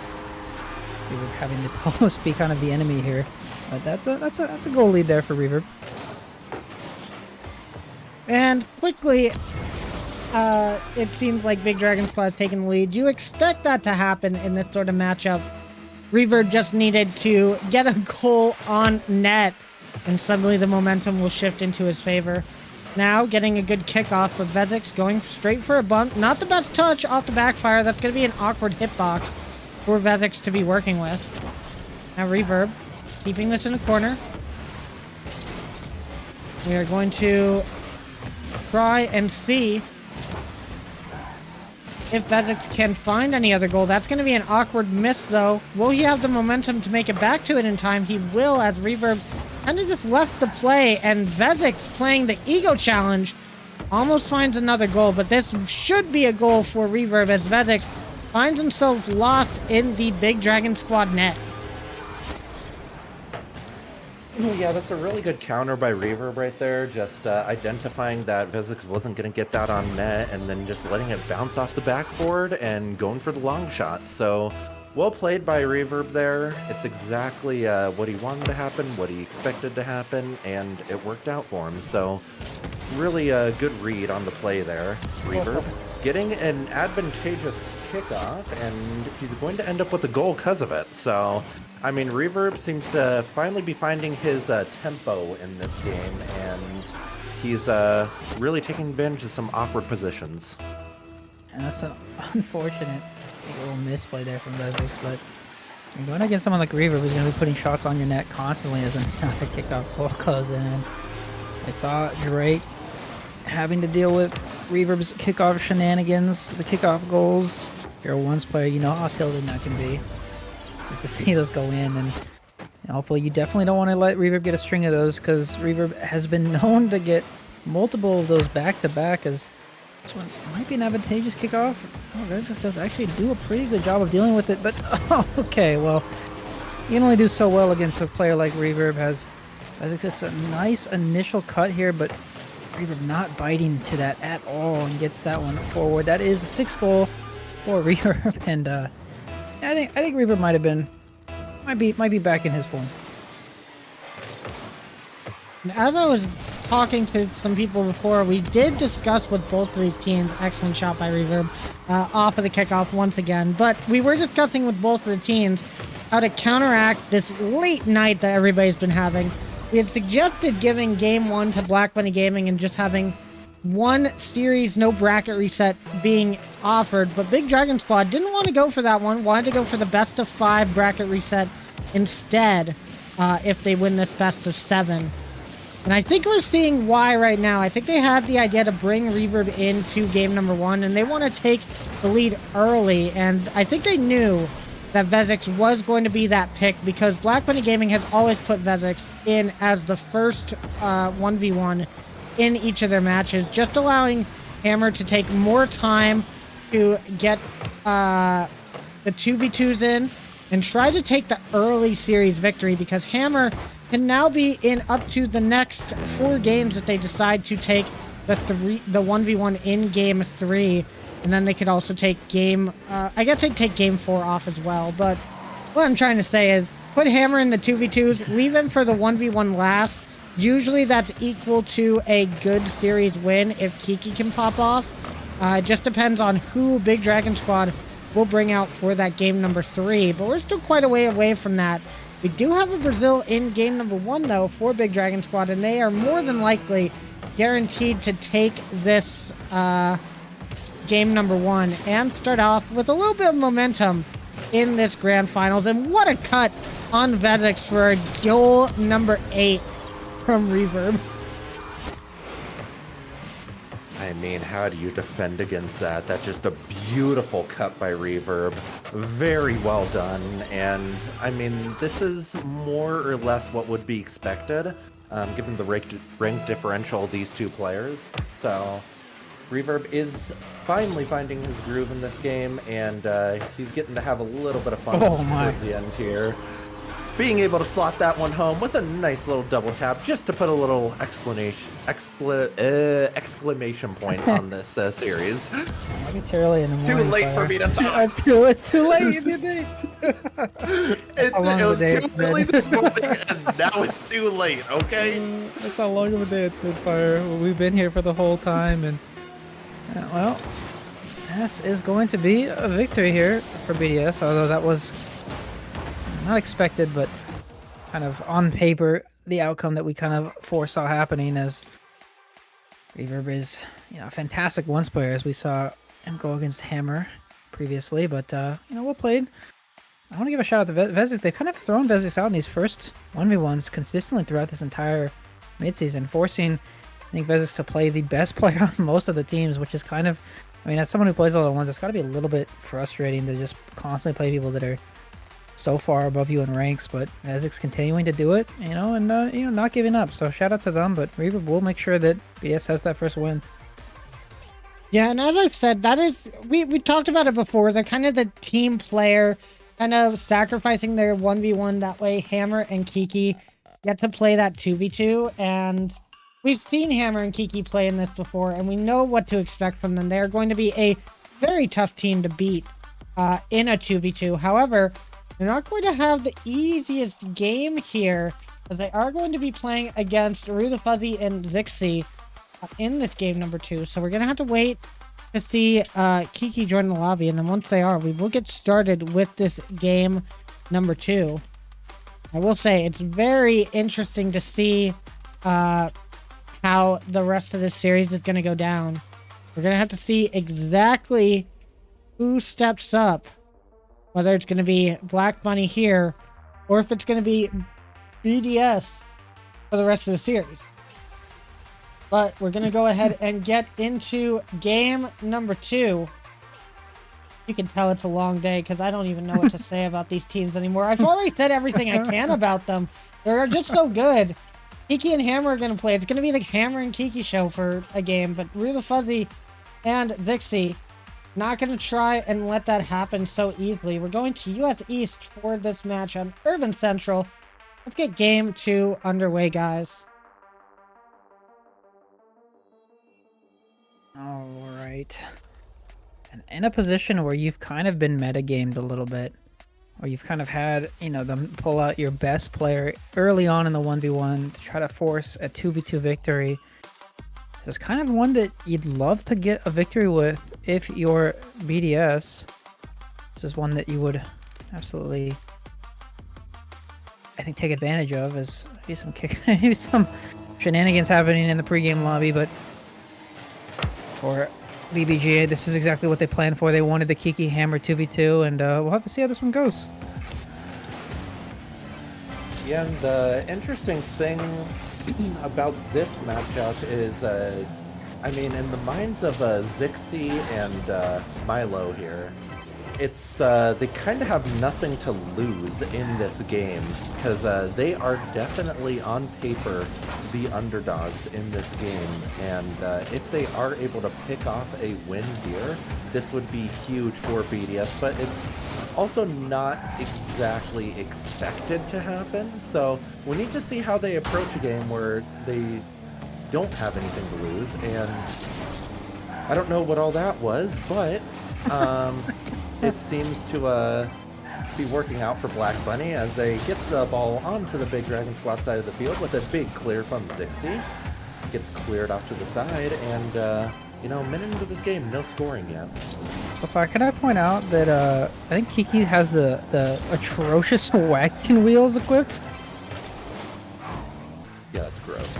I definitely think you can notice that on their car right now. I'm loving the preset coming out from Kiki here. Showing up with the absolute pit. Meanwhile, Hammer you know, just rocking the usual. But I like the rainbow boost coming out from, I believe that's Hammer as well. Both of these guys just ready to get this grand finals underway for their team. And that looks like a first goal for Kiki as they're going to get it over the head of Zixi. Through the Fuzzy, not able to get back in time off of this touch. It's going to be a first goal for Black Bunny Gaming. Exactly what we expect after seeing this duo play so far in the mid-season tournament. Now we're going to have to see if Big Dragon Squad can come back here. Minute and a half gone. And only that one goal scored. So we're getting a bit of a low-scoring game so far. Chance coming up for Black Bunny Gaming. Kiki has to run back to midfield to make sure nothing gets passed. Now, Zixi has Kiki, Hammer, last to defend, gets a big clear over to the corner, and Rue the Fuzzy will be there to keep it at bay.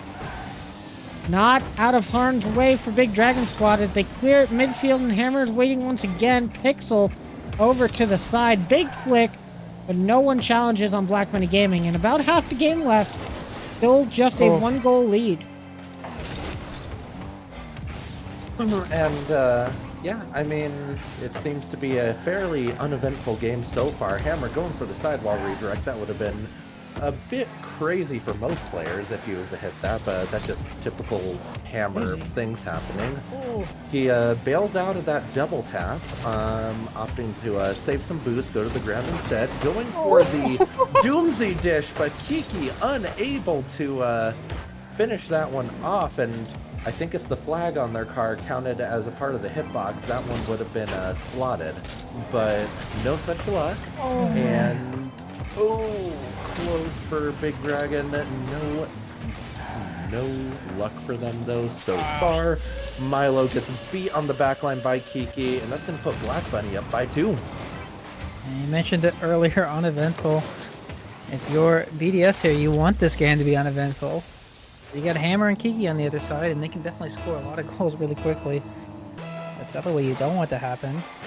If you're BDS here, you're kind of happy to see it only be 2 goals. You've had some opportunities, but you made a lot of really good saves. You don't have a chance in this one. Definitely don't want to be doing that, as that's an unfortunate double commit that might lead to an awkward situation, but luckily for them it does not. I'm kind of impressed though what I've seen from Rue the Fuzzy. Has played really, really well so far in this tournament. They've done a really good job of maintaining that kind of offensive pressure for their team. We know them as a defensive threat, but they've done a very good job on the offense as well. We'll see though if they're able to come back in this. A minute and a half left. Not a lot of time. Now a shot opportunity almost going into the back of the net. Hammer is there to get the save as per usual. Definitely something you expect to see from BDS. And this is going to be a very nice shot for Kiki. And guess what's about to happen? Party destroyed because of connection error. Couldn't be me. Love to see it every day with Rocket League. Every day, guys. But that's not going to stop Kiki and Hammer from putting shots on the Big Dragon Squad net. That was an excellent play forward.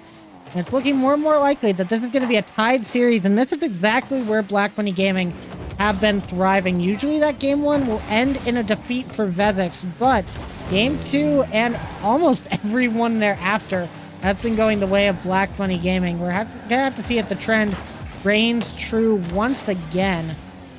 Dixie now with possession, trying to get it past Kiki and Hammer, but they just do so well on that defensive line, keeping it away. Kiki plays that low. Gonna go for this boost. Not able to grab it, but the pass out to Hammer is going to almost connect. Hammer tried for a very awkward angle there. Nothing happening yet, but with 30 seconds left, you would think that this game 2 is all but over. Yeah, not looking good for Big Dragon, but Black Bunny fans are going to be a big excited over these results for them. I mean, that's a good flip reset by Hammer, and then Kiki just swooping in to finish that one off. That's exactly what we're used to seeing from these two, and it seems that they have the chemistry going in this finals match.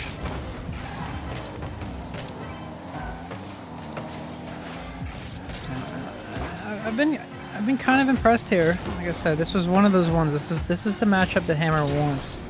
Right, that 2v2 with Kiki, getting a pretty large advantage. But with how well I think that you know, with how well that Rue and Zixi played in that, you can't be too upset with yourselves. Obviously, like I was saying, that is the matchup that Hammer wants. You know, Hammer wants to have Kiki in that 2v2. Kind of gets that, not free win, but a little bit easier shot at it. That does set the precedent here going forward. This is a best of 7. Hopefully, things will go more in the favor of BDS if you're rooting for them, if you want to see this go to a bracket reset. Otherwise, currently, this is kind of going exactly how I think if you're BBG, you want this to go out. Yeah, I have to agree here. We're going to see who we have next for both of these teams going into the 1v1. And this is going to make a big difference here in this game number 3. Are we going to see Hammer or Kiki or Black Bunny? And are we going to see Rue the Fuzzy or Zixi in the place of BDS? Going to be very interesting as we wait for our answers. We got one answer. We're just waiting for the other. And as we said, this is where Black Bunny seems to thrive. This has kind of been their bread and butter the entire last few series that they've had to play. They usually send out for Kiki, and we see who we're going to get for both of these squads, and it is going to be Kiki for Black Bunny Gaming and Rue the Fuzzy coming out for BDS. So as we go into our third game, you would expect this to be a close one, but we saw this happen last time, and I believe it went in Kiki's favor. Yeah, if I was BDS, considering the consistency Black Bunny has had in sending out the same people in the same order for the entire tournament, I would have tried to have had Rue the Fuzzy go up against Hammer, just kind of call that one a wash, and in a sense, kind of like what Black Bunny did with them, but now they're kind of relying a little bit on Rue the Fuzzy to be able to beat Kiki in this 1v1, and that's a tall order, so we'll see if they're able to do it, but it's definitely not an easy matchup for anyone. But Rue the Fuzzy having possession at the beginning, not able to hold it though, and now they're going to need to try to make a save. Makes a good save, keeping themselves at this tie game, but now the flick is a threat, and Kiki is going to score that every day of the week. Good play by Kiki. Yeah, I have to agree with what Fire had said earlier. This is kind of, I don't know if I'd call this a misstep. This is an interesting position to put yourself into. You're kind of having a lot of faith in Rue to take this 1v1, at least force the issue here. Obviously, the 2v2 in the next matchup will kind of go in your favor here. That does leave the 1v1 following through to be a little bit different, but you know what? I said misstep. I don't know what I'm talking about. Rue has been fantastic in a lot of these 1v1s, and this is a really good shot. I don't know if there's much else to say. That's beautifully played. Has the air dribble bump kind of as a threat there. Forces Kiki to not really jump up for it, and well, we're tied now. And once again, in a tied situation, and you always got to accept that Rue the Fuzzy has been showing up so well in these 1v1s. Kiki is going to have a tough time if they give too much space, and Rue the Fuzzy showing exactly what I mean. They did not respect the challenge coming out, and it does so. Kiki just goes underneath the ball, and Rue the Fuzzy played the 50, and it went to their advantage, getting a second goal for Big Dragon Squad. We could be seeing a bit of an upset here. I mean, is Milo like a ones main or something? Maybe Diamond 3 and ones? Because they're playing out of their mind right now, and it's pretty impressive to see. Kiki will get a score right there, rocking a pretty nice car preset there, might I add. I love the wheels and the flag on that.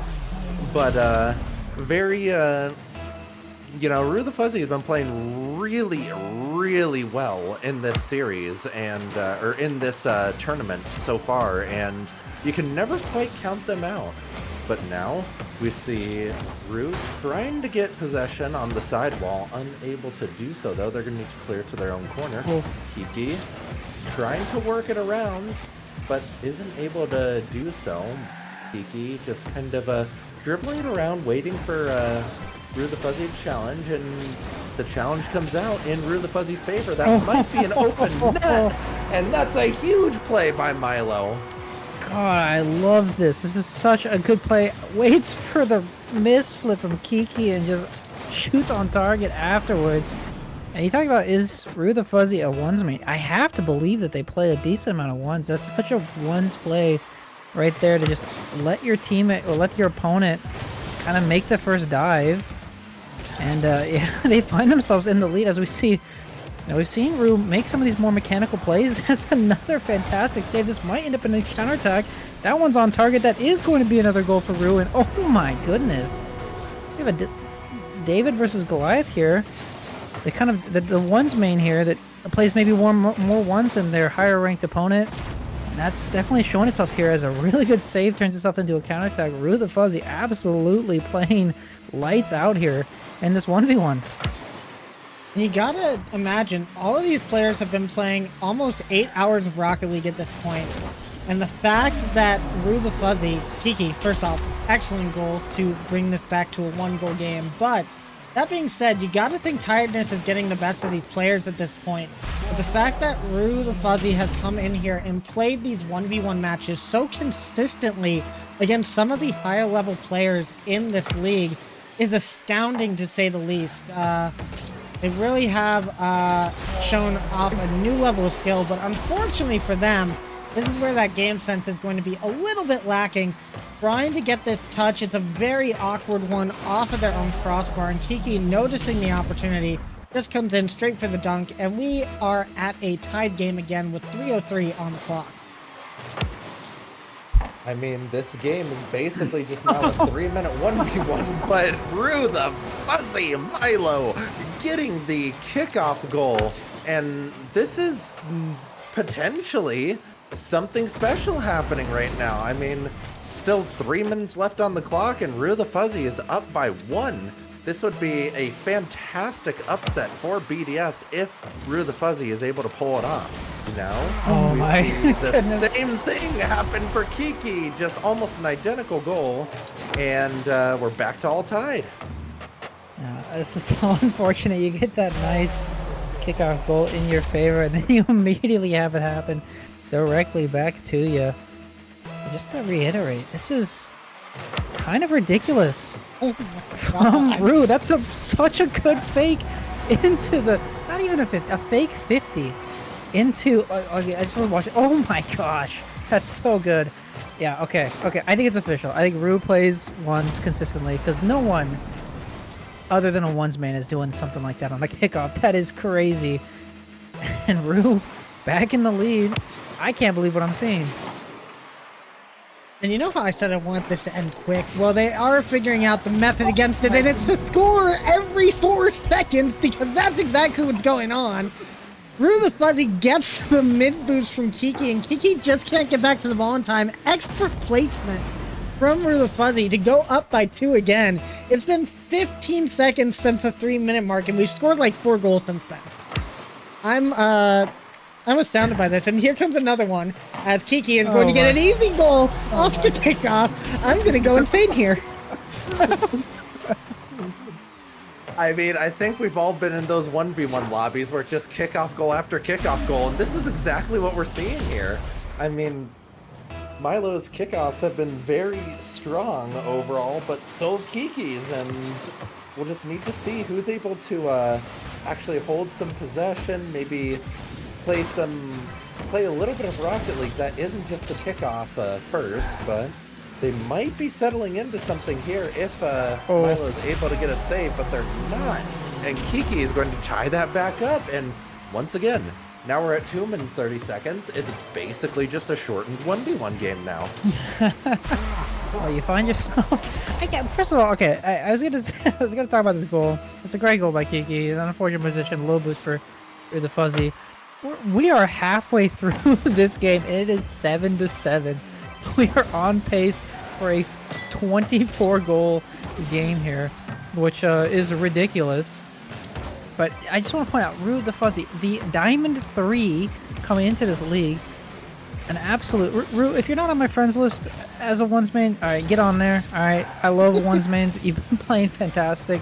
I'm loving this gameplay that I'm seeing from Rue, though. Absolutely putting it to Kiki here. So we see a really good save into possession, into the boost grab. We'll have to try to go for a low shot here. Goes for the fake. That's so smart. Every single decision Rue's making here has been so thoughtful. That's why they put so much pressure on Kiki here. Someone that, on paper, should be winning this one handedly.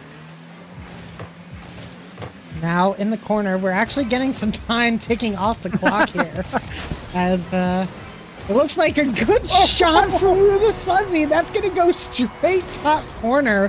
And Kiki just a little bit too far out of net. That is absolutely incredible for Rue to know that if they flick it at just the right angle, it's just going to be right out of the reach of Kiki. This is probably one of the best ones games that we've had in the entire tournament.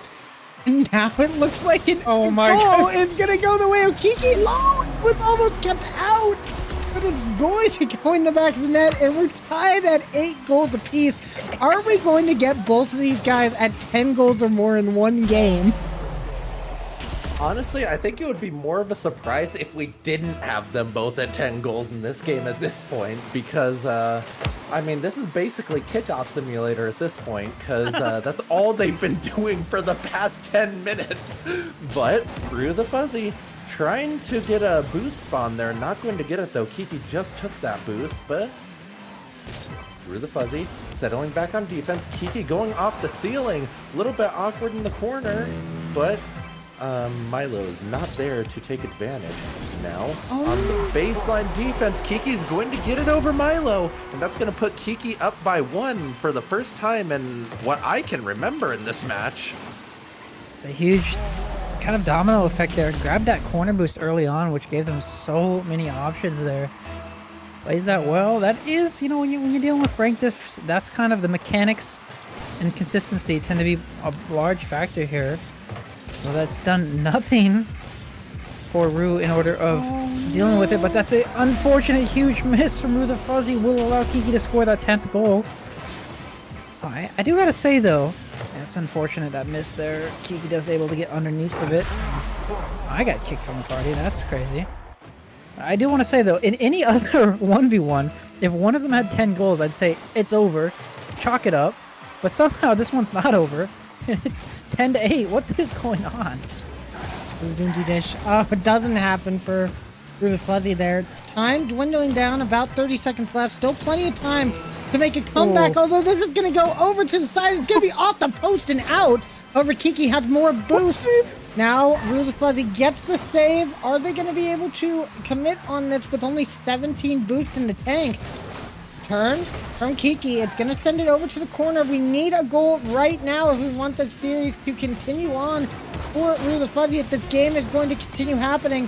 But Kiki is just going to play possession, and that's going to be it. Black Bunny Gaming take game number 3, and that's going to be a bit of a heartbreak for Big Dragon Squad. But I have to say, this is one of the best 1v1s that we have seen in the entirety of the mid-season tournament.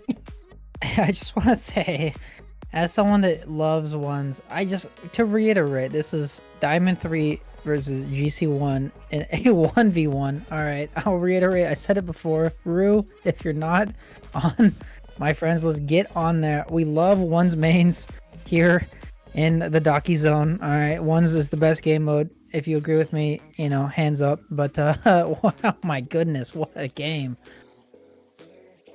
I mean, Docky, I don't think anyone put their hands up for you right there. I'm sorry. That's gotta be at least a few. Nonetheless, a fantastic performance by Rue the Fuzzy to be able to keep themselves in that game for so long and put on 8 points against a GC1 level player as a Diamond 3. That is completely bonkers, and just shows how much of an underrated player they can be in this league, especially in 1v1s. But now that's also going to set up the Reverb Zixi combination to go into this next match, and I think they have a pretty good chance against Hammer and Vezix. Have to agree there. We're gonna have to see what that 2v2 has in store for us. However, Hammer and Vezix have been looking like a very strong duo as well. Been pulling off quite a lot of stuff as well. So we're gonna have to see how it's going. I'm gonna giggle right here. Reverb saying you better not use it, Vezix. I think he's talking about the backfire, but we're just gonna go ahead and get everybody into the game and just let everything go as it's planned to. This is a good spot for Black Bunny Gaming. That being said, though, as they are one game away from championship points. So this is definitely where Black Bunny wants to find themselves in this mid-season tournament. We'll have to see if they can clutch up in this game. See what's exactly going to happen. Gonna wait for everybody to be in. It looks like everybody is ready. Let's get game number 4 underway. And Vezix is not in the backfire. So listening to Reverb there.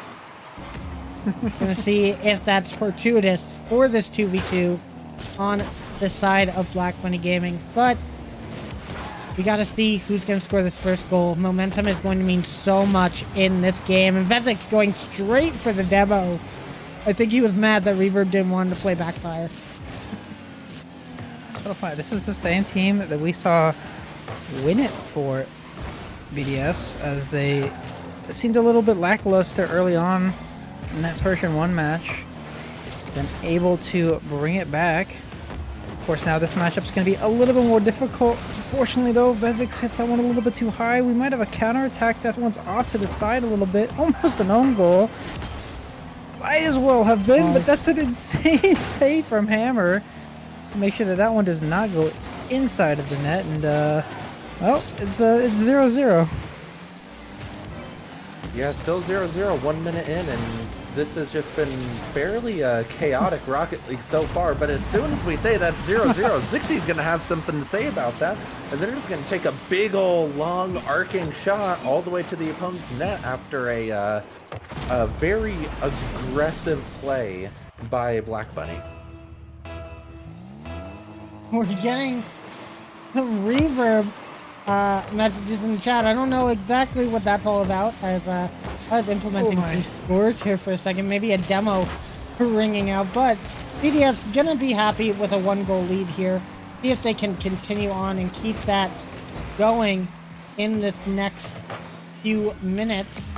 Or if BDS is going to fall prey to what usually happens when Black Bunny Gaming scores. A Hammer and Vezix show. Hammer and I think Vezix both up for that at the same time. Hammer putting this back towards his own net. Zixie will have possession. Pass over, but Reverb doesn't have any boost, which means Hammer going to get a free ball. Going to be chasing for that boost. Now Reverb with the bump attempt. Not going to work out for Black Bunny Gaming, but another bump on Zixie's from Vezix. This is turning into a very scrappy game number 4. I have to assume the dude WTF from Reverb was in reference to that crazy save that Hammer had. Oh my goodness, though. It's been a little bit scrappy here early on. That shot's a little bit too high from Hammer. Uncharacteristic miss there. What was essentially an open net. Unfortunately for the side of BDS, they find themselves in a low boost situation. That's going to be a free net for Hammer, and we find ourselves tied with just about half the game to go. Unfortunately, BDS just no boost here to defend. Yeah, just unfortunate for BDS. They just did not have any boost to be able to counter that, and that's just going to leave them in a position where they're conceding to Black Bunny. But now on this kickoff, this should favor BDS. Zixie should be able to get some early pressure, but Hammer gets a great catch on the wall to be able to air dribble this out of his half of the field. Now Hammer going for a ground pinch. Reverb is there for it though, and Vezix is going to need to take over the offensive pressure. Vezix trying to get a touch on it. Oh.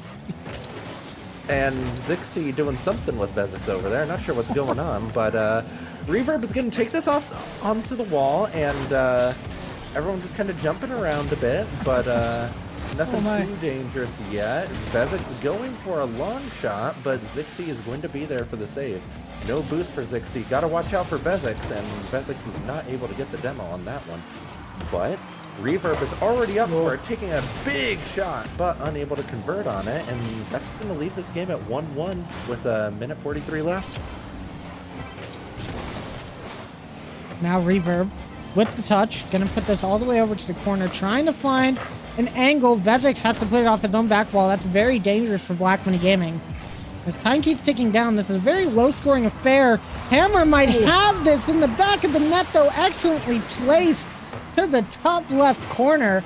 And all he needs is the second touch. Reverb goes up for this, can't quite get there, and Zixi just not enough boost. I think if they had one more pad, they might have had enough chance to put that off of the crossbar.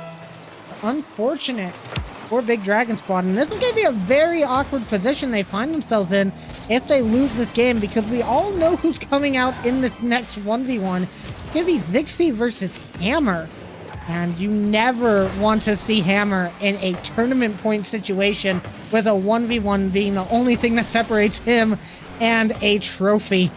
That's definitely going to be scary indeed. So, Big Dragon Squad going to need to find something soon. Vezix puts this off the post. Hammer with another shot, and it's going to be 3-1. This is such an unfortunate play here. I'm noticing maybe a boost issue here going on. I'm not entirely certain what happened there. There's no one ever there to connect. Rear has to turn and then turn again. Which in a 2 setting is just not where you want to be. And now you're down 2. You were down 1. And it was a little more tenable. A 2-goal deficit is bad, but even worse than a 2-goal deficit is a 3-goal deficit, as a 4th goal goes in for Hammer. That's goal number 4 for BBG, and goal number 4 for Hammer Saints. Almost 1k points here in this 2v2 here for Hammer. My goodness. I mean, is it really that surprising? We've seen Hammer hit 1k points in 3v3s before, so 1k points in 2v2 for him is just another day at the office. But with that, it's going to be more than 1k points. Oh, if he was able to slot that home. It was a long open net. Just not quite able to get the angle on that one. But Zixi, coming off a ceiling, is going to try to get it past Vezix, is able to do so, but that's why Hammer is on the back line. Vezix going for a save, unable to get it though, and that's going to leave it. So the Big Dragon Squad still has a chance in this matchup. And we're going to need to see some kickoffs come out for Big Dragon Squad here real quick. Maybe a fake kickoff, maybe a Spanish. Going to end up being neither, as looks like Hammer just going to win that all the way over to the Big Dragon Squad back wall. Vezix just playing for time, putting that lateral across the field. As we said, this is going to be a very rough situation for Big Dragon Squad. Now, BBG, with that goal, is going to confirm it. They are on tournament points against Big Dragon Squad, in a 1v1 between Hammer and Zixi is all that's left between Big Dragon Squad getting the another chance at redemption here in this grand finals, or Black Money Gaming winning it all. If you're a BDS fan, you're hitting the big ol' whelp button, as that one unfortunately does not go their way. That was one that kind of felt like a must-win for the side of BDS, but unfortunately, you're dealing with Hammer, and well, it doesn't matter really. 3v3, 2v2, 1v1, that's going to be difficult, and they find themselves on match point here, and well, guess who the 1v1's against? Actually, you know, I think it might be interesting, but I guess we'll see. I mean, Hammer and a winner in a 1v1 with the ability to take the mid-season tournament, he's going to be playing his A game. Zixi has their work cut out for them right now, because this is a do or die situation, and I don't envy being Zixi right now, because I would be terrified if I was them. I have to agree here. I mean, obviously you have a rough situation against you. You have one of the best players in the league, the only SSL in the league to play against. You're not even on this Big Dragon Squad team. You came in as a sub at the start of the weekend. You found yourself in the grand finals, having to go up against one of the best players that this league has ever seen. They're going to have to try and take him down if they want another chance at getting a shot at this title. We're going to get going with this game number 5. Is this going to be the end of the road for Big Dragon Squad, or will they have another shot at this Grand Finals title? Gonna find out right now. It's 1v1 between Zixi and Hammer begins. Have Hammer going straight over to the corner, grabbing that boost. 100 to work with, but losing control of it. Zixi giving a lot of space, though. Are we gonna see a counterattack, though? No. Not gonna be able to happen. Hammer playing very aggressive. Takes one touch, but can't get the mid boost. That could prove disastrous. However, a great 50. Is he gonna get the touch? It's gonna be high. And no shot in just yet for either team, but we're seeing a lot of chances for Black Bunny. Can I say how much I hate that they're in the same exact car decal?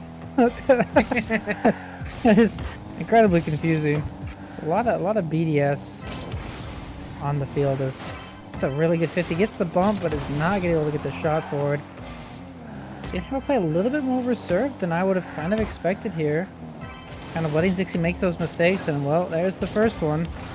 That's gonna be the first goal for Hammer, and that's I think might be seeing a little bit more of a change of play from Hammer, just allowing Zixi to kind of make those mistakes and play around it. And taking this one very seriously, as I'm sure Hammer would love to take this one right here or right now. Yeah, and Hammer, anytime you make a mistake, he is going to be somebody who will take advantage of it almost every single time. And, you know, just a little bit of a hard touch there, Hammer's going to be there to take advantage and put one in your net. And he will do that the entire game if you allow him to. And it's tough to see. All I gotta say is it's tough to see for BDS here. I mean, what are you gonna do? You're in a rough situation either way. If you take this, the best of 7 deal that we offered them, where Black Money Gaming takes the first game and then goes forward, you assume we're going to be in the exact same situation at this game 5, and Hammer is just showing why he is #1 in the league right now, why he's always at the top of those accolades. Just a nice read off of the back wall for him. Zixi can't really do much to get in front of that in the net. Up by 3 quickly for Hammer. There's plenty of time to come back here. We talked about it all the time. 3 goals in a 1v1 is nothing to sneeze at. We definitely need to see some mistakes from Hammer if we want to make this a close game, though. I know he's not going to want to do that. He's been playing Rocket League for 9 hours now. He's going to want to end this as soon as possible. Get going to bed, as it's late for him. Soon as... I do want to say... Oh yeah, go ahead, Docky. I do want to say, you know, we talk about 3-goal leads. It almost feels like desperation when you're against a player that is at that caliber. You know, there are players that I played up against where, you know, they get that initial 2 to 3 goal lead, and now you're like, okay, well now I gotta get a full send. And Zixi might be doing a little bit of that, as that challenge was a little bit ballsy, but obviously it worked out for them. As well, that's not a 3-goal lead anymore; it's a 2-goal lead. It does make things a little bit easier, but just to reiterate, you are up against Hammer. It's going to make things difficult for you, but no task too easy, no task too difficult. I'm sure Zixi would love to have the upset, as that's a massive boost grab. Might be an opportunity here, but of course it's Hammer. Gonna make a touch, make it as difficult as possible to score on him. We'll have to see though. And well, I might have spoken too soon.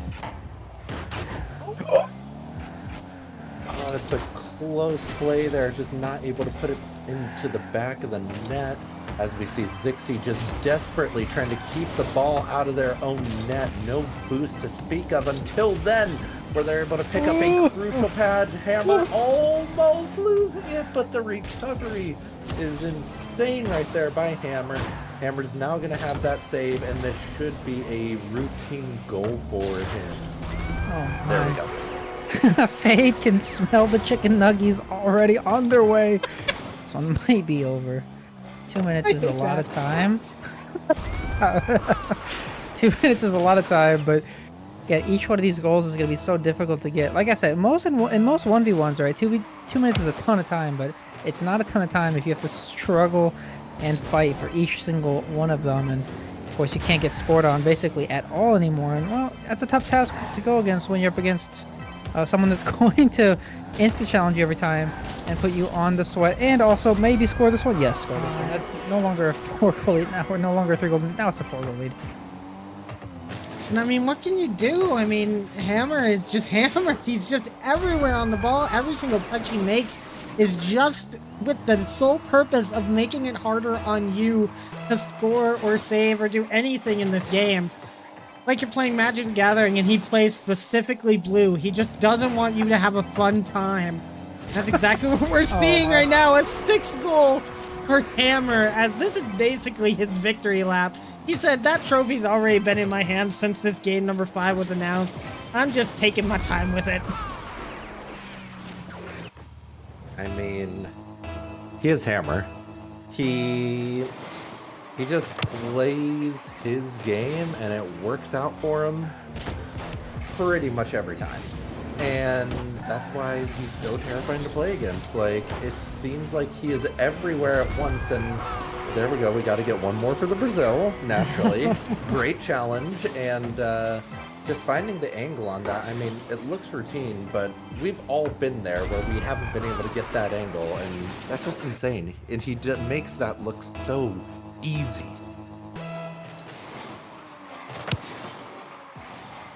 I go ahead and mention the fact that even though Black Bunny has always been such a dominant team, it's literally taken this long for them to actually get a tournament win in the RFDL. They couldn't win mid-season last time. They didn't win playoffs, but they get all the way to the end here, and finally they're able to say it. They finally won a tournament. Of course, the reward for this one is a bid into playoffs, which I think Black Bunny and BDS both kind of have locked in with how good both of these rosters are, but they're also going to get those mid-season cards for the rest of the season, which will be a nice addition for the squad. And just to reiterate, what an insane shot. That carry while having the flip. Yeah. I think Hammer's having fun here as we see the 9-1 show itself here. But yeah, it seems like the maybe the BBG mindset has changed up a little bit. Maybe they want these tournament wins. He plays a little bit less important to them now. We might see a goal go out for Zixi. Okay, we got a 9-2. Hey, I'm gonna say it. Nothing's impossible. A minute, that's an eternity in one. Sorry, all you need to do is score 7 straight. And may I add, score 7 straight on Hammer, which just makes that all that much more difficult. So, I mean, it's good to see Zixi playing this one out, keeping the fight on, and doing the best they can in this, and going against Hammer and just doing the best you can is really all you can ask of somebody. And I think Zixi's played pretty well in this. I mean, we've seen bigger defeats against other players in the tournament so far, and a little dribble into an air dribble. Oh, That's so Hammer rude. doesn't want to let that go in. That's so That's so rude. Let him dribble all the way down the field just to save it. I mean, this feels more like just Hammer kind of taking a celebration lap than anything right now, and he's earned it. They've had a really good tournament, and kudos to that team. We get the call for the FF. Yeah, they are allowed, and I think that is exactly what's going to be happening. Which makes sense. It's only 17 seconds left, though. You should just play it out. I don't think it really matters at this point. Oh my. Although if Hammer keeps scoring, Yeah, I think that's going to 70 be seconds it. might be 30 seconds. Yeah, that could turn into like 2 minutes with Hammer on this side of the field. But I mean, look, you got to give it to Black Bunny Gaming. They had a standout match. They had standout series. They played all in the upper bracket, and they really have shown dominance. Just gotta say GG's to them. Hammer, stop trying to score goals. He's already dead. Just let it end, buddy. Let it hit the ground. There we go. Black Bunny Gaming is going to be your winners of the mid-season tournament. Who could have seen this coming, guys? Well, Hammer got exactly, I think, what they were hoping for here, to bring it to match point and then have Hammer play that final 1v1. And well, Amber played that final 1v1. That's really all I can say. Maybe if Pictus somehow was able to sub in for this team, maybe that would have been a chance there. But other than that, there's not really anyone I can see being able to take that one against Hammer. So GG's to both teams, but my goodness.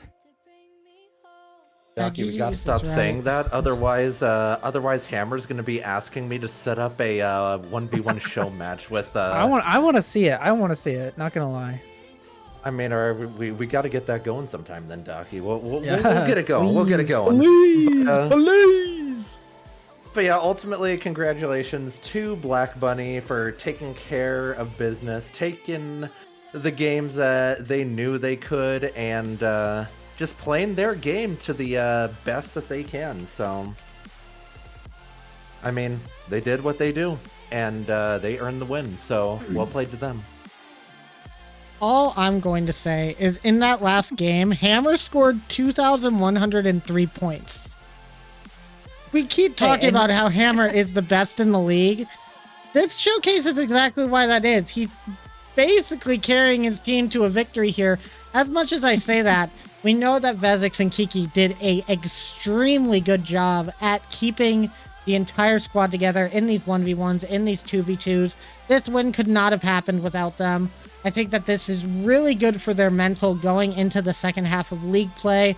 They're going to be looking to take that top spot rather quickly, and they have all the tools needed to do so.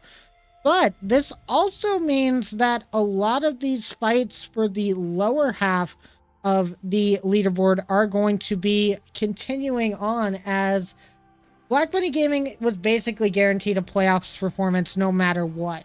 The only thing they're really getting from this is the player cards and the honor to say that they beat everybody else in the mid-season tournament. They are the best of crew battles going forward for season 1 of RFDL. But yeah, I mean, good game to them. Well played to all of our teams coming forward in this bracket. You all played amazing. Happy to see it all happen. And I mean, I don't really have too much more to say except congratulations. And I want to give a massive shout out to everyone that's participated, right? It's been a long day. Me and Fire went from joking about how early it was on the B stream to joking about how late it was in the night here on the grand final. We are, 10 hours into our day 2 of this tournament. We put a lot of work into this. We do it because we want to be able to provide that kind of platform for these guys to come out here and showcase their abilities. And, every team has kind of stuck through to do that and provided us with a lot of good Rocket League to play. So, couldn't do it without the teams here. I want to give shout outs. I know it's been a long day, a long weekend for everybody. But, yeah, shout out to everyone that stuck around here for the remainder of that. And, that's why we do it. It's a lot of fun watching you guys come out here, play your hearts out. And, yeah, I love to see it. Fire, do you have any Well said, last Ducky. words?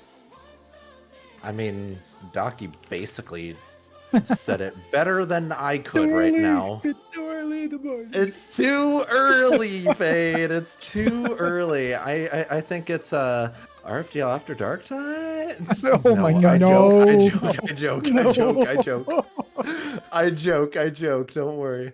But yeah, I mean, it's just good seeing everyone get together for a weekend to have fun and just play a game. And to just hang out for a weekend with friends and just have a good time. So hopefully everyone enjoyed it, and it's been great seeing everyone do their thing. So congratulations again to Black Bunny, and I look forward to the rest of the season. Yeah, final shout outs from me. Big shout out to everybody that's participated so far. Everybody on the teams, you guys all played excellent. You guys did a great job. Only one team could end up being winners, but you guys all showcased insane 2v2 and 1v1 matches. Very impressed am I. See, I can't even talk right. It's that late.